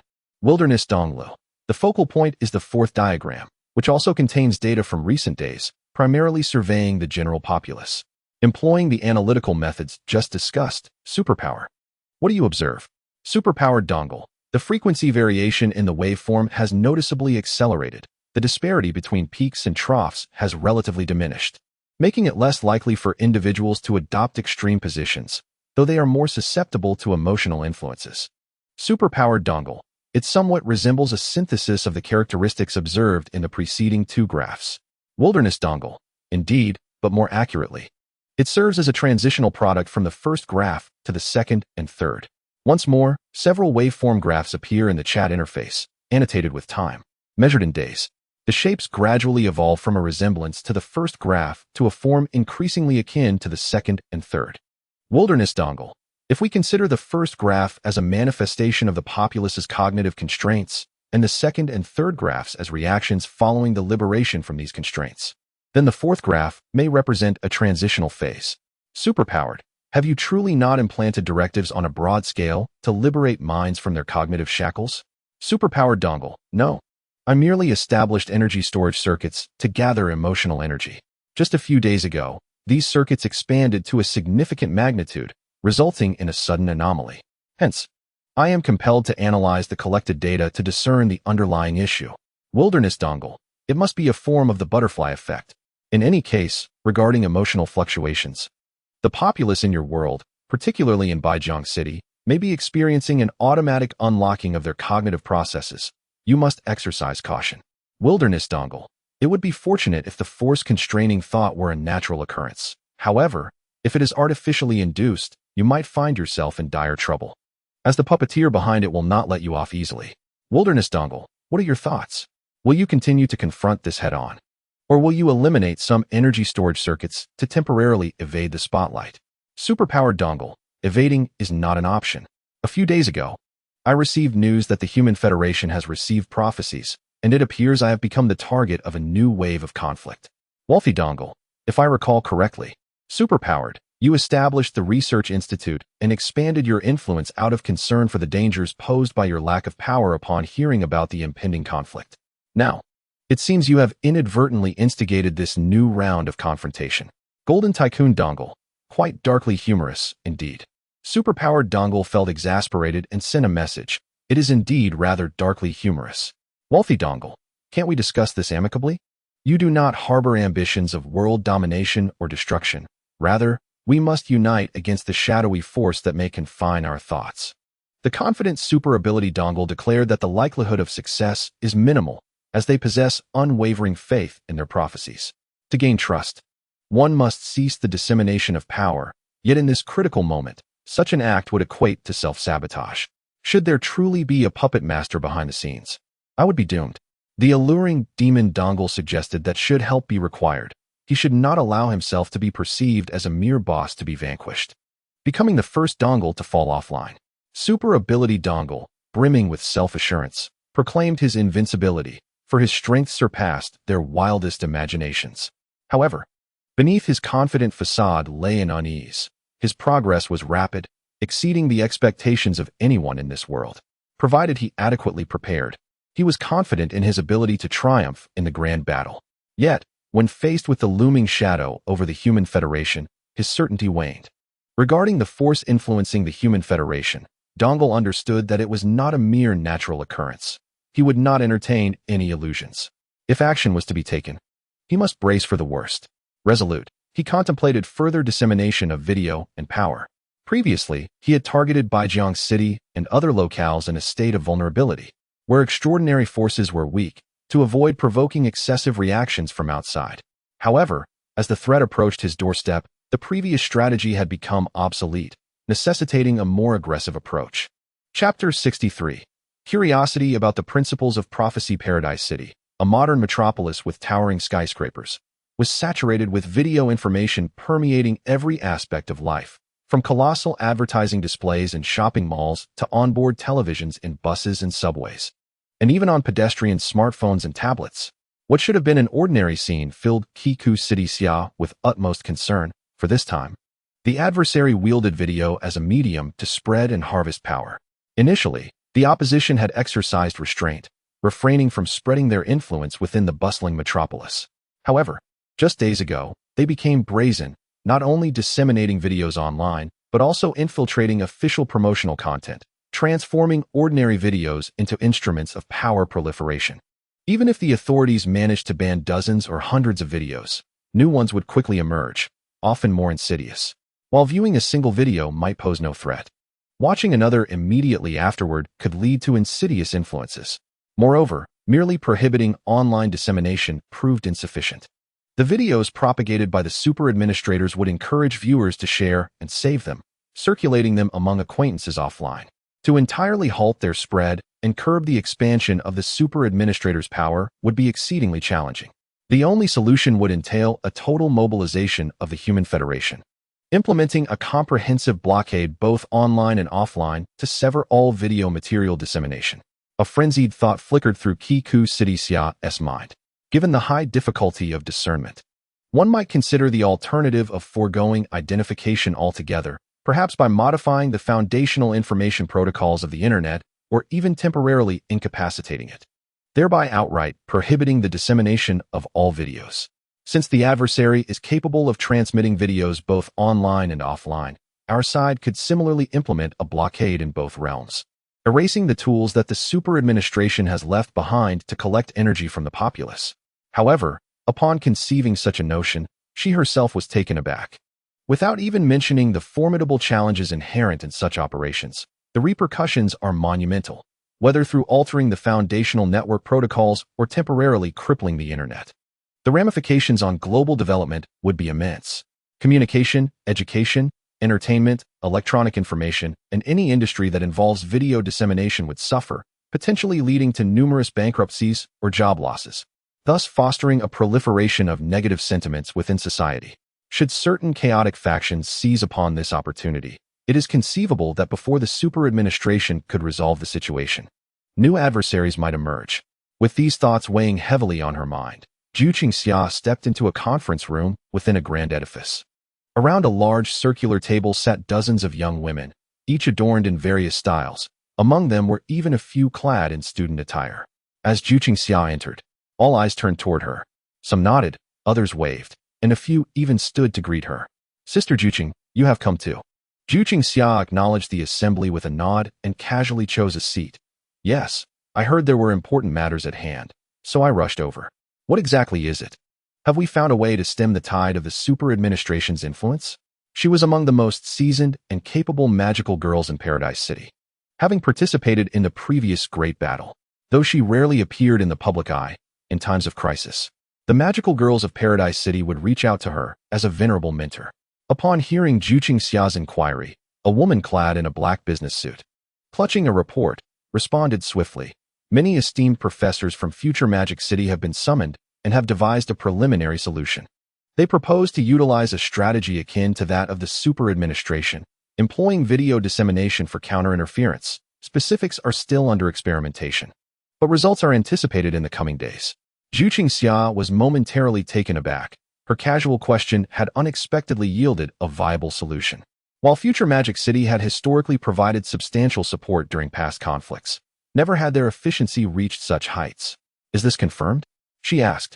The woman in the black suit replied, this information has been directly issued by the governor of future Magic City. It should be authentic. That's reassuring, Zhu Qingxia remarked. Her worries significantly alleviated.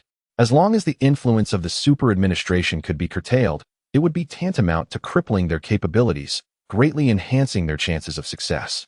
Is this the primary focus of today's meeting? Does future Magic City require assistance, or are there other matters to discuss? The assembly exchanged glances. One finally speaking up. There is another matter concerning the Anomalous Entities Management Research Institute in Baijiang City. This morning, they sent a statement indicating that they have apprehended Wei Hua and other individuals sent to gather intelligence. The woman in the black uniform paused momentarily, carefully organizing her thoughts before continuing. In their statement, they assured the safety of Wei Hua and other personnel, yet expressed skepticism regarding our predictions, claiming they never contemplated world destruction or the unleashing of any monstrosities, urging us to maintain our composure. Along with the declaration, a video was sent, which we had someone review. It primarily recorded the streets of Baijiang City and its surrounding areas, showcasing a relatively peaceful state, presumably intended to convey a certain stance.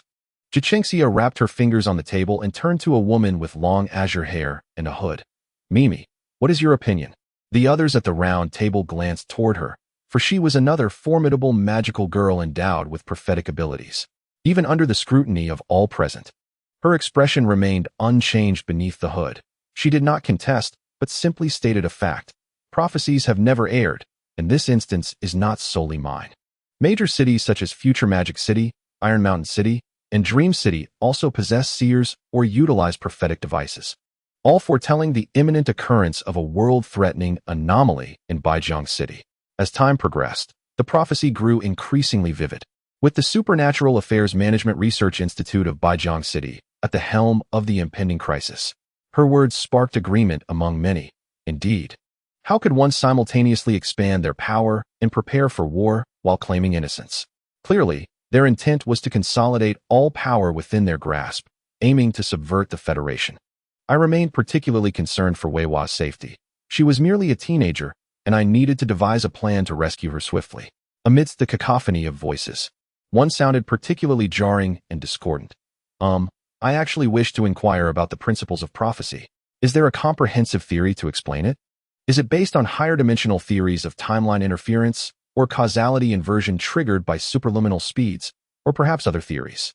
Do all cities' prophetic systems rely on the same theoretical framework? Can prophecies be actively controlled, or must one merely await the automatic emergence of future prophecies?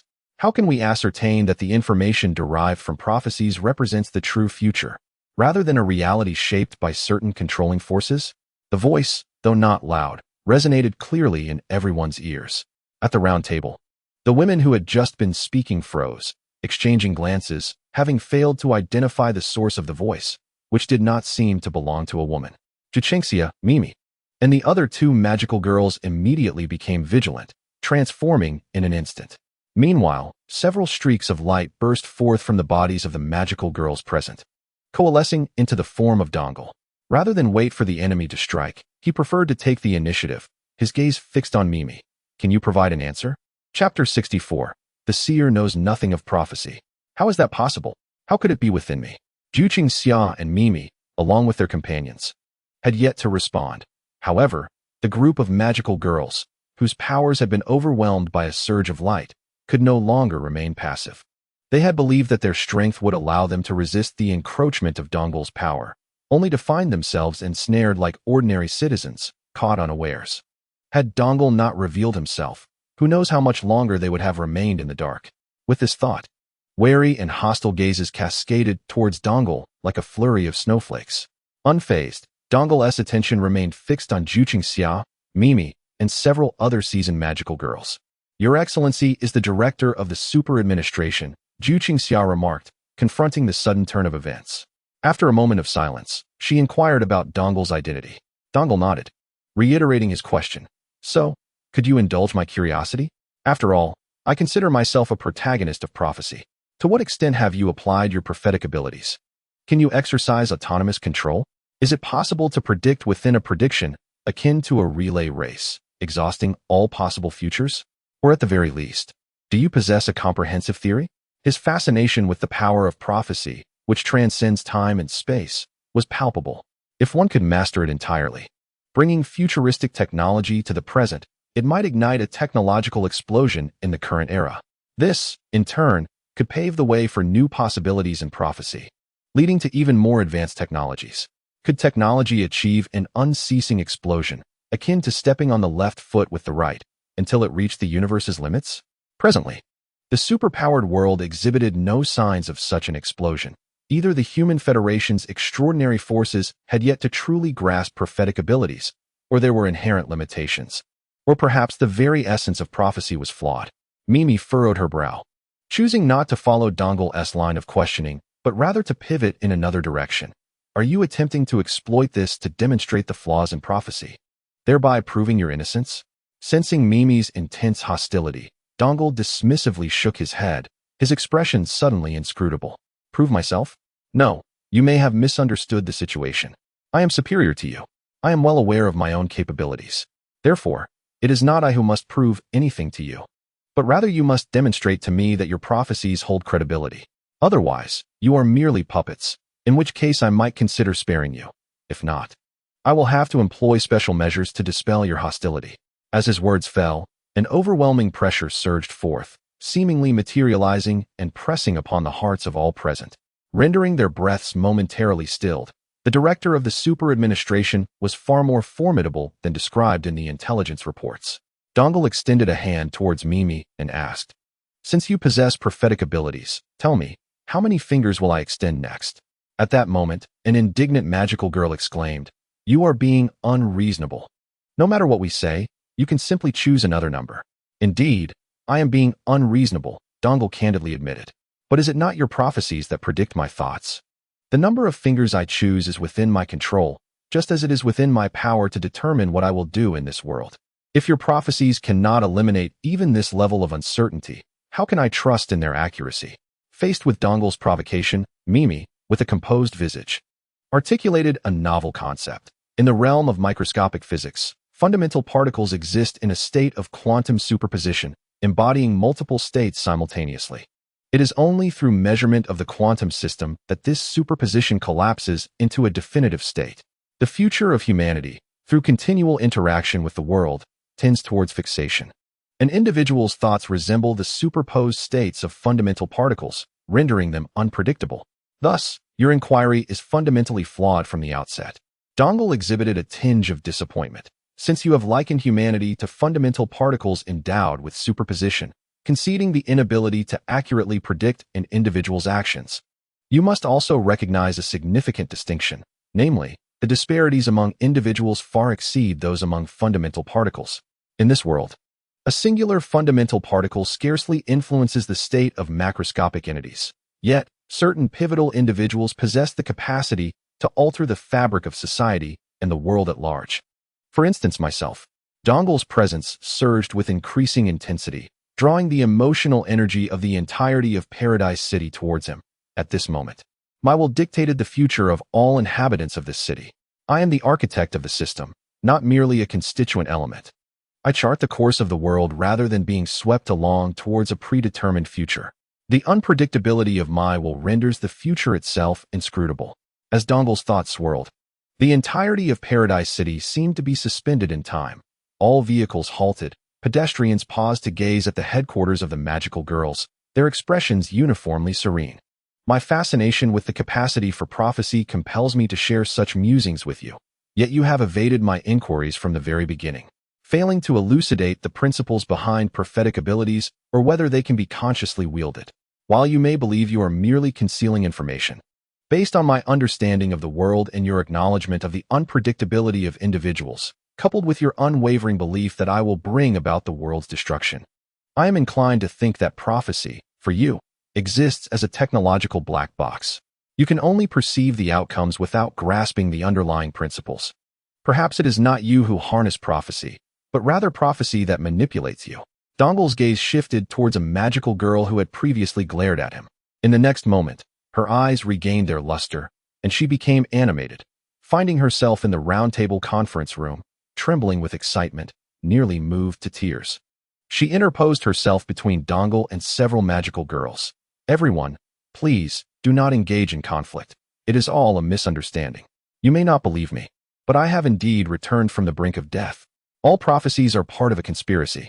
The Human Federation is being influenced by an unknown force that seeks to eliminate the instability represented by Director Dongle, thus inciting our discord with him.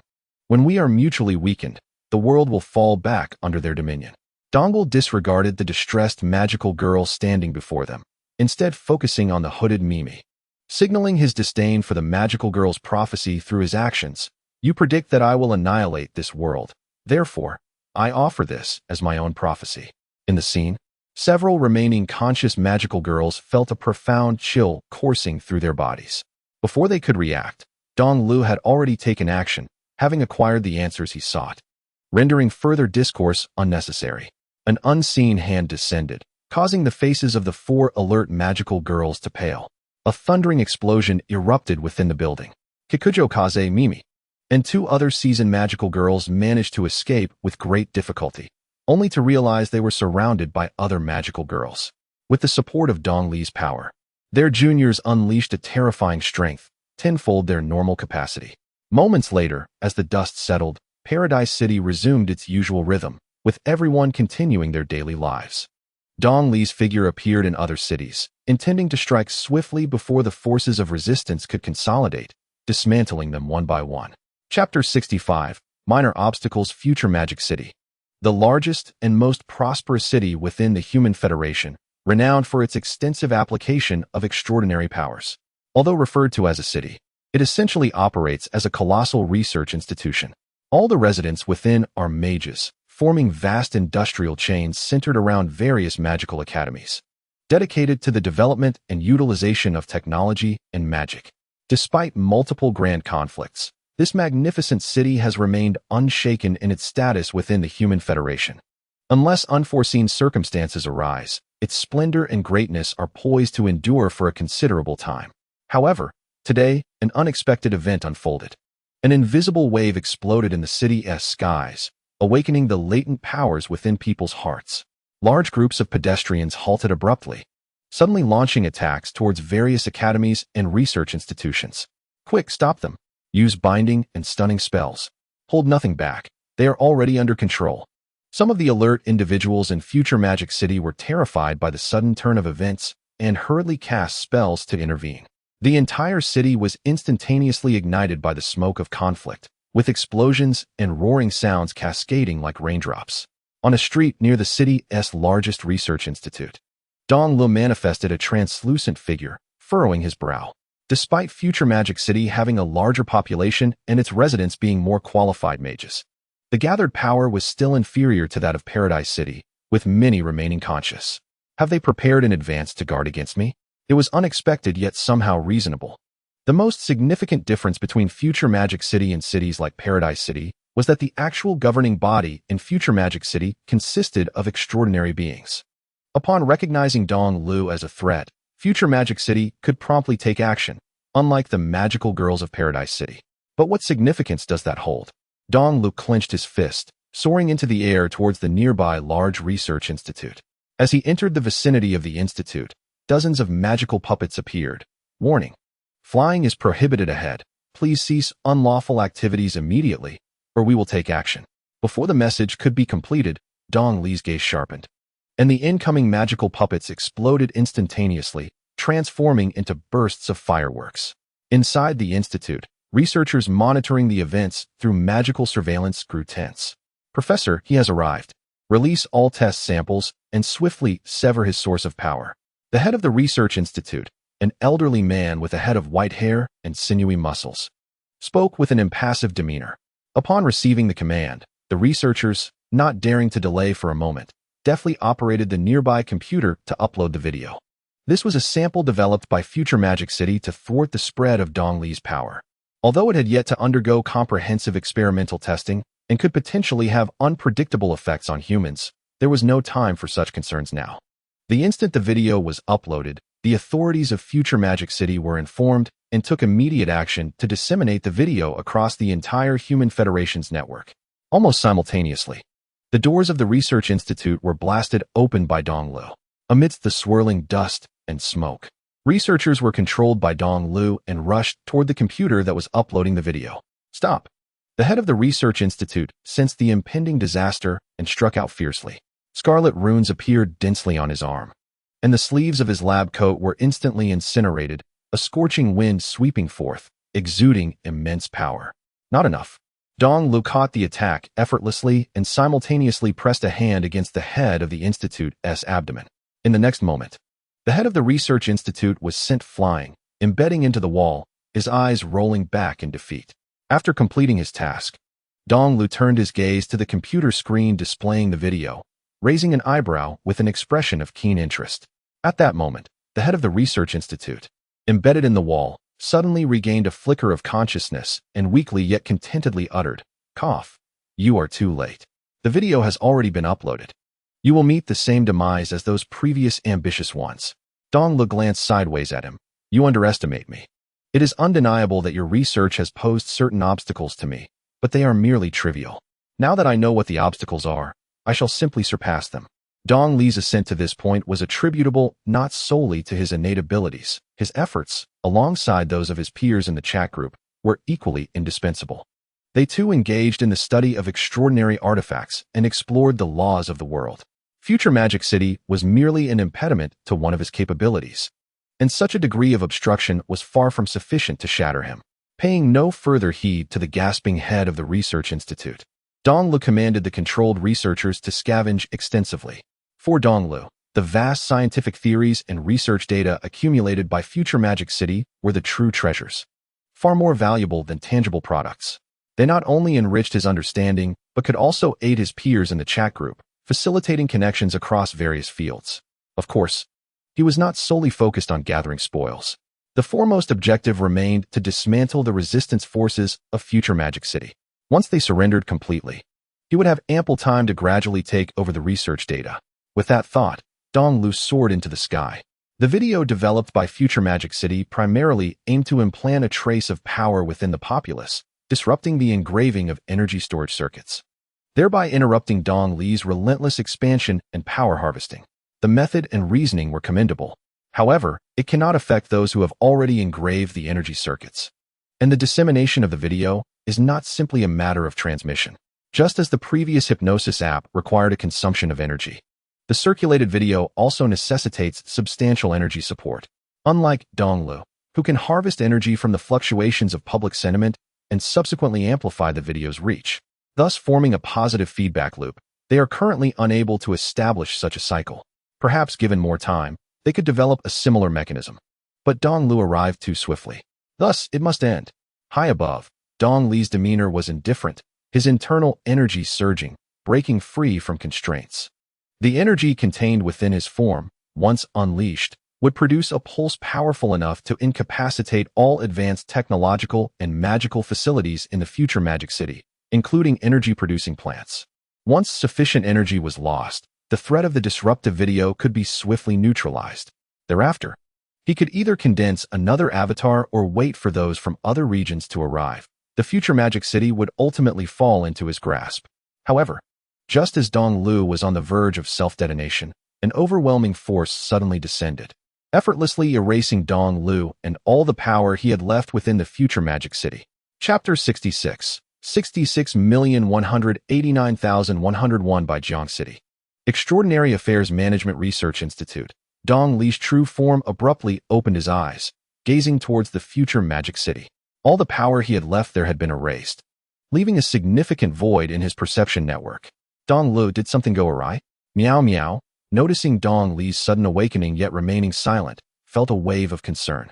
Just encountering a little trouble, no need to worry. Dong Li's expression remained largely unchanged. Having long suspected that the forces in this world were not as simple as they appeared, and now some traces were finally revealing themselves. After slightly sensing the avatars in other cities, he found that most were progressing smoothly. Turning to Meow Meow, Dong Lu said, "I am stepping out for a moment. You handle the rear command and ensure our people quickly occupy the cities we have secured." "Understood. Be careful," Meow Meow replied. Dong Lu acknowledged her, and a burst of light erupted from the void before him, forming a circular teleportation portal. One step forward brought him to the future Magic City, several thousand kilometers away from Baijiang City. At that moment, the chaos within the city had just begun to subside. Those who had slipped out of control had not yet had the chance to rejoice when Dong Li's true form made its move. Without hesitation, he unleashed an attack towards the last sensed position of his avatar, a searing beam of energy pressing down with such intensity that the world quaked. The sky around it painted a dark crimson. Once it landed with certainty, the resulting shockwave and energy pulse would sweep across a significant portion of the future Magic City, obliterating most of the infrastructure in an instant. At the critical moment, a massive defensive magical array, exceeding 100 meters in radius, unfolded in midair. As the two forces collided, a blinding white light eclipsed the sun, shrouding all buildings within the city. Yet, that was all there was to it. All residual waves beyond the blinding light were restrained and calmed by the magical array. "I have found you." Dong Lu, initially startled, soon felt a surge of excitement as he gazed into the depths of the future Magic City. The source of the remarkable power he had just sensed emanated from beneath. In a fleeting moment, he found himself within a vast cavern deep beneath the city. After surveying his surroundings, he paused, not due to any eerie or sinister atmosphere, but rather because the relentless renovations and meticulous upkeep of the future Magic City rendered the space remarkably bright and pristine. What truly astonished Dong Lu was the central area of the cavern. Suspended in midair was a colossal brain, half the size of a football field, an amalgamation of flesh and machinery that pulsated with a semblance of sentient awareness. It was encircled by intricate magical formations, with countless pipes extending from above to connect with it, evoking an indescribable sense of wonder. What could this be? A utopia, a realm of the dead, a supermassive consciousness storage server, a prophetic oracle. Its multitude of names and titles were vast. A weathered voice echoed through the space as a nebulous shadow emerged beneath the brain. Lacking discernible features, it nonetheless conveyed an awareness of Dong Li's presence. "Are you the target of this grand confrontation? Truly remarkable. Few have ventured this far and uncovered this place." Dong Lu paid no heed to the shadow's words, focusing instead on the brain above. Through the names uttered by the shadow, alongside the network of pipes and the operational magical formations, he surmised the brain's purpose. "You are engaged in the integration of consciousness, uploading multiple minds into a single entity." More precisely, it was 6,621,892 consciousnesses, the culmination of nearly a century's worth of endeavors by the future Magic City, all belonging to extraordinary beings. Some were residents of the city, while others were the fallen from past cataclysmic battles. The shadow recounted history at a leisurely pace. Long ago, the future Magic City had recognized the extraordinary nature of the world. Whether mages, magical creatures, magical girls, or masked riders, despite wielding seemingly disparate powers, they were fundamentally manifestations of consciousness, an embodiment of the mind's ability to influence reality. Thus, the Utopia Project was born. Initially aimed at better understanding how to preserve consciousness and harness its power to reshape the physical world. As technology advanced, accommodating an ever-growing number of consciousnesses became feasible, leading the ruling officials of that era to rename the Utopia Project as the Realm of the Dead, designed to receive the consciousness of all impending souls, preserving their wisdom and strength. The objective evolved from transforming reality into a utopia to directly crafting a virtual paradise, fulfilling every ideal. With endless revisions and the exponential increase in consciousness, they began to wield extraordinary powers, prophecy being one of them. The shadow's tone was tinged with nostalgia, as if reminiscing about the past, before it suddenly extended a welcoming gesture toward Donglu. Though I cannot fathom why your actions diverge entirely from the prophecy, nonetheless. We welcome you as the 6,621,892 consciousness. As the words fell, Donglu felt an overwhelming sense of danger. And in an instant, his figure vanished, leaving a vast void where he once stood, as if an invisible force had carved out a significant portion of the space. It was futile. The collective consciousness of over 66 million extraordinary beings converged, capable of manifesting their desires to a certain extent, rendering any resistance to this power futile. In the outside world, several entities emerged, reminiscent of the shadow in the great void. Some possessed bright eyes that seemed to hold an entire universe. Others bore grotesque forms resembling demons, while yet others exhibited a mechanical semblance. These were the instigators of the cataclysmic battle of the past, whose consciousness had been secretly preserved by the future magical city after being defeated by the extraordinary coalition of the Human Federation, subsequently sent into the virtual realm of the underground void. Escape? When did I ever claim to seek refuge? You possess the consciousness of over 66 million. Do you think I lack such power? Gazing at the oncoming swarm of consciousnesses intent on annihilation, Donglu spoke with startling conviction. As soon as he finished speaking, numerous portals opened, linking to the cities already under Donglu's control. The population there was not merely in the millions, but in the billions, far exceeding even 16 billion. At the moment the portals manifested, all clones dissipated, and the accumulated power converged upon his true self without delay. The excessively swollen power transcended a certain threshold, and to Donglu, the rules governing the world appeared as pliable as malleable clay, ready to be shaped at his whim. Yet, in the very next moment, the illusion brought forth by this inflation of power was punctured. The force distorting the world's rules was suppressed by an even denser power. Not only that, but the hundreds of portals Donglu had opened were also sealed. A cacophony of voices echoed the same refrain. Merely the emotional energy of several billion ordinary people is insufficient. I know. I certainly know that the emotional energy of billions cannot vanquish you. But do you genuinely believe that this is my only means, my only resolve? In this life and death moment, Donglu cast aside any notions of civilization, his manic expression soaring to unprecedented heights. His information implantation ability surged into overdrive, recklessly consuming the energy he had just acquired to etch his essence into his own consciousness. If consciousness is the cornerstone of all existence, one's own consciousness is inadequate. Then let there be 10. If 10 is insufficient, then 100, 1,000, 10,000, 100,000, nay, even a million. Observing Donglu's transformation, the brain integrating over 66 million consciousnesses could no longer maintain its composure. While it possessed over 66 million consciousnesses, they were forcibly amalgamated. Facing the scattered power of billions of ordinary people, they could be easily pierced. Conversely, when confronted with Donglu, whose essence was increasingly solidified and overlapping with itself, they too would be punctured. No longer holding back, nor desiring to assimilate Donglu, the collective of over 66 million consciousnesses erupted with murderous intent. Death. Simultaneously, Donglu unleashed his strike, the convergence of 1 million self-consciousnesses erupting with unprecedented force. Chapter 67. The truth of the world in the instant when two formidable forces collided. An invisible ripple spread forth, and the world fell into silence. The next moment, with a resounding crack, a fissure tore through reality, triggering a chain reaction. More and more, dense black cracks spread like a spider's web, obliterating all that stood in their way. Ultimately, everything collapsed, giving rise to a realm of utter darkness. Donglu and the brain were the first to be engulfed, yet in an instant, they stabilized their states and resumed their battle. There were no flamboyant skills. It was merely a clash of memories and wills, where only the victor could survive and claim dominion over the world. In countless encounters, their physical forms were wholly replaced by the power of will, both transforming into a kind of spiritual existence. Buzz. Another collision occurred, and the consciousness amalgamated within the brain was shattered into fragments of varying sizes, signaling an apparent defeat. Meanwhile, in the external world, an anomaly abruptly emerged.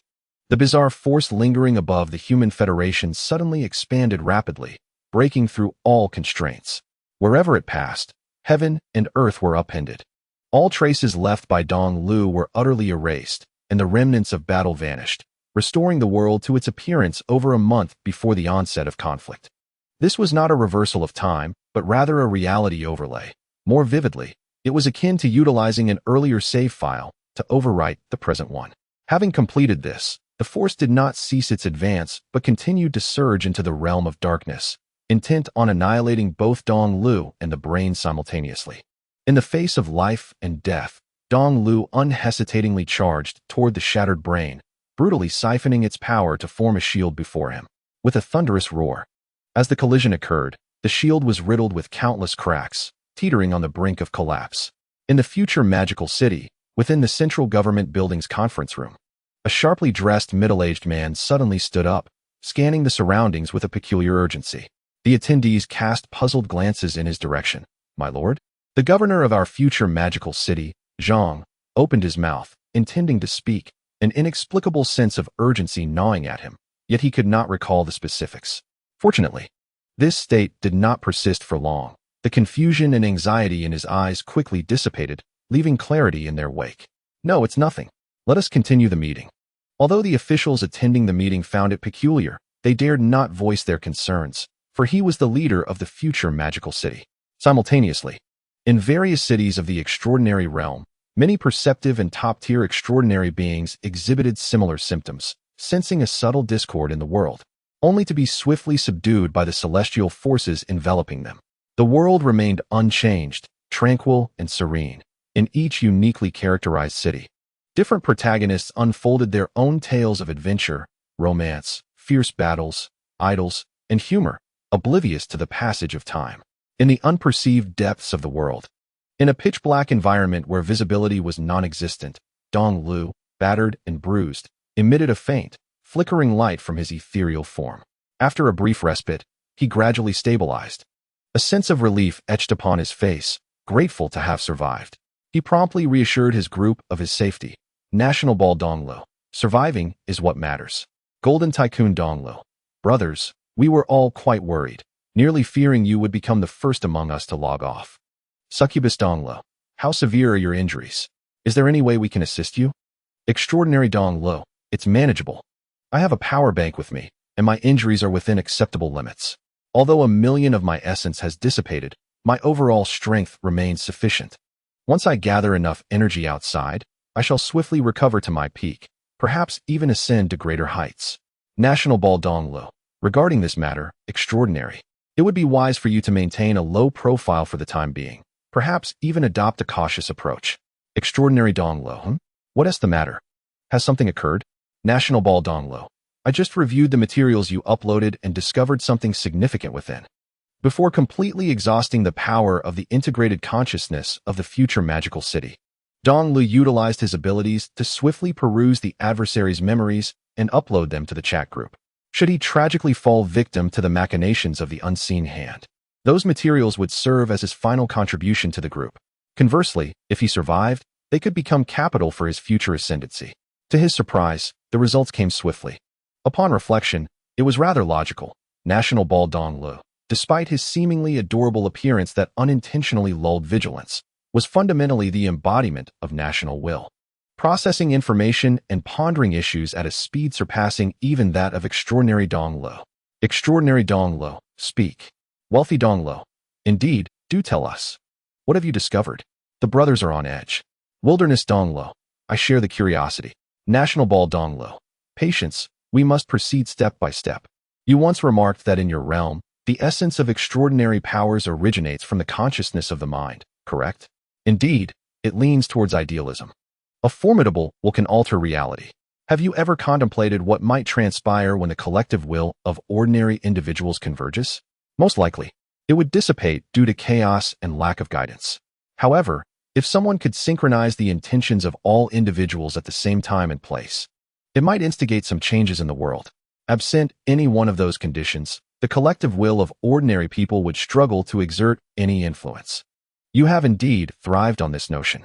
Yet, the phenomenon of collective consciousness in the future magical city reveals something different. In areas with a sufficiently high population, when a multitude of individuals receives the same information, The power inadvertently emitted by their consciousness does not dissipate. Rather, it becomes entangled and settles. It is even speculated that if this entangled power reaches a certain threshold, it could potentially form a unique space, or even a world.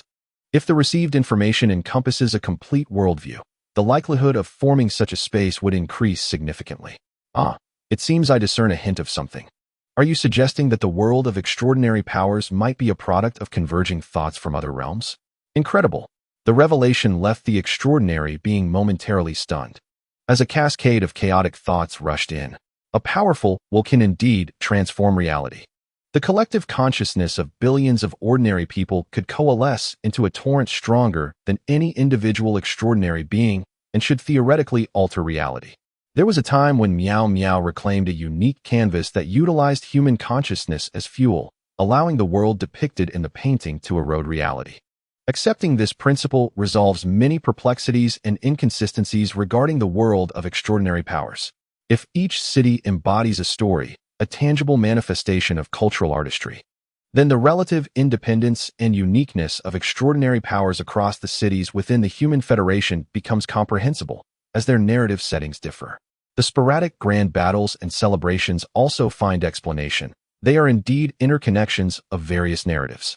The enigmatic force that perpetually lingers above the human federation becomes understandable, as the convergence of thoughts may catalyze the formation of the world and influence its trajectory. This may not be the result of a malevolent puppeteer deliberately manipulating thought patterns, but rather an inclination of minds from another realm. All irrationalities within fantastical works can be viewed as established conventions, acceptable and comprehensible, much like labeling in romantic comedies. When the protagonist discovers their cat has transformed into a human, their reaction should be one of astonishment and curiosity, not regarding their catgirl as a rare species to be subjected to blood tests, DNA research, and academic publications. Such actions would steer the narrative away from romantic comedy. Similarly, in a world where anthropomorphic beings exist, the appearance of human characters with animal features should not provoke excessive astonishment. This inertia of thought looms over the human federation, suppressing any who dare to think against the current. Yet, as the number of dissenters grows, this inertia may be shattered, creating a fissure in its grip. Much like in the latter stages of Baijiang City, where the influence of the Super Management Bureau permeated every aspect of urban life, unlocking the minds of the populace. A memory was issued by the National Sphere Dongle. Upon receiving this message, the Super Ability Dongle paused, a mix of trepidation and excitement swelling within, before clarity returned. He opened the information provided by the National Sphere, and with each word, his expression became increasingly intricate. Moments later, combining the information with his own capabilities, he endeavored to develop a technique to unravel the information embedded within the sedimented consciousness. After several failures, he ultimately succeeded. With a wave of his hand, he summoned a force that had yet to dissipate from the external influx, and the information instantaneously materialized in his consciousness. Super Large Comprehensive Amusement Park. Chapter 68. The entity of objective idealism. Gazing at the information that floated within his awareness, Dongle's expression was more complex than ever. He could already envision the events unfolding outside. The shadowy puppeteers, through manipulating the consciousness of another world's populace or employing other means, had reverted the world to a previous state. Otherwise, the concept of the if line would not exist. Furthermore, it was astonishing that the superpowered world was referred to as a super large comprehensive amusement park in another realm, suggesting that a colossal corporation might be orchestrating their fate. How is it? Have you finished reading? Is everything all right? Inquired the National Sphere Dongle. I have completed it, yet I find myself with even more questions, replied the Super Ability Dongle. Feelings of confusion, anguish, and anger did not linger long in Dongle's heart. He had grown accustomed to not succumbing to emotions. Instead, his mind was filled with curiosity and a thirst for knowledge regarding the laws of the universe. Hearing his words, several members of the group regained their composure. Initially, they feared that the Super Ability Dongle might succumb to despair upon confronting reality. It now appeared they had underestimated this alternate self. I'm eager to hear more, expressed the Wild Dongle. The National Sphere Dongle responded with one, while the others echoed similar affirmations. Let me summarize succinctly, began the Super Ability Dongle. The most direct point is that the superpowered world I inhabit may be a product of converging thoughts, and this realm itself can also stimulate such convergence, thereby creating a world. Could this chain of events extend further? Might the newly formed worlds also catalyze the emergence of others? If this holds true, the phenomenon of sedimented thought may involve fundamental laws that remain unchanged by time or space, he continued. Assuming the laws of sedimented thought apply across all worlds within the superpowered universe, then the higher realm of my world should also be a product of such thought sedimentation.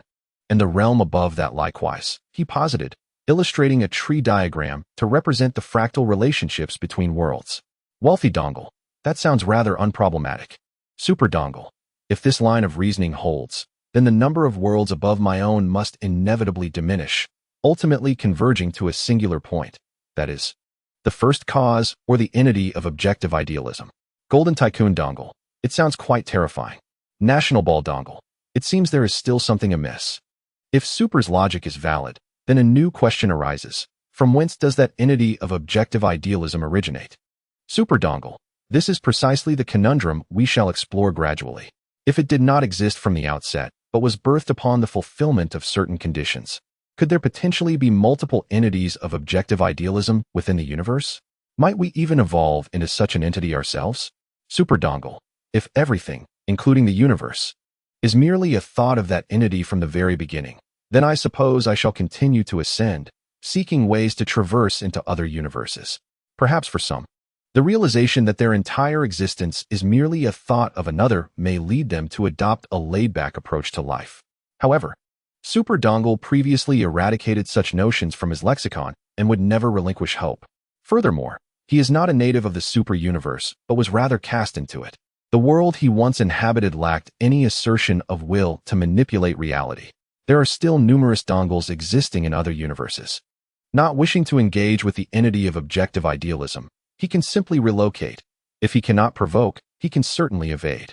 Super Dongle, aside from this, there are countless other uncertainties. Can the power of cognitive sedimentation be quantified? If so, what is the smallest unit? What is the relationship between these units and the physical laws that govern the universe, and so forth? Super Dongle, many previously overlooked questions have suddenly taken on new forms, necessitating a thorough re-examination. Golden Tycoon Dongle, it sounds exceedingly complicated. Super Dongle, fortunately, I have all of you, my brothers. Without you, I would truly be at a loss. Wilderness Dongle, so, Super, what are your plans moving forward? Super Dongle, I shall lie low for a while, quietly regaining my strength. Conducting in-depth research on the realm of consciousness in conjunction with the data from the future Magic City, and when the opportune moment arises, I shall seize the world. Wealthy Dongle, still fighting? Is success even a possibility? Superpowered Dongle, indeed, the enemy's control over the world has not reached such a frenzied extent. Although they can manipulate prophecies and influence the broader trends, individual entities remain relatively free. Superpowered Dongle, last time, our preparations were inadequate, compounded by our ignorance regarding the enemy's true identity. With the enemy concealed while we were exposed, our endeavor culminated in failure. Superpowered Dongle, this time, however, the enemy is revealed while we remain in the shadows. Armed with sufficient information, I shall proceed with caution, creating a significant disturbance should pose no issue. If an opportunity arises to integrate the fantastical amusement park realm into our control, the amassed power will certainly suffice. National Ball Dongle, that is reassuring. Exercise caution and prioritize safety. Do not hesitate to communicate in the group if need be. Superpowered Dongle, understood.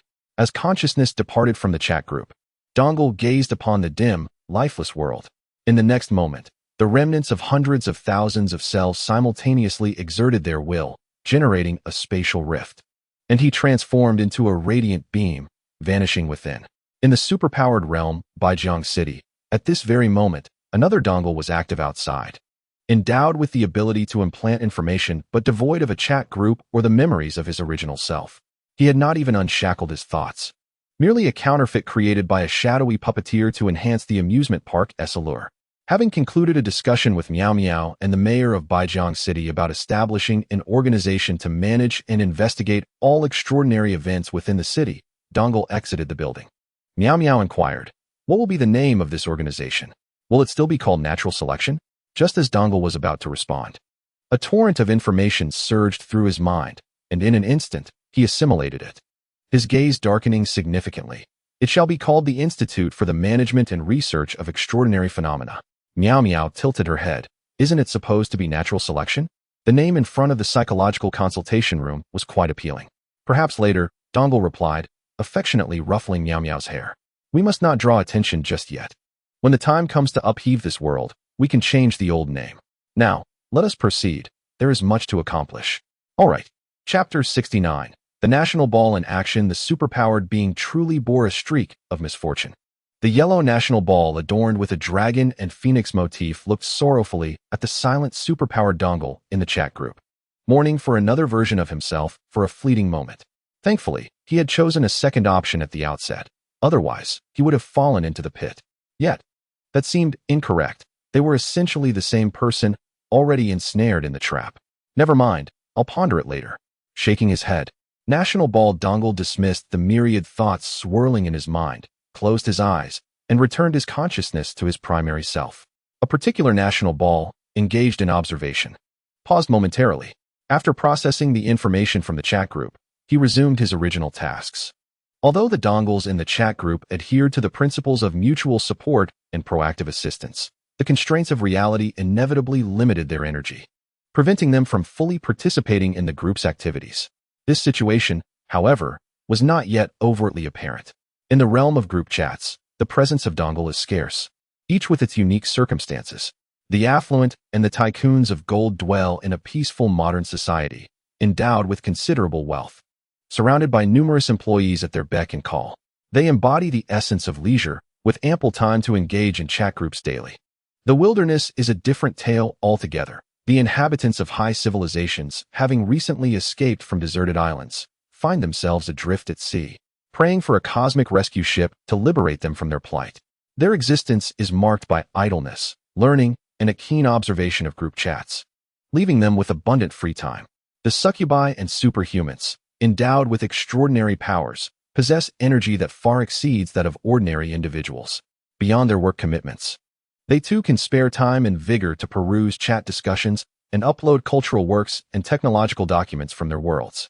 However, as the number of Dongle increases in the future, their societal status will rise, and the complexities of their considerations will multiply, leading to inevitable similarities in their predicaments.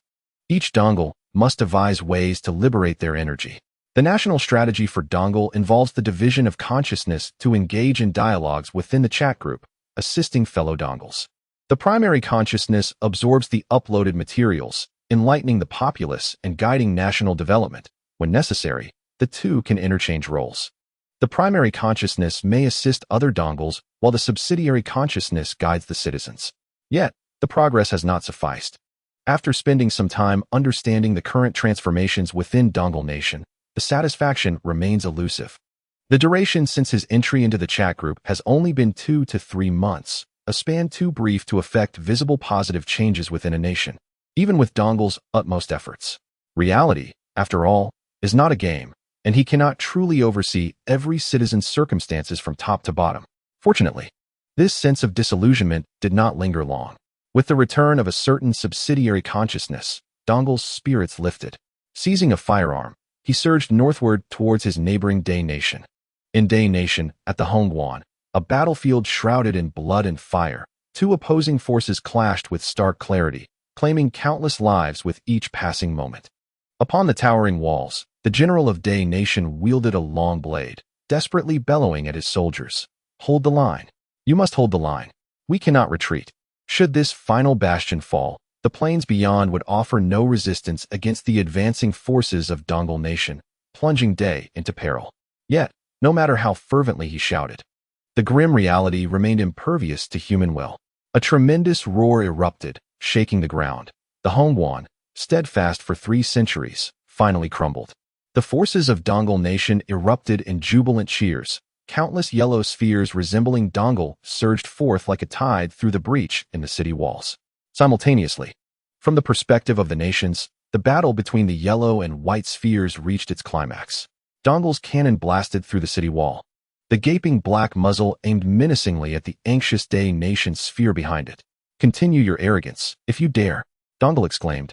Seizing the Day sphere and pressing the firearm against its head, an expression of rare satisfaction gracing his face. He had long harbored discontent towards his two neighbors.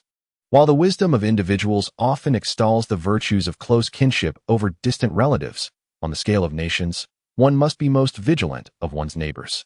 This is especially true of those neighbors who are on the rise, ambitious in their aspirations to expand, always ready to seize a piece of one's territory. The Kingdom of Day and the Kingdom of Yu, the two neighboring states of Dongol, have historically disturbed Dongol's borders. After Dongol's emergence, these two often came to provoke, inciting annoyance. Therefore, upon acquiring the technology of communication, Dongol swiftly turned its gaze toward these two neighbors, intent not only on revenge and resolving border disputes, but also on leveraging the wealth accumulated by them to fund the domestic industrial revolution. I was wrong, I concede. I shall become your vassal and pay tribute. Faced with the ominous barrel of a gun, the Kingdom of Day ultimately yielded, recognizing that preserving their existence was paramount. However, the notion of tribute was too optimistic. Dongol delivered a crushing blow, a fierce assault. Had it not been for the desire to use the Kingdom of Day for experimentation, he would have annihilated them outright. A month later, the capital of Day fell, and the King of Day perished in flames. On the devastated land, Dongol's forces supported the 14th son of the former king to ascend the throne. The newly crowned king declared his submission to Dongol while ceding all territories south of Hongguan and compensating Dongol with 50 million taels of silver. Thus, a war came to a temporary conclusion. From a national perspective, Dongol curiously surveyed the now diminished Kingdom of Day. You seem unchanged. Do you harbor resentment towards me? Brother, how could I possibly resent you? You are my elder brother, stammered the small white sphere adorned with an unknown animal pattern, anxious to appease Dongol's potential displeasure. Dongol, taken aback, stepped back with a hint of disdain in his gaze. He casually retrieved a pen and notebook. Documenting. The change of national leadership did not affect the collective memory of the nation, yet the character exhibited significant transformation. It is hypothesized that the newly appointed leader influenced the political climate, thereby altering the national persona. After a moment of contemplation, Dongol added 3 words to the hypothesis, awaiting verification. Summarizing all observed phenomena, Dongol then turned to the sphere of the Kingdom of Day. Very well, let us proceed. Under the bewildered gaze of the Day sphere, within a month, the throne of Day saw 6 changes, with each king averaging just over 4 days in power. Some newly anointed rulers hailed from the royal lineage, others from bureaucratic families, while some were mere commoners, tearing down the sanctity of the kingship, shredding it into pieces, trampling it underfoot before casting it into the abyss. Yet, under Dongol's pressure, the Day court was compelled to begrudgingly acknowledge the new king. Chapter 70. The dual objectives of the national sphere from a national perspective. Dongol mused in astonishment. Is it only at this juncture that a significant transformation occurs? As he scrutinized the increasingly neurotic and erratic sphere of the Kingdom of Day. During this period, in an effort to explore the intricate relationships between territory, nationality, and state power, he conducted numerous experiments on the entity known as the Great Industry Nation. These experiments included, but were not limited to, the replacement of several monarchs, alterations to the revered totems of the Great Industry Nation, and inciting factional conflicts among the officials of its court. The results were somewhat unexpected. Changes in the leadership of the state or its operational structure, as well as modifications to the totem, national flag, influenced the national entity, causing shifts in its patterns and even its temperament, although they did not pose any mortal danger. If we consider a nation as an organization, with its governance as the administrative body and the citizens as ordinary employees, then chaos within the management can hinder the nation's normal functioning and its ability to consolidate strength. Yet the organization remains intact and does not perish. Dong Lu meticulously documented his experiments. The outcome surpassed his expectations, indicating that he was not entirely bound by the feudal monarchy and could pursue bolder social reforms. However, just as his enthusiasm ignited, Dong Lu quickly regained his composure. Not yet, he thought. All experiments conducted on the Great Industry Nation had occurred while its state authority remained intact. Although internal strife within the court was fierce, it still operated normally, and the citizens recognized the authority of the Great Industry Court. What if the state were to enter a state of fragmentation? If a cohesive nation were torn into multiple entities of will, and those entities later reformed into a single nation, would it still embody the original spirit? Given this uncertainty, further experimentation was necessary. However, this time, he would not target the great industry nation. Even Dong Lu felt that his actions were somewhat excessive, repeatedly meddling with a subordinate that had already shown submission, changing monarchs, and inciting domestic discord would only delay the repayment of war reparations. Furthermore, his other neighboring nation remained unscathed. Dong Lu was not one to show favoritism. Thus, Dong Lu swiftly redirected his ambitions towards the southern border, targeting the Jade Nation.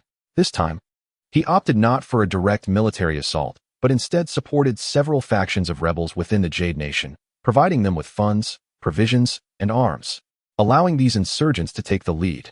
Within a few months, the Jade Nation was engulfed in flames of conflict, with various colored national entities emerging across its territory. Dong Lu approached a rebel faction he had supported, inquiring curiously, "How does it feel, brother?"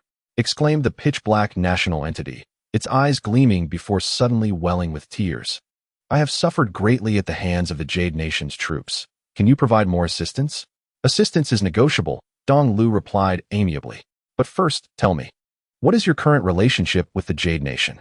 With the resources plundered from the great industry, various factories within Dong Lu were now operational, significantly enhancing production capabilities, making the provision of aid a manageable endeavor. Moreover, the rebels he supported would reciprocate by selling the abundant jade, medicinal herbs, and animal pelts from the Jade Nation to Dong Lu at a bargain price. "I want to destroy them," he declared. The ebony sphere responded without hesitation, its eyes ablaze with fury.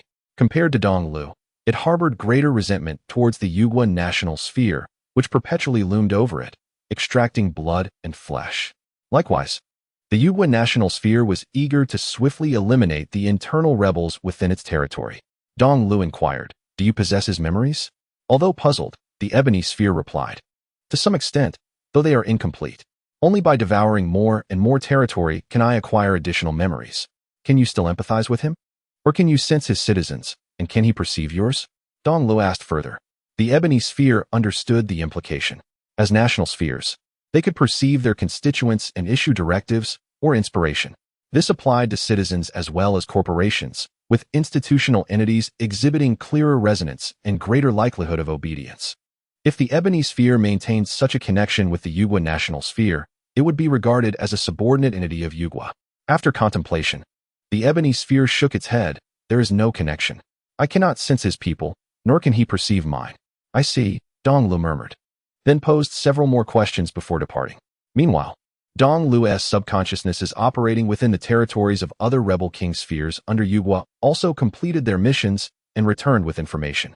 It was confirmed that, for the nation, the forces who had raised the rebel king banner and formed Will spheres were independent individuals, devoid of substantive ties to the original entity. Even if national unification were achieved later, inheriting all predecessor memories, the resulting consciousness would be entirely new, possessing independent thought. Recording this conclusion in his notes, Dong Lu furrowed his brow slightly. This was not good news, but it was expected. Otherwise, Dong Lu would not be a national sphere, but a civilization sphere. Therefore, the continuity of governance must be ensured. Power must not be abruptly severed by any faction, and peaceful transfer of authority must be guaranteed. Only then could he continue to exist. Through various experiments, Dong Lu gradually discerned a clear path forward. First, the Industrial Revolution must proceed unabated and be vigorously promoted, alongside enhancing the fundamental education of the populace. Only by liberating productive forces could the knowledge shared in chat groups be effectively utilized to augment strength and assist other Dong Lu entities. Second, societal structures must be reformed, transforming the public's loyalty from the royal family to the nation and ethnic identity, shifting the nation's foundation from centered on the monarchy to centered on the people or certain ideals. Otherwise, should disaster befall the Dong Lu monarchy, obliterating legitimate rulers and nullifying imperial authority, a new struggle for supremacy would erupt, dooming Dong Lu as well. Conversely, if the concept of nationhood took root in the people and civilization, even amid catastrophe, as long as the ethnic core survived, there would be successors to uphold legitimacy, perpetuate the nation, and aid Dong Lu's survival. As turbulent thoughts subsided, Dong Lu resolved his two main objectives: advancing scientific productivity and reforming social systems. At that moment, a clear chime resonated within his consciousness. Chapter 71. The Unexpected of the Newcomer. Option 1. Attain a randomly luxurious lifestyle. Option 2. Obtain a random acceptance letter from a prestigious university along with corresponding knowledge. Note: different choices lead to distinct futures. Please deliberate carefully before making your selection. The mountains loom like dark green silhouettes, their verdant hues seemingly dripping with life. Amidst the swirling mists, a broad mountain path meanders its way to the estate perched atop the heights. Gazing outward, one is met with an array of exquisite pavilions and towers, countless in number, each crafted from rare spiritual wood, exuding a subtle, enchanting fragrance. In a secluded courtyard of the estate, a young man clad in elegant azure attire, strikingly handsome, holds a small white creature with 4 legs and 2 horns firmly in one hand, while with the other, he channels a surge of vital energy into its body. The instant the energy enters, the creature thrashes violently, as if beset by excruciating torment. Indeed, the young man employs a brutally forceful technique to cleanse and refine its essence. The pain akin to a piercing agony. Yet, despite its desperate struggles, the creature remains ensnared within Dong Li's grasp. When the entire cleansing process concludes, the creature collapses, utterly drained and devoid of strength. On the other side, Dong Lu, equally exhausted, wipes the sweat from his brow and opens his mystical eye to observe the creature's fate. A flicker of surprise crossing his gaze as he begins to inscribe 17th experiment observation results. Following the optimization of the subject's innate qualities, its fortune exhibits a significant enhancement. He then lifts the creature for a closer inspection, noting its continued state of weakness, and quickly loses interest. Ever since an inexplicable choice emerged in his mind, Dong Lu has been in this fantastical realm for a month.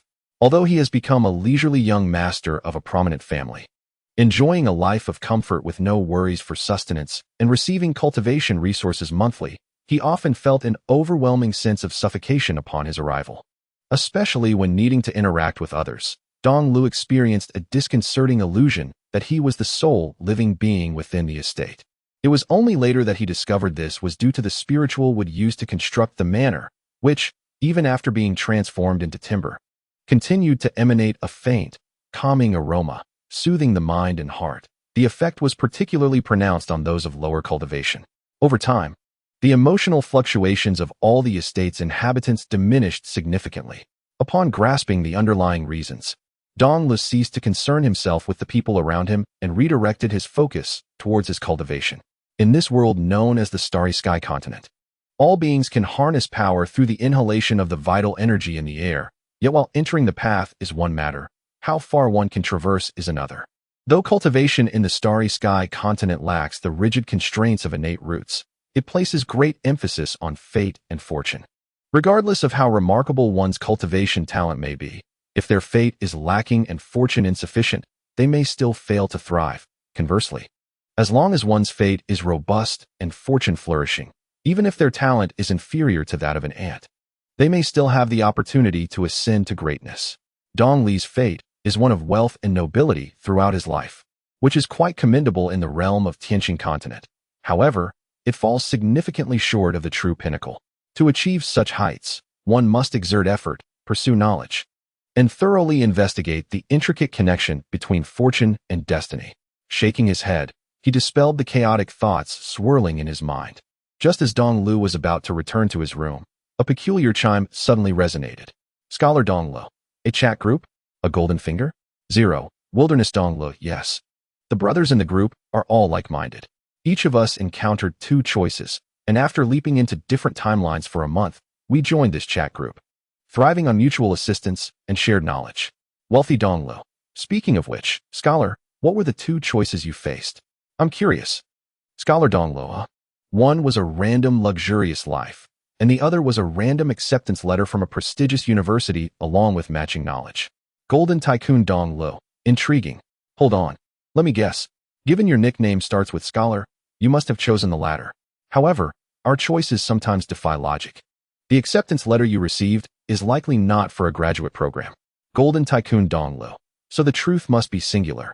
Did you perhaps reincarnate, returning to your high school days right after the college entrance examination? Golden Tycoon Dong Lu. Am I right or wrong? The group chat interface remained calm for a moment, as the onlookers, Dong Lu and his companions, were piqued with curiosity, eagerly awaiting an answer. Although they bore no regrets from their university days, the notion of reliving those moments was, well, better left untouched. They suddenly recalled that during their college years, they were not particularly active participants. Aside from a few close friends in their dormitory, they had very few acquaintances. As for romantic relationships and campus love, those were but shadows of a fleeting dream. After classes, their choices were limited to either the cafeteria or their dorms, with occasional visits to the library. Having graduated not long ago, and before nostalgia could cast its youthful filter, their university life was scarcely worthy of reminiscence. Scholar Donglo, you're half right. Your reasoning is correct, but the outcome is inverted. National Ball Donglo. Scholar Donglo, I indeed chose the second option, and it did not follow conventional logic. However, it did not send me back to the past, but rather propelled me into the future. Wilderness Donglo, the future? What year is it? Have we achieved free cosmic travel? Brother, help me. Scholar Donglo. Super Donglo ahem. Wilderness is the group's support expert, though luck has not favored him. Previously, he faced a choice between 3 tons of random gold and a random assortment of advanced civilization technology. He chose the latter, and as you can see from his nickname, the outcome was quite telling. Scholar Donglo, assigned to the wilderness to observe primitive civilizations. The National Ball Dongle, it's even worse. The spacecraft he was aboard has crashed, leaving him as the sole survivor. The Academic Dongle, alas, although I wish to assist, I find myself quite powerless. The Academic Dongle, for I have traversed to the future of 2066, which is merely a few decades past my original time. Humanity's inaugural lunar base remains under construction, and we are still several astronomical units away from achieving free interstellar travel. In an effort to substantiate his claims, while also perusing the chat records within the group, the Academic Dongle shared a portion of his memories. The Wilderness Dongle, sad. The National Ball Dongle, wilderness, do not despair, there will surely come a time for return. Moreover, there is still a brother who has yet to speak. The Fate Dongle, my input may not be of much assistance either. I currently find myself in a fantastical realm, and perhaps I may require your aid.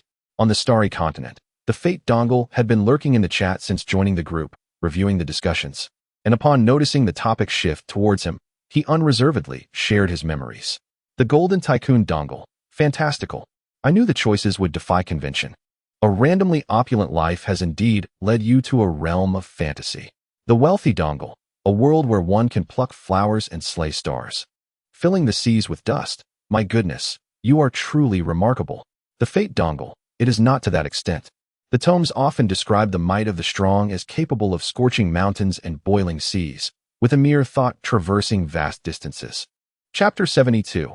Curiosity about fate and luck. The atmosphere in the group chat quickly became particularly lively due to the presence of the Fate Dongle. This was primarily attributed to the stark differences between the fantastical world he inhabited and the predominantly scientific realms of most other dongles.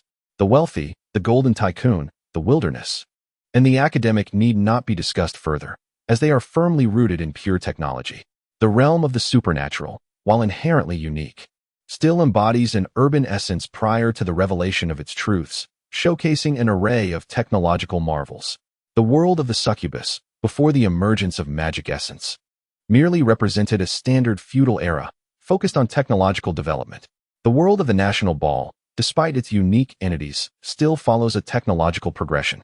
The 7 dongles could find some common ground, yet the Fate Dongle had decidedly veered into an entirely different aesthetic. The Wealthy Dongle, in a fantastical realm. Are there not various levels of cultivation? What stage do you occupy, Fate? The Fate Dongle, levels? One could argue they exist. There are 4 primary realms: body refinement, meridian opening, chi condensation, and spirit manifestation.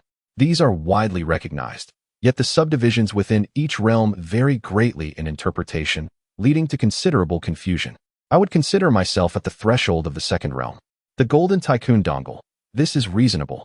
For the mysteries of breaking through cultivation levels cannot simply be discussed openly, nor can a unified standard be established. Naturally, interpretations will differ. The National Ball Dongle, and what are the techniques? Are they mere incantations that one can practice upon acquiring? The Fate Dongle, of course not. Those incantations are merely mnemonic devices for convenience. Much like various historical allusions, every word serves as a compressed bundle of information. Sometimes, Even the same term can convey entirely different meanings across different contexts. As for the subject of destiny and luck, without prior knowledge or expert guidance, it is nearly impossible to comprehend. A series of inquiries regarding destiny unfolded, ranging from the classifications of realms and types of powers to an array of techniques and numerical systems. They collectively concluded that the fantasy world of destiny is surprisingly scientific. Many seemingly incomprehensible phenomena are underpinned by corresponding rules, representing a civilization developed from a unique form of energy. Is it science? Destiny had not anticipated that his peers would express such views, and after a moment of contemplation, he posed his own question: what are your thoughts on concepts like fate and luck? The responses were varied: affluent destiny, feudal superstition, golden tycoon destiny, metaphysics, wilderness destiny, a doctrine born from the backwardness of an age where the common folk, faced with a complex and ever-changing future, amalgamate various observations with mathematics, astronomy, and medicine to summarize a set of theories that reflect the cultural traits of different regions and the populace's aspirations for a better life, albeit with low credibility. Scholar destiny. Wow. Wilderness. You concluded that rather quickly. The four destinies expressed their skepticism in unison. National ball destiny. Ahem. Gentlemen, let us not be so hasty. Do not forget that destiny resides in a fantastical realm. Who knows what forces might underpin the rules of fate and luck over there? National ball destiny had perused the memories shared by destiny, and, upon witnessing his four counterparts provide incorrect answers, gently offered a hint. Affluent destiny. Ahem. I retract my previous statement. Let us pretend we never saw it. Golden tycoon destiny. Same here. Wilderness destiny. Me too. Scholar destiny. Likewise. Destiny observed as several of his peers acknowledged their errors in the group chat, feeling a mix of amusement and exasperation. However, it was indeed something he could manage among acquaintances. In our original world, the concepts of fate and fortune were indeed lacking in credibility. However, in the fantastical realm known as the Starry Continent, fate and fortune manifest as tangible realities, profoundly influencing one's path and cultivation. Through certain esoteric spells, one can observe a person's fortune, deducing their fate based on their birth date and various other methods. I shall share the calculation methods and numerical systems shortly for everyone to ponder together. Currently, aside from my studies and cultivation, my greatest passion lies in deciphering the fates of others, employing my mystical sight to observe the fortunes of diverse beings, conducting small experiments to witness the fluctuations in fortune.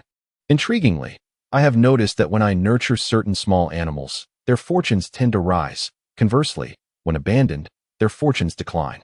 During my experiments with them, favorable outcomes lead to an elevation in fortune, while unfavorable results cause a descent. It seems as if some unseen force is monitoring the world, discerning what constitutes good fortune and what does not, thereby regulating the ebb and flow of fortune. Upon hearing this, Supernatural Dongle furrowed his brow, sensing that a certain principle was at play within his consciousness. Supernatural Dongle inquired about the state of Dongle's fate and fortune, to which Dongle replied, I am destined for a life of wealth and comfort, and my fortune is satisfactory. Supernatural Dongle pondered, is it possible that there is no unseen force at play? Perhaps the fluctuations in the fortunes of those small animals are influenced by you. Your higher fate and fortune may have a stimulating effect on ordinary creatures, akin to how energy naturally flows from higher to lower states. Once that influence dissipates, their fortunes revert to their original state. Dongle admitted, I had not considered that. I have not conducted such a test. I shall try it shortly. Wilderness Dongle then posed an intriguing question. Do animals possess fortunes? And what about plants or fungi? Have you ever attempted to use plants or fungi as observational samples? Dongle responded, I have experimented with plants as observational subjects. However, their fortunes are exceedingly weak and stable. Only when infused with spiritual liquid at their roots do they exhibit any changes. The costs are too high.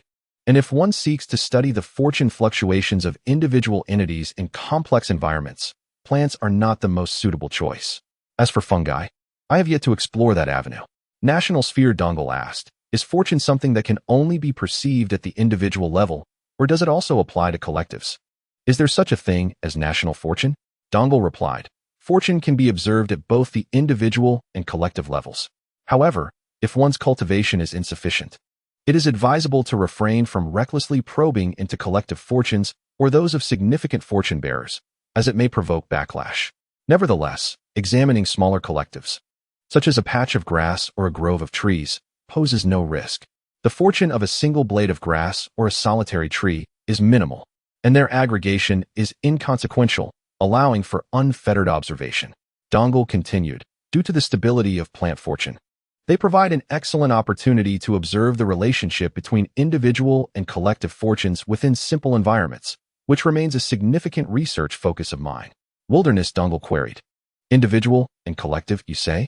If the succubus were here, she could certainly provide you with some assistance. She excels in manipulating the fungal tide and orchestrating biological clusters. It seems I have yet to witness her speak, and a glance at previous chat records suggests that she does not possess a particularly aloof demeanor. You must have started reading from the very beginning, right? The succubus took a leave of absence a few days ago to focus on resolving her bloodline issues, temporarily diverting her energies from our chat group. It will be well soon enough.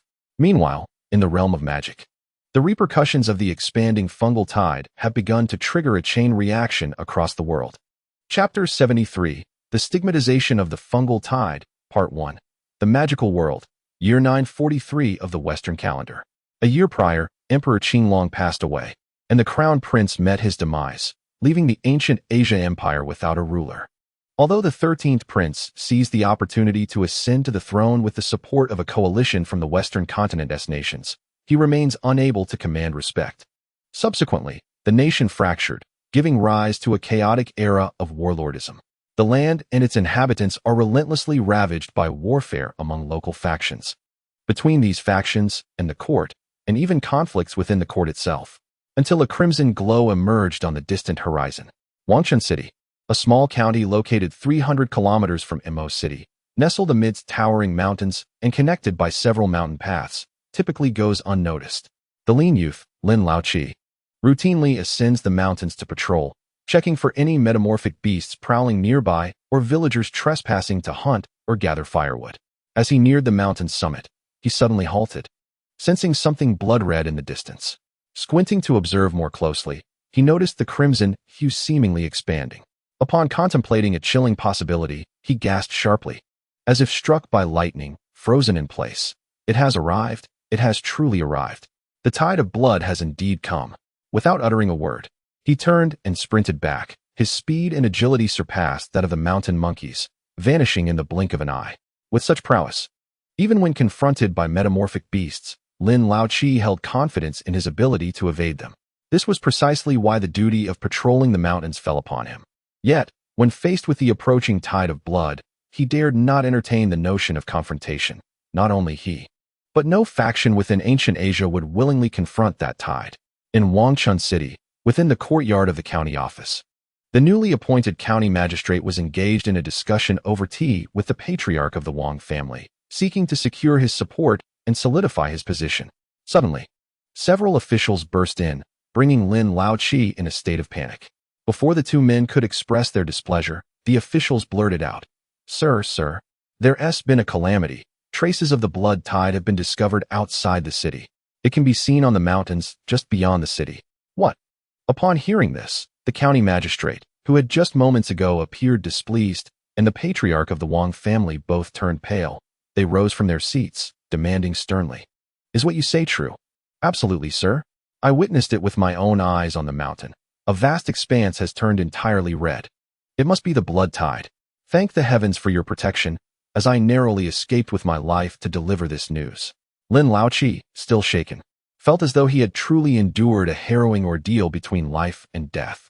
It is hardly surprising, given the terrifying reputation propagated by various factions, which described the blood tide as a monstrous force. Wherever it passed, all life perished, the very nature of the soil irrevocably altered, incapable of nurturing any plant life. Even after a great fire or the removal of the topsoil, should any trace remain, the blood bacteria would soon emerge anew. Should one fall into the blood tide or consume the bacteria, the consequences would be even more dreadful, as they would quickly become host to the bacteria, transforming into soulless husks. In their narratives, the blood tide was deemed the adversary of all living beings. County Magistrate, I have pressing matters to attend to. I must take my leave, declared the head of the Wang family, his expression a portrait of despair, as he clasped his hands in a bow and departed without awaiting a response. The magistrate of Wangchun County, absorbed in his own thoughts, had no intention of engaging in a charade with the Wang Patriarch. Safe travels, Wang Patriarch, he uttered, turning back to the inner hall. The officials awaiting orders and Lin Laoqi were momentarily left dumbfounded, calling out, "Sir, you have yet to issue your command. What shall we do?" "Indeed, sir." "County magistrate." Yet, the magistrate appeared oblivious, dismissing them entirely, his lips moving in the air, barely audible. How could it have arrived so swiftly? Those wretches of the blood tide. How could they reach us so soon? Meanwhile, upon returning to his residence, the Wang Patriarch immediately instructed his subordinates to ascend the mountain for reconnaissance, while directing his kin and servants to gather their possessions. The gold and jewels were secondary. The truly invaluable high-level magical plants and specially bred livestock must be evacuated. Should they be left behind, they would be destroyed and must not fall into enemy hands. "Is it truly that dire, Shocheng?" inquired a regal woman emerging from the courtyard, observing her husband's restless command of the household. "Dire? No, this is not merely a question of severity.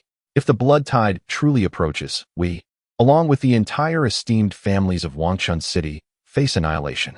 Wang Shocheng regarded his wife, whose demeanor remained blissfully ignorant. Had it not been for their years of marriage, he might have wished to silence her with a swift blow.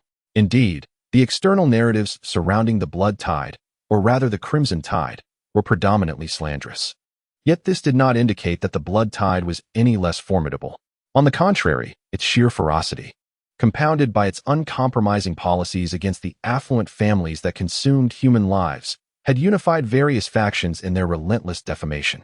The countenance of the Wang matriarch paled as she grasped the gravity of the situation, her speech faltering. "Are they truly so mad? Do you know who is behind the blood tide? A triple metamorphosis individual, who over a year ago single-handedly slaughtered dozens of second metamorphosis beings from the Western continent. Subsequently, that reformed fleet breached the capital, aiding the new emperor's ascension. And here in Wangchun City, we have not a single second metamorphosis being, not one. What other options do we possess besides fleeing?" The matriarch, gripped by fear, took a step back, her gaze evasive, as if sensing her own guilt. "But must we be in such haste? What if the news is false?" "Thus, I have dispatched someone to investigate," he replied.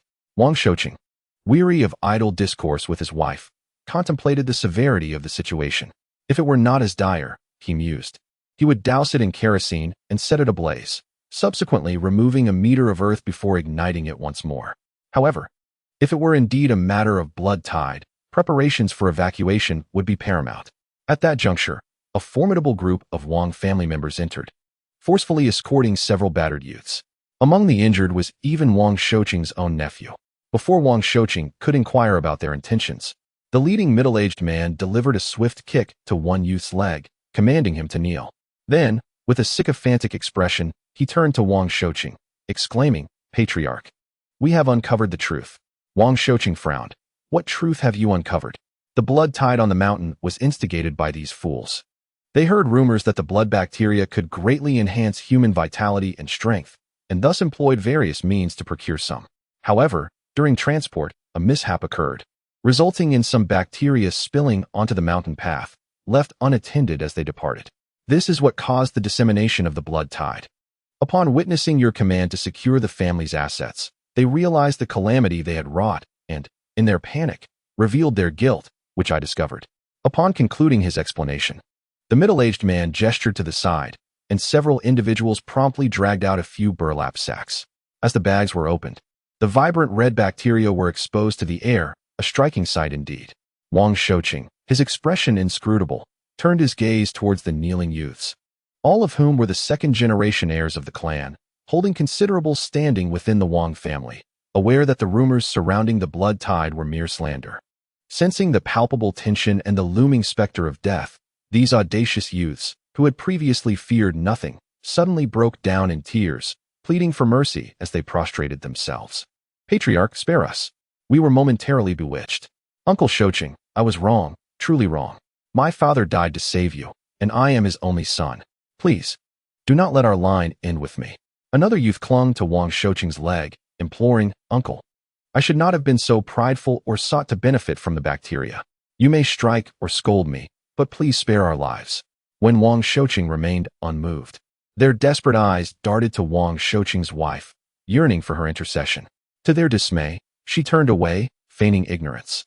In a moment of despair, one youth raised his fist, intending to inflict harm upon himself as a means of self-punishment to preserve his life. Yet, before his fist could descend, a large hand intercepted him. Looking up, he met Wang Shouqing's calm gaze, who stated, "To acknowledge one's error and amend it is the greatest virtue." "Uncle," the youth exclaimed, tears of relief streaming down his face, believing he had evaded disaster. However, Wang Shouqing's next words plunged him into despair. "If only you had realized sooner." Before he could finish his plea, a powerful fist struck his temple, shattering his skull and reducing his brain matter to a pulp, the remaining force propelling the youth away. Wang Shouqing regarded his kin, his demeanor unchanged. "Now that you recognize your misdeeds, you must bear the consequences. Grant them a swift end." Yes, the Wang family, who had been brought over, could hardly contain their impatience. They had long viewed the few tyrannical heirs of the clan with disdain, and now they audaciously dared to draw forth the tide of blood. It was an opportune moment to exact revenge for both old and new grievances.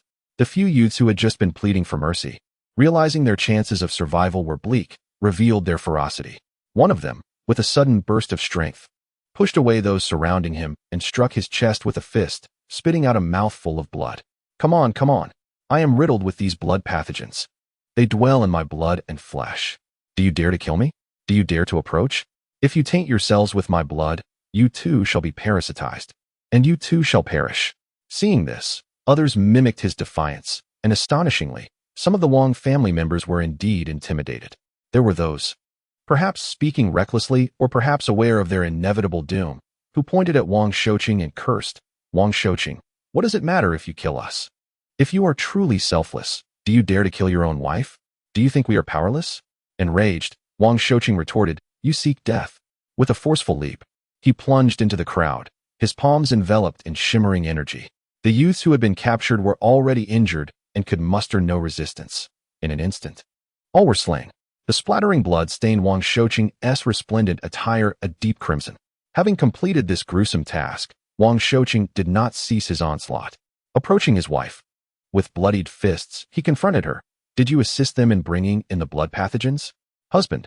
Wang's wife stumbled back a step, fear flickering in her eyes. From her reaction, Wang Shouqing discerned the answer, and his fury erupted. "Fool! Do you think the substances from those blood tides can be easily obtained?" Indeed, while the blood pathogens were consumable, rich in magical essence, and remarkably effective in enhancing strength, their proliferation had been stymied for a reason. The tide of pathogens constituted the sharpest and most formidable weapon of the Social Revolutionary Alliance of Mo City. Wherever the tide spread, it marked their territory. Why else would various factions expend such effort to vilify the blood pathogens, threatening the populace against engaging with them, rather than promoting their use to bolster their own power? Just as Wang's wife opened her mouth to respond, a tremendous force fell upon her head, shattering it like a broken watermelon, leaving fragments scattered everywhere. Her demise was far more gruesome than that of the previously slain heirs. A profound silence blanketed the scene, all captivated by Wang Shouqing's ruthless methods. They gazed at the calm visage on the steps, devoid of any emotion, as if the one who had just perished was a stranger. Wang Shouqing continued to observe them, proclaiming, "I have reiterated this countless times. Under no circumstances should anyone touch the blood pathogens. Anyone who dares will meet their end." He commanded, "Gather all the clan members. Bring sufficient oil and tools, and clear the pathogen tide from the mountain. Every layer over a meter thick must be removed, and then it must be burned again." Understood. The entire Wang clan was mobilized. As long as they were able-bodied, they were to ascend the mountain. Insufficient tools and inadequate fuel necessitate a purchase. If acquisition fails, then one must resort to theft. Nothing within the homes of the common folk, be it oil, firewood, or any combustible material, should be spared. However, just as they were about to venture into the mountains, the Wang family was astonished to discover that, apart from their own contingent, another group had also assembled with an array of tools, heading towards the hills. This was not a band of laborers organized by the county office, but rather the local Xie family from Wanchun City, though their strength was somewhat inferior to that of the Wang family. The head of the Xie clan was also undergoing a transformative phase and should not be underestimated. "Brother Shouqing, have you also come voluntarily to cleanse the mountain of its blood tide?" The head of the CF family regarded the imposing force of the Wang family with a subtle expression. Wang Shouqing glanced at several youths among the Xie ranks who bore bruises from prior altercations. The current scale is manageable. It must be dealt with promptly. The head of the CF family nodded in agreement. Your words resonate deeply, Brother Shouqing. Wang Shouqing refrained from further comment, and the atmosphere turned somewhat awkward. Both parties had surmised the situation, yet chose to silently digest the information, subsequently delineating their respective territories before parting ways. Once separated, Wang Shouqing furrowed his brow in concern. It was utterly intolerable. Despite any attempts to vilify it, the true nature of the bloodborne pathogen remained evident. The members of the Mo City Revolutionary Alliance had been tirelessly propagating the truth, and inevitably, some would come to know it and be tempted to experiment. Should any internal fractures arise, no matter how fortified the walls might be, they would inevitably crumble. Moreover, as various factions engaged in warfare relentlessly pushed the limits of exploitation, the desperate would see the pathogen as their sole avenue for survival.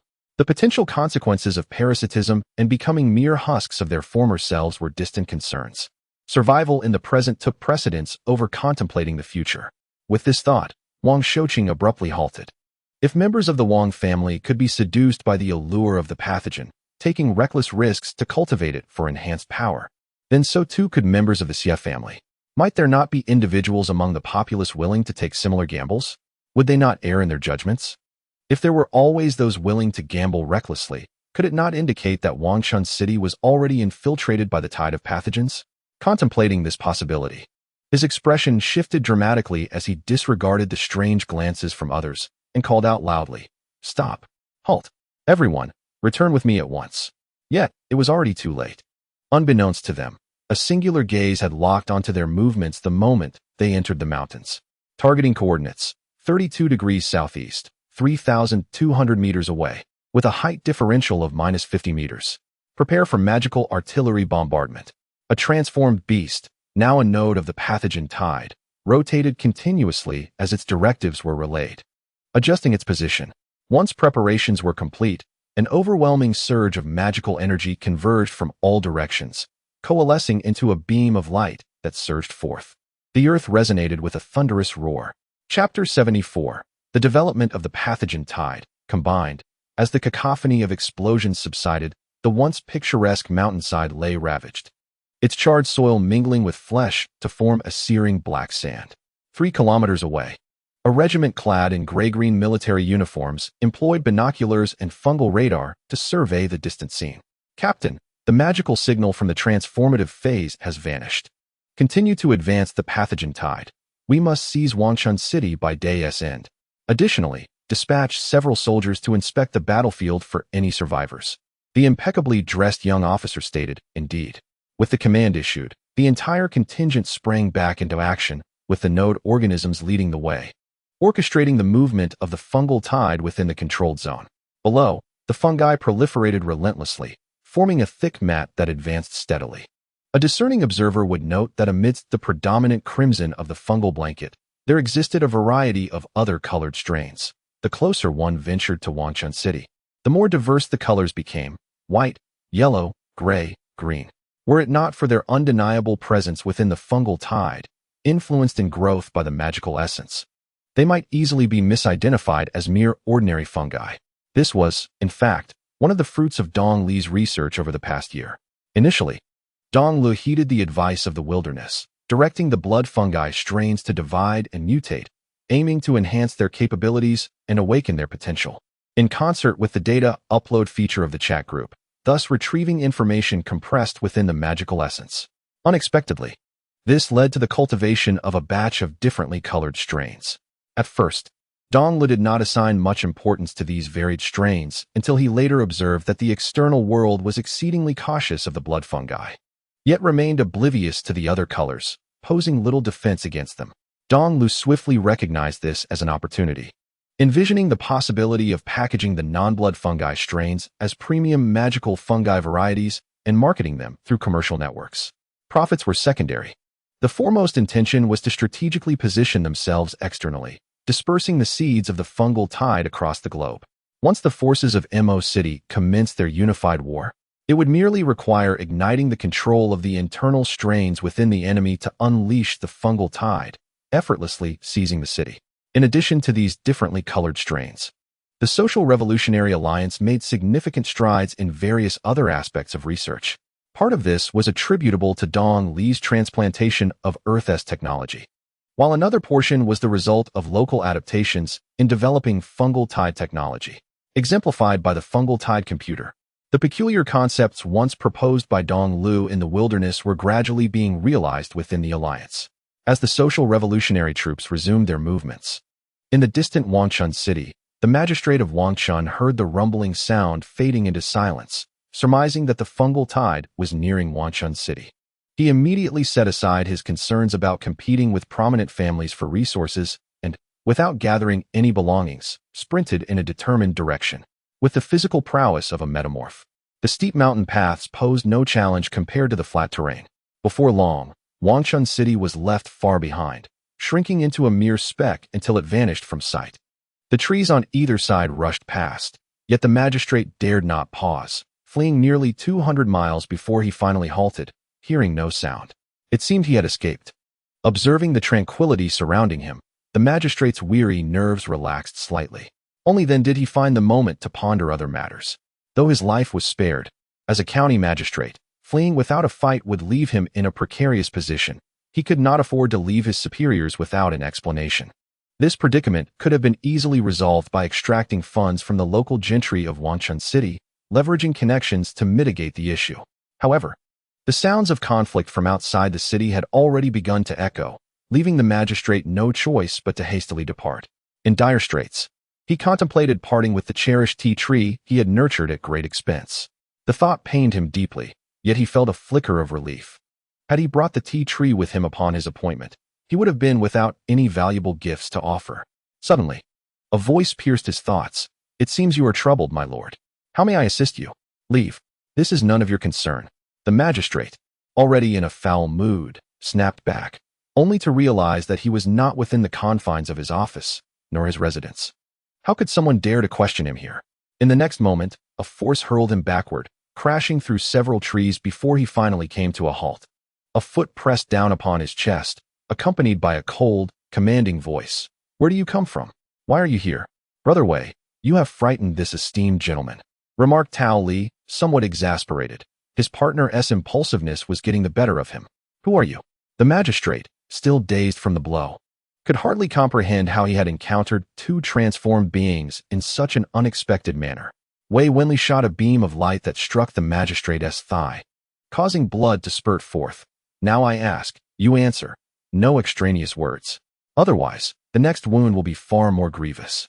Where do you hail from? And why are you here?" The magistrate stifled a groan of pain, yet the dire situation compelled him to relent. "Wangchun City, a county 200 miles away. I fled from there. A tide of blood is spreading." Wei Wenli and Tao Li exchanged a glance, concern flashing across their faces. After posing a few more inquiries, they granted the magistrate a swift resolution. After a year of tranquility, they too began to feel restless. Tao Li reminisced about their first encounter with Dong Lu, who had then been merely a factory worker promoting a dye formula. In just over a year, while he had been reduced to fleeing in disgrace after losing everything during a raid on the Western Continental Company by the ancient Asian court, Dong Lu had transformed into the world's sole three-time metamorph. Tranquility? Wei Wenli scoffed, as if he had heard a jest. The mycelium he had spawned had never known peace, ever expanding. Though previously it had been a natural growth, now it was a deliberate expansion. "Watch closely. This world will be turned upside down by him." "You seem quite familiar with him," Tao Li remarked, surprised. If memory served, according to the investigative reports, Dong Lu had had no friends during his training. Wei Wenli fell silent for a moment. "It's merely a hunch." He offered no further responses to Tao Li's inquiries, his demeanor starkly contrasting with the once carefree spirit he had exhibited. After beheading the magistrate of Wangchun County, he hurriedly made his way towards Wangchun City. Not long after the magistrate fled, the mycelial tide spread to the outskirts of the city. The citizens within the walls were paralyzed with fear upon witnessing the overwhelming crimson tide. Some sought to escape the city. Others took advantage of the chaos to commit robbery and murder, while some locked their doors and windows, trembling in anxiety within their homes. However, a few bold individuals ventured out, hoping to negotiate, promising to fulfill the demands of the Social Revolutionary Alliance as long as the city was not slaughtered. With the magistrate having fled and the two largest local families vanished, there was not a single transmutant to be found in Wanchun City, leaving surrender as the only option. Captain Shi, upon hearing their intentions, was thoroughly exasperated, taking considerable effort to explain matters to the negotiating townsfolk before sending them away. He then complained to the instructor beside him, incredulous that the citizens truly believed such slanders and took the blood tide seriously. This was quite typical, he reasoned. Many areas of Guya were insular, and the populace had access to scant information, naturally believing whatever they were told. The instructor understood the current predicament. In fact, it was somewhat fortunate. The local transmutants had either fled or perished. Otherwise, if someone had rallied them to the front lines, the situation would have been far more dire. Captain Shi envisioned the citizens being pushed forward to fight desperately and nodded in agreement. That would indeed be troubling. The instructor suggested that a citywide broadcast be conducted via the mycelial tide to calm the populace's emotions, assuring them that things would improve. A broadcast, understood. Captain Shi turned to prepare for it. Moments later, the hidden citizens of the city heard a broadcast reverberating throughout, a male voice speaking in the local dialect. Greetings, residents of Wanchun City. We are conducting an important broadcast. We are the regular forces of the Mo City Social Revolutionary Alliance, fighting for justice and liberation under the guidance of Chief Dong Li's ideological teachings. We will abolish all forms of exploitation and oppression. A public trial will be held across Wanchun City targeting past oppressors. Land reforms will be enacted, and workers' rights will be ensured. Please remain calm and do not panic. Our forces will guarantee your safety. Do not heed the enemy's rumors. For any difficulties or grievances, you may seek assistance from the temporary government we have established. We urge all citizens to actively cooperate with our efforts and join us in building a more peaceful, free, and prosperous new world. During the first broadcast, there was little reaction from the citizens. However, as the second, third, and successive broadcasts echoed through the streets, and as the mycelial tide entered the city without causing harm, some attitudes began to soften. Cautiously, they opened their doors, only to find that while the corners of the city had sprouted some fungi, there were no significant changes otherwise. Meanwhile, the forces of the Social Revolutionary Alliance took residence in the county office, summoning the former officials as Captain Chi prepared to inquire about the situation in Wanchun City. Suddenly, a soldier burst in, exclaiming, "Captain, the mycelial radar indicates 2 transmutant responses approaching rapidly." Adjusting the fungal tide nodes, preparations were underway to implement the third contingency plan. Captain Chi's expression shifted dramatically as he swiftly dashed outside. The third contingency plan entailed, in the event of an unavoidable direct confrontation with a singularly powerful entity, the imperative to safeguard the metamorphic beast serving as a node within the fungal network. This beast would be utilized to direct specific strains of the fungal tide to emit spores into the atmosphere, thereby facilitating parasitism upon the individual adversary.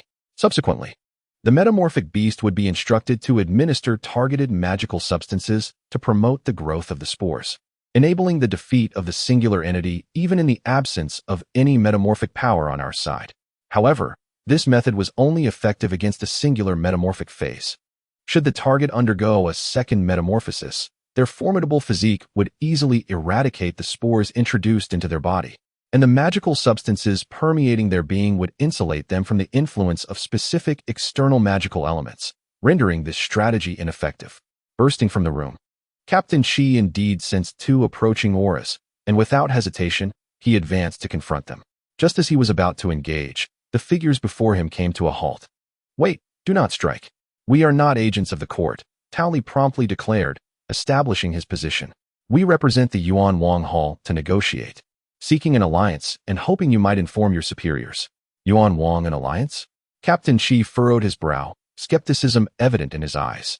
If memory served him right, the Yuan Wang was a splinter faction of Gaia, its territory bordering the Social Reform League, and it had recently been besieged from all sides. "You should proceed directly to Mo City. I am merely a captain and cannot represent the Social Reform League. The matter of the alliance is at the private behest of His Highness the Yuan Wang and must not attract the attention of others. We originally intended to approach in secrecy. However, The monitoring of the metamorphic phase by the fungal tide within the territory is exceedingly stringent. We feared that advancing recklessly to Mo City might lead to interception and the leakage of information, Tao Li explained, elaborating on the circumstances. In a show of sincerity, we have brought a gift. Tao Li unveiled a bloodied cloth bundle, revealing the head of the magistrate of Wanshan County. In response to Captain Chi's puzzled gaze, he continued, "This man is the magistrate of Wanshan County, who fled before your forces captured the city and was fortuitously apprehended by us." Perhaps sensing that this gift lacked sufficient weight, Tao Li added, "Furthermore, this individual beside me, Wei Wenli, was a classmate of the chief of Dongel while studying in Mo City.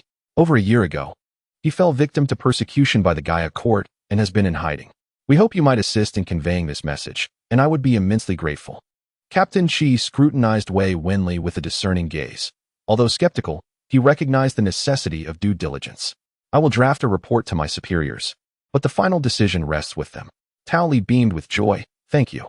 Captain Chi escorted the two to the magistrate's office in Wanshan County, where the local officials would verify that Tao Li and Wei Wenli had indeed killed the magistrate of Wanshan County. Subsequently, through the mycelium network, the news was reported upward.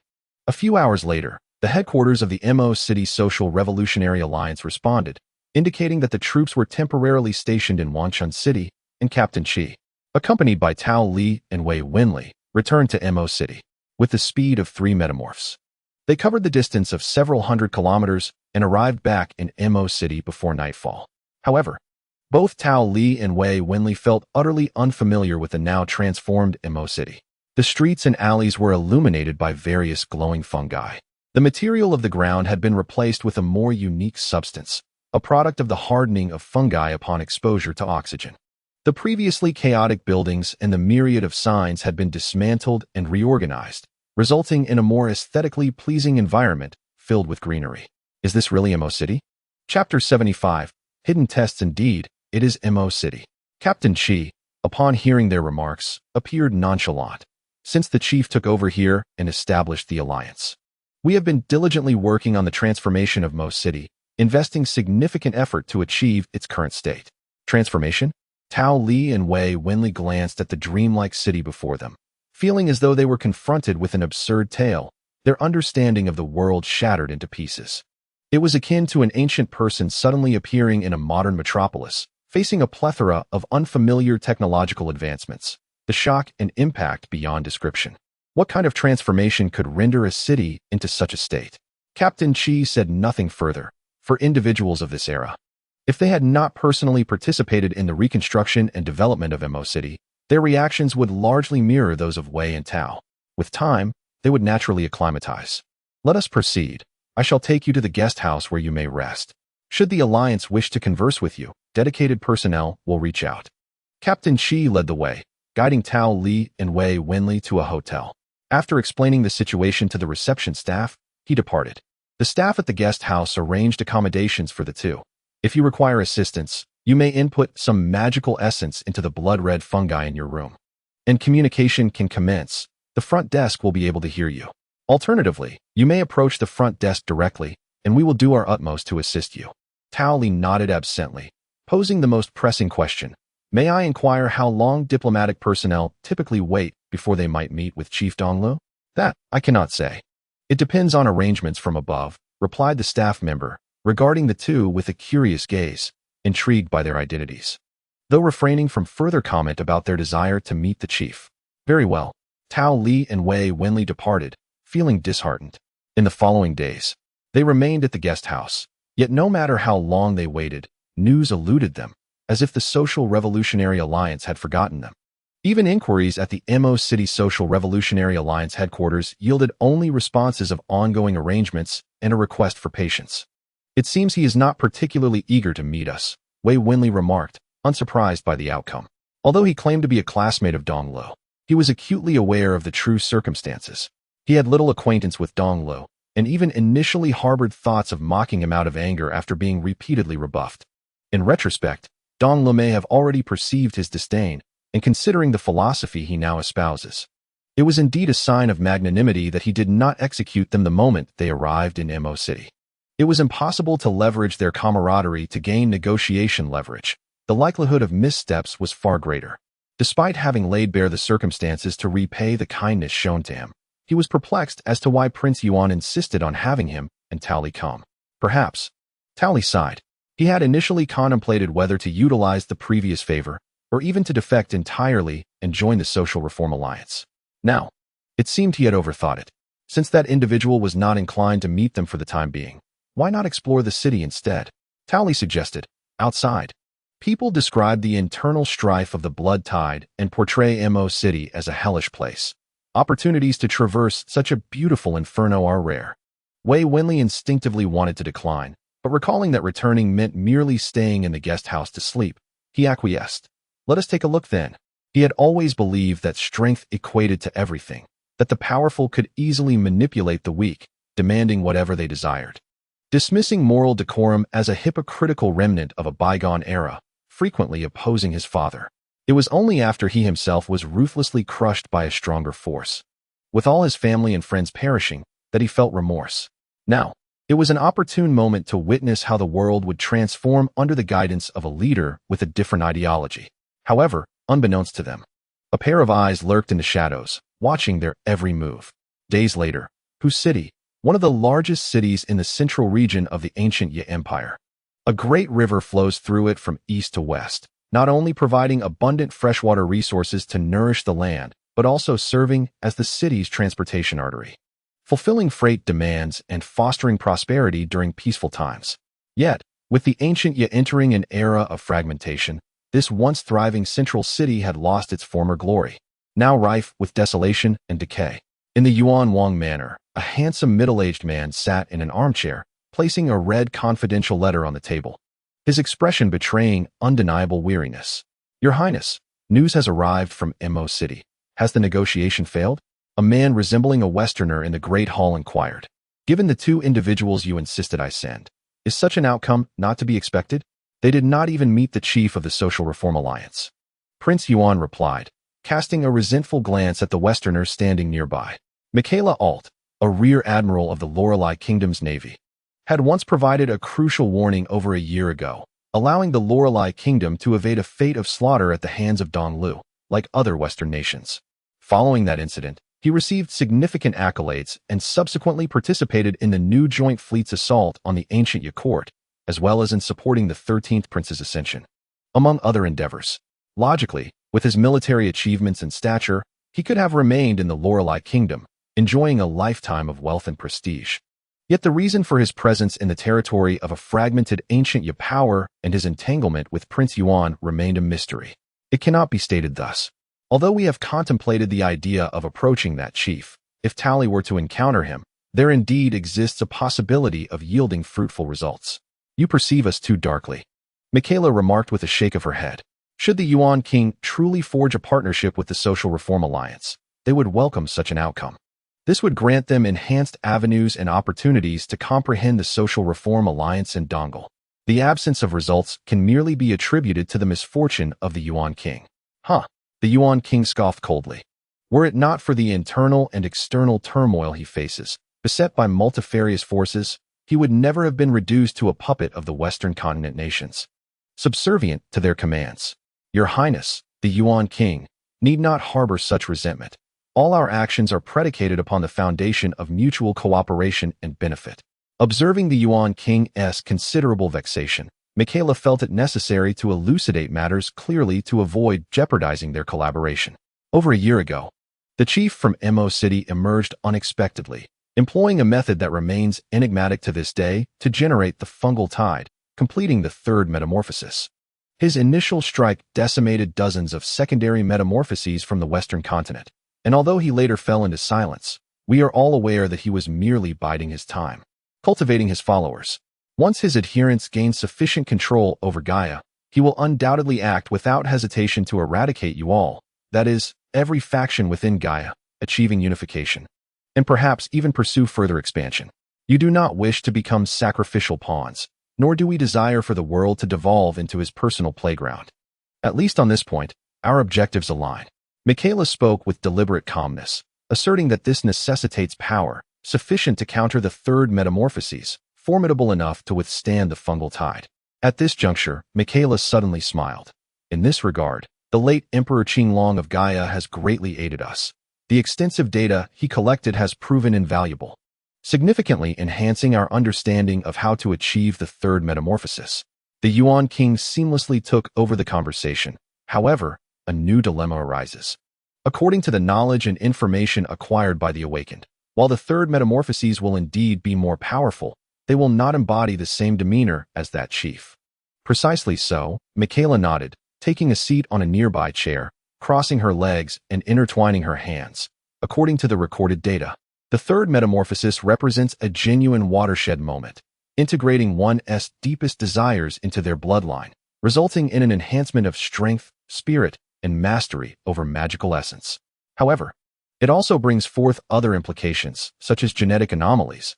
I refer to mutations in one's genetic code. In fact, this phenomenon has already manifested in certain secondary metamorphoses, resulting in the emergence of non-human organs. Yet that chief maintained a human form throughout, which is abnormal, very much so.